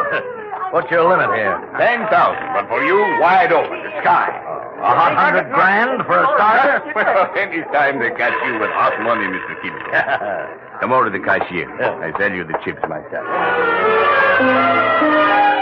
I didn't have to bother making myself inconspicuous. Everybody in the joint stopped playing to watch Kilcourse while he shoved his $100 grand roll through the cashier's window and scooped up 4 stacks of $1,000 chips.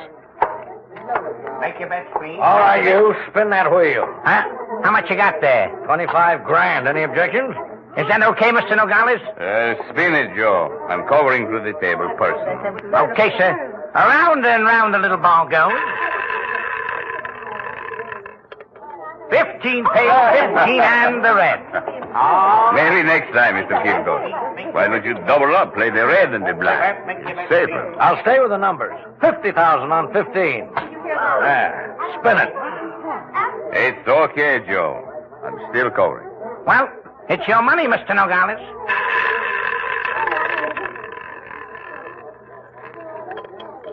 Number 4 paid. Number 4 and the red again. Well, 25 grand more on 15. Look, Mr. Kilcoyne, go on, enjoy yourself. Take it off your income tax, but please spread them out a little there, those chips, huh? It looks bad for the house. What kind of a joint is this? Can't you cover the bets? Okay, Joe. He asked for it. Okay, sir.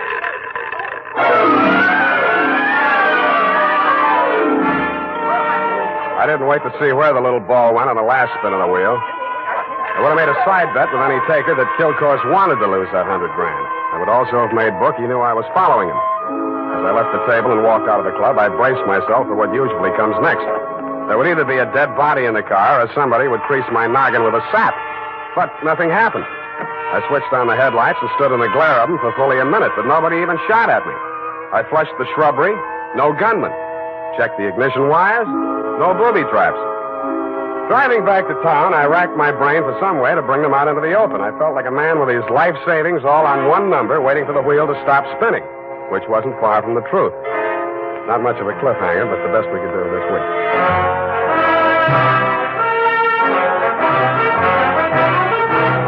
The makers of Wild Root Cream Oil are presenting the weekly Sunday adventure of Dashiell Hammett's famous private detective, Sam Spade.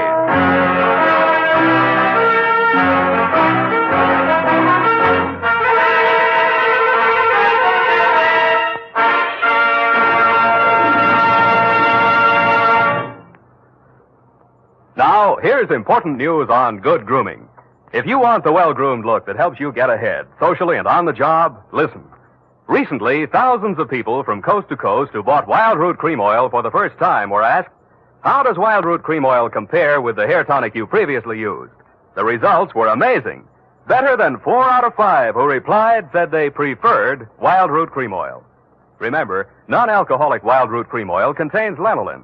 It grooms the hair naturally, relieves dryness, and removes loose, ugly dandruff. So if you want your hair to be more attractive than ever before, get the generous new 25-cent size of Wild Root Cream Oil, America's leading hair tonic, on sale at all drug and toilet goods counters. It's also available in larger economy bottles and the handy new tube. Get Wild Root Cream Oil, again and again, the choice of men who put good grooming first. By the way, smart girls use Wild Root Cream Oil, too. And mothers say it's grand for training children's hair.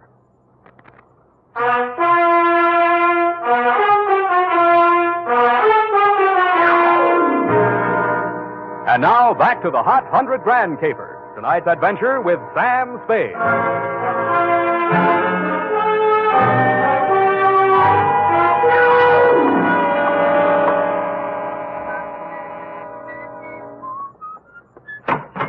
Yeah? This Mrs. Kilcourse's apartment? Yeah? She here? Yeah? Well, can I come in? Yeah? Tommy? Yeah? Who is that, Mr. Spade? Yeah. Oh, this is the detective I was telling you about, Tommy. Remember? Yeah? The one who looked so much like you? Yeah? No. Oh, excuse me. This is my brother, Tommy Lane. Yeah. I mean, Tommy, won't you run down to the corner and buy me some cigarettes for about 20 minutes? I have something to talk over with Mr. Spade. Yeah. Nice boy, your brother. Small vocabulary, but big feet. Well, he's shy. Now, what did you find out about my husband, Mr. Spade? He dropped $100 grand in a gambling joint. Ernie Nogales' racket club. You know it? No, but I know Ernie Nogales.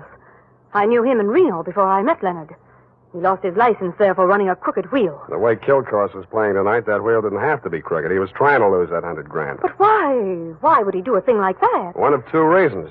Either he's paying off to Nogales or he's paying off to somebody else, and Nogales is the go-between. Well, I don't believe it. Ernie is a crooked gambler, but he doesn't touch blackmail. And your husband isn't stupid enough to drop $100 grand in 3 turns of a wheel.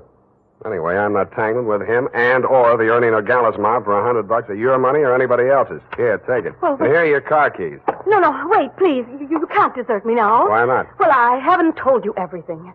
I'd hoped I wouldn't have to. About your brother? How did you know? The only place you get a green suntan is in a pokey. Besides, he acts kind of stir-crazy. Spent a little time in solitary, didn't he? He won't talk about it. But that's it, Sam. That's why Leonard is paying that blackmail money to Nogales. You just said Nogales wouldn't touch blackmail. Any other corrections you'd like to make in your copy before we proceed? Yes. Well, I might as well tell you everything. Why not? I knew when I came to you this morning that my husband was paying this money to Nogales.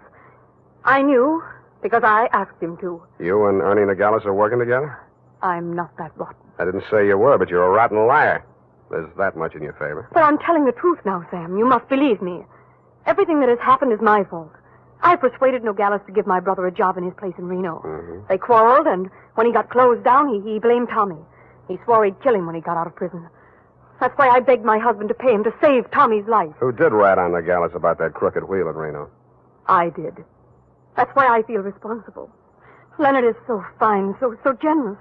But I can't let him go on paying for my mistake. Yeah, like you said, he's going to run out of money. Look at me, Sam. Do I look like the kind of a woman to whom money means everything in the world?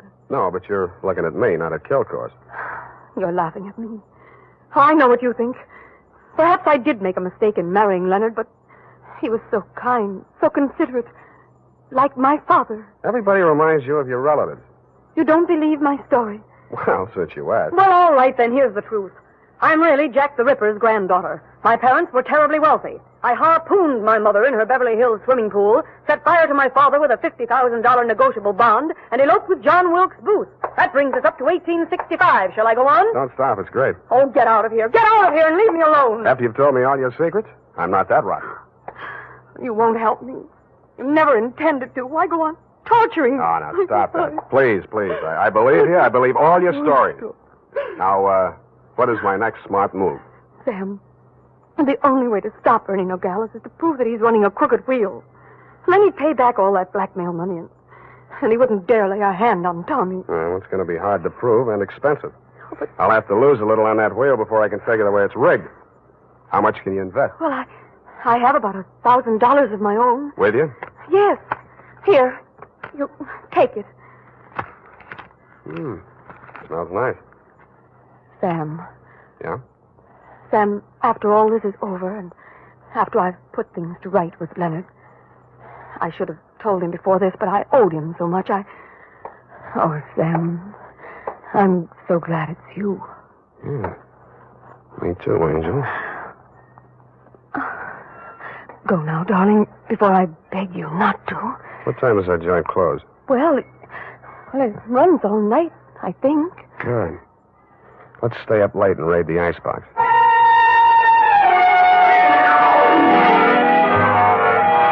Around 2 in the a.m., when I low-geared the Plymouth up the long, steep driveway to Ernie Nogales' racket club, backed into the parking space nearest the road with a car headed downhill for a quick getaway just in case, and I went in.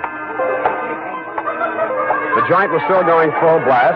I bought $500 worth of chips, swaggered over to the table where Kilcourse had dropped his $100 and nonchalantly flipped the blue chip onto the red. Appalachia, ladies and gentlemen. Make your game. Okay, that's all. Around and round the little ball goes. I didn't look to see where the little ball went. Most of the money was on red, so it was bound to turn up black. A red, please. What? Number 15. Place your bets, please. Make your game, ladies and gentlemen. Around and round it goes. The chips were spread around more the next turn, so I stacked 100 at the bottom of the 1 to 34 column. With a crooked wheel, my 100 made it the best bet to lose.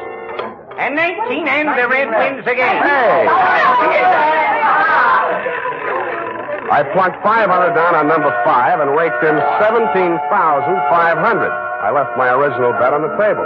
When the little ball fell into the pocket, I was $35,000 to the good from my point of view, but not from my clients. I doubled my bet and looked apprehensively around. There were no surly characters edging up behind me. In fact, the only surly character in sight was Ernie Nogales, and he looked happy. That didn't make much sense. When my bankroll got to $105,000, I played a hunch. I threw $5,000 of it back on the table and lost it. That made a kind of sense. I cashed in the rest of my chips and squeezed the $100,000 U.S. currency into my inside pocket. If anybody aimed for my heart, it was thick enough to stop the slug, which was some comfort. But what I saw when I walked out to the parking lot was no comfort at all. I'd gotten just a glimpse of it through some trees. A sedan backed into a driveway halfway down the hill. It was blacked out except for 5 glowing cigar ends that showed through the windows. I could think of only one reason for 5 cigar smokers to be parked in that particular spot at that particular moment. The Plymouth was where I had parked it, pointing straight down the hill. I slammed the door, but didn't get in. Then I listened. The car down the hill was getting ready, too. I cracked the door of the Plymouth wide enough to get my arm inside and pressed the starter with the heel of my hand. I switched on the lights, pushed the clutch with my left hand, used my right to shift it into low. Then I pulled the hand throttle out all the way and let it go.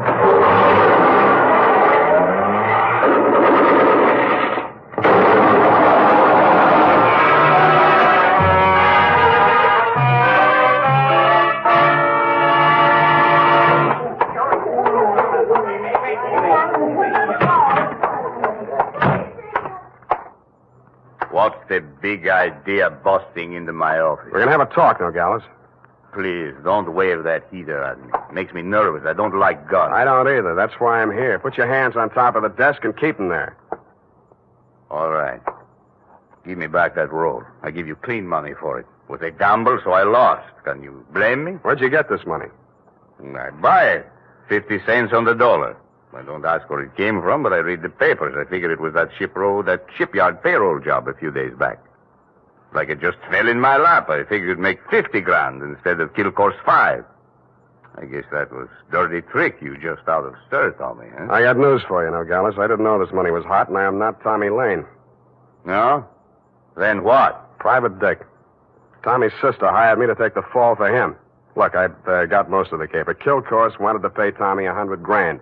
You rigged the wheel so Kilcourse would lose it one night and Tommy would win it back the next night. Now, what was Kilcourse paying him off for? No caper, legitimate. He was sent up for bribing a public official. You mean he was the payoff man for Kilcourse's contracting firm? Sure, legitimate business. And the grand jury went out after Kilcourse. Tommy took the rap, that's all, for a price. Yeah, $100 grand. Thanks, Nogales. That's all I needed. I was afraid I might be too late. You are, Oh, I sweetheart. have so many things to explain. Where can you talk? Right in here. Who's this man? Why, that's your old sweetie from Reno, Ernie Nogales, remember? What's the matter with you two? You crazy? Oh, Sam, I should have told you the truth from the beginning. Check. The Nogales yarn, I can understand, but why did you tell me you were Kilcourse's wife? I was desperate. I had to say something. It was the only explanation I could think of for my interest in this case, without telling the truth. But you were making a pigeon out of me. I don't know about such things, Sam. All I know is I'm here in time to warn you.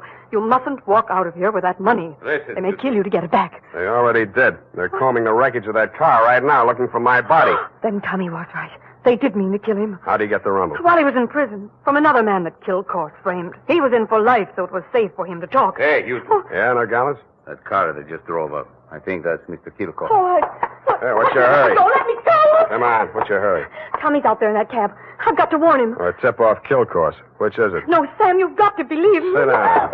Stop that. You two have fun. I'm getting out of here. Go ahead. Now, listen, sweet Lorraine, you may as well save your breath for those explanations. You're staying right here until the caper's all wrapped up. Here he comes. Have you got a gun, Sam? Yeah? Well, you better have it ready. Mm-mm. But Sam... Where's Nogales? I want to see him. He was called out of town, sir. I'm in charge. You Mr. Kilcourse? That's right. I want to know why you people have been interfering with my business. It might interest you to know that this building site's on an old Spanish land grant. Title's very shaky. I'll run an 8-lane highway straight through the middle of it and turn the rest of it into a game preserve. That's what I do to people who double-cross me. I tried to tell Mr. Nogales that, sir. He wouldn't listen to me. He tipped Tommy off for a split of $100 grand, but I knew sooner or later we'd have to answer to you, Mr. Kilcourse. Oh, well, what's that? Here's your $100 grand, sir. Count it. Well. What's your name, son? Sam Spade, sir. Well, I'm glad to meet an honest lad. Well, come along. You two, young lady, we'll all walk out together. Sam, what are you... What? Spade, huh? Yes, sir. I'm a private detective, but I'm ambitious. Politics? Yes, sir. Well, we'll run you for assembly. In the meantime, I believe there's an opening in one of the public services. Garbage disposal. Executive end, of course. Where the devil is that man with my car? Oh, there he is. You drop around to my office in the morning. Thank you, and good night, Mr. Kilcourse. Drive on, Horace. Back to the city. Oh, Sam. How could you? All those lies and just handing over the money like that. It wasn't yours. It wasn't Tommy's either, sweetheart. Get in. Well, Tommy, are you all right? Yeah. Drive us across the bridge, Tommy, will you? Yeah. Tommy. Yeah? Tommy, I'm afraid we'll have to do without the money. Yeah? Sam gave it to Mr. Kilcourse. Yeah? Now, don't get excited, Tommy. I'm sure Sam had a reason. Didn't you, Sam? Yeah. I mean, that was marked money from a payroll job. Oh, then it won't do him any good. It'll send him up for a good long stretch if the eyewitness story that goes along with it is good enough. And you're just the girl to tell it, sweetheart. Am I right, Tommy? Yeah.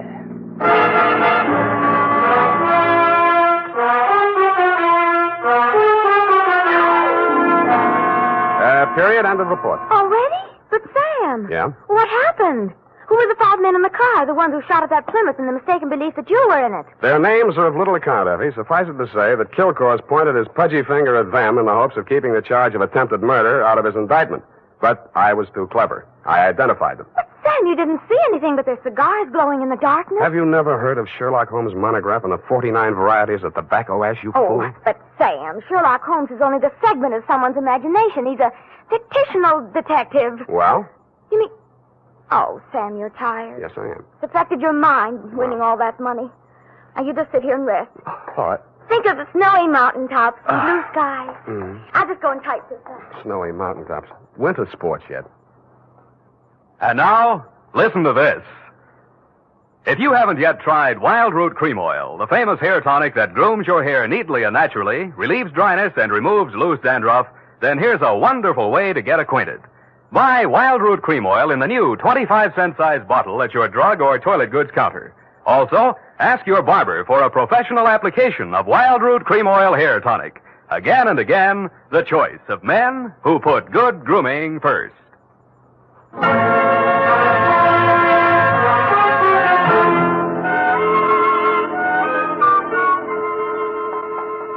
here it is, Sam.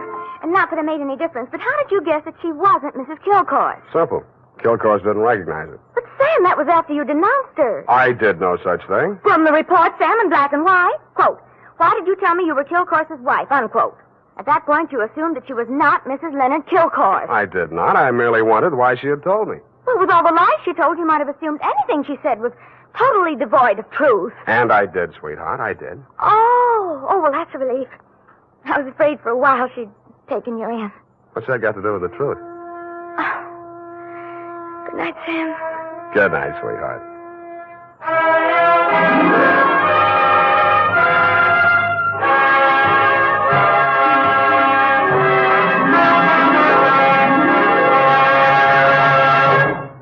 The Adventures of Sam Spade, Detective. Brought to you by Wild Root Cream Oil Hair Tonic, the non-alcoholic hair tonic that contains lanolin. Wild Root Cream Oil. Again and again, the choice of men who put good grooming first.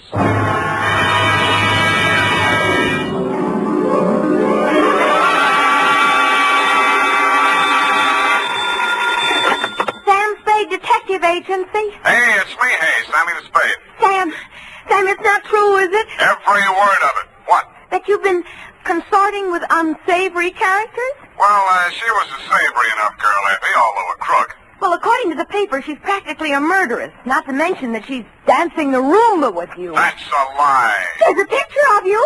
Virginia Vale, gangland glamour girl, caught at the Club Iberia in barefoot Roomba with private eye. It was not a Roomba, it was a bambuco. Oh, Sam, not over the phone. Boom, I can't stop it. Boom, boom, boom, boom. Stay where you are. Boom, boom, boom, boom. I'll be right down to dictate my report on the Lawless capers. Boom, boom.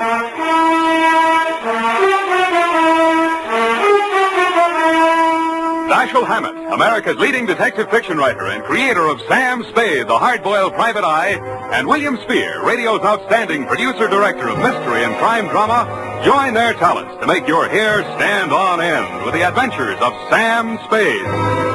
Presented by the makers of Wild Root Cream Oil for the hair. Say, have you gotten acquainted with Wild Root Cream Oil yet? Tell you what, mister, if you haven't, even if you don't use any hair tonic at all, why not ask at your drug or toilet goods counter tonight or tomorrow for the brand new 25-cent Get Acquainted bottle of Wild Root Cream Oil. You like the way Wild Root Cream Oil grooms your hair neatly and naturally, relieves dryness, and removes loose dandruff. You never dreamed one hair tonic could do so much. So give it a try. Get the generous new 25-cent bottle of Wild Root Cream Oil. Again and again, the choice of men who put good grooming first. And now, with Howard Duff starring as Spade, Wild Root brings to the air the greatest private detective of them all in the Adventures of Sam Spade.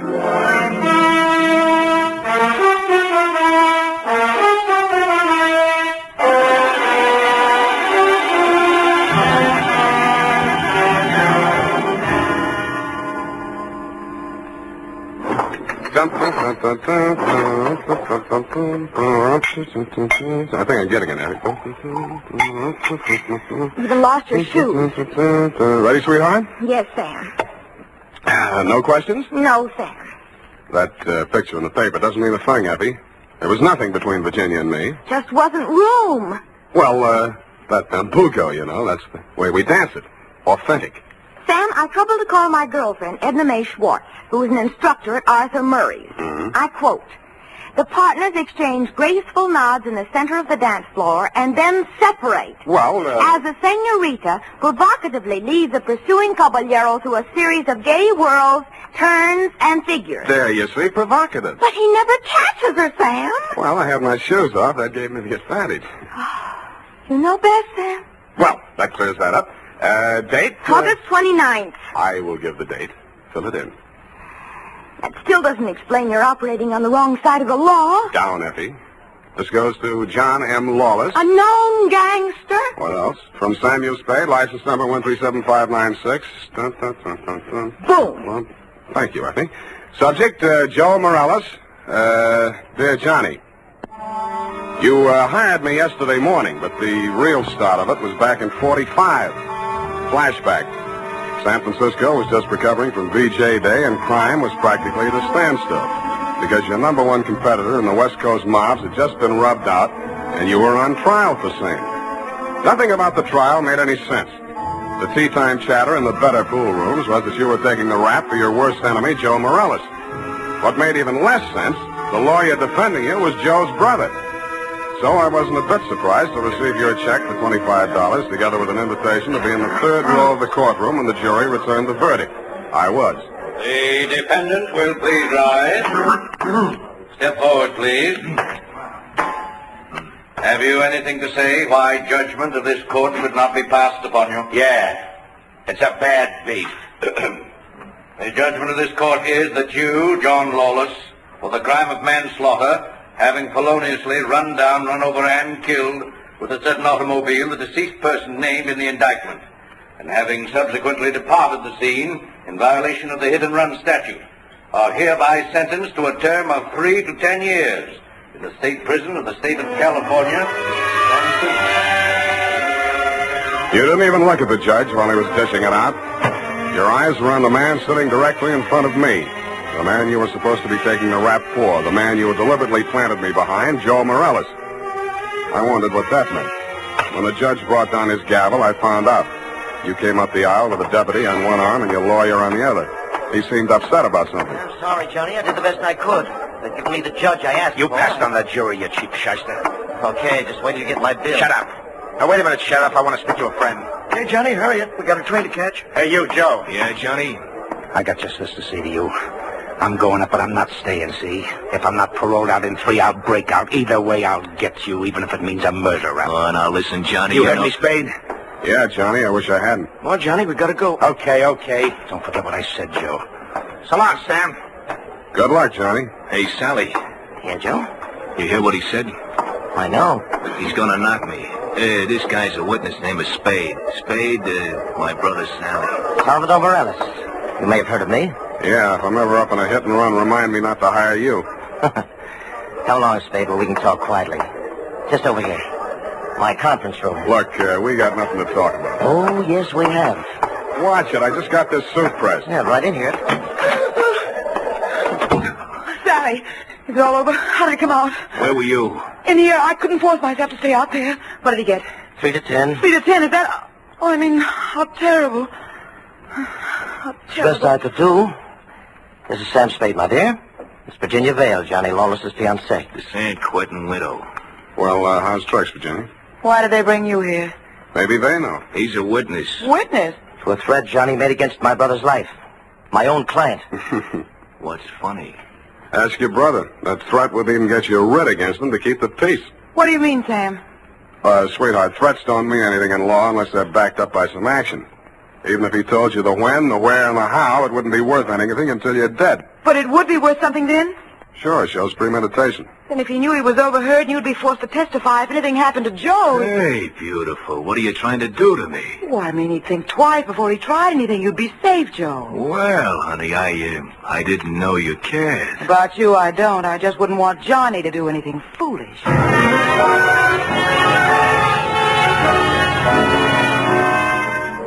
End of flashback. That was 3 years ago. A lot of big news has broken since then, but the only items that interested you in San Quentin were printed on the inside pages of the local press. Item: Virginia Vale, your fiancée, got herself engaged to Joe Morales, your worst enemy. And item: Salvador Sally Morales, your mouthpiece, had taken over your mob. Which brings us up to yesterday morning. Yeah? That you, Sam? Who's this? Johnny Lawless, remember me? No. I was hoping you'd say that. Look, Sam, I got a job for you. Call Peeper Breen. He may need it bad enough. I've got no contacts in the mobs anymore. This is clean. How clean? A chance to save an innocent man from the gas chamber. Well, There's $1,000 in it for you. Wait till I get a pencil. Now, what was the address? The Alma Arms on Pine Street near Jones. Yeah? Buzz me 3 times. 1 long, 2 short. And make sure there's no one on your tail. Got it. I was not tailed. I found your name on the bell panel, buzzed 1 long and 2 short, and the automatic lock clicked me in. You were waiting 1 flight up in the open door of your apartment. You didn't say anything, just made sure it was me, motioned me inside, locked the door, and led me back to a bedroom. Well, there it is, Sam. Mm-hmm. Joe Morales. Dead about 3 hours, I'd say. 4 slugs, chest, shoulder, and head. Looks like amateur work, a professional aims for the belly, or did you mean it to look like an amateur job? Would I be sap enough to drop him in my own apartment? Besides, he's my lawyer's brother, and I might need Sally again. Why did you call me? Well, you heard what I said to Joe after the trial. Who told you that, Virginia? Yeah, but she didn't have to. Didn't I ask you to sit there? Oh, that's one thing that worries me. Look, let's go in the other room, huh? I feel like a drink. Well, here's my pitch, Sam. I checked out of San Quentin yesterday morning. I didn't have a mark against me. The warden himself put my case before the parole board. He called me the ideal prisoner. Shall we dance? Okay, Sam, okay, but a man can change a lot in 3 years. So can a woman. Virginia met me at the gate and we drove into the city. We didn't have a thing to say to each other. The way I felt by the time the ride was over, Joe could have her and welcome. I had other plans. Such as? Well, the parole board was getting me a job with a mining firm, a surveyor. I took a course up at Quentin. You seriously expect me to swallow this line of guff? Listen, you don't get fat making a living on the mace. Take half of these guys you hear telling the world what wonders they are at puffing boxes, knocking over joints, and the rest of the lays. Yeah, not half of them make 3 meals a day at it. Then what chance has a guy without a regular racket? And, brother, that's me. I'll buy that for now. Let's talk about that dead body. All right. Well, I called Joe on the phone this morning, see, and I told him to meet me here at 3 this afternoon. I wanted to tell him, forget about what I said about how I was going to get him. Not that I wanted to write off that rap I took for him. But if he was scared, he might come gunning for me. I might have to break parole to defend myself. About Virginia, like I told you, we got nothing to talk about. Yeah, it was beautiful while it lasted. So he was due here at 3, huh? Huh? Yeah. I was held up. As a matter of fact, I was with my lawyer at the time. Sally? Yeah, I phoned the building and told the superintendent to let Joe in, and then I got here about 4:15. But I didn't find him till just before 6 when I called you, Sam. How come? Well, I just didn't look in the bedroom. I figured he got tired waiting and left, you know. Mm-hmm. Well, look, Johnny, assuming your story is true, and if it isn't, you ought to be ashamed of yourself. Who do you think did it? Well, that depends on why. If it was somebody gunning for him, it would depend on what's going in the mob since I've been in Quentin. You know more about that than I do. If it was somebody trying to frame me... What do you mean, trying? Hey, wait a minute. I got a phone homicide. You must have known that when you called me. Yeah, that's why I ripped the wires out. That's cute. That's very cute. Oh, that makes you look real good. Look, Sam, look. I'm not asking you to do anything extracurricular. Sure, you have to yell cop. but you'll do it over a pay station downstairs. And by the time anybody can get back up here, that stiff will be out. It will. Well, how's that going to be done? I got a friend in the undertaking business. Met him up at Quinton. He just installed a new crematorium. You should have called him first. I did, but I can call him off. You're stir-happy. Look, Sam, look, how about it, huh? So the cops come in tonight, tomorrow. Who cares? Not Joe, the weather he'll keep. What do you say, Sam? What do you say? I say you're probably bluffing, that you got no way of getting rid of the stiff, but on the outside chance that you might not be bluffing, I'll swing along with you for a couple of hours. If I don't turn up anything by then, the deal is off. Okay, that's fair enough. Yeah, but this isn't... Hey! Sorry, I gotta do it.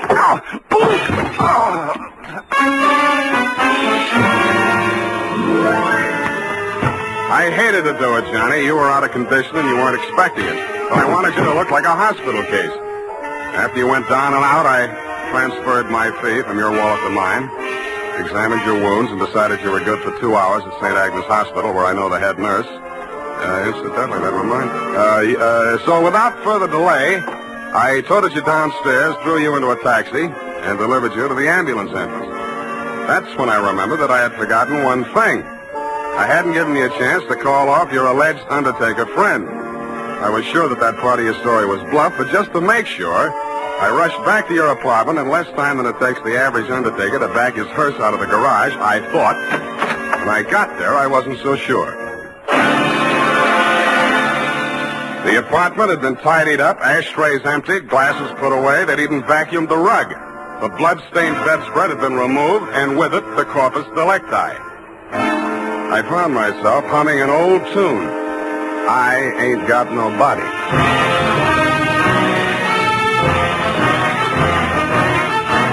The makers of Wild Root Cream Oil are presenting the weekly Sunday adventure of Dashiell Hammett's famous private detective, Sam Spade.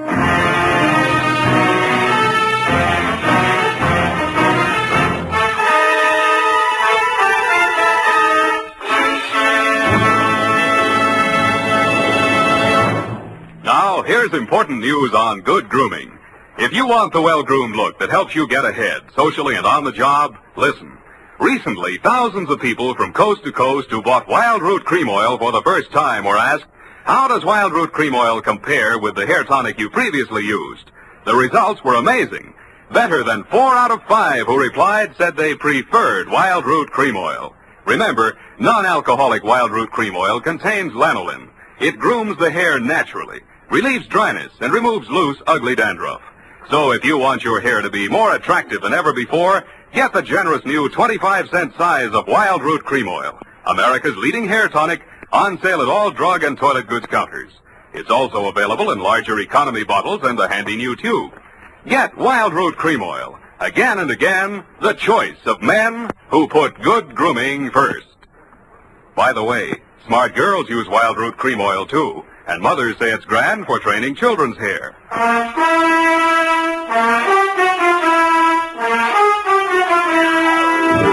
And now, back to the Lawless caper. Tonight's adventure with Sam Spade.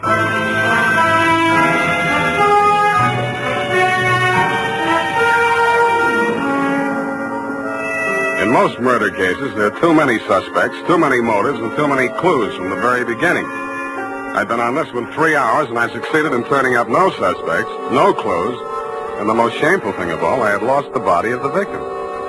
I consoled myself with the thought that he was in no condition to tell me anything anyway. But then neither were you, Johnny. You'd checked out of the hospital, no forwarding address. But in a gin mill down in the Mission, I found a character with the unlikely name of Porky Grout. Porky is theoretically alive and will tell all he knows about anybody, which is plenty, for 2 fingers of rye. I gave him a handful. Easy. Joe Morales mob. Yeah. They dusted this town. They moved to Las Vegas 5-6 months ago. How come Joe stayed in San Francisco? Him and his brother had a beef with each other. That's Sally Morales, the lawyer? Yeah, the mouthpiece. Not too close. What was it all about? That dame, Virginia Vale. After she and Joe framed Johnny Lawless on that hit-and-run job, they disagreed on methods of administration. Not so close. So she and Sally team up. And Sally uses his business connections to pull off this big combine, you see? Yeah, I heard of it. Las Vegas. How do I get to Sally? My throat's dry. I can't hardly talk. Hey, Riley, put out the bottle. And bring an air wick. Yeah, that's right. Oop, it's a little sloppy. Easy, I'll help you. Great, huh? Great stuff. Not too close. Now, when do you want to get to him? Tonight? Right now. Let me see now. The dame don't dance to nothing but rumba music, and she don't drink nothing but imported French champagne. Yeah. Furthermore, she don't go nowhere where she don't get her picture taken. And he don't dare take a drink in a place that pays him protection. Well, this being after hours, there's only approximately one place they could be at. That's the Iberia out on Van Ness. Yeah, thank you and good night, Porky Grout. If your friends won't tell you, I will. What? Please don't bother to answer.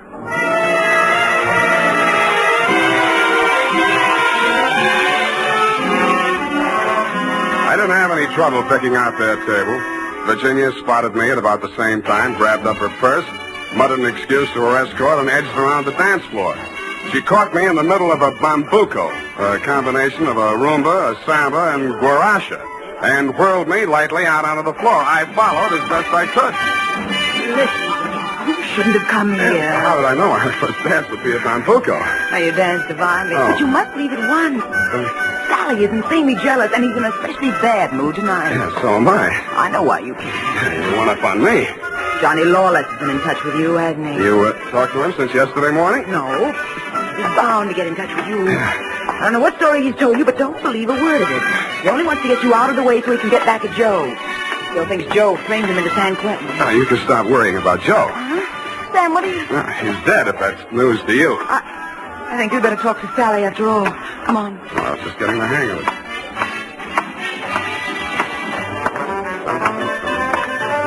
Well, my dear, so you've met another old friend. Hello, Sally. Hello? Sit down, Spade.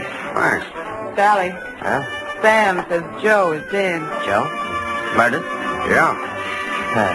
Well, it was bound to happen. I warned him to get out of town before Johnny Lawless came back. Johnny says he was with you when it happened. Juries don't go for alibis, Spade. Best defense I could give him would be that I defend him despite the fact he's accused of killing my own brother. But look here. As his attorney, I have the right to know what he retained you for. To find out who did kill Joe. That's what he said.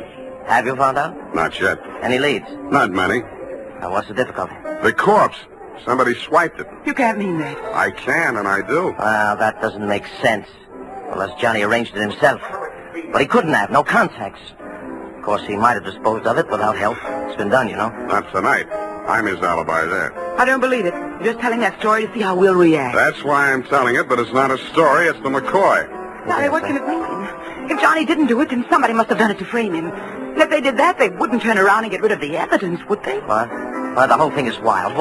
You know, there might have been two people who thought they were a team, but one of them was really working against the other and for Johnny. Well, that's absurd, isn't it, Sally? Is it, my dear? He's trying to play us off against each other. Don't fall for it, Sally. I had nothing to do with any of it. You've got to believe that. Yes, I was sure of you when Johnny was out of the way. You wanted him out of the way, you admitted. You're still in love with him, aren't you?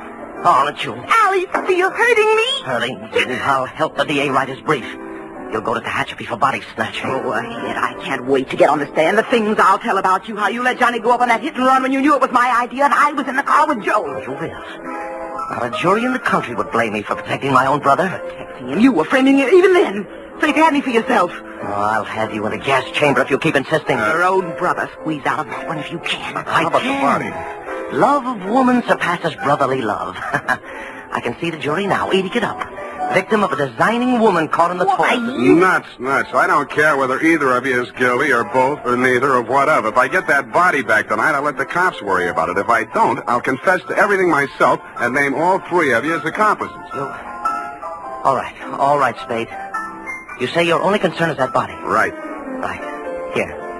Here's $500. Another $500 when you find it, huh? Does that convince you? Well, it helps. Here, my diamonds. Take them all. No, keep the diamonds, Virginia. If Sally gets sent up first, you'll need them for your defense. Think it over, kids. I'm calling the cops right now. I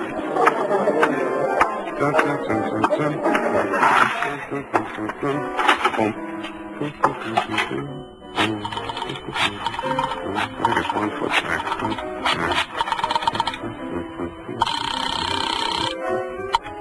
Homicide, Lieutenant Garrett. Roy, Sam Spade. Where's Dundee? Oh, he's asleep. Sam, I've been trying to reach you. Yeah, but do you know why? Why, sure, about Johnny Lawless. Is there something we don't know, Sam? Well, I'll come down and give you a statement. It's about Joe Morales. Well, what about him? Well, he got knocked off, and somebody lifted the corpse. Oh, Sam, nobody lifted it. Then who did? We picked it up, Sam, right after you called us. Right after... Oh, yeah. Yeah, what time was that? Let's see, I got it here. 20 minutes past 6. Lose your watch? That ain't all. What's that, Sam? Call you back. What's up, Sally? Come out of there. Well, I wasn't planning to spend the night in a phone booth. Why the heater? It's for you, Sam. You must be nuts pulling a gun in a crowded joint like this. Hey, stop looking at it. Come on, up those stairs. Now, look, Sally. In there. Easy. Where's your girlfriend? Well, I sent her home, Sam. She can't stand the sight of blood. You clown. Oh. You were pretty funny, too, when you made that phone call. I didn't believe you'd go through with it. What makes you think I'm interested in that old rap? Johnny's already done the time for it. Joe can't talk, and I don't want to. I don't care what you want. It's what I want. That's what counts. Does it? You wanted Virginia? You got it. Oh, not the point. Just doesn't sound good. Salvador Morella's sweetheart going up on a murder rap. Well, you trimmed it down to manslaughter for Johnny Lawless, and she's enough prettier to rate an acquittal, or are we talking about the same killing? You think Virginia killed Joe Morales, don't you? Why? Because she seems so anxious to pin it on Johnny Lawless. Well? Well, nothing. Only I've got a score to settle with Johnny Lawless myself, you see. He left me out in a limb with that body snatch. If I can pin the killing on him, I got a story for the cops. Now, show how smart you are. Shoot me. I fully intend to. Now, look. Hold it, Sally. Hello, Johnny. You can do it yourself, Johnny. I was going to do it for you, but you can do it. I don't get it. He's trying to pin that murder on you, Johnny. Like you pin that old hit and run on me? But it's not the same, Johnny. Joe's killing is worth life if you're lucky. I never had much luck. Let him have it, Johnny. What have you got to lose? Well, you want me to... No. Step back, Sally. Okay. He dead? Yeah. You planned it different, didn't you, Johnny? Yeah, but I might as well get two for the price of one. Yeah, I planned it different, but I don't seem to care anymore. Well, then you won't need that. Huh? Sorry, Johnny. By the way, I'd like to thank you for keeping me in the clear. How come? That phone call you made the homicide using my name. Without that, I might be going up with you. How'd you figure it? Nobody but you had anything to gain by making that body seem to disappear. You knew I wouldn't check with the police till I'd made a try at locating it on my own. You knew I'd use the disappearance as a handle to shake what I could out of Sally and Virginia. You knew they'd suspect each other because I had you alibied at the time of the body snatch, and that would start them screaming accusations at each other. Did they say enough to send them up? Yeah, I don't know how much will stick, but enough. They both admit Joe did that hit-and-run job I was sent up for? He and Virginia together. So she was with him. 3 years ago, I wouldn't have wanted to know that. Now it sounds good.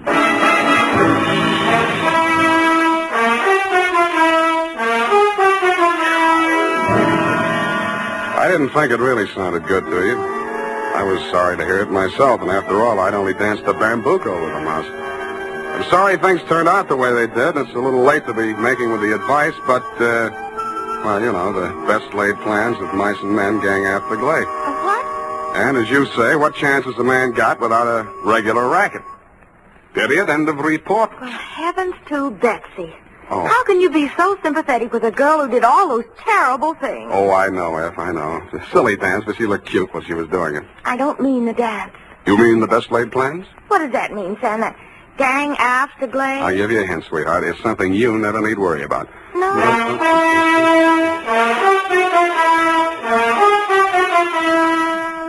Here's why, men. Here's why Wild Root Cream Oil is again and again the choice of men who put good grooming first.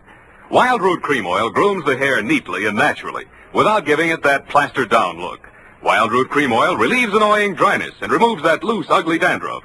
So if you're not using it now, or if you're not using any hair tonic, get Wild Root Cream Oil at your drug or toilet goods counter in the new 25-cent get-acquainted size bottle. Also, ask your barber for a professional application of Wild Root Cream Oil Hair Tonic. Again and again, the choice of men who put good grooming first. Well,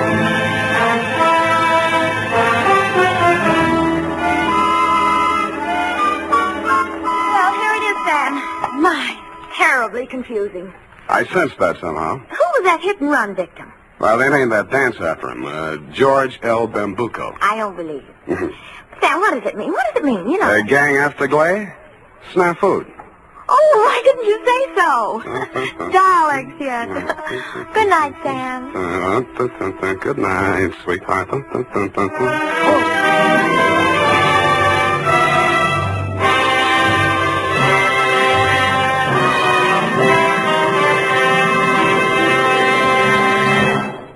The Adventures of Sam Spade, Detective.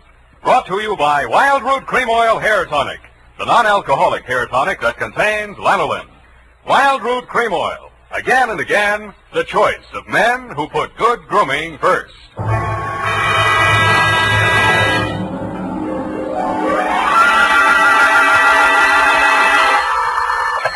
Sam Spade Detective Agency. This is Mad Scientific Detective number 137596. Sam, no matter what anyone says, I'll stand by you. You're nothing of the sort. Not scientific? Of course not. You're two-fisted. Well, thanks, Effie, and that ain't all, Effie. I was actually mistaken for a convolutional melancholiac.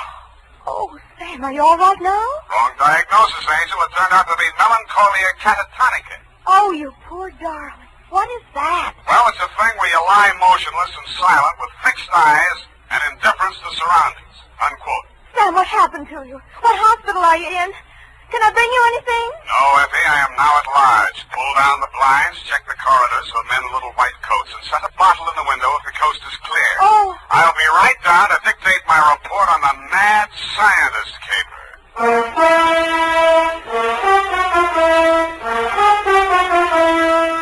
Dashiell Hammett, America's leading detective fiction writer and creator of Sam Spade, the hard-boiled private eye, and William Spear, radio's outstanding producer-director of mystery and crime drama, join their talents to make your hair stand on end with the adventures of Sam Spade.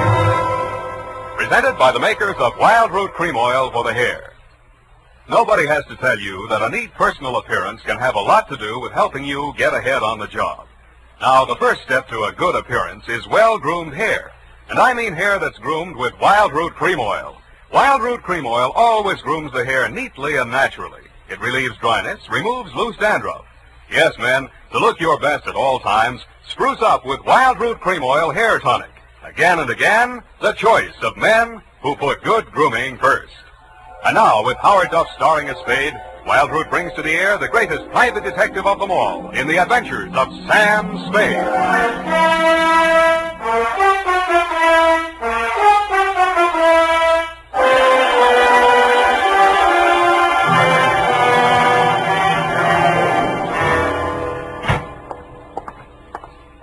Effie!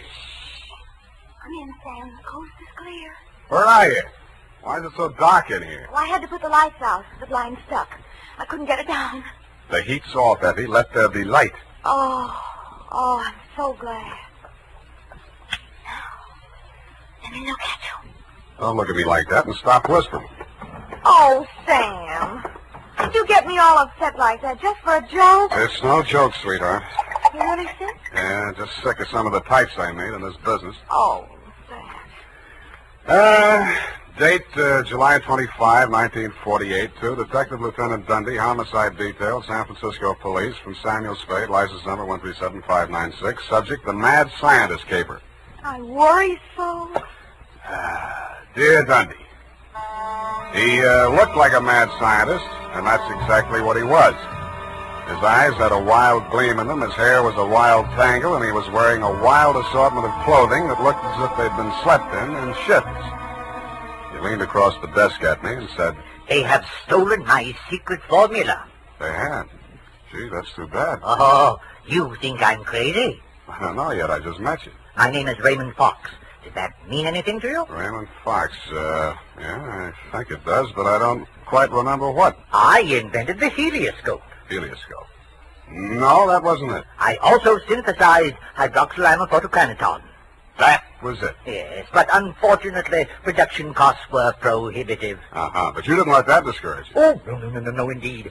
You see, after a brief illness, I was back in my laboratory, perfecting my greatest contribution to science, what may prove to be the greatest contribution of science to humanity. I call it penetron. Penetron? That is what they have stolen, the secret formula for penetron. Penetron, huh? Now, what exactly is penetron, Mr. Fox, and who are they? Well, penetron is a plastic with a molecular structure which repels atomic radiation more efficiently than lead, yet weighs less than aluminium. Oh, that. Do you realize the significance of this? Well, And imagine a motor no larger than a cigar box, with a power potential that even I don't believe, but they do. Who's they? Grierson Enterprises. Now, how do I know this? When I applied to the patent office to protect my discovery, I received this letter. Here, come on, read it for yourself. Commissioner of Patents, Washington, D.C. Dear Mr. Fox, your application for patent on formula designated under the trade name Penetron is hereby rejected. You see. Both formula and trade name, together with descriptive material identical to yours, have been registered by Mr. Albert Grierson, Grierson Enterprises, San Francisco. Very truly yours, George Sherman, Acting Deputy Assistant Commissioner. Yeah. You see? Yes. You don't need a detective, Mr. Fox. What you need is a good patent lawyer. Lawyer?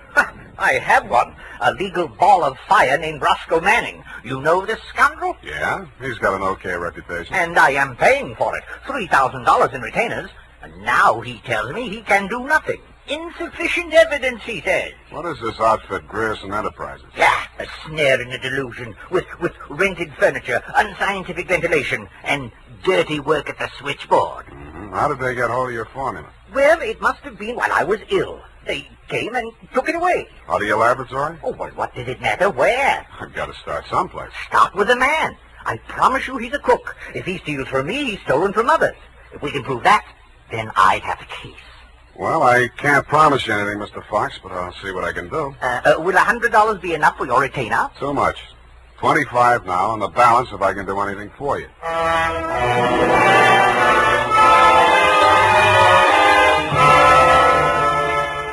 I doubted if I could even earn the 25, but if he wanted to gamble, it was okay with me. The offices of Grierson Enterprises were pretty much as he described them, a beautiful front, especially at the switchboard. Grierson Enterprises, good afternoon. No, Mr. Grierson's out of town. No, I don't know when to expect it. I'll be right with you. That's good news. Grierson Enterprises? No, he is not. No, I do not, and he doesn't want to talk to you in any case, Mr. Manning. Oh, if it would just stop. Can't you shut it off? I might as well. Nobody seems to believe me anyway. You aren't looking for him, too, I hope. Oh, please, just tell me you're selling magazines or collecting salvage or just anything. My card. Oh, detective. Mr. Grierson hasn't done anything, has he? That's what I want to find out. My client says he swiped his secret formula. Oh, not that maniac. You don't look the type. You know he's mad, don't you? Maybe yes, maybe no. Personally, I'm crazy about money. Mad money, pin money, or dirty money. Your employer didn't happen to leave any lying around, did he? No, but he has a charge account at a bar downstairs in the building, and it's nearly 5 o'clock. Could you cross-examine me there? I thanked her as gallantly as I could under the circumstances. She said, wait here, I won't be a minute. And while she was gone, I made a quick frisk of the office. The file cabinet was empty. Grierson's desk contained nothing but 2 unsharpened pencils, tobacco crumbs, a rubber band, some rusty paper clips, an old gas bill, a glass ampule, broken, labeled sodium denadrine for intravenous injection, and a business card from one Roscoe Manning, attorney at law. I stuck the card in my pocket, went back to the switchboard, and in less time than it takes to tell, I was calling her Lois, and she was calling me Sam over cocktails for 2. That's all I know about it. I didn't think anything about his taking his correspondence out of the files. He often took work home with him. Mm-hmm. When was the last time you saw him? Oh, it's been nearly 6 weeks. You haven't heard from him in all that time? He was with Mr. Fox just before he left. They had a terrible quarrel, but then Mr. Grierson managed to get him calmed down, and they left the office together. And that's the last time you saw Grierson? Yes, and it's all very strange. What did that maniac tell you? that Grierson swiped his invention. Do you believe that? I didn't even believe in the invention. Now I'm beginning to think it was worth stealing. Oh, Mr. Grierson wouldn't. He's a brilliant man, you know. What else has he invented? Well, I don't know. He always had a lot of projects, but of course he never took me into his confidence. Just exactly what is your job? Oh, it's quite simple, really. I just tell people he isn't in.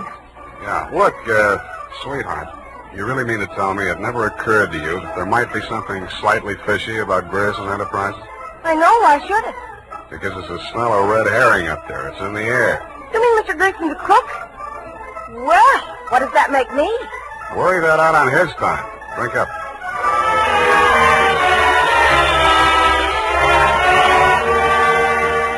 She looked as if she were telling the truth. Though with women, especially blue-eyed women, that doesn't always mean anything. If she had anything more to tell, she obviously wasn't ready yet to tell it.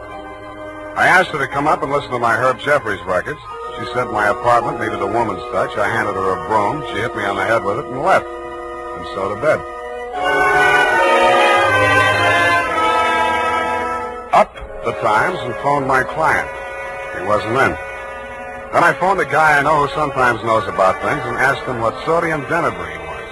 He said it was a sedative and or a truth serum, a mental-type drug. I wondered what Grierson had been using it for during office hours. I also wondered what else he'd been spending money for. I phoned another guy who knows about other things, and he called me back with the name of Grierson's Bank, Golden Gate Trust. An hour later, to my surprise, I actually had something to go on. Because in the past 6 weeks, checks totaling $50,000 had been deposited to Grierson's account, all drawn on the Citrus Exchange Bank of San Anselmo, and all bearing the signature of one Carl Birdwell, M.D. He wasn't hard to find. It was a big place in the outskirts, and the sign on the gate said, Mary F. Hotchkiss Hospital for the Mentally Deranged. Dr. Birdwell's cottage was one of 5 without bars on the windows. He was spraying his roses. So that cystectomy of Dr. Kober's, how are those convulsions? Coordination all right? Can't complain. Got the use of your fingers back? Good. Pick up those shears. I want all those ragged edges. Cut off the hedges. Well, why don't you hire a gardener? Or did those checks to Grierson use up all your ready cash? Eh? Oh, I thought you were the cystectomy. Good Lord, you're that convolutional melancholiac. You're not allowed out on the grounds. Guard! Guard! Now, wait a minute, Doctor. This one acting up. Take him back. I sent for the cystectomy. This is the wrong man. You're crazy. Come on. Let go of me. I'm not a patient here. I'm a detective. Yeah, and I'm Sherlock Holmes. Come on, now, back to the violent war. Come on, lay off. I got an office in San Francisco. I can prove it. 137596. Okay, Dr. Watson, but come on, come on.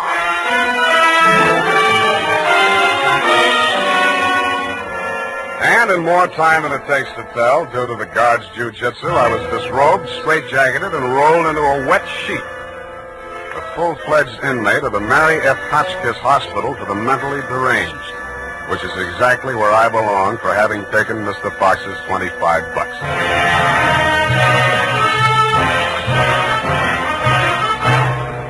The makers of Wild Root Cream Oil are presenting the weekly Sunday adventure of Dashiell Hammett's famous private detective, Sam Spade.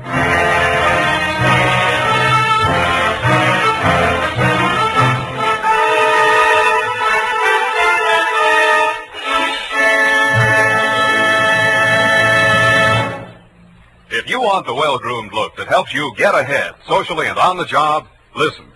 Recently, thousands of people from coast to coast who bought Wild Root Cream Oil for the first time were asked, how does Wild Root Cream Oil compare with the hair tonic you previously used? Better than 4 out of 5 who replied said they preferred Wild Root Cream Oil. And no wonder. Wild Root Cream Oil grooms the hair neatly and naturally, relieves annoying dryness, and removes loose dandruff.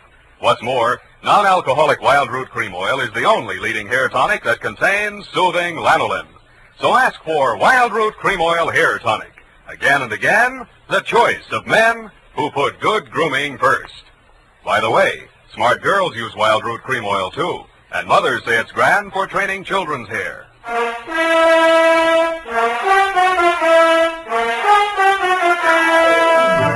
And now, back to the Mad Scientist Caper. Tonight's adventure with Sam Spade.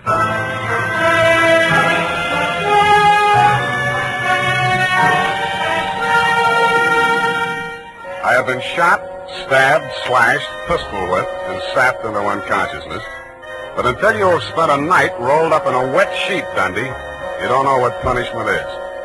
You feel hot and cold at the same time, too miserable to sleep, too exhausted to stay awake. And after 4 hours of it, you just give up and join the crazies pushing up the daisies. There's only one thing I can say in favor of the Mary F. Hotchkiss Hospital for the Mentally Deranged. They get the patients up early. By 6:30 in the a.m., I have been rolled out of the sheet. By 6:45, I had thawed out enough to be taken out of the straitjacket by an orderly. I was glad to be out of it because it was very heavy, and that gave me an idea. I picked it up and swung it. In less time than it takes to tell, I was in the orderly's uniform, out of the violent wing, and shuffling up the walk through Dr. Birdwell's rose garden and through his cottage door. Good morning, Dr. Birdwell.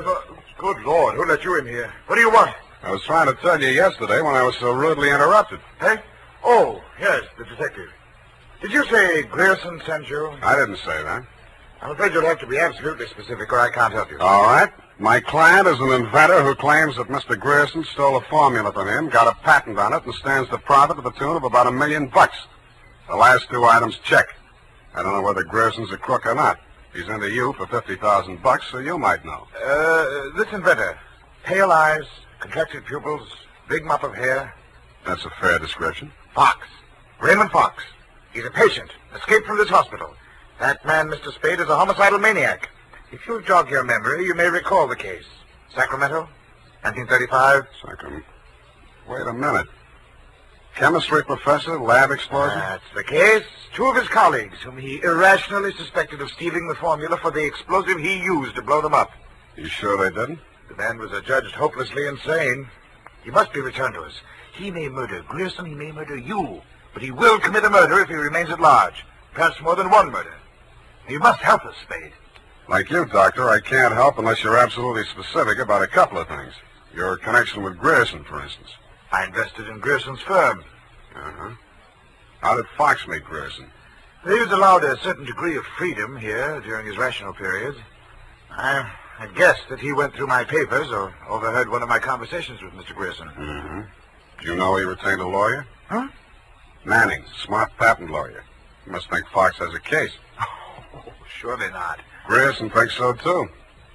You've talked to Grierson? No, but I've examined his bank statements. The bank allowed that? I told him I was Grierson's attorney. The point is, Grierson is broke. Why? Because he's paid out every penny you gave him to the order of Roscoe Manning, attorney at law. And you know what I think, Doctor? Yes? I think Raymond Fox is crazy like a fox.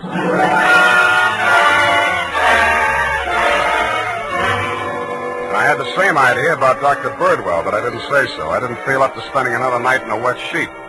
I also didn't feel up to the interview that was awaiting me outside the gates. A limousine, only a little longer than a hearse, was standing at the curb. A round pink head with a gray Homburg on it bobbed out at me from the driver's seat and said, Mr. Spade? Yeah? Roscoe Manning. How'd you do? About $49,975 less than you've done in the caper so far. The law is a lucrative profession, my boy. Get in. I'll drive you back to town. No charge? Yeah, I'll even give you some free advice, sans retainer. Well, sir, you are an elusive chap. I've had the devil's own time catching up with you. How did you? I won't ask why. And I am not without resources. Now, as to our mutual client, Mr. Fox, obviously you've learned a good deal about him. Dr. Birdwell says he's cuckoo, and it's only a toss-up which one of us is going to blow up first. Just about what you'd expect from a medical man. If you'd listened to as much conflicting medical testimony in court as I have, you'd take them all with a grain of salt. Or should I say soda mint? Or sodium denadrine? That's a mysterious remark. I was just trying it on for size. It didn't fit. Mm-hmm. Well, sir, here is my proposition. As to Fox's sanity, it's of no importance. He has money, and I think he has a case.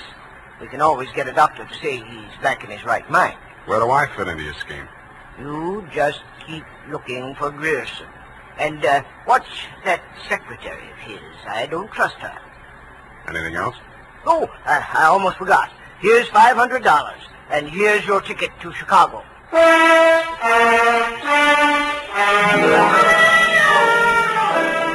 I don't know why, but somehow I got the impression that Mr. Manning was trying to get rid of me.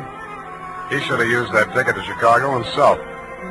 We stopped at Sausalito for breakfast, and the condemned man ate a hearty meal. We drove the last mile through the Marina District and pulled up in front of his house.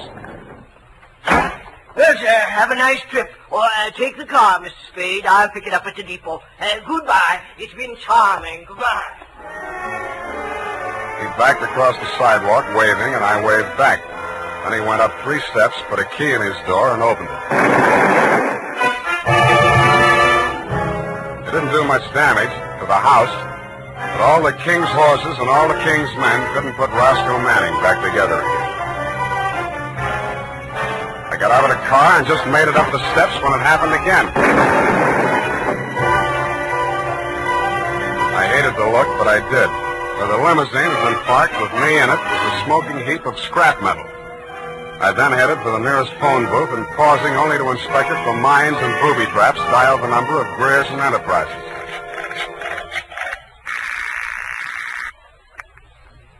Grierson Enterprises. Lois, Sam Spade. Sam, darling, thank you for the present. What present? I haven't had a chance to open it yet, but I think I can guess what it is. A traveling clock. You mean a package arrived and it ticks? Oh, darling, don't be such a tease. Now, Lois, listen. Oh, all right, I'll open it now. Throw it out the window. No, don't do that. Pedestrians, innocent bystanders. Have you got a metal wastebasket there? I think so, yes. Well, fill it up with water and throw the package into it. And ruin my lovely clock? It is not a lovely clock. It's a lovely booby trap. Oh, go on. I'm serious. Manning just got one of them, and what's left of him is on the way to the morgue. Oh, I think I'm going to faint. Lois! Lois! Wake up! Pour some water on yourself. Hello, hello!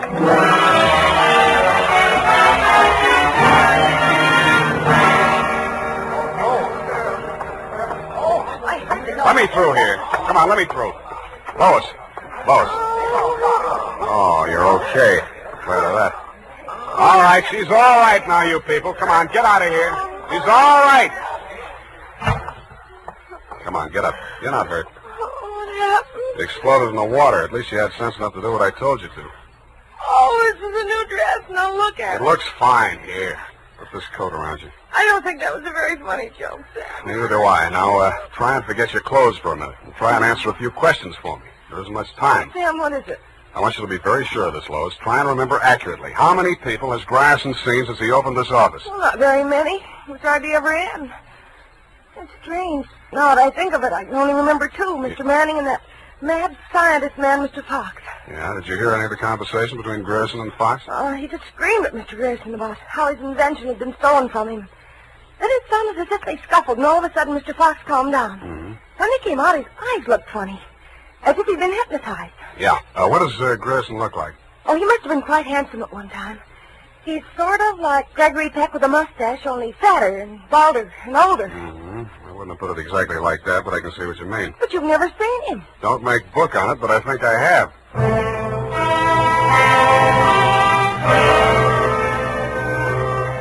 I made 3 phone calls. One to a crime reporter I don't like very well, giving him a false story on the death of Lois, Grierson's secretary. Another to my client, the mad scientist, alias Raymond Fox, and one to Dr. Birdwell. Then I went to my apartment and waited. My client arrived 5 minutes before the doctor. When Birdwell came in, my client said, Aha! That's he. He stole my secret formula. Oh, now, Raymond, you're getting confused again. Oh. I'm the doctor, don't you remember? That's not true. Your name is Grierson. Oh, he's much worse. He's identification. Now, you must try to remember, Raymond. Nobody's going to hurt you. But you'll be much sicker if you don't remember. But I do remember. I remember everything. Do you remember setting the bombs at Manning's house and the one you sent to Mr. Grierson's office? No. Grierson isn't dead. You're Grierson. No, Grierson isn't dead. Only that poor girl. No. She didn't steal my formula. It was you. Oh, you're trying to mix me up. I'm trying to help you. Now, roll up your sleeve. I'll give you something to quiet your nerves, and we'll go back to the hospital. Put it away, Doctor. You've helped him enough. Huh? Now, look here. This man is my patient. He needs medical attention. I won't argue with you, but I think you'd better get it from some other doctor. Right now, he's making more sense than you are. Just keep on the way you're going, Spade, and I'll have you back in that wet sheet. I did it once, and I can do it again. Sit down. You got delusions of grandeur. Stop shaking, Raymond. I said you're making more sense than he is, and I can prove it. You think you're very astute, don't you? No, I'm stupid. but I'm lucky.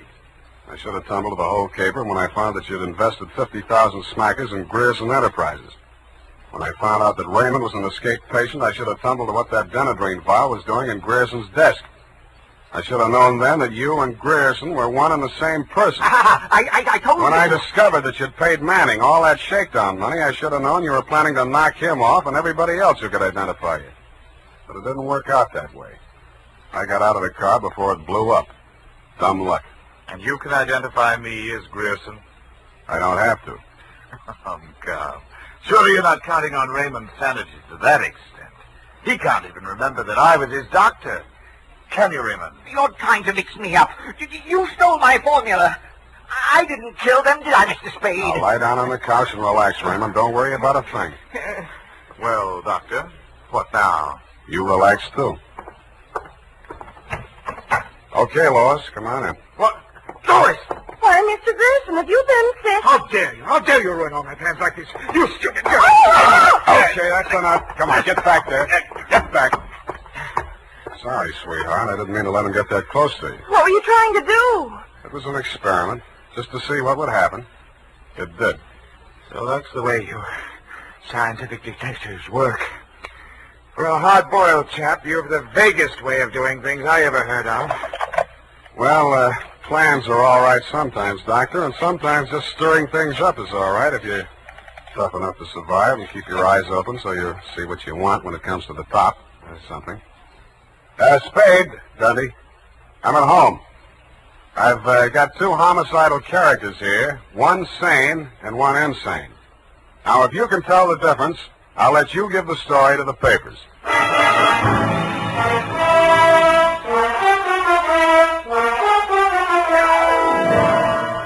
And that, Lieutenant D, is the crop. You picked the wrong one. Figures. It's as simple as this. Raymond Fox was the loony, but Birdwell, alias Grierson, conceived and executed the whole scheme, including the explosions. Don't worry about Fox. He's now back at the hospital working on a new secret formula. I don't know what it is, but it might be an anti-truth serum, because that's how Birdwell got the Penetron formula, by using truth serum on the mad scientist to make him talk. Anyway you figure it, he's crazy like a fox. His enemies are all dead or on their way, and he's as snug as a rug in a bug house. Period. End of Looney Tunes. Well, of all... Well, just imagine. Well, it takes all sorts to make a world, I guess. Well, I guess you never spoke a truer word, Effie, but don't forget a stitch in time saves 9. Don't feel too badly about it, Sam. Better late than never. You took the words right out of the horse's mouth, but it's later than you think, Angel. Type that up, Angel, and while you're at it, see if you can think up a way to teach an old dog new tricks.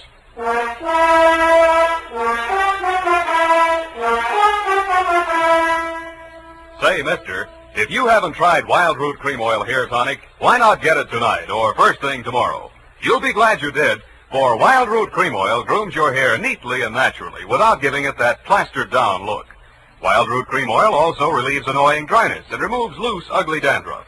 Simply step up to your drug or toilet goods counter and ask for Wild Root Cream Oil in the big economy bottle and the handy new tube that's easy to pack when you travel. Also, ask your barber for a professional application of Wild Root Cream Oil Hair Tonic. Again and again, the choice of men who put good grooming first. Well,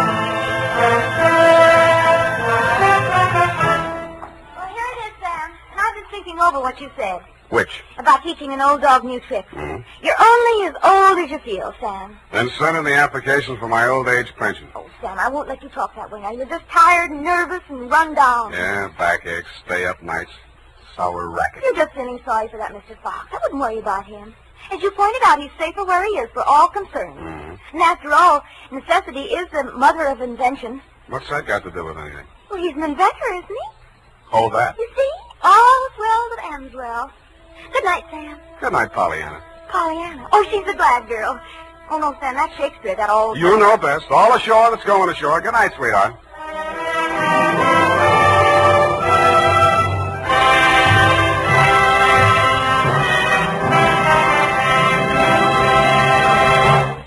The Adventures of Sam Spade, Detective.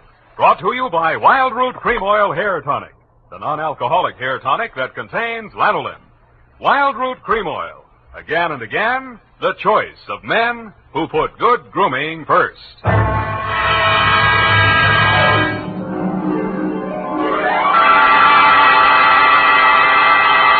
Sam Spade Detective Agency. Bernadine, anything wrong? You sound almost human. It's not Bernadine, Sam. It's me, Effie. F. But I'll tell Bernadine about your compliment. How are things?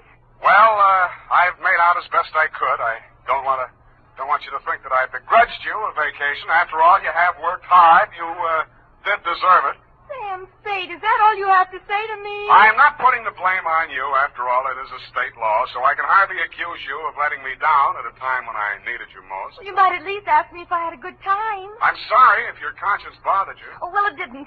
I had a divine time, and I met all sorts of interesting people. Mostly men. You don't say. What else? Well, it was this desert ranch, you know, with a lot of buttes around. You mentioned those. No, Sam, no. They're the result of erosion. Those outdoor types, they go to pieces. Sam, are you pulling my leg? Not over the phone, Effie, but stay where you are. I'll be right down to look at your snapshots. And when you have the time, I'll dictate my report on the missing Newshawk caper.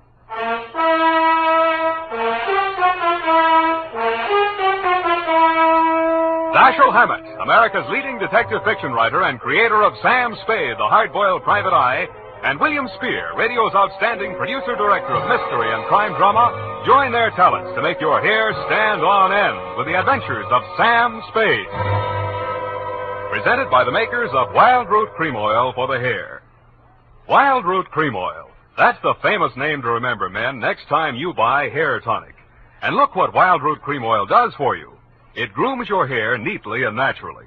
Wild Root Cream Oil also relieves dryness and removes loose, ugly dandruff. Yes, men, Wild Root Cream Oil is your shortcut to really handsome hair. So be smart. First chance you get Wild Root Cream Oil Hair Tonic. Again and again, the choice of men who put good grooming first. And now, with Howard Duff starring as Spade, Wild Root brings to the air the greatest private detective of them all, in the adventures of Sam Spade.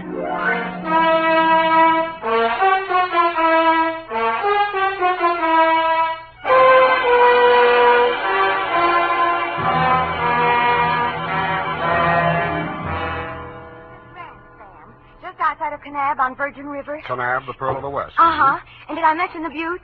Oh, well, they're very interesting. The result of erosion. Yes.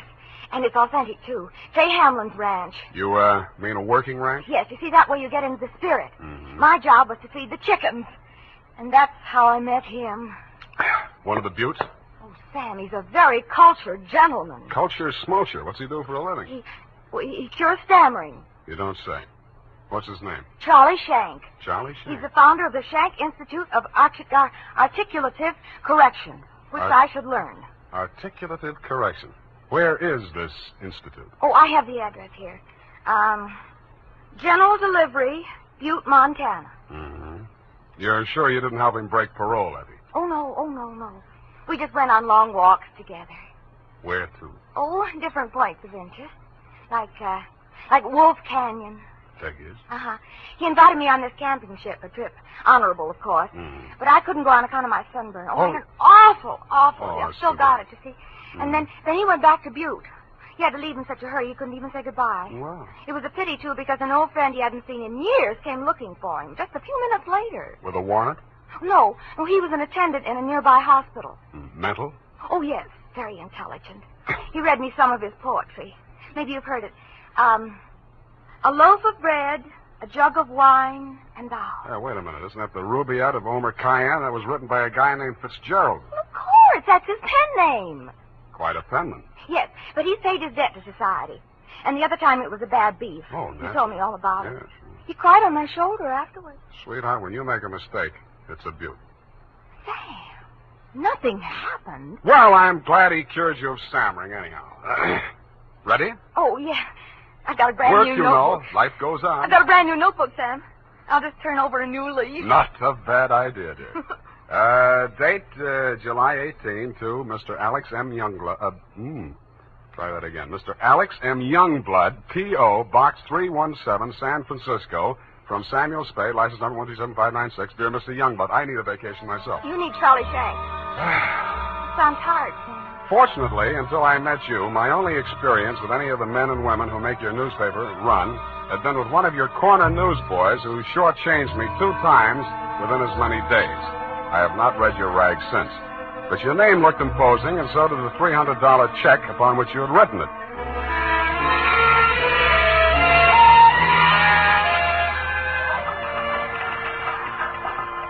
Per your instructions, promptly at 4 p.m. on the 15th inst., I munched through the litter of your city room toward a door marked A.M. Youngblood, publisher, managing editor, and city editor. I wondered if you were ambitious, frugal, or 3 men. I did not know that you had good taste until I saw the trim, 20-ish, and toothsome secretary in your outer office. Hello. You're new here, aren't you? Well, I'm not exactly here. I'm just here to see Mr. Youngblood. Oh. The name is Spade. Samuel Spade? Sam, except for my most intimate friend. Well, my advice to you, Sam, is to beat a hasty retreat. He's in a foul mood. Oh? Why? Is he blind or older than he feels? I refer, of course, to your spectacular charm, Miss, if I may call you Miss. Please, this is neither the time nor the place. My name is Phyllis Watson, and my phone number is in the directory, if you're really interested. I could be. Thank you. And if a man answers, tell him you're my French teacher. Oui. You better go in now. If you're late to an appointment with him, you're through. Do you have any more words of wisdom? No, but I hope you can do something to improve his state of mind. He's been awful lately. Good luck, Sam. Thank you, Phyllis Watson. Come in, come in. 1 minute past 4. You must be Mr. Spade. That's right. You're almost late. Sit down, Spade. Cigar? No, thanks. Well, don't expect me to offer a drink. You aren't a drinker, I hope. You don't listen to the radio, do you? Well, you'll not drink in this office. Nothing here but a cooler filled with water from a clean, gurgling, laughing mountain stream. You sound like a reformed drunk, Mr. Youngblood. What's that? Well, it was a good many years ago. If you don't mind, I'll just paste up the weather report for my morning edition before we talk. Oh, you do that too, huh? Yes, obviously. And with good reasons. I remind myself that I was once a copy boy, and I find it a splendid way to, at least once each day, to lower myself to the level of the working man. There we are. Very hot in Phoenix, I see. Mm-hmm. Just what do you want a detective for, Mr. Youngblood? I was coming to that, Mr. Spade. Sorry. Now, well, first let me warn you that your assignment is a highly confidential one. They all are. In this case, a man's life may be at stake. Mm-hmm. The situation: my newspaper, at my order and under my guidance, has launched a campaign against crime. Not aimed at the petty criminal, but at the easy-living leeches at the controls of the rackets, the hoods in bankers' clothing, the mansion-house parasites who direct the pickpockets, the second-story men, the housebreakers, who gamble away $500,000 a year and pay income tax. Don't go to pieces. Of that amount. Yes, I understand. You're after the boys on the safer side of the fences. Oh, nicely put, Spade, yes. Thank you. Well, the long and short of it is this. The author of the expose series, Ray McCully, my top crime reporter, has been missing for 2 days. I want you to find him. What makes you think he's still alive? Good heavens, Spade. Why must you suggest that he isn't? Because if I were a mansion-housed parasite in danger of being unhoused by a newshawk, I'd see said newshawk standing in a cement block on the bottom of the bay. I will accept that only when no stone has been left unturned. Every straw and every haystack has been searched. Every... nook and cranny? Yes. Sounds as though you need at least one police force, Mr. Youngblood. Now, why don't No, you impossible. We've already had a brush with the police over the expose. I'll not be dictated to at this stage of the game. I started this investigation, and I'll finish it alone. Well, it's a pretty big order, Mr. Youngblood, but times are tough. I'll see what I can do. Good.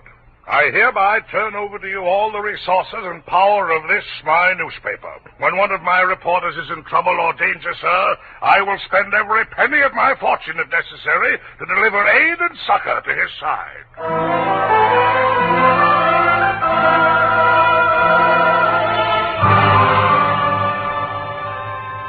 You then gave me Ray McCully's expose stories to date. I saw why you, his family and friends, and his creditors could have been worried about him. They were hot. One followed a stolen car from the time of the heist through the alteration of the body color, tire brands, license number, motor serial number to the time it was shoved onto a used car lot. They named names all the way through. and another did the same to the firm of Otter, Badger, and Mole, furriers, and alleged manufacturers of coats from clouted pelts. Ray McCully had dropped out of sight right after that story had been published. So I left your office hoping that I'd reach the address of Otter, Badger, and Mole before closing time. I did. The plushy showroom was occupied by a dozen attractive fur-bearing models, female, but wax. The live models, male, were wearing padded shoulders, pointed shoes, and coats tailored for underarm artillery. They would have looked more natural at Madame Tussaud's waxworks, Bertram the burglar section. Hey, oh, hey, what'll it be? Something for the little woman? Where do I find Mr. Otter? You the law? Leo sent me. He's in his office. Come on. Oh, wait a minute. Don't crowd me. You say you want to see the boss? On business. Stop nudging me with a rod. In there, hey, move. Okay. Hey, boss. Yes, Woody? Here's Joe here to see you. Leo sent him. Well, nudge him in, Woody. No nudging, Woody. Well. So Leo's sending a man to see me. I wonder why. If you'll comb this character here out of my hair, I'll try and tell you. Sit down, Woody. Thanks. You're new in town. Yeah, that's why Leo sent me. A local muckraker named Ray McCully interviewed you. He also interviewed Leo, but it didn't get printed yet. Leo wants to find him. So do I. How can I help? Well, he walked out of here, went to his hotel, wrote the story, and mailed it in. That's the last anybody's seen of him. Leo was just sort of hoping that you'd already taken care of him. Not yet. That's all I wanted to know. Thanks. Just a moment. Yeah? Leo sending you out alone? Why not? That's a tough boy, that McCully. He's got plenty of protection. That's what you need. What kind of protection? Go along with him, Woody. Who, me? You're Woody, aren't you? Now, look, Mr. Otter, I don't want to look a gift horse in the mouth, but the way I see it, this is a lone wolf type caper. Hey, what's the matter, hey? You think I'm too good for you? Well, Woody, I wouldn't say that. Good, it's settled then. Take care of him, Woody, and don't mix it up with any of Leo's boys. If he's out to get that rat McCully, he's our friend.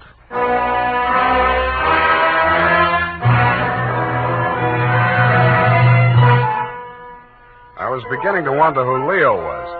I'd grabbed the name off a calendar on the wall, Leo's Van and Storage. I didn't know whether he was the Leo Mr. Otter didn't like, and I hoped I wouldn't find out. The best way I could think to keep from finding out was to shake Woody.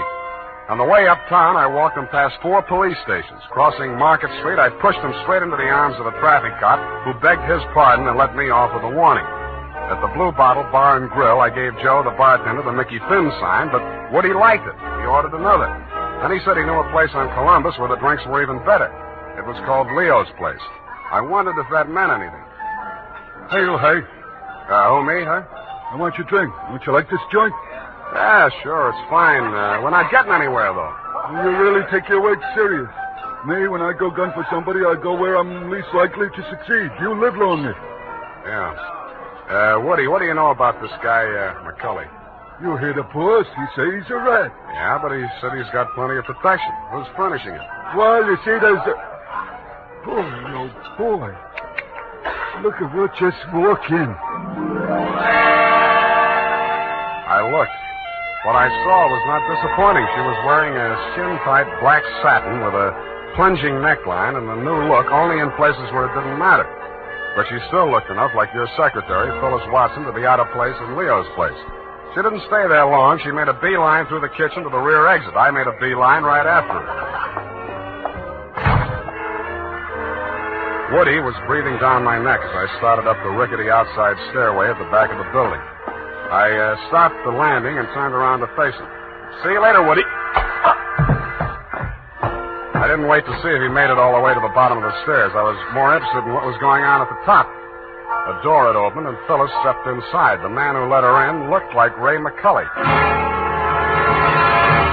Who are you? The name is Spade. I don't know that name. Your boss hired me to find you. Private Dick? Yeah. Can I talk to you for a minute? Sure. Put your hands behind your neck and walk up slow. Okay. All right. Go inside. What's the matter? You're not acting glad to see me. This is the guy, fellas. Yes. Alex hired him this afternoon. There, you see. Now, what do you want me to tell Youngblood? You're not going to tell anybody anything. Oh! It caught me right behind the ear. The last thing I saw was that plunging neckline as Phyllis rushed forward. I didn't know whether she was rushing to my rescue or to get in a few licks of her own. 5 seconds later, I didn't care. As the design of the linoleum slammed up at me, I had just time to wonder why, of all the people who were looking for Ray McCully, I had to find him. Then I was out. Boing. Maced for my pains.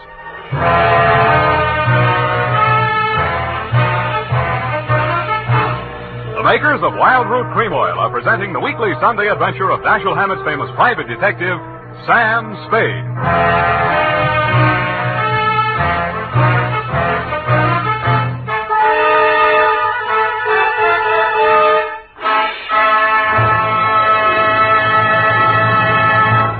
If you want the well-groomed look that helps you get ahead, socially and on the job, listen.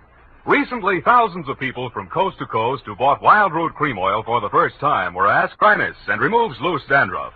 What's more, non-alcoholic Wild Root Cream Oil is the only leading hair tonic that contains soothing lanolin. So ask for Wild Root Cream Oil Hair Tonic. Again and again, the choice of men who put good grooming first. By the way, smart girls use Wild Root Cream Oil, too. And mothers say it's grand for training children's hair.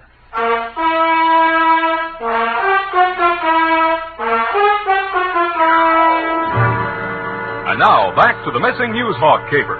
Tonight's adventure with Sam Spade.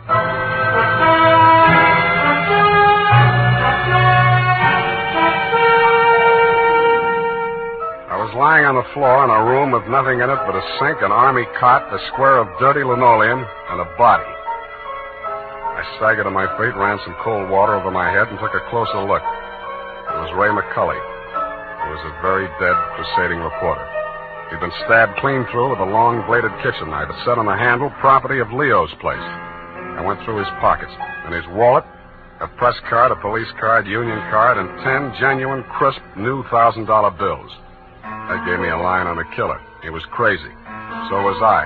I left it on him, too. Folded up in his vest pocket, I found 2 newspaper clippings, one from the Chronicle and one from your paper. Both weather reports for the same date. It was very hot in Phoenix, according to both papers.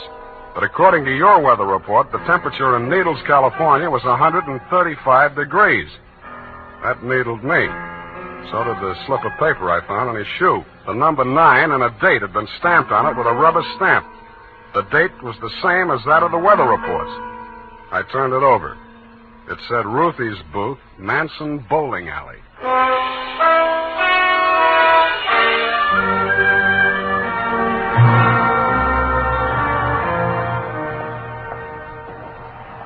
Don't tell me yet. You're the cigar type. Coronas or Panatellas? Thanks. I'm just shopping. I got a nice line of notions. So have I. No, I mean the dolls, the Hollywood dolls. You know, for the bed, only $1 plus tax. Very reasonable. Say, what's on your mind? Leo sent me. Oh. Are you going to collect the slips hereafter? Well, not tonight. You see, I'm sort of a troubleshooter. Leo's checking up on some of the numbers that didn't come out right. Listen, I'll tell him to his face I don't want any part of those wrong numbers. They're scary. Nuts. Who bought this one? Let me see. Oh, last Thursday. Oh, number 9. How can I forget? He put $500.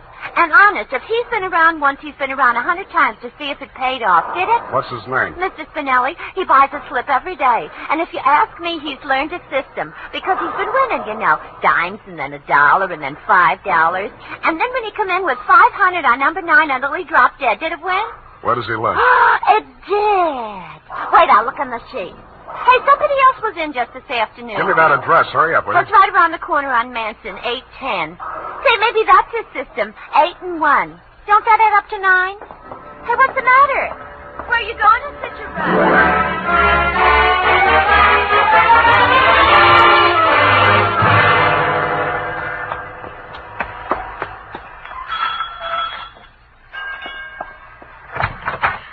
Please, come back later. Tomorrow. Next week. Are you Mrs. Spinelli? Yes, please. I had so much trouble. Is your husband home? Oh, my poor man. They take him away. He's dead. Oh, I'm sorry. How did it happen? Who are you? I'm a detective. Maybe I can help you. May I come in? All right. Come on.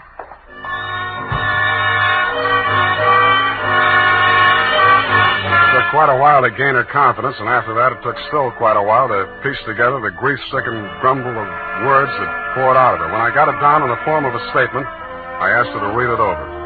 Item, statement by Mrs. Arturo Spinelli.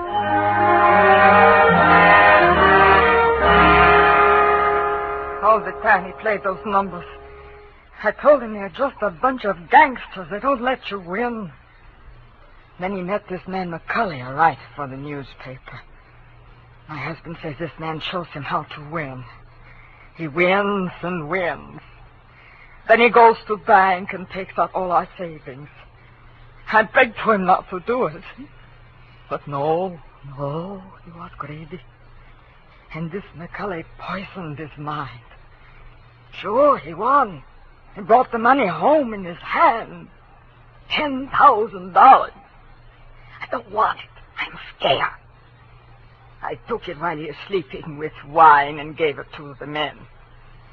I tell him all I want is the 500. He tried to tell me we do good. We help catch the big gangsters. I say we don't want to do so good we get murdered in our bed. So he says, okay. But if I change mine, here is address. I don't change my mind. Because already my husband, he is dead. At home. Stabbed. No, I don't change my mind.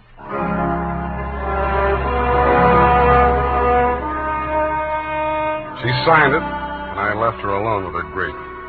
I wasn't working for you anymore, Mr. Youngblood. You hired me to find you a reporter, and I had. And I wished I hadn't. The rest of it I did for myself. You weren't in your office when I got there, but Phyllis was. I found her behind the city desk in the act of dropping tomorrow morning's weather report into the slot. I grabbed it out of her hand. What? Oh, it's you. Where's your boss? At home, I guess. We'll talk in his office. Come on.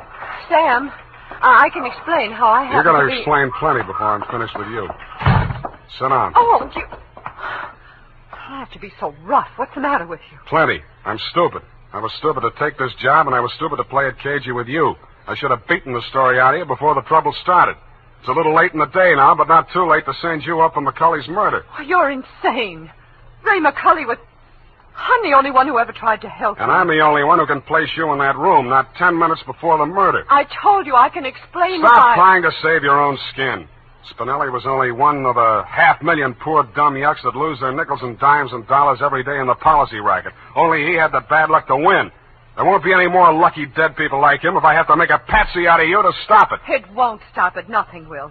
Ray talked big and brave like you. Now he's dead. Yeah, with $10,000 dirty money in his wallet. I won't let you say things like that. Ray was an honest reporter, too honest.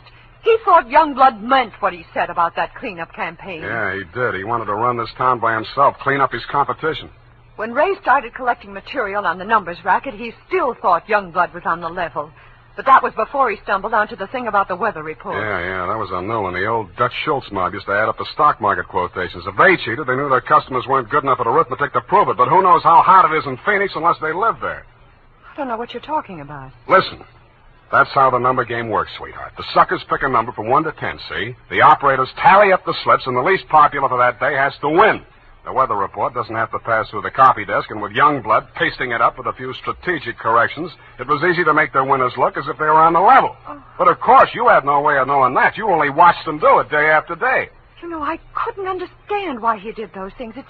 It seemed silly falsifying a weather report, but it didn't seem as if it could do any harm. What did you meet McCulley for? To get your cut of the 10 grand Spinelli was killed for? How dare you? I went there to warn him about you. Who killed him? I don't know. You're lying. All right, I'm lying.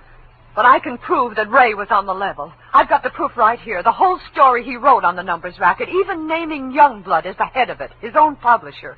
I went there to get it. I was going to take it to another newspaper. Why didn't you? I can't tell you that. You don't have to. Mrs. Spinelli was confused, grief-crazed. She had to put the blame on somebody, and when she did, she got her revenge the only way she thought she could. She may have been right about that, but she killed the wrong man. Why didn't you tell me you knew who killed Ray? I wanted to give you a chance to tell me yourself. I'm glad you didn't.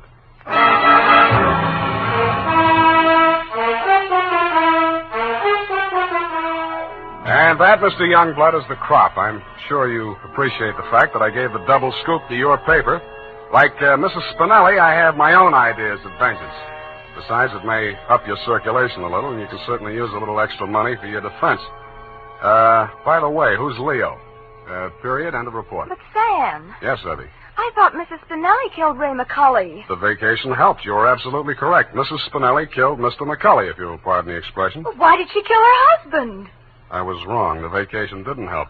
You mean she didn't? She killed McCully to avenge the murder of her husband. You mean Mr. McCully killed Mr. Spinelli? Effie, stop. I'll go mad. Oh, you need a vacation, Sam. Look, type that up. The clatter of the keys may stimulate you to further cerebral activity. I beg your pardon, Sam? Brain work. Now, shoot. Oh, brain work. Oh, well, you know best. Tonight, men, or first thing tomorrow, get Wild Root Cream Oil and see what wonders it does for your hair. Notice how easy it is to apply. Notice what a neat, natural job it does of grooming your hair. Notice, too, how effectively Wild Root Cream Oil relieves annoying dryness and removes loose, ugly dandruff. No getting around it. Once you try it, you'll never be without it. So tonight, or first thing tomorrow, call at your drug or toilet goods counter for Wild Root Cream Oil. Get the big economy bottle and a handy new tube that's easy to pack when you travel. Also, ask your barber for a professional application of Wild Root Cream Oil Hair Tonic. Again and again, the choice of men who put good grooming first. Well, here it is, Sam. And you were absolutely right. The typing cleared my mind. It's all clear now except for one thing. Well, let's clear that up right away. Why did Mrs. Spinelli kill her husband? She did not kill her husband. Oh, I'm sorry. I meant, why did Mr. McCully kill Mr. Spinelli? Kelly did not kill Spinelli. Who's Kelly? McCully.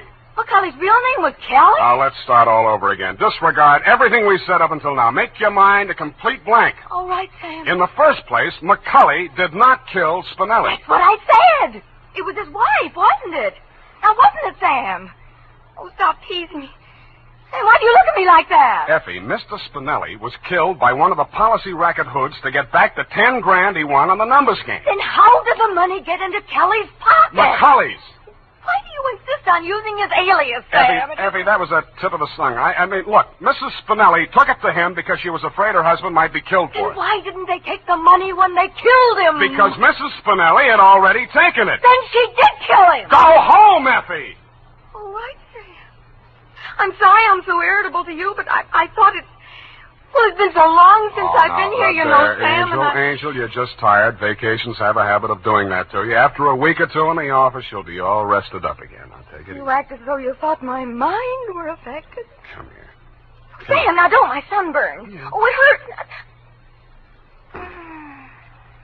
It's nice to have you back. You look good, too. All tanned and healthy. You're roof. It's great. I think my nose is peeling. Well, don't pick at it. I won't.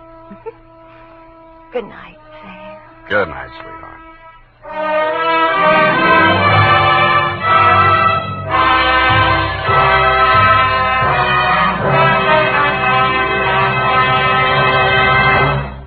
The Adventures of Sam Spade, Detective. Brought to you by Wild Root Cream Oil Hair Tonic, the non-alcoholic hair tonic that contains lanolin. Wild Root Cream Oil. Again and again, the choice of men who put good grooming first.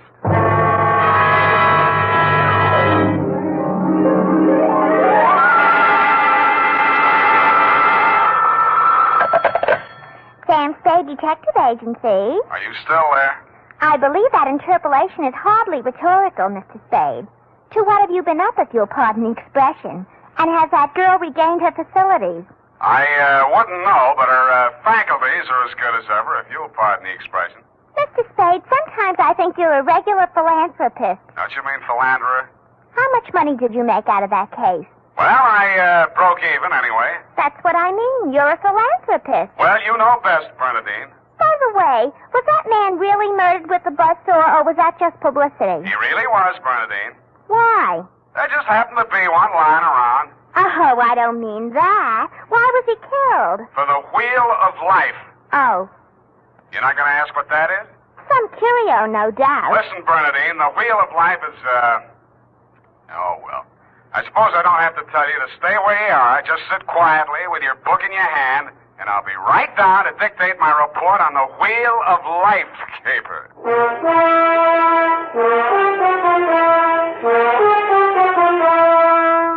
Dashiell Hammett, America's leading detective fiction writer and creator of Sam Spade, the hard-boiled private eye, and William Spear, radio's outstanding producer-director of mystery and crime drama, join their talents to make your hair stand on end with the Adventures of Sam Spade.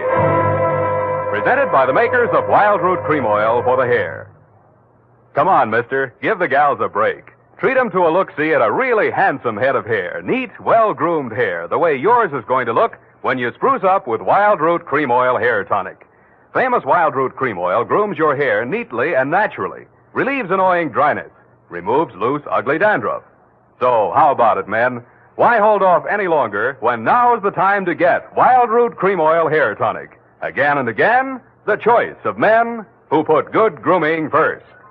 And now, with Howard Duff starring as Spade, Wild Root brings to the air the greatest private detective of them all in the Adventures of Sam Spade.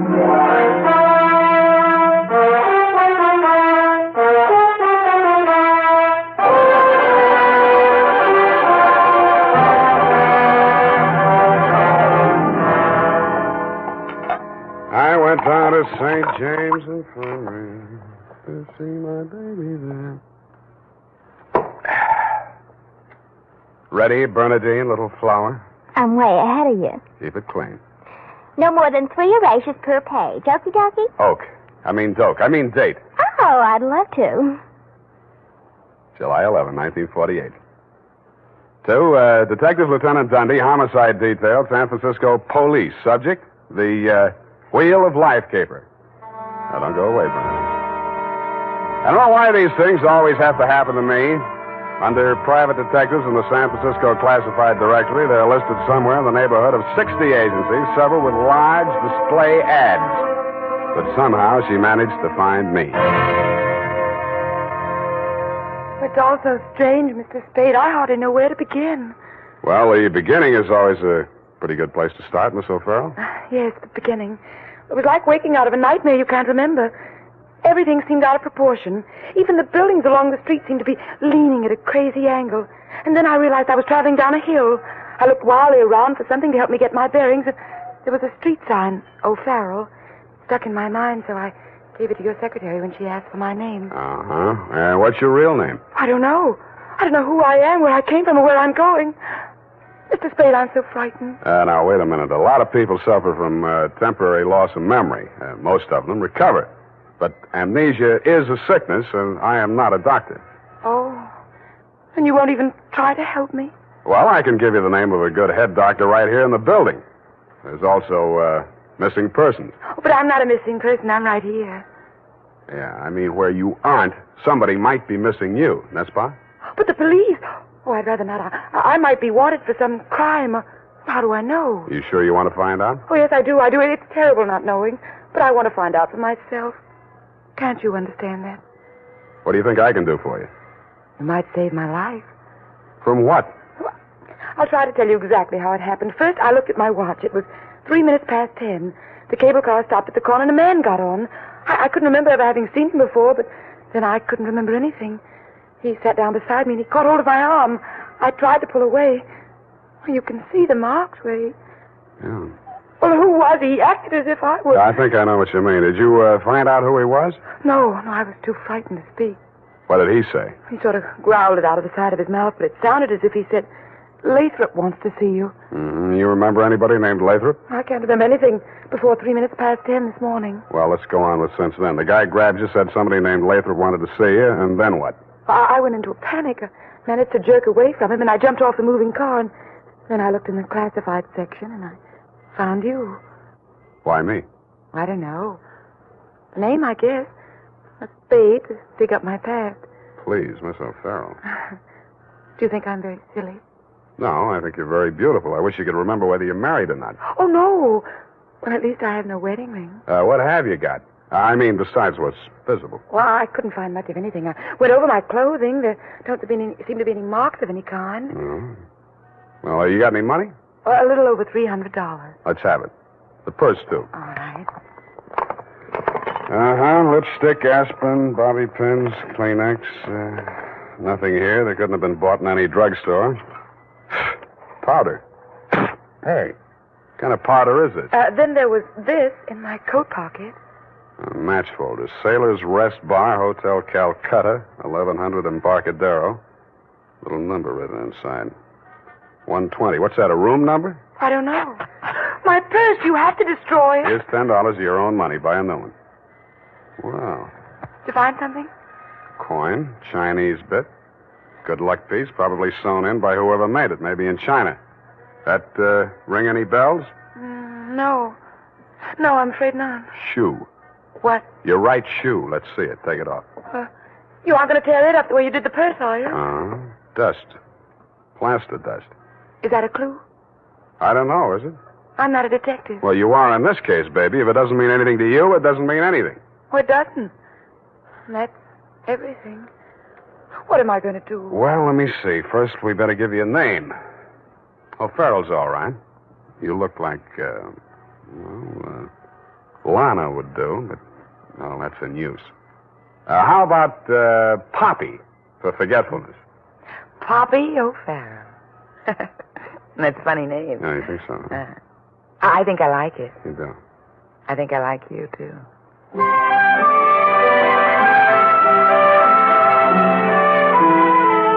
I liked her, too. There may have been blanks in her brain, but the rest of it figured. In the elevator, I started adding it up, and by the time we reached the street floor, it came to quite a tidy sum. Where are we going, Sam? Far, I hope. But first, we're going to find you a place to stay. Oh, yes, we must be practical. No use overdoing it, huh? Oh, no, Sam, I didn't mean... Wait, What's the matter? You remember something? that man, the one who followed me this morning, he's standing right out there waiting. The one in the straw hat leaning against the newsstand? Yes. Where are you going, Sam? You stay here. I just remembered something I hoped I could forget. Hello, Shuggy. What brings you back to town? Do I know you? That doesn't matter. I know you. The name you were using when you blew this town was Shuggy Bellows. You wouldn't take the risk of showing your face here again unless the caper was worth it. You got a big nose. Keep it clean. You've been tailing that girl all day. Why? Dame? What dame? Who's Lathrop? I don't remember. Okay, I'll give you a chance to think it over. Hey, officer! You dirty shamus yelling. No, you don't. Here, what's going on here? Break it up. Oh, Mr. Spade. Is this fella giving you trouble now? Yeah, what kind of a beat are you pounding here, Clancy? Letting a cheap drifter like this walk around with an armpit full of gun? Or are they handing out permits to characters like these days? No, how about that, son? Have you a permit now? And a gope copper. Oh, so, one of them clever lads he is. Well, come along, me bucko, before I lose my temper and give you your lumps now. Okay, I'm coming. That's better now. Much obliged, Mr. Spade. I'll pay you for this, Shamus. And a goop to you, too.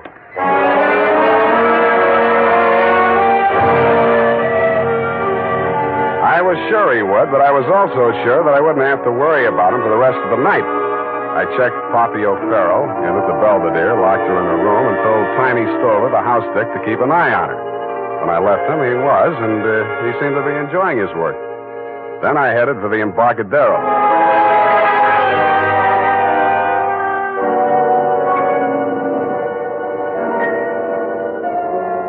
I found the Hotel Calcutta, but I couldn't find the lobby. There wasn't any. It had been squeezed out by the Sailor's Rest Bar. So I tried the bosun-type bartender. Howdy, mate. You got business aboard?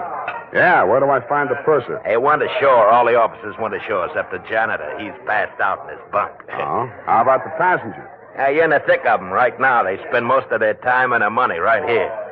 Which one belongs to 120? You a dick? Yeah, but I got $10. Well, what I can tell you ain't worth it, but thanks anyway. He stayed in his cabin. I only saw him at once. That's when he went ashore. I says to the deck steward, that's room clerk to you. It was a general. He says, name of Korolenko. I noticed him because he was a real creep, see? 6'4", of solid brass. His head stuck up in the air, and he didn't move nothing from his stern to his shoulders. A real Frankenstein.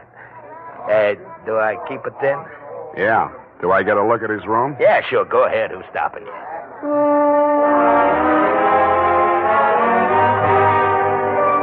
So I went. Nobody stopped me until I opened the door to 120. Then I stopped myself. It was an inside room with one small window and an air shaft, but it looked as if a flurry of snow had blown in. The floor and the rest of the flat surfaces were sprinkled with a fine, dirty white powder. It wasn't snow, it was dust, plaster dust, like the stuff I'd found in Poppy's handbag and on her shoes. I shook the place down, not expecting to find anything. I didn't until I opened the wardrobe.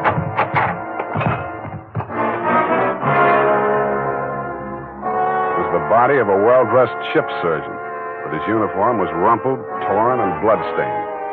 From the look of him, his throat had been cut. I wondered if Poppy would be able to jog her memory that far back. When I found the murder weapon, I hoped she couldn't. I really did. It was not a knife. It was not even a razor. It was an electric buzzsaw. That tore it.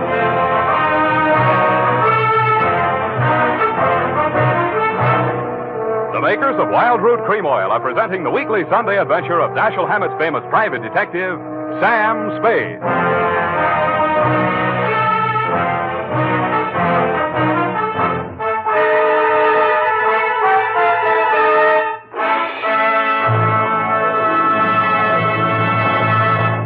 If you want the well-groomed look that helps you get ahead socially and on the job, listen. Recently, thousands of people from coast to coast who bought Wild Root Cream Oil for the first time were asked, how does Wild Root Cream Oil compare with the hair tonic you previously used? Better than 4 out of 5 who replied said they preferred Wild Root Cream Oil. And no wonder. Wild Root Cream Oil grooms the hair neatly and naturally, relieves annoying dryness, and removes loose dandruff.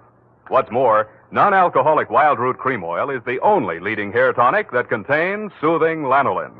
So ask for Wild Root Cream Oil Hair Tonic. Again and again, the choice of men who put good grooming first. By the way, smart girls use Wild Root Cream Oil, too. And mothers say it's grand for training children's hair.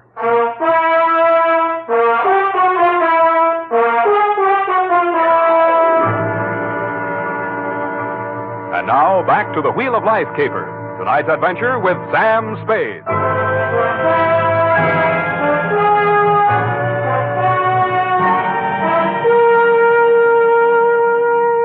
Times being what they are, I could use a little publicity. And so could you, Lieutenant Dundee, what with the elections coming up and you with no promotion all these years.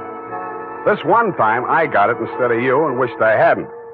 The morning papers called it the Buzzsaw murder and went on shamelessly from there. Horror killing related by Private Eye. Stan Slade, ex-Pinkerton man, mum on mystery woman. Elderly sleuth, dodges photographers, denies hotel visit, was in bed with Apple and good book, says Peeper.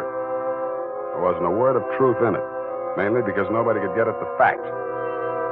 I wasted most of the day down at headquarters trying to find out what name Shuggy Bellows had been booked under. Then I dropped in at the Belvedere. Poppy had checked out. I decided to go back to my office and drink poison. I hardly got the desk drawer open when a sobering influence walked in. It was a Mr. 6'4" of solid brass. The Frankenstein who had been described to me by the bartender as the occupant of room 120. Excuse me. I am Korlienko. Please, I shall sit down. I am so heavy. Make yourself at home. Oh. Mr. Spade. Slade. Excuse me. I am so heavy. I am Korlienko. So you told me. I am really Spade myself. So, why are she hiding from me? Who? That girl, Miss Paget. Her I am paying 1 month in advance, $300 American. Me, she have dessert. I am not rich, only moderately wealthy. But you understand, it's not question for money alone. That ship's doctor, he was most kind to me. He cared to me even after I arrived. Now he are dead for his pains, his dirty tricks. Yeah, I know how you feel. Now, if you'll take it a little easy, I think we'll get farther. You say this girl's name is Paget, and she traveled with you. From McCloud, where she is the Florence Nightingale for Portuguese hospitals, forcing me to employ her, all others being Chinese nuns. That figures. You sick? No, only I am so heavy. They are breaking my back in traffic accident, rickshaw collusion. You're wearing a plastic cast? Yes, like a turtle. I am closed with my neck sticking out. Look, see? Now it is better as before. The ship's doctor trimmed the rough edges with buzzsaw. Buzz, buzz, buzz. I can walk. But it's like suit from armor, for which I alive. Look.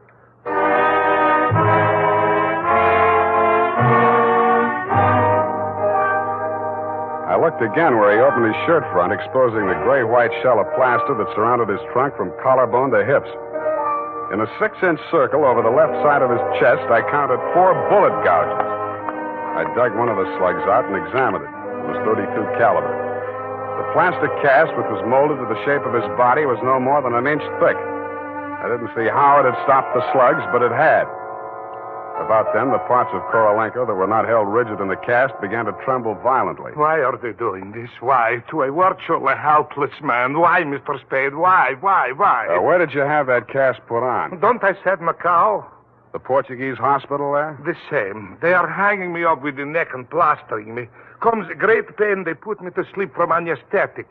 I are waking up in ambulance arriving at shipboard. Why you wish I should tell you my operation? More important things we should be discussing. I think so, too. I think Miss Paget and her friends had something they wanted to smuggle out of Macau and into San Francisco, and you're it. Oh, excuse me. I am not comprehensible. Look, I mean, while you were out with the anesthetic, they planted the goods, whatever they are, in or under your cast. Oh, that is why I am so heavy. The wheel. The wheel. The what? The wheel. Look, I'll show you. He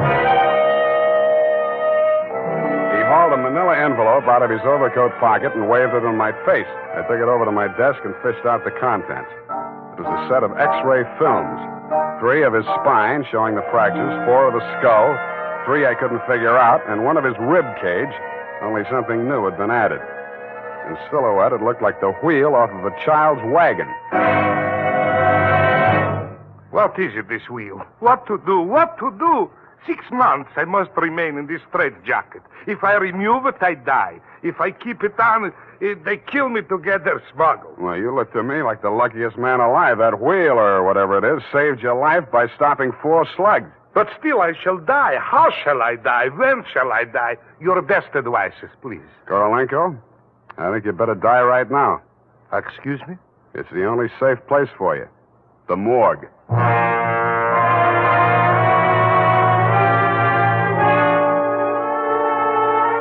I called my friend Maxie the morgue man, gave him pitch number 137596. He agreed to play along. An hour later, I stood on the curb, head bowed, hat in hand, as the morgue wagon drove away into the gathering mist. Straight facing the way, What do you want, Shuggy? I want to blast this gun straight through you, and I will if you give me any excuse at all. You sound like you mean that, Shuggy. You're getting smart, Shamus. Now get going. Where to? Mr. Lathrop wants to see you.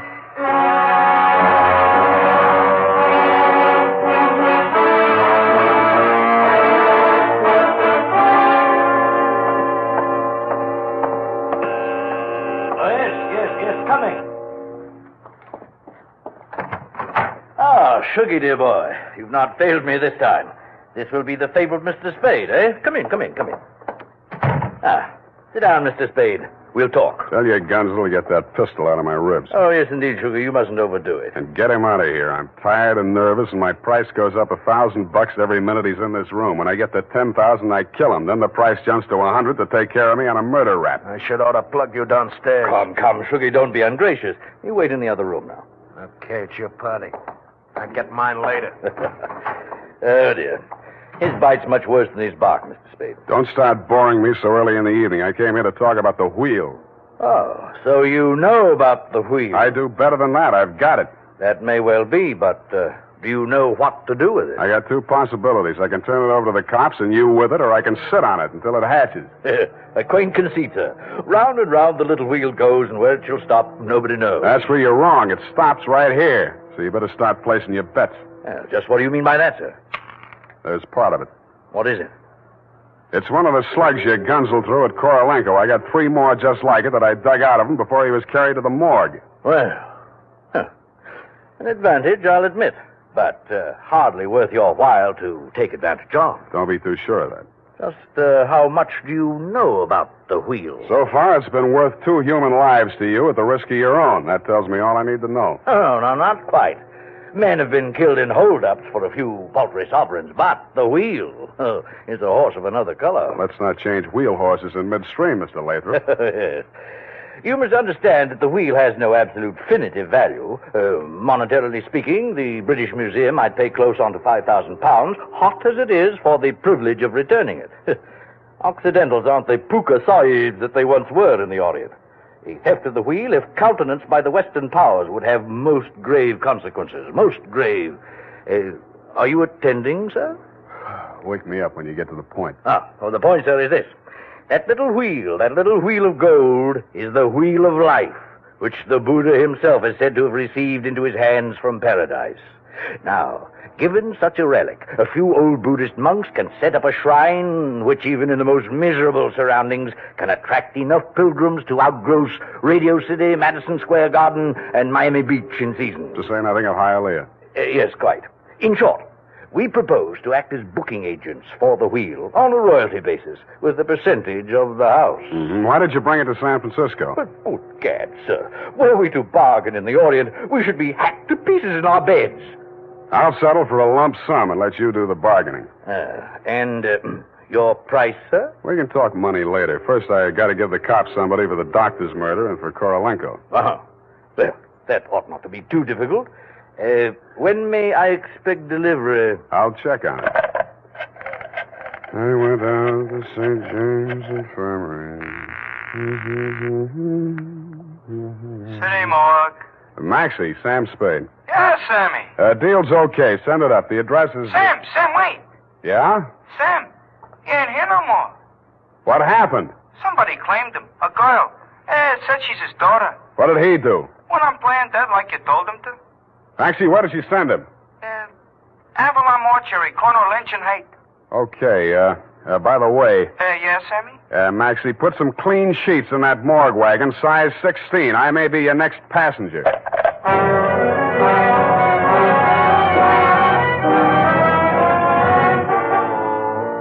At the Avalon Mortuary, the night watchman let me in. He said Mr. Korolenko's daughter had brought an overnight bag and was keeping a vigil by his bier in slumber room number 7. I approached on tiptoe. Just as I reached the door, I heard the most terrible sound I've ever heard. It was a buzzsaw biting into plaster. How deep, I didn't like to think. I did the first thing that popped into my head. I grabbed up a lamp from the console, smashed the bulb, and plunged it into a vase of flowers. As luck would have it, slumber room number 7 was on the same fuse box. As luck would not have it, I was facing a desperate woman in the dark. I hugged the carpet while she emptied her gun. I hoped she didn't have a spare. I forgot about the buzzsaw. The room lighted up momentarily from the lights inside my head, and I staggered back against the wall. I waited for her to get her bearings again. There was no hope of me getting mine. Then I heard a big, hollow thud. The whole room shook, and the lights went on. Poppy O'Farrell and/or Paget lay on the floor under the stony weight of Korolenko plus 60 pounds of plaster. Get up! Help! You're crushing me! I can't. I'm so heavy. You comfortable there, Korolenko? Comfortable in such situation? Do you ask the turtle, are he comfortable? Is Faker on bed of nails? He's equally here as elsewhere. Yeah, okay. Just hold her there until I get a statement. And he did. Item, statement by the aforesaid. It was like waking out of a nightmare you can't remember. Everything seemed out of proportion. That was her story, and I had to admire the way she stuck to it. But if you keep trying, I'm sure she'll get back enough of her memory to confess that she planted the wheel of life in Korolenko's turtle shell when she decided to double-cross Shuggy and Lathrop. They never tumbled to her hiding place. They were gunning for Korolenko because they thought Poppy was working with him, which was true in a way, but not the way that they thought. That's why they tortured the doctor in an effort to learn Kay's whereabouts. I understand your boys have picked up the rest of the trio, and they can tell you everything except why I conceived the brilliant idea of having Korolenko play dead. Between you and me, amnesia's a handy little gadget to have around, Dundee. I'm trying to draw a few strategic blanks myself. Period. End of report. Pardon me, Mr. Spade. Yes. There are just a few little coincidentals that I do not find entirely reprehensible. Such as? Well, I don't want to appear lucid or anything of that type. Believe me, you doesn't. I mean, don't it? Oh, you say the sweetest things. But it's about the wheel. Oh, yes, the wheel. Well, I'll tell you what you do. You type that up. I've got to call in about that now.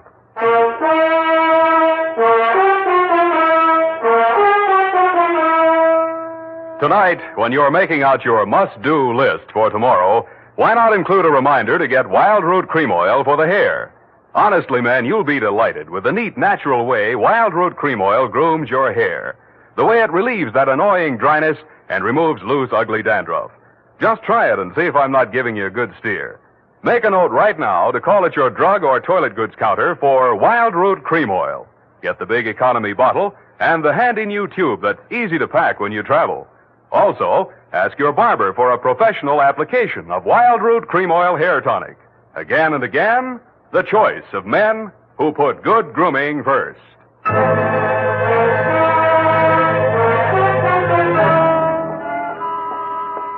you ascertain the lowdown on the Wheel of Life? I certainly didn't. No, we won't know about that for 6 months.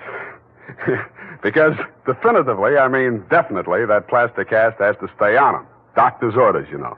Oh, but I won't be here 6 months from now. You can say that again. But I won't be here 6 months from now. Stop repeating yourself.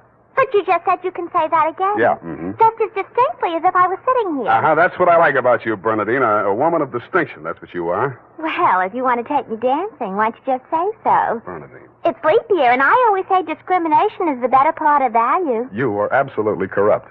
Well, I'm glad I'm right about something. Good night, Mr. Spade. Good night. Now say that it kills me, sweetheart.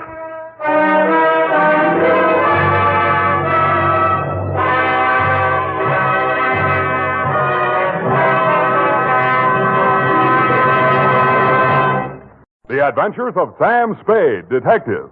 Brought to you by Wild Root Cream Oil Hair Tonic, the non-alcoholic hair tonic that contains lanolin. Wild Root Cream Oil. Again and again, the choice of men who put good grooming first.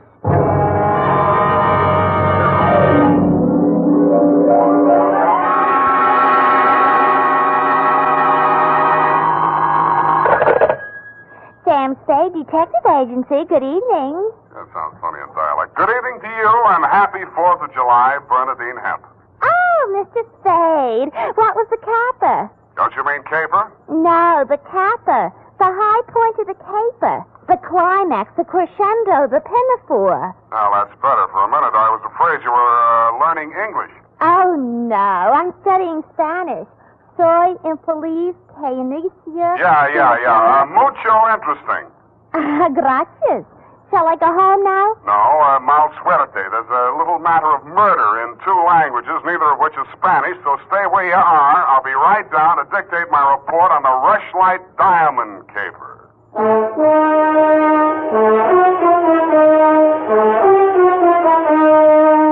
Dashiell Hammett, America's leading detective fiction writer and creator of Sam Spade, the hard-boiled private eye, and William Spear, radio's outstanding producer-director of mystery and crime drama, join their talents to make your hair stand on end with the Adventures of Sam Spade. Presented by the makers of Wild Root Cream Oil for the hair. Listen, men, to this holiday tip on good grooming. To help spark up your whole appearance, first be sure that your hair is well groomed.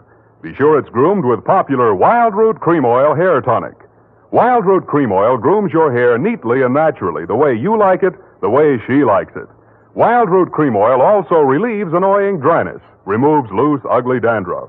So look your best all the time by sprucing up right with Wild Root Cream Oil Hair Tonic. Again and again, the choice of men who put good grooming first. And now, with Howard Duff starring as Spade, Wild Root brings to the air the greatest private detective of them all in the Adventures of Sam Spade.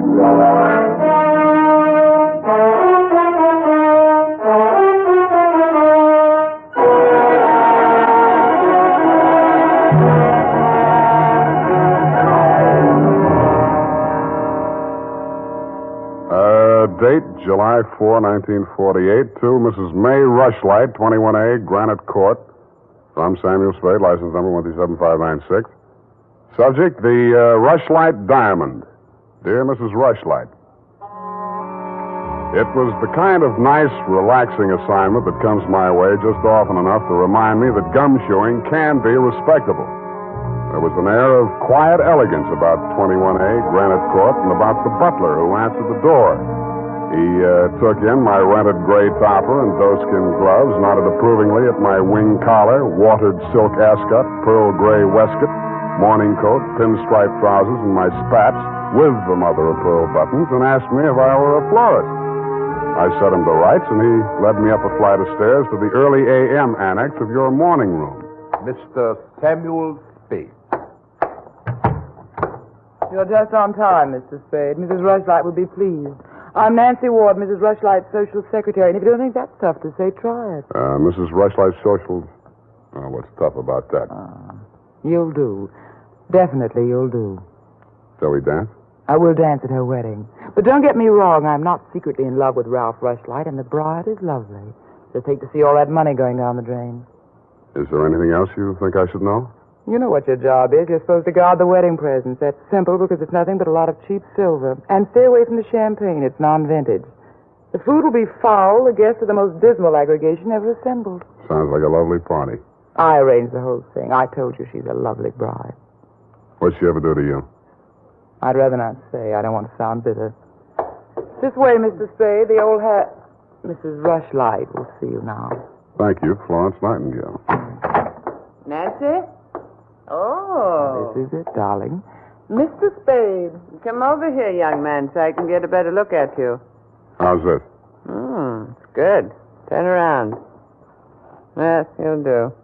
That'll be all, Nancy. Couldn't I be finishing up these place cards while you talk? Take them with you. Do them outside. Very well. Nosy girl. But nice. Nice nose. Oh, you too, eh? Well, I agree. That's why I'm marrying off my nephew to that wretched girl, Lotta Van Eyck. Have you ever seen Bugs Bunny, Mr. Spade? You don't mean the... They protrude. The ears? No, the teeth. As my late husband used to say of her mother, she could eat a tomato through a tennis racket. There's only one thing that'll prevent this wedding from being an utter disaster. She doesn't understand much English. Well, what's the matter with your nephew? A great deal, but it doesn't show. Suffice it to say, he has criminal tendencies and the mentality of a snail. Mrs. Rushlight, I don't like to seem forward, but why are you telling me all this? Oh, you're supposed to mingle with the guests. You'll need some conversation. Now, as to your assignment. The bride, being what she is, the wedding presents are hardly worth guarding except for one. Ironically enough, it's from me. What is it, a machine gun? Oh, that's good. Oh, excuse me, I must write that down. And then tear it up immediately. Oh, dear. No, Mr. Spade.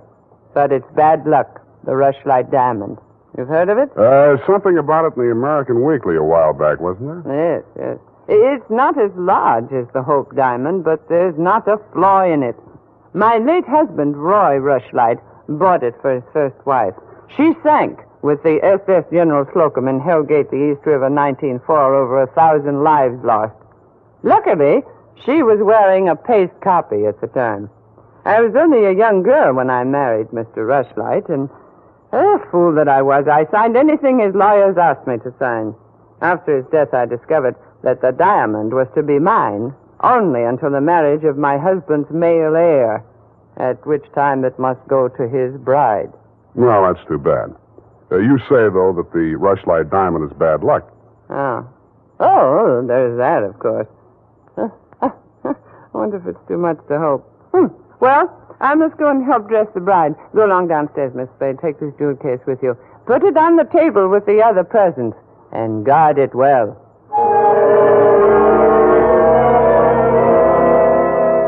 So I took the old velvet-covered case you held out to me and checked the contents. It was an old-fashioned lavalier with a clear stone pendant only slightly smaller than an 8-ball. Didn't look like a diamond, but smooth-cut diamonds hardly ever do. It didn't look like bad luck either, but a mirror broke in the hall as I passed it, then I fell all the way down the stairs, and as I entered the ballroom, I knocked over a punch bowl. Nothing really terrible happened until just before dark when the guests began to arrive. In theory, a detective guarding wedding presents is supposed to make himself indistinguishable from the other guests. In practice, it never works out that way. He has to spend most of his time within sight of the booty, so he is very easily spotted. I don't believe it. He's too good looking. Oh, but he must be. He's not anybody we know. Well, ask him. It's leap year. Oh, Here comes Colonel Bixby. He'll know. Well. Beauty gathered round the booty, eh? And much more beauty than booty, though. Say, when are they going to hang the diamond on that drip?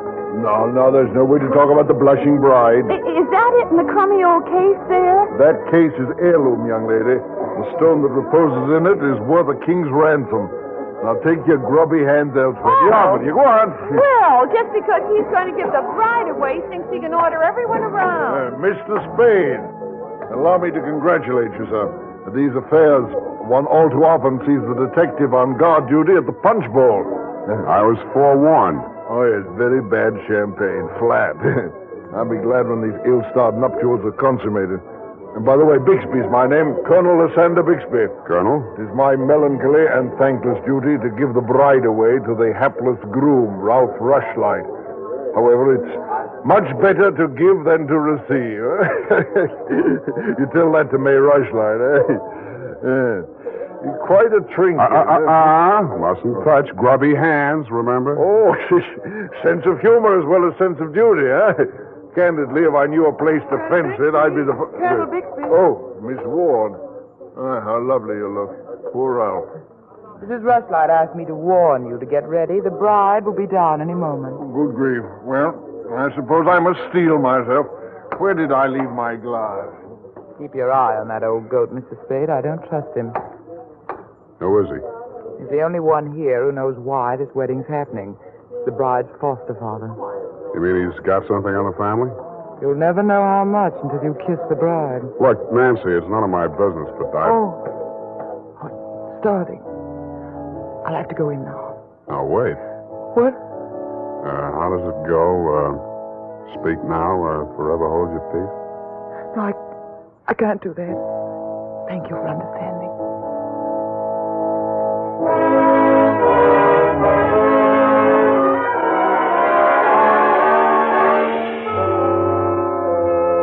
I didn't witness the ceremony, but judging from the mood of those who had, it was just as well I didn't. They shuffled back into the ballroom looking as if they'd witnessed an execution. Nobody seemed to be in a hurry to join the receiving line. After a few half-hearted handshakes, the groom left the bride standing alone, looking kind of bewildered, and came over to take inventory of the presents. Look at that junk. I'm Ralph Rushlight. Who are you? Spade. I was hired to guard this junk, as you call it. Sorry I'm wasting my time. The Rushlight dime. It's bad luck. Look at what it did to me. Look at it. Did you ever see anything? Keep it to yourself.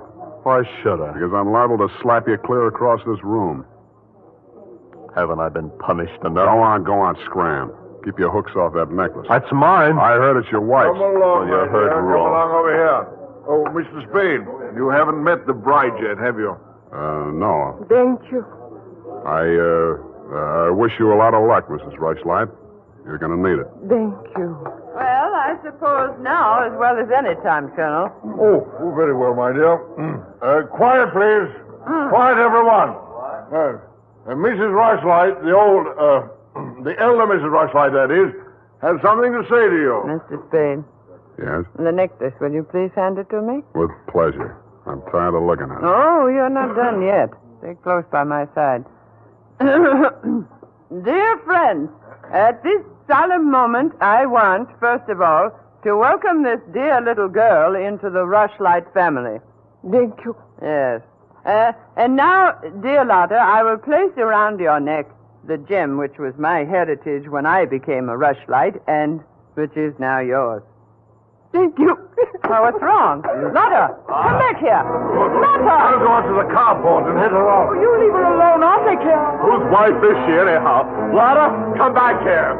Lotta, bring it back!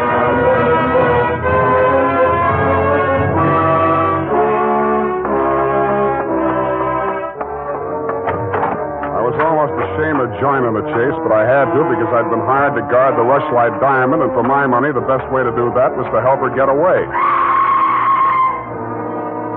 Somebody got to her before I did. A strip of wedding gown satin marked the spot.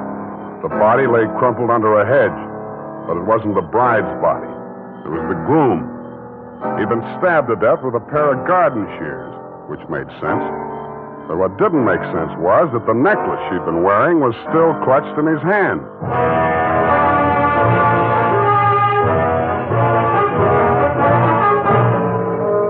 The makers of Wild Root Cream Oil are presenting the weekly Sunday adventure of Dashiell Hammett's famous private detective, Sam Spade.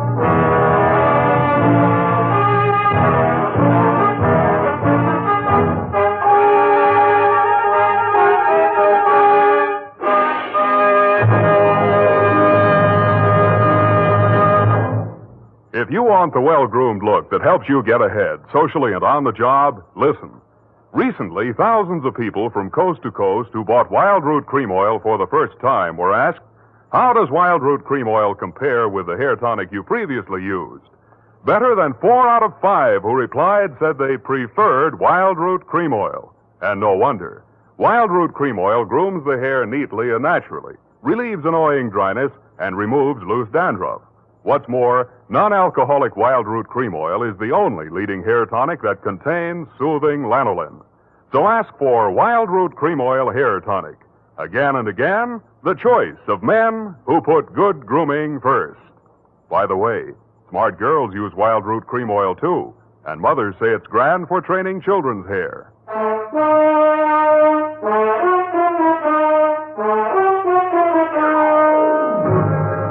And now, back to the Rushlight Diamond Caper. Tonight's adventure with Sam Spade.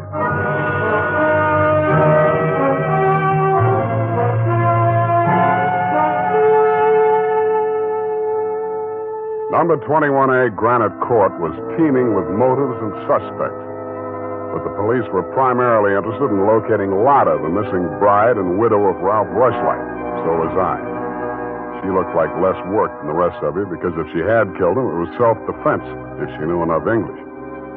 By 10 in the a.m., when I checked in at my office, she was still successfully eluding the police dragnet. That was because nobody, including me, had thought of looking in my office. Wow. Good morning.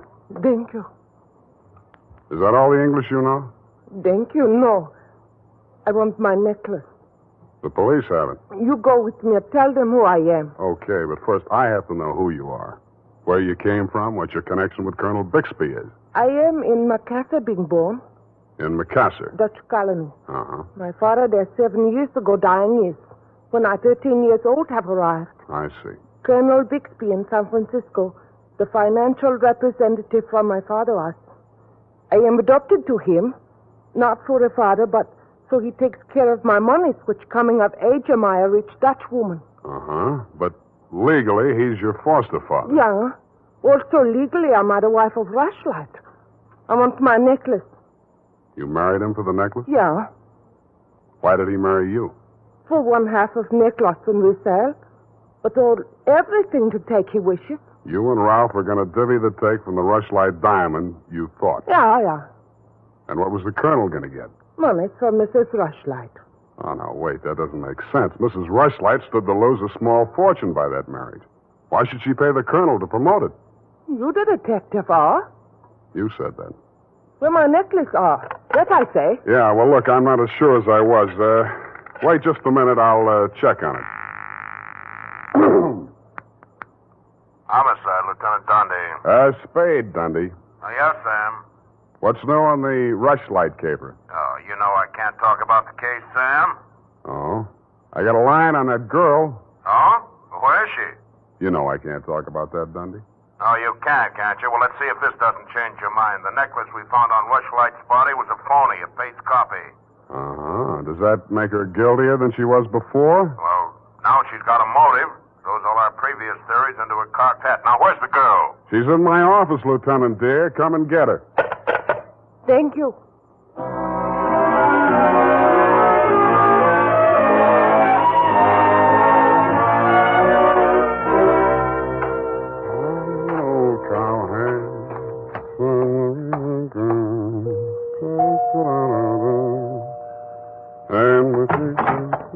Oh, it's you, Sam. Back again? Yeah, do you mind? Well, that depends on who you came to see. You, sweetheart. Oh. But first, I'd like to talk to Mrs. Rushlight. But she can't see anyone. She's in a state of nervous collapse over Ralph's death. Oh, that's too bad. You seem to be holding up pretty well. Oh, I'm relieved. He's better off dead than married to that. Yeah. Rushlight Diamond's still unlucky, you know. What do you mean by that? I was just trying it on for size. Uh-huh. How does it fit? Yeah, but you and Mrs. Rushlight are about the same size. Her nerves getting any better? You're the doctor. If you want to see her, go ahead. She's up there. Thank you.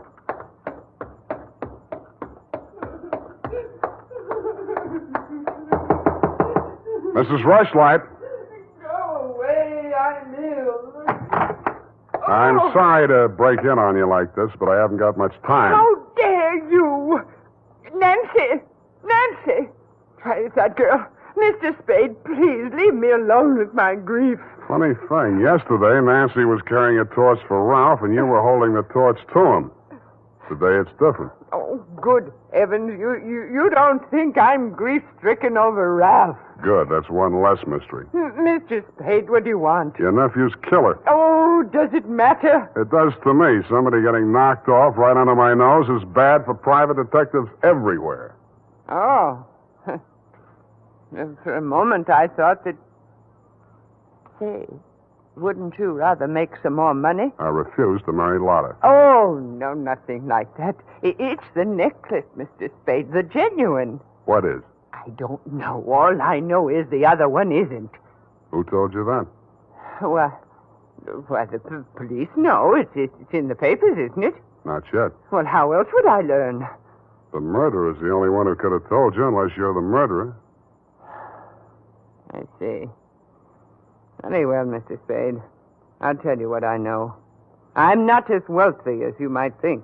In fact, I have for 4 years lived from pillar to post, from hand to mouth, ragtag and bobtail, struggling to make ends meet. What you mean is you're eking out a meager existence, keeping your head above water, one jump ahead of the sheriff, stalked by the grim specter of poverty. Is that right?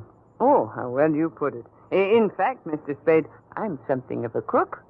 I've borrowed large sums of money from Colonel Bixby, putting up as collateral something that was not mine to forfeit. Don't tell me. Let me guess.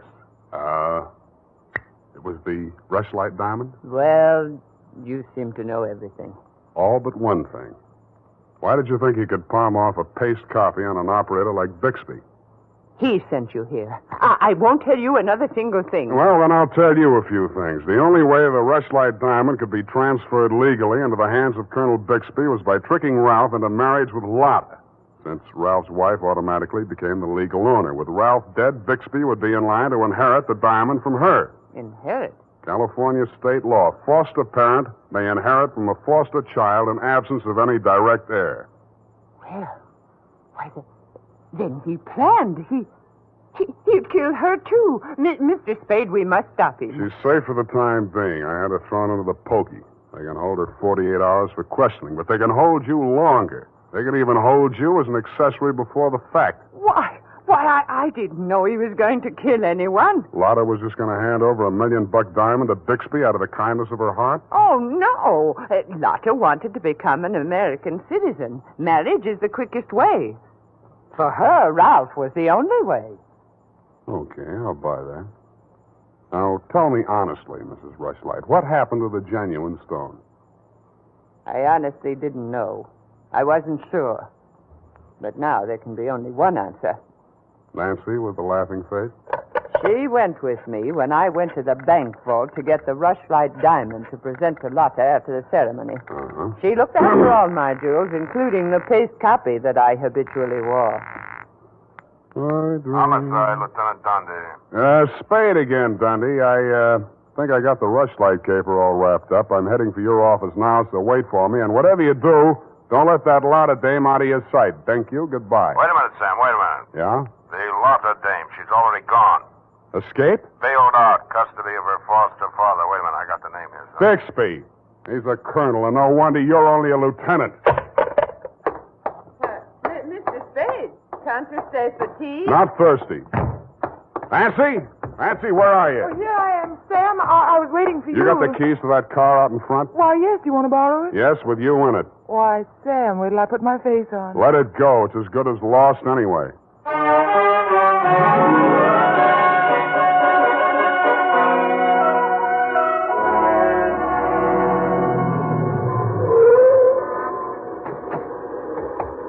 Come on. What is this place?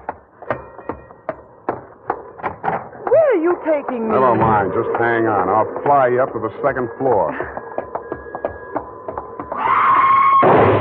Sam, that was a shot that sounded like Lotta. You stay here. Don't come in until I call you.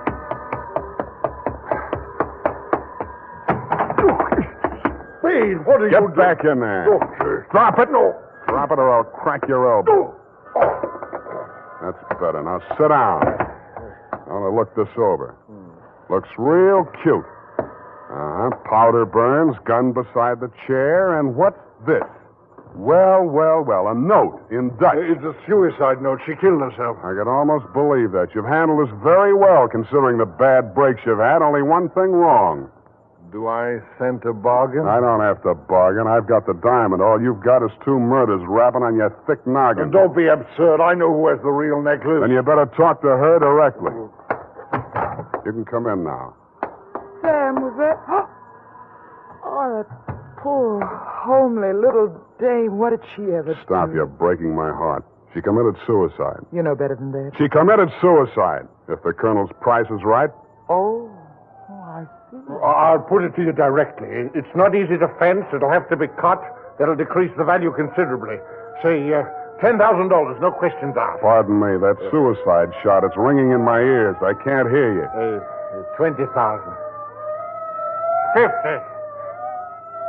All right, 100,000. Sam, don't be a fool. Take it. I'll give you a real break, Colonel. That's the cops coming after you. No, anything, Spade. What do you want me to do? I want you to try and get out of here. What are you going to do? There's the door. Go ahead. All right. Thank you, Colonel.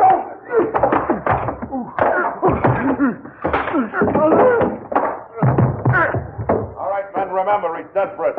Bixby, we're giving you a chance. Come down or we're coming up after you. Come on. Come on, get up, Colonel. Here he comes. Careful, it may be a trick. Watch it, Dundee. Here he comes.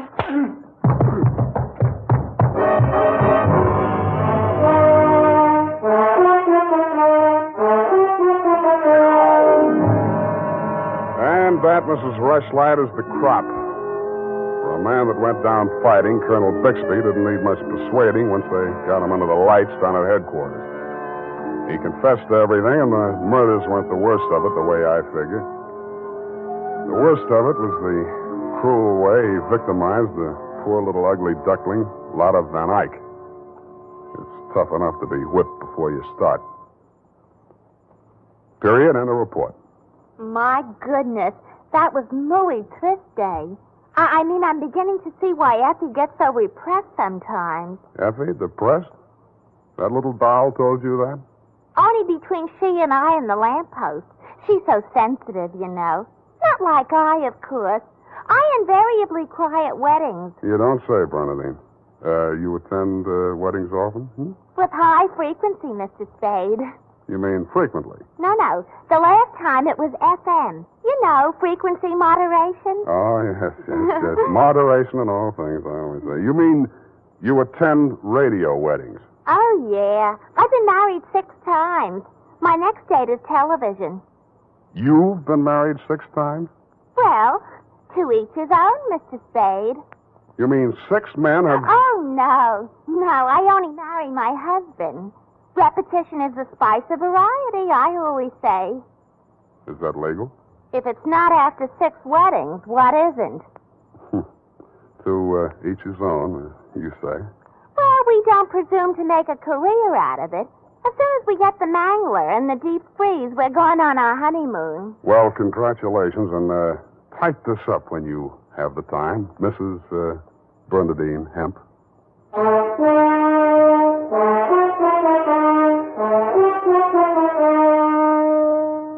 Every day, more and more men are turning to Wild Root Cream Oil for truly handsome hair. And that's not surprising, for what other leading hair tonic gives you these big advantages? It grooms the hair neatly and naturally, relieves dryness, removes loose dandruff. What's more, Wild Root Cream Oil is non-alcoholic and contains soothing lanolin. No wonder Wild Root Cream Oil is the favorite with so many millions of smart, particular men. Get Wild Root Cream Oil. Again and again, the choice of men who put good grooming first.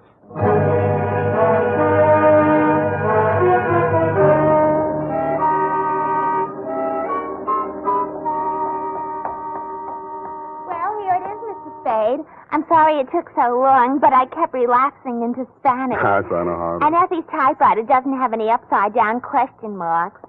Upside down. Mm-hmm. Take a memo. Call typewriter man. I already have. Oh, I almost forgot. You received a telegramic commutation. A telegramic what? A wire. Oh, a wire.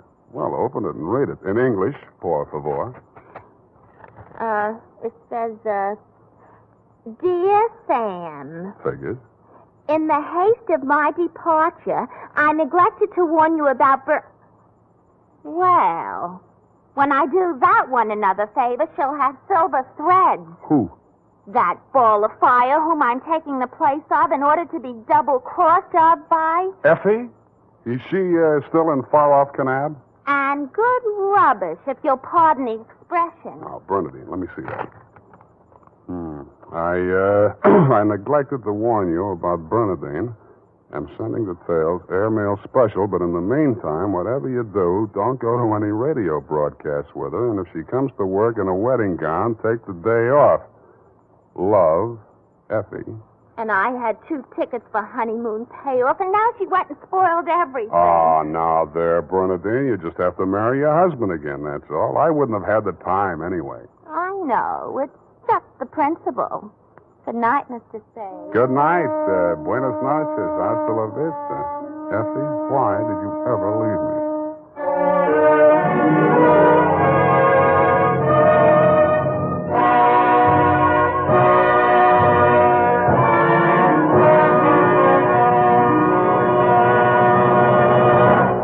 The Adventures of Sam Spade, Detective.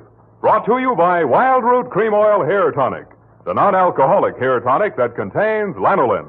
Wild Root Cream Oil. Again and again, the choice of men who put good grooming first.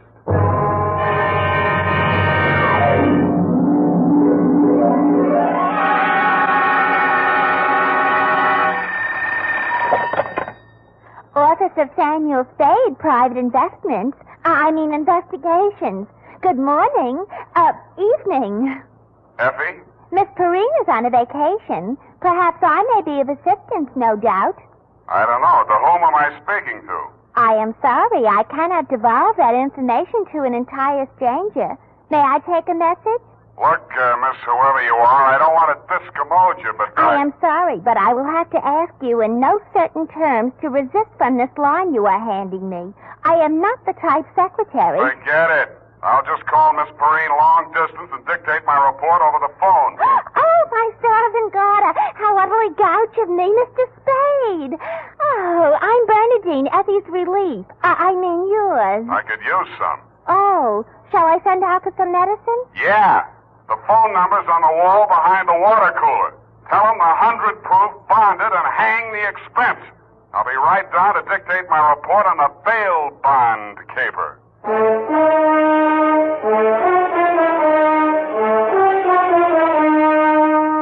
Dashiell Hammett, America's leading detective fiction writer and creator of Sam Spade, the hard-boiled private eye, and William Spear, radio's outstanding producer-director of mystery and crime drama, join their talents to make your hair stand on end with the adventures of Sam Spade. Presented by the makers of Wild Root Cream Oil for the hair. Only 3 days left, gals, and June, the month of weddings, will be over. But don't worry, there are still 187 days left in leap year. Still time to snag the man of your dreams. You know, the one who uses Wild Root Cream Oil on his hair. He and millions of other men use Wild Root Cream Oil daily because Wild Root Cream Oil grooms the hair so neatly and naturally, relieves dryness, and removes loose dandruff. Any smart man who wants to look smart always insists on Wild Root Cream Oil Hair Tonic. Again and again, the choice of men who put good grooming first. And now, with Howard Duff starring as Spade, Wild Root brings to the air the greatest private detective of them all in the Adventures of Sam Spade.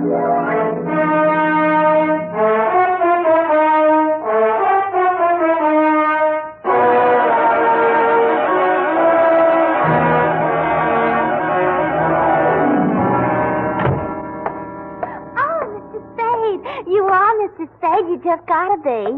Yes, but why? It was fate. I knew it was going to be like this. I had my qualms, too, Bernadine.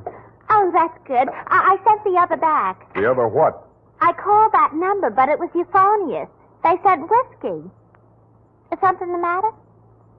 No, nothing at all. I'm perfectly calm.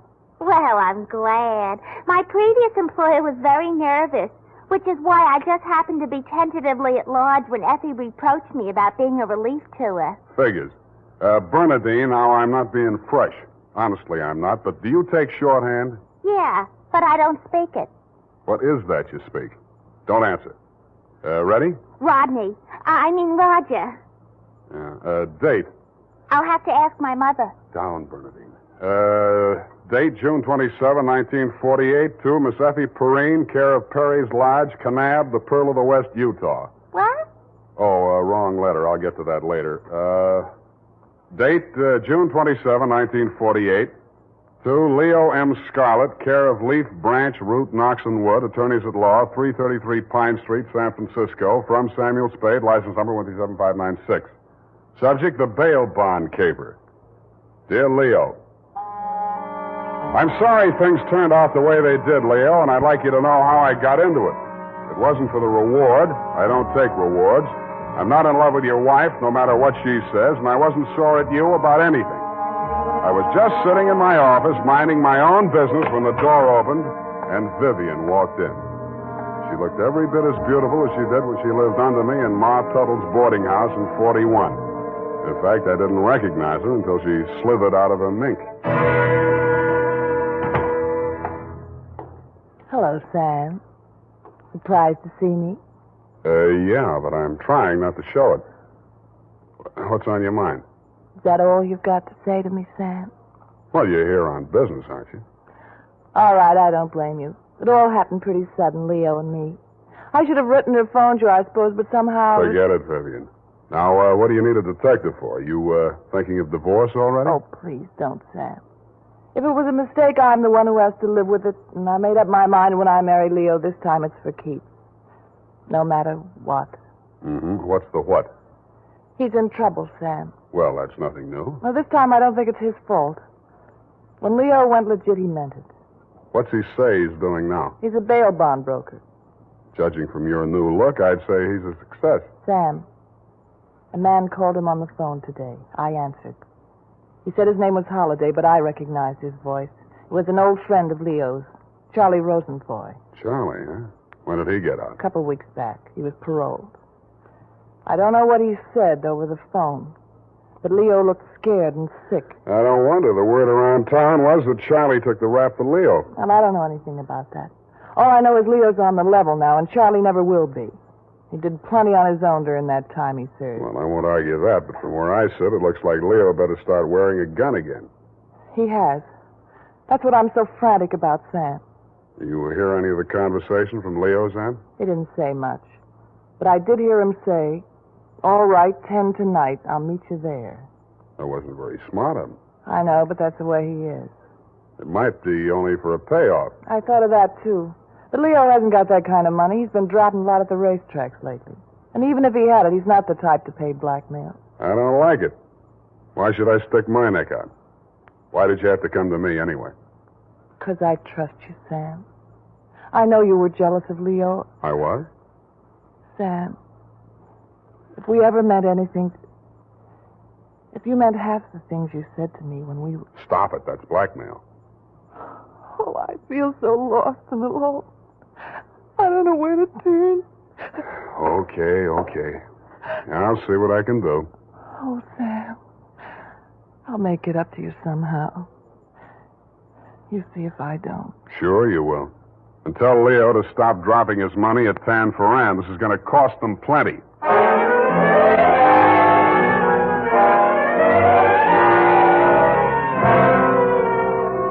Vivian had said that your rendezvous with Charlie was scheduled for 10 in the p.m. and that you were too upset to go to work that day, so you'd be at home, 1246 Dunbar. I took a plant in your apartment building from a Sleepy Lagoon-type cocktail bar across the street called, you guessed it, the Sweet Leilani. Your wife joined me, and after a while, we got around to talking. At least she did. I bet you can't guess what I'm thinking about. Huh? Listen, Sam. You remember that night we drove to Half Moon? Bay. Oh, you do remember. Oh, we used to do the craziest things. I should have married you, Sam. Please, not while I'm drinking. You know what? The trouble with crooks, they have to work day and night. Yeah.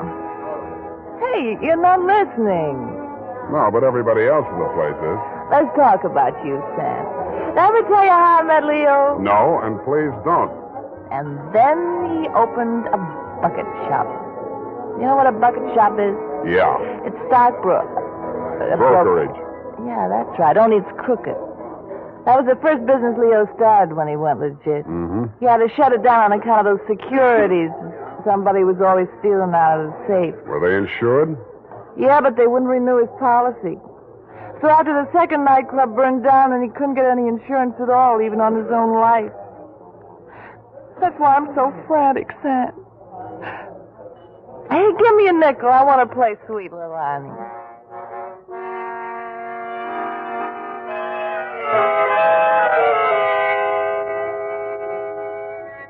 $50 nickels, and 2 hours later, Sweet Leilani broke under the strain, so we had Princess Papuli till even that gave out, and we were starting on the Hawaiian war chant when she disappeared through a door marked Wahine, Hawaiian for powder room, and never came back. Around 9:45, I mumbled something to the bartender about the lady will pay, put on my smoke glasses, and strolled out and across the street. You came out of the building a couple of minutes later. You led me a zigzag course up Merchant Street to Salon, across Salon to Commercial, down Commercial to Drum, and made a lateral pass over Drum back to Dunbar. Your destination, I'd never have guessed it, was the Sweet Leilani. Happily, they were not playing Sweet Leilani. It was very, very quiet. The regular customers had taken a powder, and I didn't blame them. In the new crop at the bar, I counted 10 broken noses, at least 5 broken paroles, assorted knife scars, and 4 pairs of cauliflower ears, and 1 maverick. You slid into a booth at the end of the bar, took the gun out of your shoulder holster, and laid it down on the table in front of you. I walked over, turned it around so it was pointing at the jukebox instead of me, and sat down. Some other time, Spade. Some other time I drink with you. I'm waiting for a friend. Why the gun? You selling it to him? Maybe I give it to him. Go on, you drink at the bar. It's kind of crowded. Looks like Charlie Rosenfoy's old mob. Who are they gunning for? You or Charlie? Why don't you ask them? What are you drinking, Leo? I was with that bottle all day. Got a bad taste. Do me a favor, Spade. There's a bar 2 doors down the street. Go drink there. There's my friend coming in the door. Any friend of yours is a friend of mine, Leo. Look, Spade. Hello, Leo. What's the matter? You bring a bodyguard to meet your old friend Charlie? This shamus threw his weight in here. I didn't ask him. I don't need him. Huh. That sounds like the old Leo Scarlatti I used to... The name is Scarlet. Oh, pardon me. I've been on the rock for so long, it's hard to catch up on all the changes. There's been a war, Charlie. Anyone tipped you to it yet? You got a smart bodyguard, Leo. Let's talk. Let's go somewhere else and talk. I like it here. Okay, we start. How come you tipped the mob we were coming here? You promised you wouldn't. Like the shamus, they got a drink somewhere. All right. Say what's in your mind, and I'll go. Yeah, and if you don't mind, I think I'll do my drinking at the bar.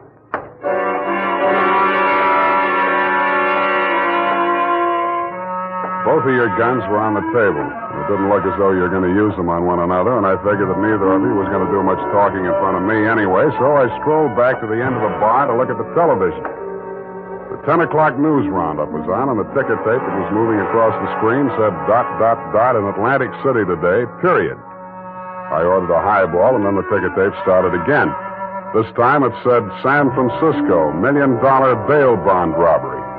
$1 million in negotiable bonds is tonight in the hands of a group of daring hold-up men who commandeered an armored truck at the very portals of the police department and the Hall of Justice. And it said, this concludes the 10 o'clock edition of the Television News Roundup.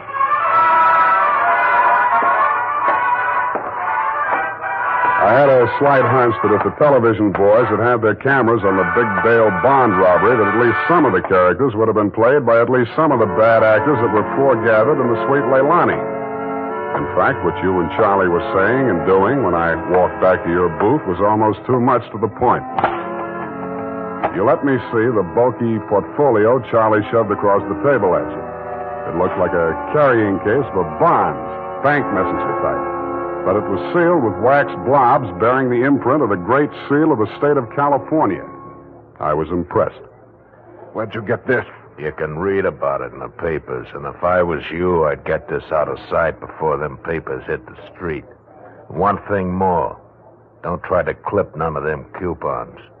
And one thing more in addition. Don't open it at all. Sure. Spade? Yeah, Leon? I think I hire you after all.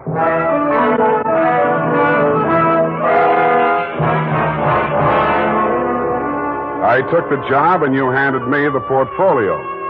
Outside, we flagged the taxi, and you gave the driver an address on Portsmouth Square. Your office, I hate to remind you, was behind one of a bunch of neon-lighted storefronts across from the Hall of Justice. The sign on the door said, press the button and let freedom ring any hour, day or night. The only bell in sight was a stop-press-type burglar alarm. You unlocked the door and we went in. You paused in front of a big green safe with a combination lock and started twirling the knobs. The tumblers clicked into place. I picked up an inkwell and waited for the safe to open. All right, Spade, give me it. I did, with both hands. With my left, I handed you the portfolio, and with my right, I pitched the inkwell at a well-wired slab of plate glass window. When the burglar alarm went into action, so did you. You dropped everything and were out of the door and out of sight before you could say, let freedom ring. While I was waiting for the cops to arrive, I helped myself to a $500 bearer bond I found lying loose in your safe. I had a feeling I might be needing some bail myself.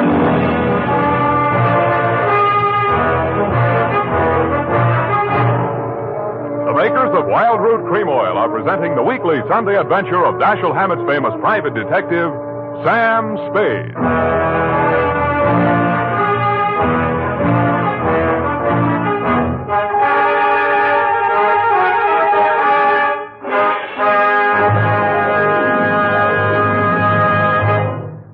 Here's important news on good grooming. If you want the well-groomed look that helps you get ahead, socially and on the job, listen. Recently, thousands of people from coast to coast who bought Wild Root Cream Oil for the first time were asked, how does Wild Root Cream Oil compare with the hair tonic you previously used? The results were amazing. Better than 4 out of 5 who replied said they preferred Wild Root Cream Oil. And no wonder. It gives you the advantages that men consider most important. Wild Root Cream Oil grooms your hair neatly and naturally, relieves annoying dryness, and removes loose dandruff. What's more, non-alcoholic Wild Root Cream Oil is the only leading hair tonic that contains soothing lanolin, that's like the oil of your skin. So ask for Wild Root Cream Oil Hair Tonic.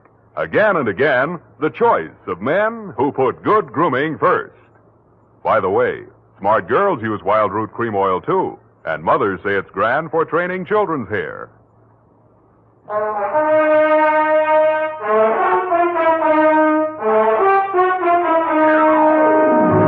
And now, back to the bail bond caper. Tonight's adventure with Sam Spade.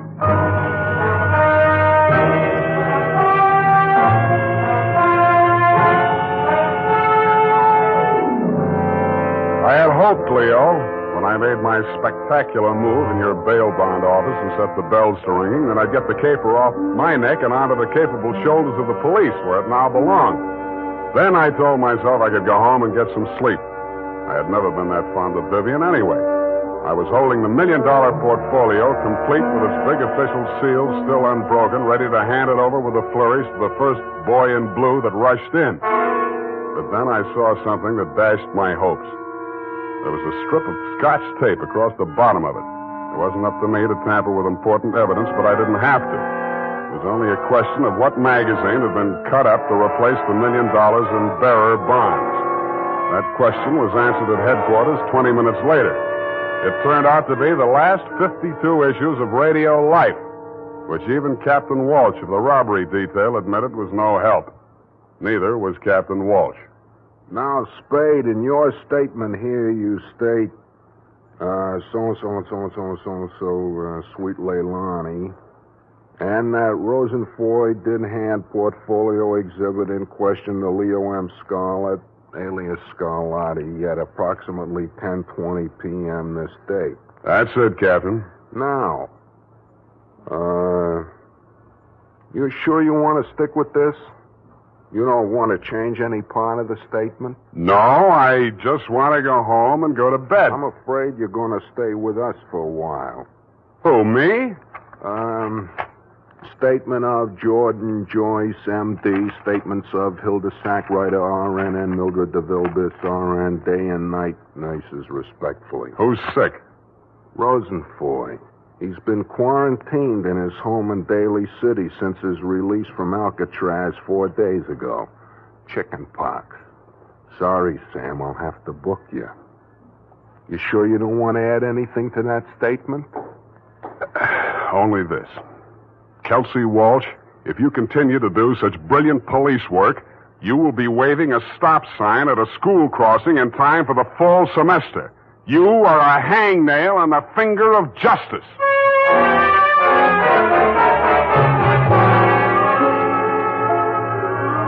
I thought I had been courteous and cooperative, but even so, it was the middle of the afternoon by the time they set my bail. $1,500. That made it light. But I hadn't had time to hang the curtains in my cell when I got even worse news. My bail had been posted by who? Vivian, a banana peel, and the steps of progress. She met me outside. Well, aren't you going to thank me? What for? Getting me in jail or getting me out? Getting you out, of course. It was all the money I had in all the world. Leo's money was impounded, you know. But, Sam, when I thought of what you and I once meant to each other, and maybe we still... Yeah. Well, you'll get your money back. I'm not really guilty. Oh, I know that. What else do you know? I guess it's safe to talk. Leo phoned me today. Where is he? He wouldn't say. Some pay station. He kept putting in nickels. Sam, you've got to talk to him. You've got to convince him it's best to give himself up. Now you're beginning to make sense, sweetheart. But how can I get to talk to him? I've arranged it. He's to meet us at the Club Leilani. You know, where we had our reunion yesterday. That place on Dunbar? Yeah. Oh, that's great. A crowded saloon less than a block from the police department. Besides, the place has lousy memories for me. By the way, did you ever get out of the ladies' room? If you don't mind, I'd rather talk about something else. Okay, let's talk about how do we bring this big secret meeting off in a crowded cafe. Is Leo coming in a false beard? You really think I'm stupid, don't you? I didn't say so. Well, it so happens that the place is closed on Tuesday. See that sign in the window? Closed Tuesday? Mm-hmm. Now, how do we break in? I was counting on you. You're a detective. Can't you use a glass key or something? Did you say that bail bonds you bought for me was all the money you had in the world? That's the truth. Then get ready to forfeit it. It's a risk I've got to take. You've got to take. Sam, please, if we ever meant anything... Yeah, I know. Half Moon Bay. But sometimes I wish we hadn't been childhood sweethearts. Wait here. I'll case the alley.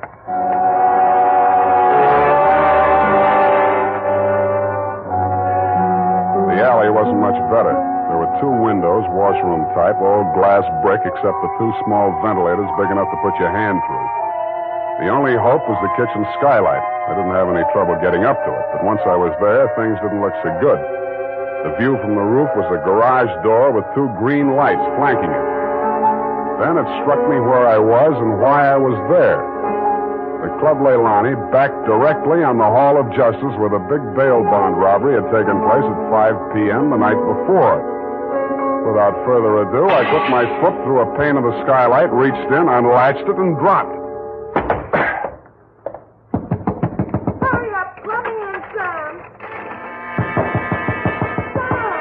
Up at the front of the building, I could hear Vivian clamoring for admittance.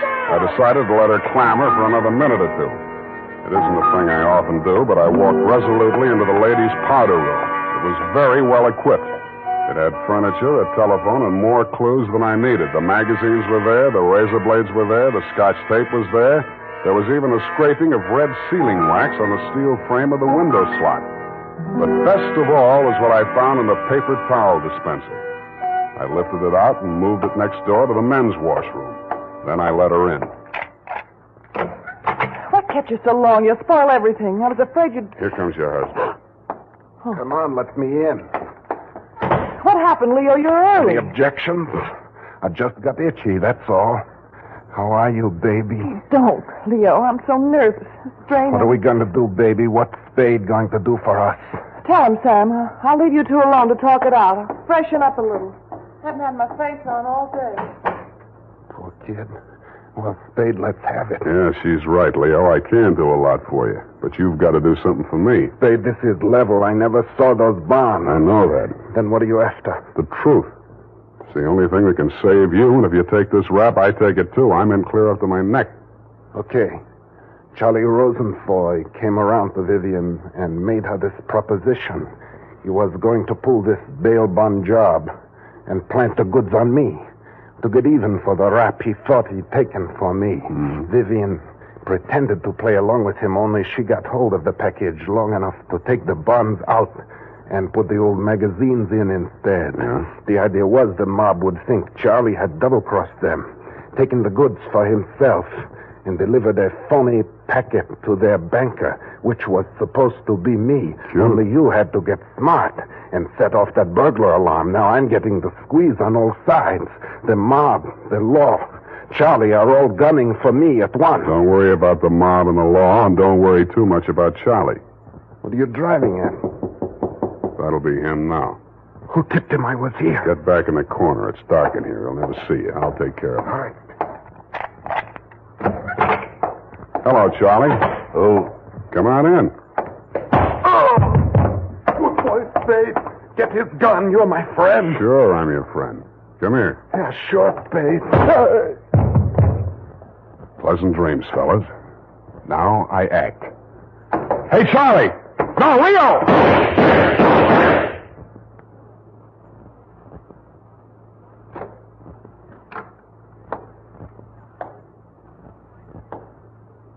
Vivian? Sam? That you? Yeah. The last of your boyfriends. You mean Leo? Charlie? Yeah. They just knocked each other off. Oh, Sam. I can't see. Dark. Where are you? Right here in front of the jukebox. You sure? Hope to die.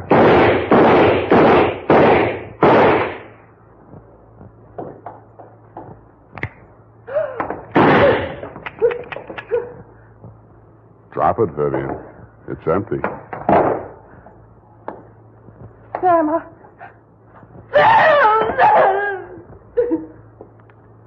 Vivian, how could you? After Half Moon Bay.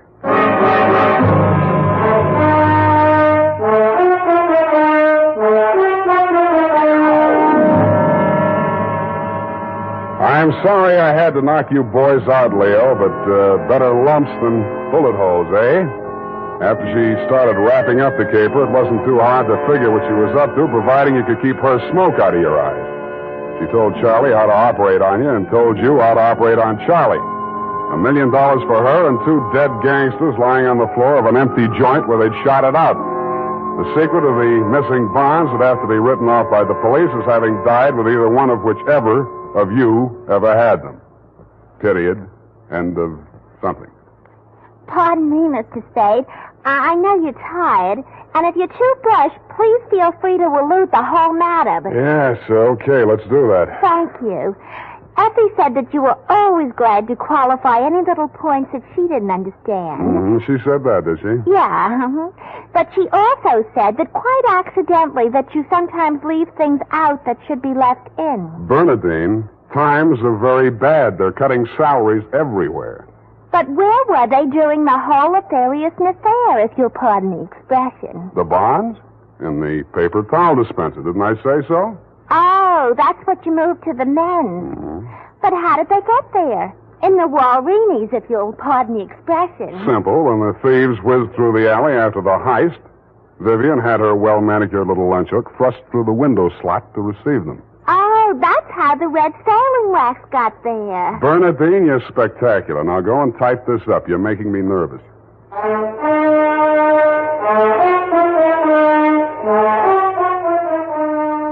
You know what they say about people who like mysteries? Once a mystery fan, always a mystery fan. And that goes for hair tonics, too. Once a Wild Root Cream Oil fan, always a Wild Root Cream Oil fan. Just try it and you'll see what I mean. Wild Root Cream Oil grooms the hair neatly and naturally, relieves annoying dryness, and removes loose, ugly dandruff. So tonight, or first thing tomorrow, step up to your drug or toilet goods counter and ask for Wild Root Cream Oil. Get the big economy bottle and the handy new tube that's easy to pack when you travel. Also, ask your barber for a professional application of Wild Root Cream Oil Hair Tonic. Again and again, the choice of men who put good grooming first. Well, here it is, Mr. Spade. I hope it's not too erroneous. Oh, I'm sure it's quite offensive. Don't you mean inoffensive, Mr. Spade? Have it your way. I don't want to sound imprudent, Mr. Spade, but I must say that your conduct through the whole thing was very brave and outrageous. Don't you mean courageous? Oh, now I've got you doing it. You're going to be just like Mr. Cummel. Your previous employer, no doubt. Yeah, poor man. You know, he finally became completely erasable. They had to take him away. What were his symptoms? Well, when he ordered the puppy biscuits, I thought he was just being concentric. But after a while, he wouldn't answer to anything but Rover. I had to sprinkle his flea powder in the morning, you know? And then he had his little tricks.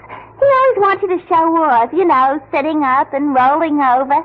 He could shake hands, too. What's so great about that? Any dog can shake hands. Yeah, but can you scratch your ear with your foot? If I set my mind to it. Now go home, Bernadine, or I'll report you to the SPCA. You can't frighten me. Effie told me that your bark is worse than your bite. Good night, Mr. Spade. Effie, in far-off Kanab, come home, sweetheart.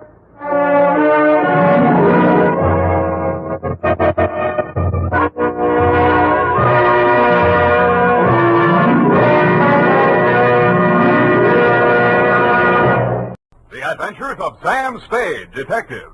Brought to you by Wild Root Cream Oil Hair Tonic, the non-alcoholic hair tonic that contains lanolin.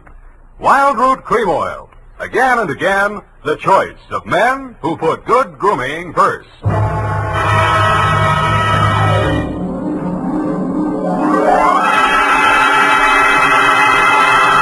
Sam Spade Detective Agency. It's me, sweetheart. Risen from not one, but 2 deathbeds. Oh, Sam, I bet not. You wouldn't take that lying down. Oh, Effie, you made a joke. Well, you get first, Sam. I did not. Oh, you mean you actually Now, don't pin me down. Anyway, I was present at 2 dying declarations. Would you believe, Effie, that a man could say something that wasn't true at a time like that? Oh, no. You mean a man will be lying on his deathbed? Oh, Effie, you made a joke. Oh, Sam, now stop it. I don't know It's all right, Effie. I forgive you. You can atone by telling me how wonderful you think I am. I think you're... That you may do when I arrive at a trice to dictate my report on the deathbed caper.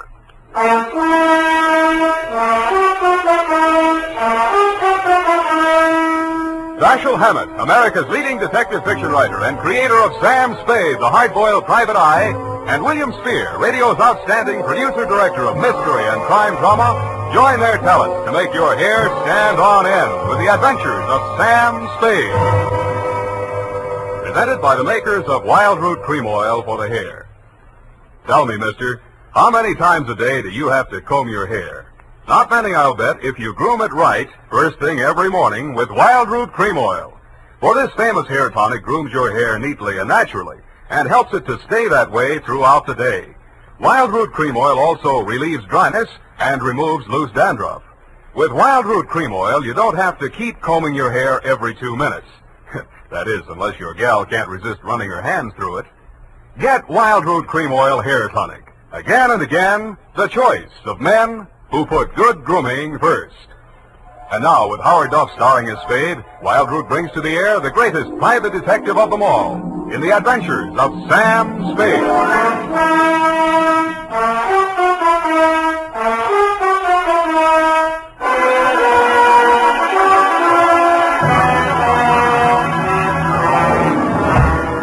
Many brave hearts are asleep in the deep. Sam, you're a sailor. Captain Sam, there's the brig for you. You got your logbook handy, gal? Oh, yes, Captain.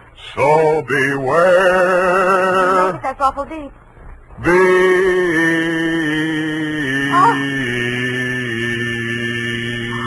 Date June 20th, 1948.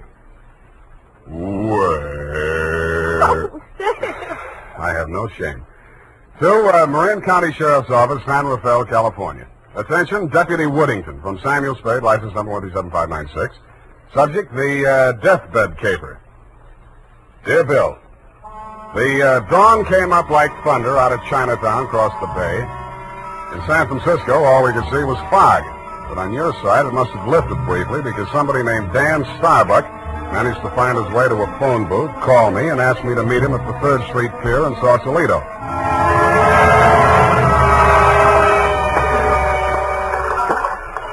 I didn't see him when I first got there. I didn't even see the pier. It was too foggy. But in the glow of the neon lights in front of the Viking saloon, I saw a man who seemed to be waiting for someone. He was a big guy with a good face, but plenty of worry on it. Mr. Spade? Yeah, Mr. Starbuck. Dan Starbuck. Come on down to the end of the pier. I'll explain as we go along. We've got to hurry. You act hot. You wanted for something? What? Not yet. What's the caper? Well, my brother's out there on his yacht, the Marguerite. He's dying. When he's dead, they may call it murder.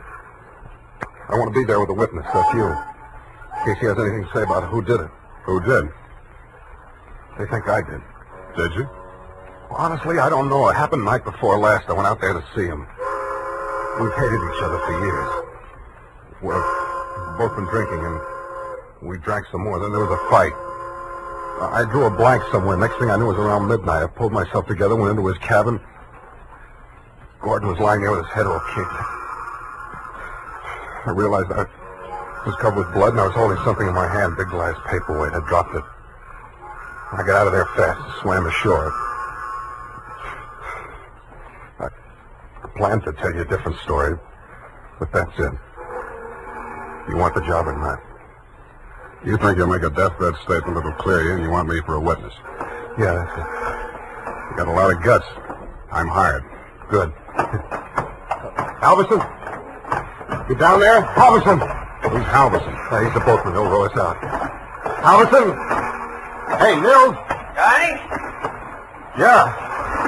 That you, Casino? Sure. Can I do you some favor? I want to go out to the Marguerite. I can't find Halverson anywhere. Oh, I guess I can take you. Are you sure that I'm sure. Sam Spade, Del Casino. He's the boss of the Marguerite. Glad to meet you. Thanks. Any fun at Danny's? Hey, listen, Danny, you sure you want to go out there? Any reason why he shouldn't? Well, it's up to him. In his place, I would be on a freighter from China, way out there where the fog is more thicker. No, it's all right, Casino. I know what I'm doing. Well, your friend, you excuse me, your name? Spade. You pardon me, I better ask. The police don't want you for nothing? Not yet, but don't make book on it. Push us clear, Danny. All right.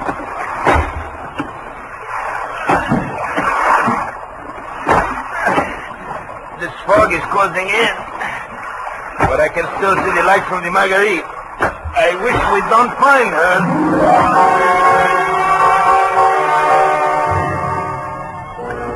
But we did. She was wearing clam diggers, an off-the-shoulder T-shirt, and was leaning against the rail as the dinghy pulled past the police launch and nestled in under the ladder of the yacht.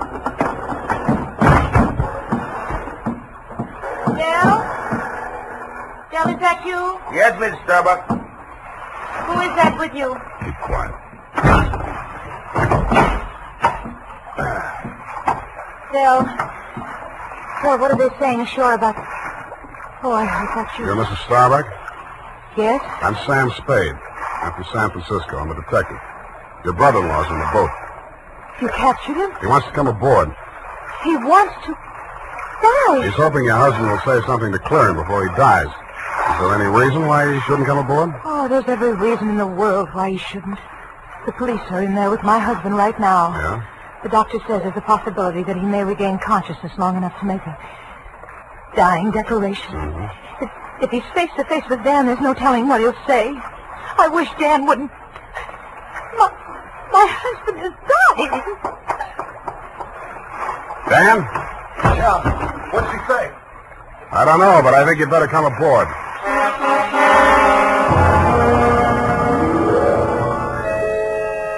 He seemed almost delighted as he swung his weight up out of the dinghy and climbed the ladder. Del Casino, the bosun, followed, wearing a puzzled expression that turned to fear as we entered the cabin. The yellow glare from the lamp swinging overhead was almost blinding to walk into out of the foggy night. The first thing I focused on was the bunk that held the dying man. His head was heavily bandaged, his skin was chalk white, and his lips were beginning to turn blue. The room was tense with waiting. Ranged around him in a semicircle were the supporting players. 2 doctors, 1 family type with a nurse, 1 police medic without, 1 sheriff with cigar, 1 police stenographer, female with pencil and notebook poised, 9/10 of a widow, and us. At 18 minutes past 7, somebody moved. The dying man. The 2 doctors rushed forward, took his pulse and blood pressure. Miss Scott, adrenaline 3cc, chlorine 1, so... All right, Sheriff, he's conscious now, but you'd better hurry. Mr. Starbuck, you can hear me all right? Take that down. Can you hear me? Affirmative answer. Now, Mr. Starbuck, we have to ask these questions. 1, what is your name? Please try to answer. What is your name? Gordon M. Starr. You got that? What is your name, Gordon M. Starr? That's close enough. Fill it in later. Now, Mr. Starbuck, where do you live? Where do you live? I'm dead. You got that? 1277 Marymount, Pasadena. Hey. Now, Mr. Starbuck, let's try a little harder. This is a long one. Have you been injured, and what was the cause of your injury? Yes. Hurts my... You got that? Affirmative. Now, the second part. What was the cause of your injury? Head. Hit on head. Do you believe that you're about to die as a result of your injuries, or have you no hope of recovery? I know. No hope. Now let's get to the point. Who inflicted said injuries? Mr. Starbuck, please, you haven't much time, you know. Go away. Doc, is there anything you can do? I'm afraid not. This is ghastly. Can't you leave him alone? Can't you let him die in peace? What are you afraid of, Maggie? What are you afraid he'll say? All right. Tell them, Gordon. It was Dan that struck you, wasn't it? He was jealous. He always hated you for marrying me. It was Dan. Now, Mrs. Starbuck, I know how you feel, but we can't allow this sort of thing. Please step aside so we can finish up here. Mr. Starbuck. Doctor? Very low pulse. I'm not sure whether... Is Dan here? Here I am, Gordon. Tell him the truth. Do you identify this man, Mr. Starbuck? Yes. It's my brother. You got that, brother Dan? He's lying. He's lying. Gordon, you know who did it. Why don't you tell the truth? What do you got to lose now? Nothing. I'm finished. You finished me. Gordon! Gordon, not yet. Now come back. Doctor, cancer. He's dead. Well... Okay, Doc. Ennis Starbuck, it is my duty as sheriff of this county to take you into custody on suspicion of murder. I must tell you that anything you say may be held against you. You better come along too, Spade. Routine questioning, you know. Okay, Sheriff. I don't think we'll need the handcuffs, will we, son? No, I'll go with you.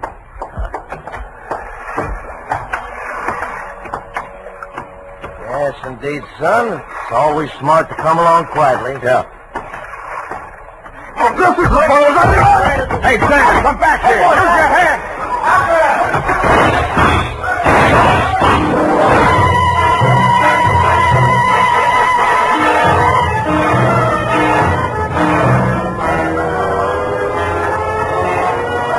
He only had one friend. He was the best friend in the world for a man on the land, the fog. The searchlights on the police launch spun frantically as the craft heeled around in a half circle to head him off.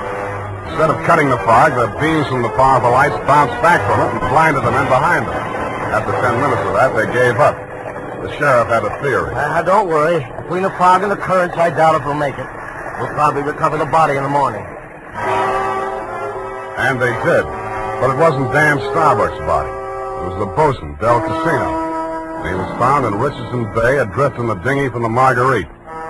Somebody had creased the skull with the same type blunt instrument that had been used on Gordon Starbuck. But Del hadn't lived long enough to make a dying declaration.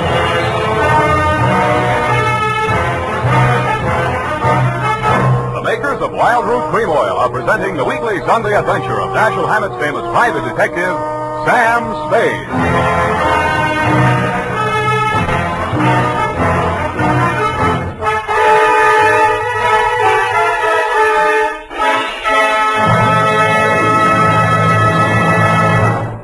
Now, here's important news on good grooming. If you want the well-groomed look that helps you get ahead, socially and on the job, listen. Recently, thousands of people from coast to coast who bought Wild Root Cream Oil for the first time were asked, how does Wild Root Cream Oil compare with the hair tonic you previously used? The results were amazing. Better than 4 out of 5 who replied said they preferred Wild Root Cream Oil. And no wonder. It gives you the advantages that men consider most important. Wild Root Cream Oil grooms your hair neatly and naturally, relieves annoying dryness, and removes loose dandruff. What's more, non-alcoholic Wild Root Cream Oil is the only leading hair tonic that contains soothing lanolin that's like the oil of your skin. So ask for Wild Root Cream Oil Hair Tonic. Again and again, the choice of men who put good grooming first. By the way, smart girls use Wild Root Cream Oil too, and mothers say it's grand for training children's hair.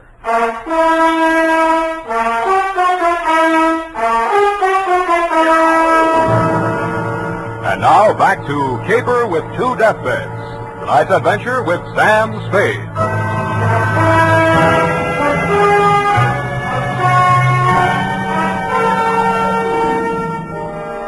The police theory of the Del Casino killing went something like this. Casino had shoved off in the dinghy to join in the search for Dan Starbuck, had rescued him, and been maced for his pains. Also found in the dinghy, but not as yet worked into the police theory, were 2 items. 1, a waterproof wallet containing the seaman's papers of one Nils Halverson. 2, a tattoo mark on the right bicep of the deceased. A small heart with a name in it, Maggie. The brand new widow of the same name was waiting in my office when I got there the following afternoon. Hello. Hello to you, Mrs. Starbuck. What can I do for you? Mr. Spade, I know very little about the ethics of your profession, and... Well, are you still working for Denny? If you mean, do I know where he is, the answer's no. Oh. I hoped you'd say that. Why? Because I want you to work for me. Need a new bosun? You needn't have put it quite so crudely. No, I needn't. Since your work is confidential, I'll admit I've done a few things that... Well, it's all too true. My first mistake was marrying Gordon Starbuck when I didn't love him. And I should never have let myself fall in love with Dan. I certainly should have known better than to let Del fall in love with me. What about Nils Halverson? And me? Well, hardly. No. Nils Halverson was employed by my husband for various odd jobs whenever we put in at Sausalito. Mostly he'd row the guests out to the ship. He rowed Danny out the night my husband was killed. At least I think he did. I didn't actually see him. Where's Halverson now? I don't know. He goes off on drunks for days at a time, but I have a feeling that someone has paid him to disappear. He might have overheard something. Hold on a minute. You're going too fast. Are you, working up to a confession? Oh, no. It's just that I'm afraid a great injustice may have been done to Danny. After all, Mr. Spade, a man who's dying, I don't see how he could be altogether in his right mind. Do you? The law says he is if he knows his name and address. A deathbed accusation is as strong as evidence a lawyer can shove at a jury. You can't cross-examine a dead man, and most people have the quaint idea that a man on his deathbed is a lot more truthful than he was when he was hale and hearty. Then you think Gordon may have been lying? Could be, or wool gathering, or picking up some of the lines you were feeding him. Oh, I was just afraid he might die before he... You see, I thought I might shock him into saying yes or no. He could have said no, couldn't he? Well, make up your mind. Oh, all I know is it's on my conscience now. If we could find old Halverson and force him to tell what he knows. He's a very strange man. He's devoted to me. If the police find him before I do, he might refuse to talk out of a mistaken loyalty. To you? Well, I meant if he thought I had anything to do with the... Well, he's very strange. I told you that. What makes you so sure he's alive? Why wouldn't he be? If I'd been the killer and he'd rode me to and from the scene of my crime, I'd see him secured in Davy Jones' locker. Fish feed, lobster bait, asleep in the deep. Will you work for me? I'll let you know.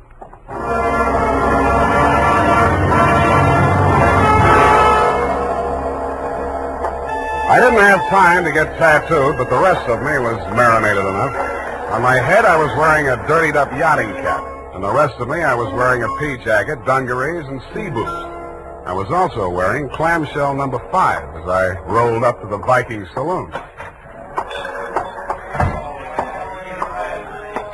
Well, what'd it be, mate? Akavit and Vodka. Have you seen my cousin? Your cousin? Who's your cousin, Prince Valiant? No, my cousin Niels Halverson. Niels Halverson. Oh, no. You're Neil's cousin, are you? Yeah. Well, coming from the old country? Yeah, Minnesota. By you, Minnie. Well, no, he'll be right glad to see you there. Where is he? I don't want to say this too loud. Yeah. Bend over there. Yeah? He's in trouble, you know. Oh? Yes, I got him holed up down below. Oh, yeah, come on. Well, by golly, I sure been glad to be going to see my cousin Niels. Niels Halverson. Drop the axe and get Jones. Hey! Okay, Joe, I'll take over from here. Easy. Okay, Danny, my boy. I got his gun. But watch him now, watch him. He's full of smorgasbord. Well, Spade, you're the one person I didn't expect to see. But I'm very glad to. Yeah, I wish I hadn't found you. I wanted to find somebody else first. Halverson? Yeah, he's here. Want to see him? That's what I came for. And under here. Watch your head, low bridge. Yeah. Here we are. Where? The boathouse under the pier. Halverson used to hole in here to sleep off his schnapp. Where's he now? Over here. Uh-huh. Yeah, he's going to be a long time sleeping this one off. He's been missing since that night. Nobody knew he was here till last night. I headed for the saloon when I swam ashore. Joe hid me out here. He could still talk then. What'd he say? I wrote it down here. But it's no help. Let's see it. That's just a jumbled word. Marguerite. Merry Christmas drink. My beautiful Helga. Row, row your boat. Now throw me back. Row me back. $20 good and drunk. Fog rolling in. Good and drunk. Gonna be 5 days, no business. Oh, my head. Paint the boat. All crazy stuff. $20. You give him $20 to row you out? I didn't even see him. I swam out. My loving brother wouldn't have let me on board if he'd heard me arriving like a gentleman. $20. Did you frisk him? No. I'll have a look. Oh, I don't... Hey, wait. Real soggy, but a 20. Now, look here, I'm sticking to my story. I swam out there. I didn't give him that 20. Maybe you didn't. Maybe you didn't. You gotta believe me. I didn't even have $20. That's why I got... Shut up. What's the matter with you? What are you gonna do? Come over here, Dan. What? I don't believe a word of your story, and even if I did, it wouldn't make any difference. What are you... Shut up. You're going to stop talking and listen for a while. I stuffed a gag into his mouth and muscled him over to a piling and handcuffed him to it. He didn't even look surprised. He just stood there staring at me as if he'd lost his last friend in the world. But I wasn't looking at him as much as I was listening to those footsteps on the boards overhead. I waited for them to come back. They did. I walked across the soggy planks to where Nils Halverson lay in the shadows. Nils, I want you to answer these questions again. Now, this time I'm going to take them down. You get lots of $20 and lots of drink. Now then, I know you don't feel so good. You don't have to talk if you don't feel like it. Just nod your head for yes and shake it for no. Okay, Nils? That counts in a court of law as long as there's a witness. Okay. Now, your name is Nils Halverson. Your address is 213 Bayview, Sausalito. That's correct, is it? Nod your head. Good. Good. That proves you're in your right mind. You know you were injured. Yeah. You know the cause of your injury. Hit on the head and thrown over the side of your boat. What? Huh? Not from... Oh, dinghy. Well, it's the same thing. All right. Now, you know you're dying. You have no hope of recovery. That's obvious, but nod your head. That's the boy. Now, Nils, on the night of the 18th, around 10 o'clock, after your usual working hours, you rode somebody out to the yacht Marguerite in return for which this person gave you a $20 bill. This person is also the person who killed, who inflicted your fatal injuries. It is. Now, the name of that person, if you can possibly speak even in a whisper, so there can be no mistake. Can you hear me? Just say it close to my ear. Yeah? Yes. Yes, I got it. That's all. Now, I know you don't write, Nils, but make your mark here. Come on, I'll guide your hand. There. Now we're going to take... Nils. Nils. Well, anyway. All right, Maggie. Come on in and join the party. Don't try anything. The light's on you. I'm a better shot than you, and if there's a ruckus, the whole saloon will be down on us. They're all friends of Danny's, too. Stop there. Toss the gun. Okay. What's the matter, Angel? You look kind of scared. No. Just disappointed, that's all. Don't give up so easy, sweetheart. I always wanted to take a trip around the world. We might go on the Marguerite. Together. Yeah, sailing into the sunset, sleeping with our deathbed statements under each other's pillows. Yeah, I see what you mean. I guess it wouldn't work. How much for yours, and what do we do about him? Dan? I'll take care of that. Throw it in with a deal. Okay. But I want it in writing. A little statement to the effect that I can keep under my pillow. Fair enough. Now, all I want from you is a little statement from you to this effect. That you, Marguerite Starbuck, employed Nils Halverson to row you out to the yacht on the night of the 18th, that you there overheard a quarrel between your husband and brother-in-law, and that taking advantage of said brother-in-law's inebriated condition, you sneaked up behind your husband, hit him with a paperweight, and decamped, leaving the murder weapon in Dan's hand. You then started back to shore in the dinghy, and realizing that the only witness who could testify you were aboard that night... All right. All right, I'll sign it. Okay. We'll have plenty of time to put in all the legal decorations later. I'm afraid we won't, baby. You're going to be spending all your available time at the Tehachapi and points west. What are you talking about? You just made a full confession in front of a witness. You heard it, didn't you, Dan? Every word. Oh, we're fighting. Honest. An honest man. Well, I did tell a fib. Now, this is really going to hurt, I'm afraid, Maggie. You see, we didn't actually have any deathbed statement to match yours. No? No.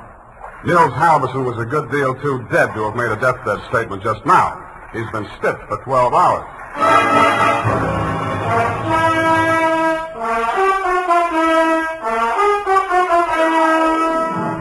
Period. End of report. Well, Sam, I'll type this right up because then I'm leaving. Wait a minute, Effie. I had to do it that way. Don't you understand? Of course, Sam. I quite understand. But you object, huh? A cruel, ruthless, murdering, though beautiful woman, foiled by a clever ruse, a great acting performance by the greatest private detective of them all. Is that all? You're still leaving. Yes, Sam, my bags are packed. Well, pardon me for having feet.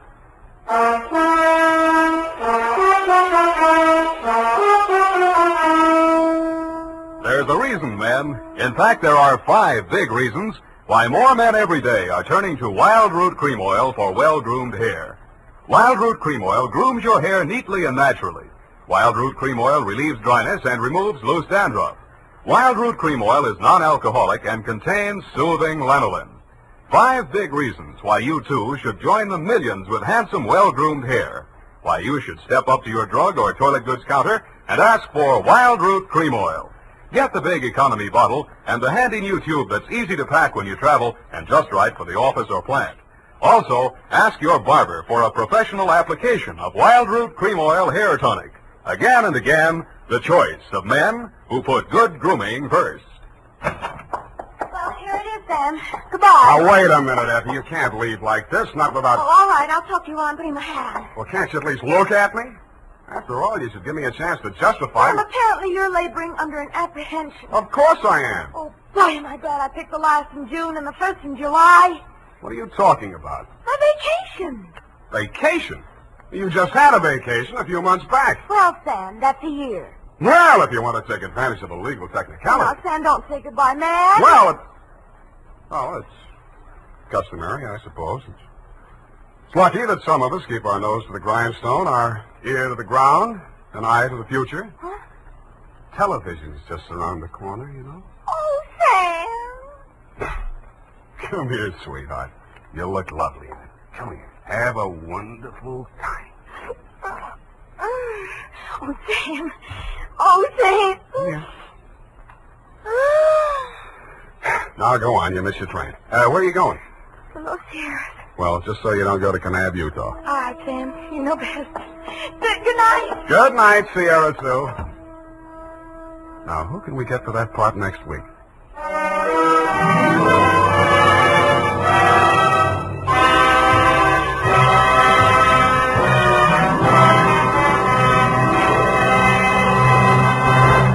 The Adventures of Sam Spade, Detective. Brought to you by Wild Root Cream Oil Hair Tonic, the non-alcoholic hair tonic that contains lanolin. Wild Root Cream Oil. Again and again, the choice of men who put good grooming first.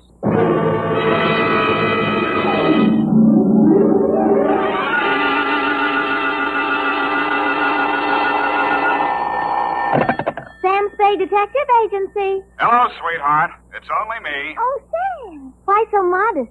Women, Effie. Age cannot weather nor custom stale their infinite variety. Huh? Against their incalculable wiles, mere man is a leaf in the wind. Oh, Sam, do you really... Oh.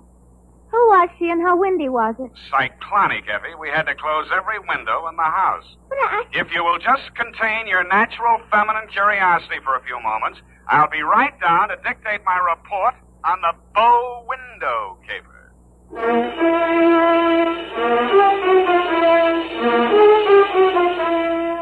Dashiell Hammett, America's leading detective fiction writer and creator of Sam Spade, the hard-boiled private eye, and William Spear, radio's outstanding producer-director of mystery and crime drama, join their talents to make your hair stand on end with the Adventures of Sam Spade. Presented by the makers of Wild Root Cream Oil for the hair. To every man who says, I don't use a hair tonic or I don't believe in a hair tonic, I say this. Decide for yourself.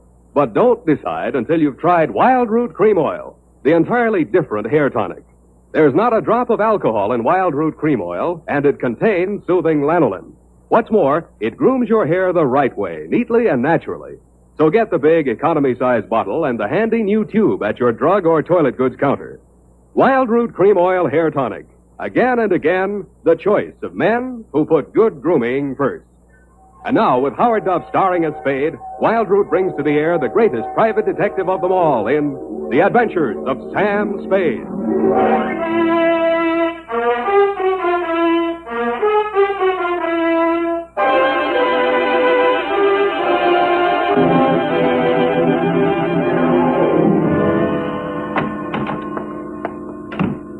Sam, what's a bow window? Hmm?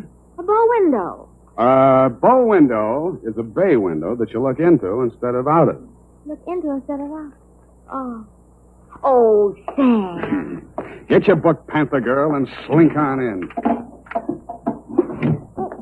What was he trying to see through the bow window? I mean, whose house was it? Her own. But if it was her own house, then why would she It just goes to show you, darling, what some women will stoop to. It does? Mm-hmm. There was a low window. Oh. Well, whenever you're ready, Sam. Date November 10. 9th. Correct. 1947. To Dr. Helmut Ries. I was right for once. Yeah. From Samuel Spade, license number 137596. Subject, the bow window caper. Dear Dr. Ries, I know that this report will not make pleasant reading for you, but you paid for it, so here it is. As far as I was concerned, it all started on Thursday morning when you called at my office. From your story, I gathered it had been going on for some time. You will say these are merely the actions of a jealous woman, Mr. Spade. But I assure you there's more to it than that.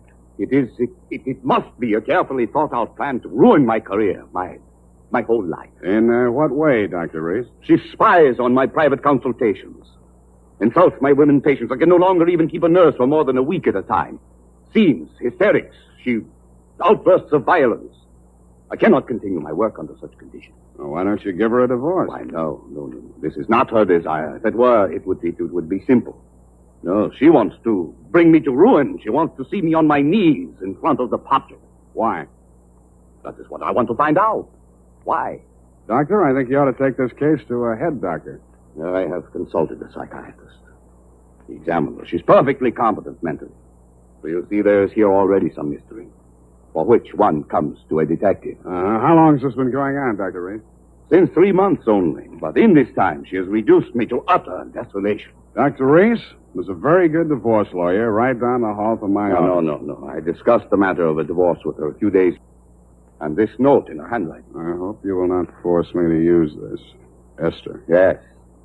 What do you think she has in mind? Murder or suicide? She refused to discuss it. But one thing I have noticed.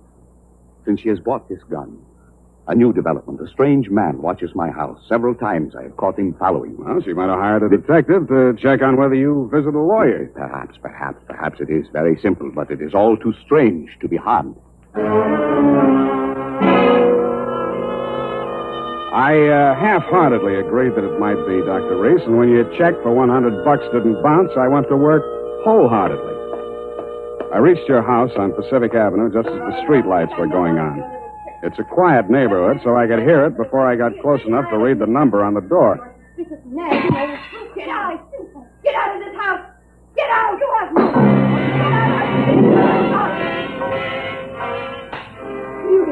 They seemed to be slugging their way toward the back of the house, so I decided to risk an entrance. I found the doorbell, and I was about to punch it when I caught sight of your mystery man. He was crouched in a clump of shrubbery that grew under the bow window at the corner of the house. He was still there with his eyes glued to the window when I walked up behind him. Hey, let go of me. Let go. Come on, you're going inside. Listen, I'm not just a snooper. I didn't say you were. I'm just inviting you inside for a better look. Now, I'm warning you, if you don't let go of me, Stop squirming, will you? Go! The kick he landed on me wasn't according to the Wrestling Association's rules, but I let him get away with it mainly because I couldn't move for 3 or 4 minutes, and by that time he disappeared down the street. When I recovered my faculties and staggered back to the door, I didn't bother ringing the bell. I just walked in. The hen fight was still going on somewhere in the upper reaches of the house. Then a door burst open on the upper landing, and a girl in a nurse's uniform ran down the stairs toward me, pursued by a pale little woman with a pinched face who was brandishing a pair of brass fire tongs. You brushed past me, Dr. Reese, and headed off the pursuer. Esther, stop this! Stop this at once! Have you gone crazy? Give me those fire tongs. Give them to me. What's the matter, Helmut? Afraid I'll mar your light of love's beauty? What started this? I caught her creeping about the kitchen. She's going to poison my food. Explain to you, Mrs. Reese. The doctor... Oh, don't bother explaining, Miss Roberts. These morbid fancies of hers. Don't think I don't know what goes on in that office. That office where I'm not allowed anymore. That's only because you make the patient so nervous, Esther. I know what goes on. You and those women. That will do, Esther. Go to your room. Very well. But I won't have that woman in this house another day, Helmut. Is that understood? Go to your room, Miss. I'm going. But remember what I said. I've warned you both. I can't. There, Miss Roberts. Now don't. There. I can't stand any more, Doctor. I tell you, it's making me a nervous wreck. I just... Dr. Reese. Huh? Oh, Mr. Spade. You saw, you heard? Yeah. Come into my office. We'll talk. I think we'd better. Doctor, there's still one more patient waiting to see you, Doctor. Well, have her wait a little longer. This way, Mr. Spade. Nurse, how much longer? Well, the doctor will see you just as soon as he possibly can. Have you been feeling any better, Mrs. Campbell? Sit down, Mr. Spade. Thanks, but I can say what I have to say standing. Your wife's a very tragic woman, Doctor. I wish I could help her. I wish I could help you, too, but I can't. You heard her threat against Miss Robbins. Was that a joke? There's nothing funny about jealousy. But there is this man who watches the house. And the gun she bought. I collared him outside just now. Oh, well, did you get him to talk? No, but I wouldn't worry about him if I were you. And about that gun. The Constitution says every citizen shall have the right to bear arms. Even Parnell Thomas can't do that. Mr. Spade, I've not yet told you all. If I... Oh, Doctor, I'm sorry Yes? to interrupt, but this patient, she's been waiting for more than an hour. Well, who is she? Mrs. Kavanaugh. Kavanaugh? Who? Well, has she been here before? Of course, last week. Here's her card. Oh, yes. I'd better get it over. Send her in. Yes, Doctor, and Doctor, I'm resigning. I'll finish the day, of course, and then I'm through. I'm sorry. Yes, well, very well, Miss Robbins. I can't say that I blame you. Good luck. Goodbye, Doctor. Well, I'll be going along myself now, Doctor. No. You must hear me out, Mr. Spade. I've not yet told all. If you'll just wait until I have seen this patient, please, Mr. Spade, please. Okay, I'll wait outside. Oh, I beg your pardon. I beg your... Come on in. So, you're leaving the doctor's employ, nurse? I am. Well, Mr. Spade, how does it look from the grandstand? Messy? Mm-hmm. You don't mind if I finish cleaning out his desk? Go right ahead. Thank you. What's the matter with Esther, anyway? I could sum the whole thing up in a single 5-letter word, shall I? You have. Are you going to walk out on him? Aren't you? Yes, I am. Oh, but Esther isn't jealous of your type, if you don't mind my mentioning it. I feel heartened to think that you noticed I was different. Oh, I did, Mr. Spade. I really did. You don't seem particularly nursey to me, either. I'm not. My, you have a fast pulse, Mr. Spade. Yes, I've been feeling very weak the last few minutes. I need care. Oh, you know, you don't eat enough apples, Mr. Spade. Well, I guess I finished. Oh, there's that old contact. I wonder... Mr. Spade, will you tell the doctor I've left and thank him for me again? Aren't you going to see him before you go? No, I'm not. He'd only begged me to stay, and it's simply out of the question. Oh, the poor guy. I just don't know what I'd do if I were in his place. Do you, Mr. Spade?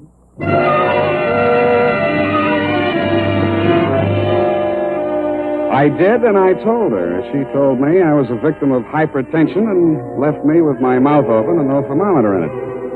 5 minutes after she'd gone out through the front entrance, your wife came down the stairs looking knowingly at me and the door to the doctor's office and left by the same route. 10 minutes after that, I was halfway through a 1937 National Geographic that was the latest edition on the waiting room table, and had reached the third paragraph on the natural beauties of Winona County, Minnesota. But I never finished.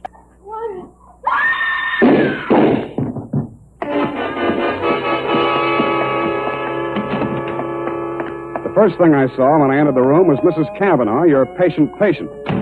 Why didn't he do it? You, Doctor, were standing over her, nervously twitching off the rubber glove from your right hand. You tested her throat for pulse, then listened through a stethoscope. It was purely a formality. One of the .38 caliber slugs had entered the right temple. The other had torn through the base of the skull. How did it happen? I don't know. I had completed the examination and walked over there to put my instruments away. When I turned back, she had a gun in her hand. Before I could stop her, she pulled the trigger. Suicide, of course. Why? Well, I just told her the truth, that there was nothing I or any other doctor could do for her. But she had perhaps a month, perhaps less. She had suffered great pain, of course, for some time. Uh-huh. You saw her shoot herself, you say? Yes. The gun, she took it out of my desk drawer. I'd removed it from my wife's room earlier today. I see. Well, Doctor, this is the neatest suicide I ever saw. No powder burns, and from the way she's lying, she must have shot herself in the direction of that window, at least 10 feet away. She screamed before the shots were fired and had time to fire a second bullet into her head and throw the gun across the room before she fell. Well, Helmut, at last it's happened, hasn't it? Esther, leave this room. I told Helmut one of the husbands would catch up with him. Pretty, wasn't she? I don't remember this one.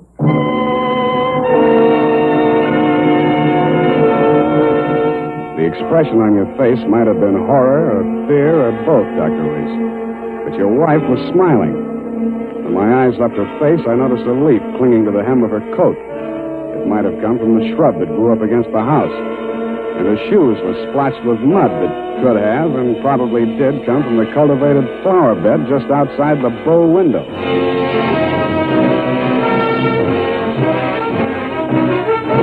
The makers of Wild Root Cream Oil are presenting the weekly Sunday adventure of Dashiell Hammett's famous private detective, Sam Spade.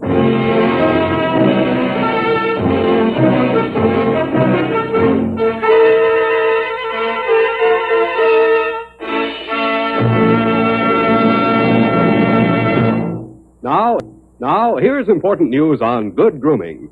Better than 4 out of 5 users of Wild Root Cream Oil say they prefer Wild Root Cream Oil to all other hair tonics. Here is new and even more conclusive evidence that Wild Root Cream Oil is again and again the choice of men who put good grooming first. So if you want the well-groomed look that helps you get ahead socially and on the job, listen. Recently, thousands of people from coast to coast who bought Wild Root Cream Oil for the first time were asked, how does Wild Root Cream Oil compare with the hair tonic you previously used? The results were amazing. Better than 4 out of 5 who replied said they preferred Wild Root Cream Oil. And no wonder. It gives you the advantages that men consider most important. Wild Root Cream Oil grooms your hair neatly and naturally, relieves annoying dryness, and removes loose dandruff. What's more, non-alcoholic Wild Root Cream Oil is the only leading hair tonic that contains soothing lanolin. That's like the oil of your skin. So ask for Wild Root Cream Oil. Again and again, the choice of men who put good grooming first.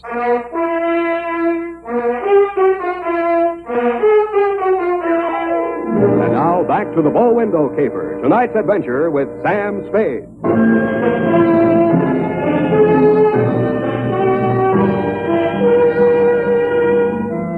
Obviously, there were 2 equally good suspects in the Kavanaugh murder.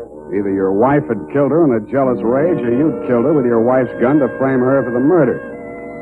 I decided to let the police worry it out and went home to bed. The morning headlines were a bit of a surprise. Nurse sought in shooting of mystery woman. Item. The cops had found Celeste Robbins' fingerprints all over the murder gun. And item. Mrs. Kavanaugh, the murdered woman, had given a vacant lot as her address, and her body was lying unclaimed at the morgue. I decided to pay her a visit.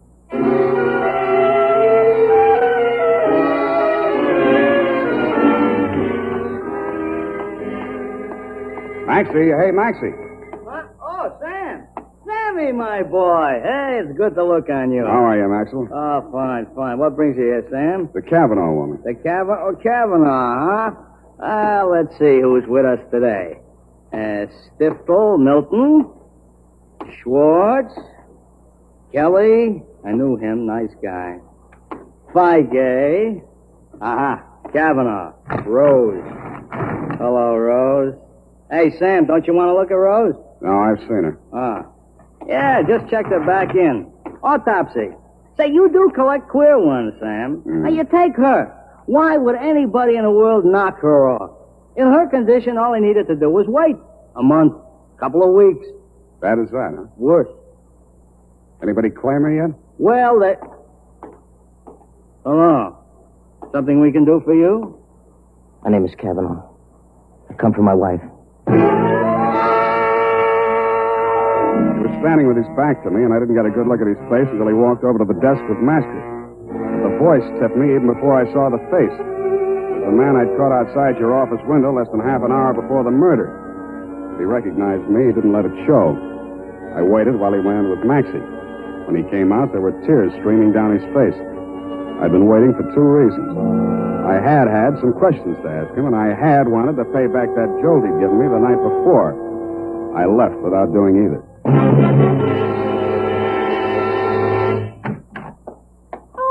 Hello, Sam. Oh, sweetheart, any calls? Lieutenant Dundee of Homicide, Yeah. Dr. Reese, Mm-hmm. and there's a girl waiting inside.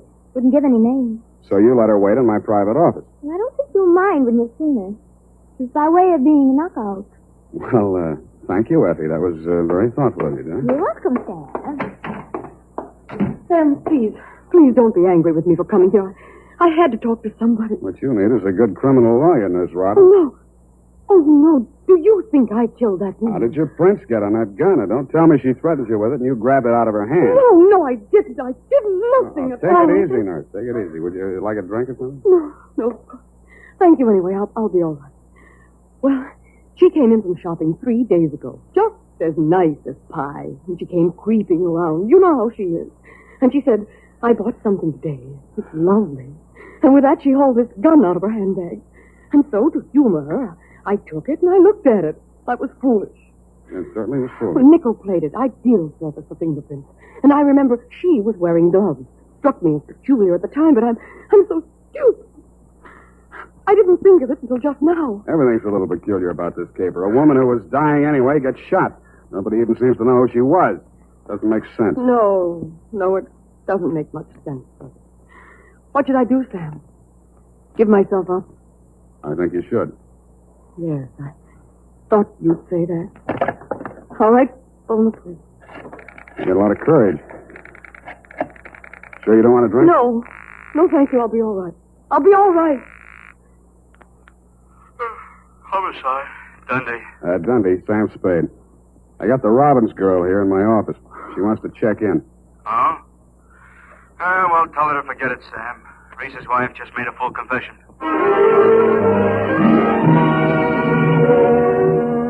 That tore it. In my anxiety to see how you were bearing up under the shock, Doctor, I blew $1.50 of your money on a taxi all the way out to your address on Pacific Avenue. To my astonishment, you were wearing a look of real distress. I don't understand it, Mr. Spade. This confessing, it's not like her. It's all too strange to be harmed. Dr. Reed, I'd like to talk to you alone. Do you mind, Mr. Spade? Go right ahead.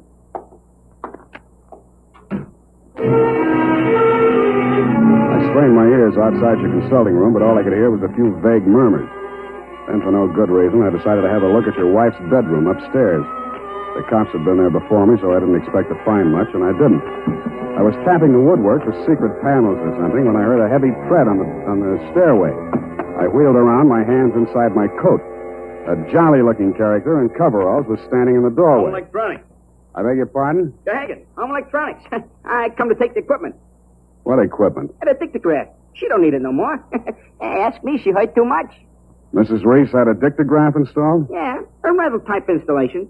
This here's a speaker. My own design. Looks like a portable radio, don't it? Yeah, where's the other end? Where's the microphone? It's in the doc's private office. You interested, eh? Yeah, turn it on, will you? Oh, sure. We'll get it tuned in a minute here. Oh, feedback. Wait a minute, I'll fix it. Let her talk. What can she tell? I don't know. But it's uncanny the way she Nice, uses huh? things. Every word we spoke together. That's because of the dictograph. They rig, huh? Shut up. We cannot allow this terrible tragedy to come between us. We love each other. Nothing can change that. Oh, boy. That's as nice, ain't it? Quiet. I just know, please don't. Now stop it, Holmes. I don't want you. Please don't. What is it, Celeste? What has happened, Jane? What has happened? You asked that. When I've been attacked by a mad woman and accused of murder, all in the space of 12 hours. Well, it's all over now. Just so, Holmes. Yes, all over. Well, can't you turn it up a little more? Oh, sure, turn it up. Hold it. It was over, sober. And I'm very, very ashamed. I suppose it was my usual thing. I always get sorry for a poor, weak man and get involved. But this time, I'm sorry for her. Celeste, please. When I was a kid, I liked it. used to make me feel powerful and, well, to watch them squirm. But it's no fun anymore watching another woman in the agonies of jealousy. And you, I thought you were just weak. You're a brutal, unscrupulous murderer. What are you saying, honey? You killed Mrs. Cavanaugh. What, that's impossible. You stood deliberately in that window and you fired 2 shots right at it. What gives you? Why weren't my fingerprints on that gun? Because you were wearing your rubber gloves, Doctor. Celeste, don't play anymore. No.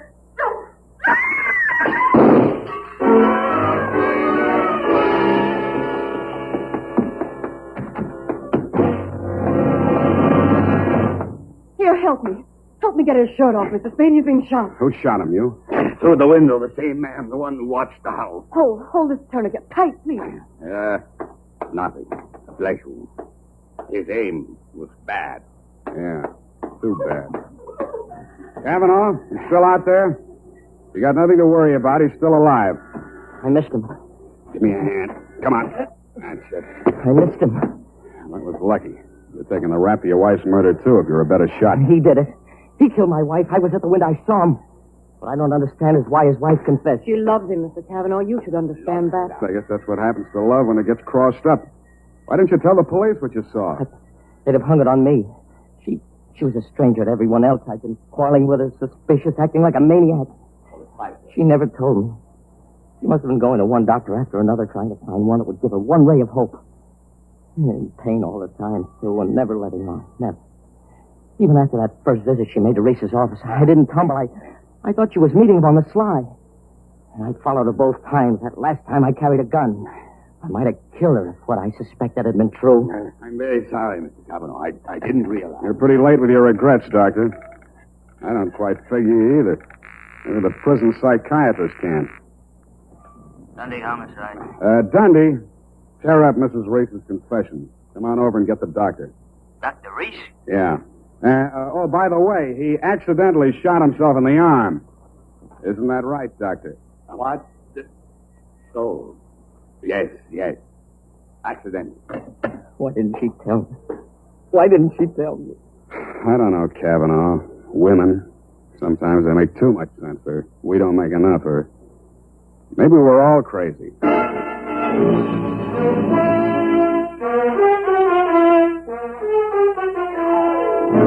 And that, Dr. Reese, is the crop. The risk of laboring a point. There's also the mystery of why a nice girl like Celeste Robbins ever fell for a guy like you. You'll have plenty of free time to think it over between now and the trial. If you find the answer, drop me a line. Period. End of report. You know, Sam, that Celeste, I like her. I wish we could do something for her. Well, I've already thought of that, Effie. Oh? What are you going to do, Sam? Write that up, sweetheart, and I'll write you a happy ending. Here's how you can find out whether the hair tonic you're using today is giving you what you ought to get in good grooming. Ask yourself, does my present hair tonic groom my hair neatly and naturally, or does it leave my hair sticky or greasy? And does it relieve dryness and remove loose dandruff too, or does it do just a halfway job? Unless you can honestly say that your present hair tonic does all that for your hair, you owe it to yourself to try Wild Root Cream Oil right away.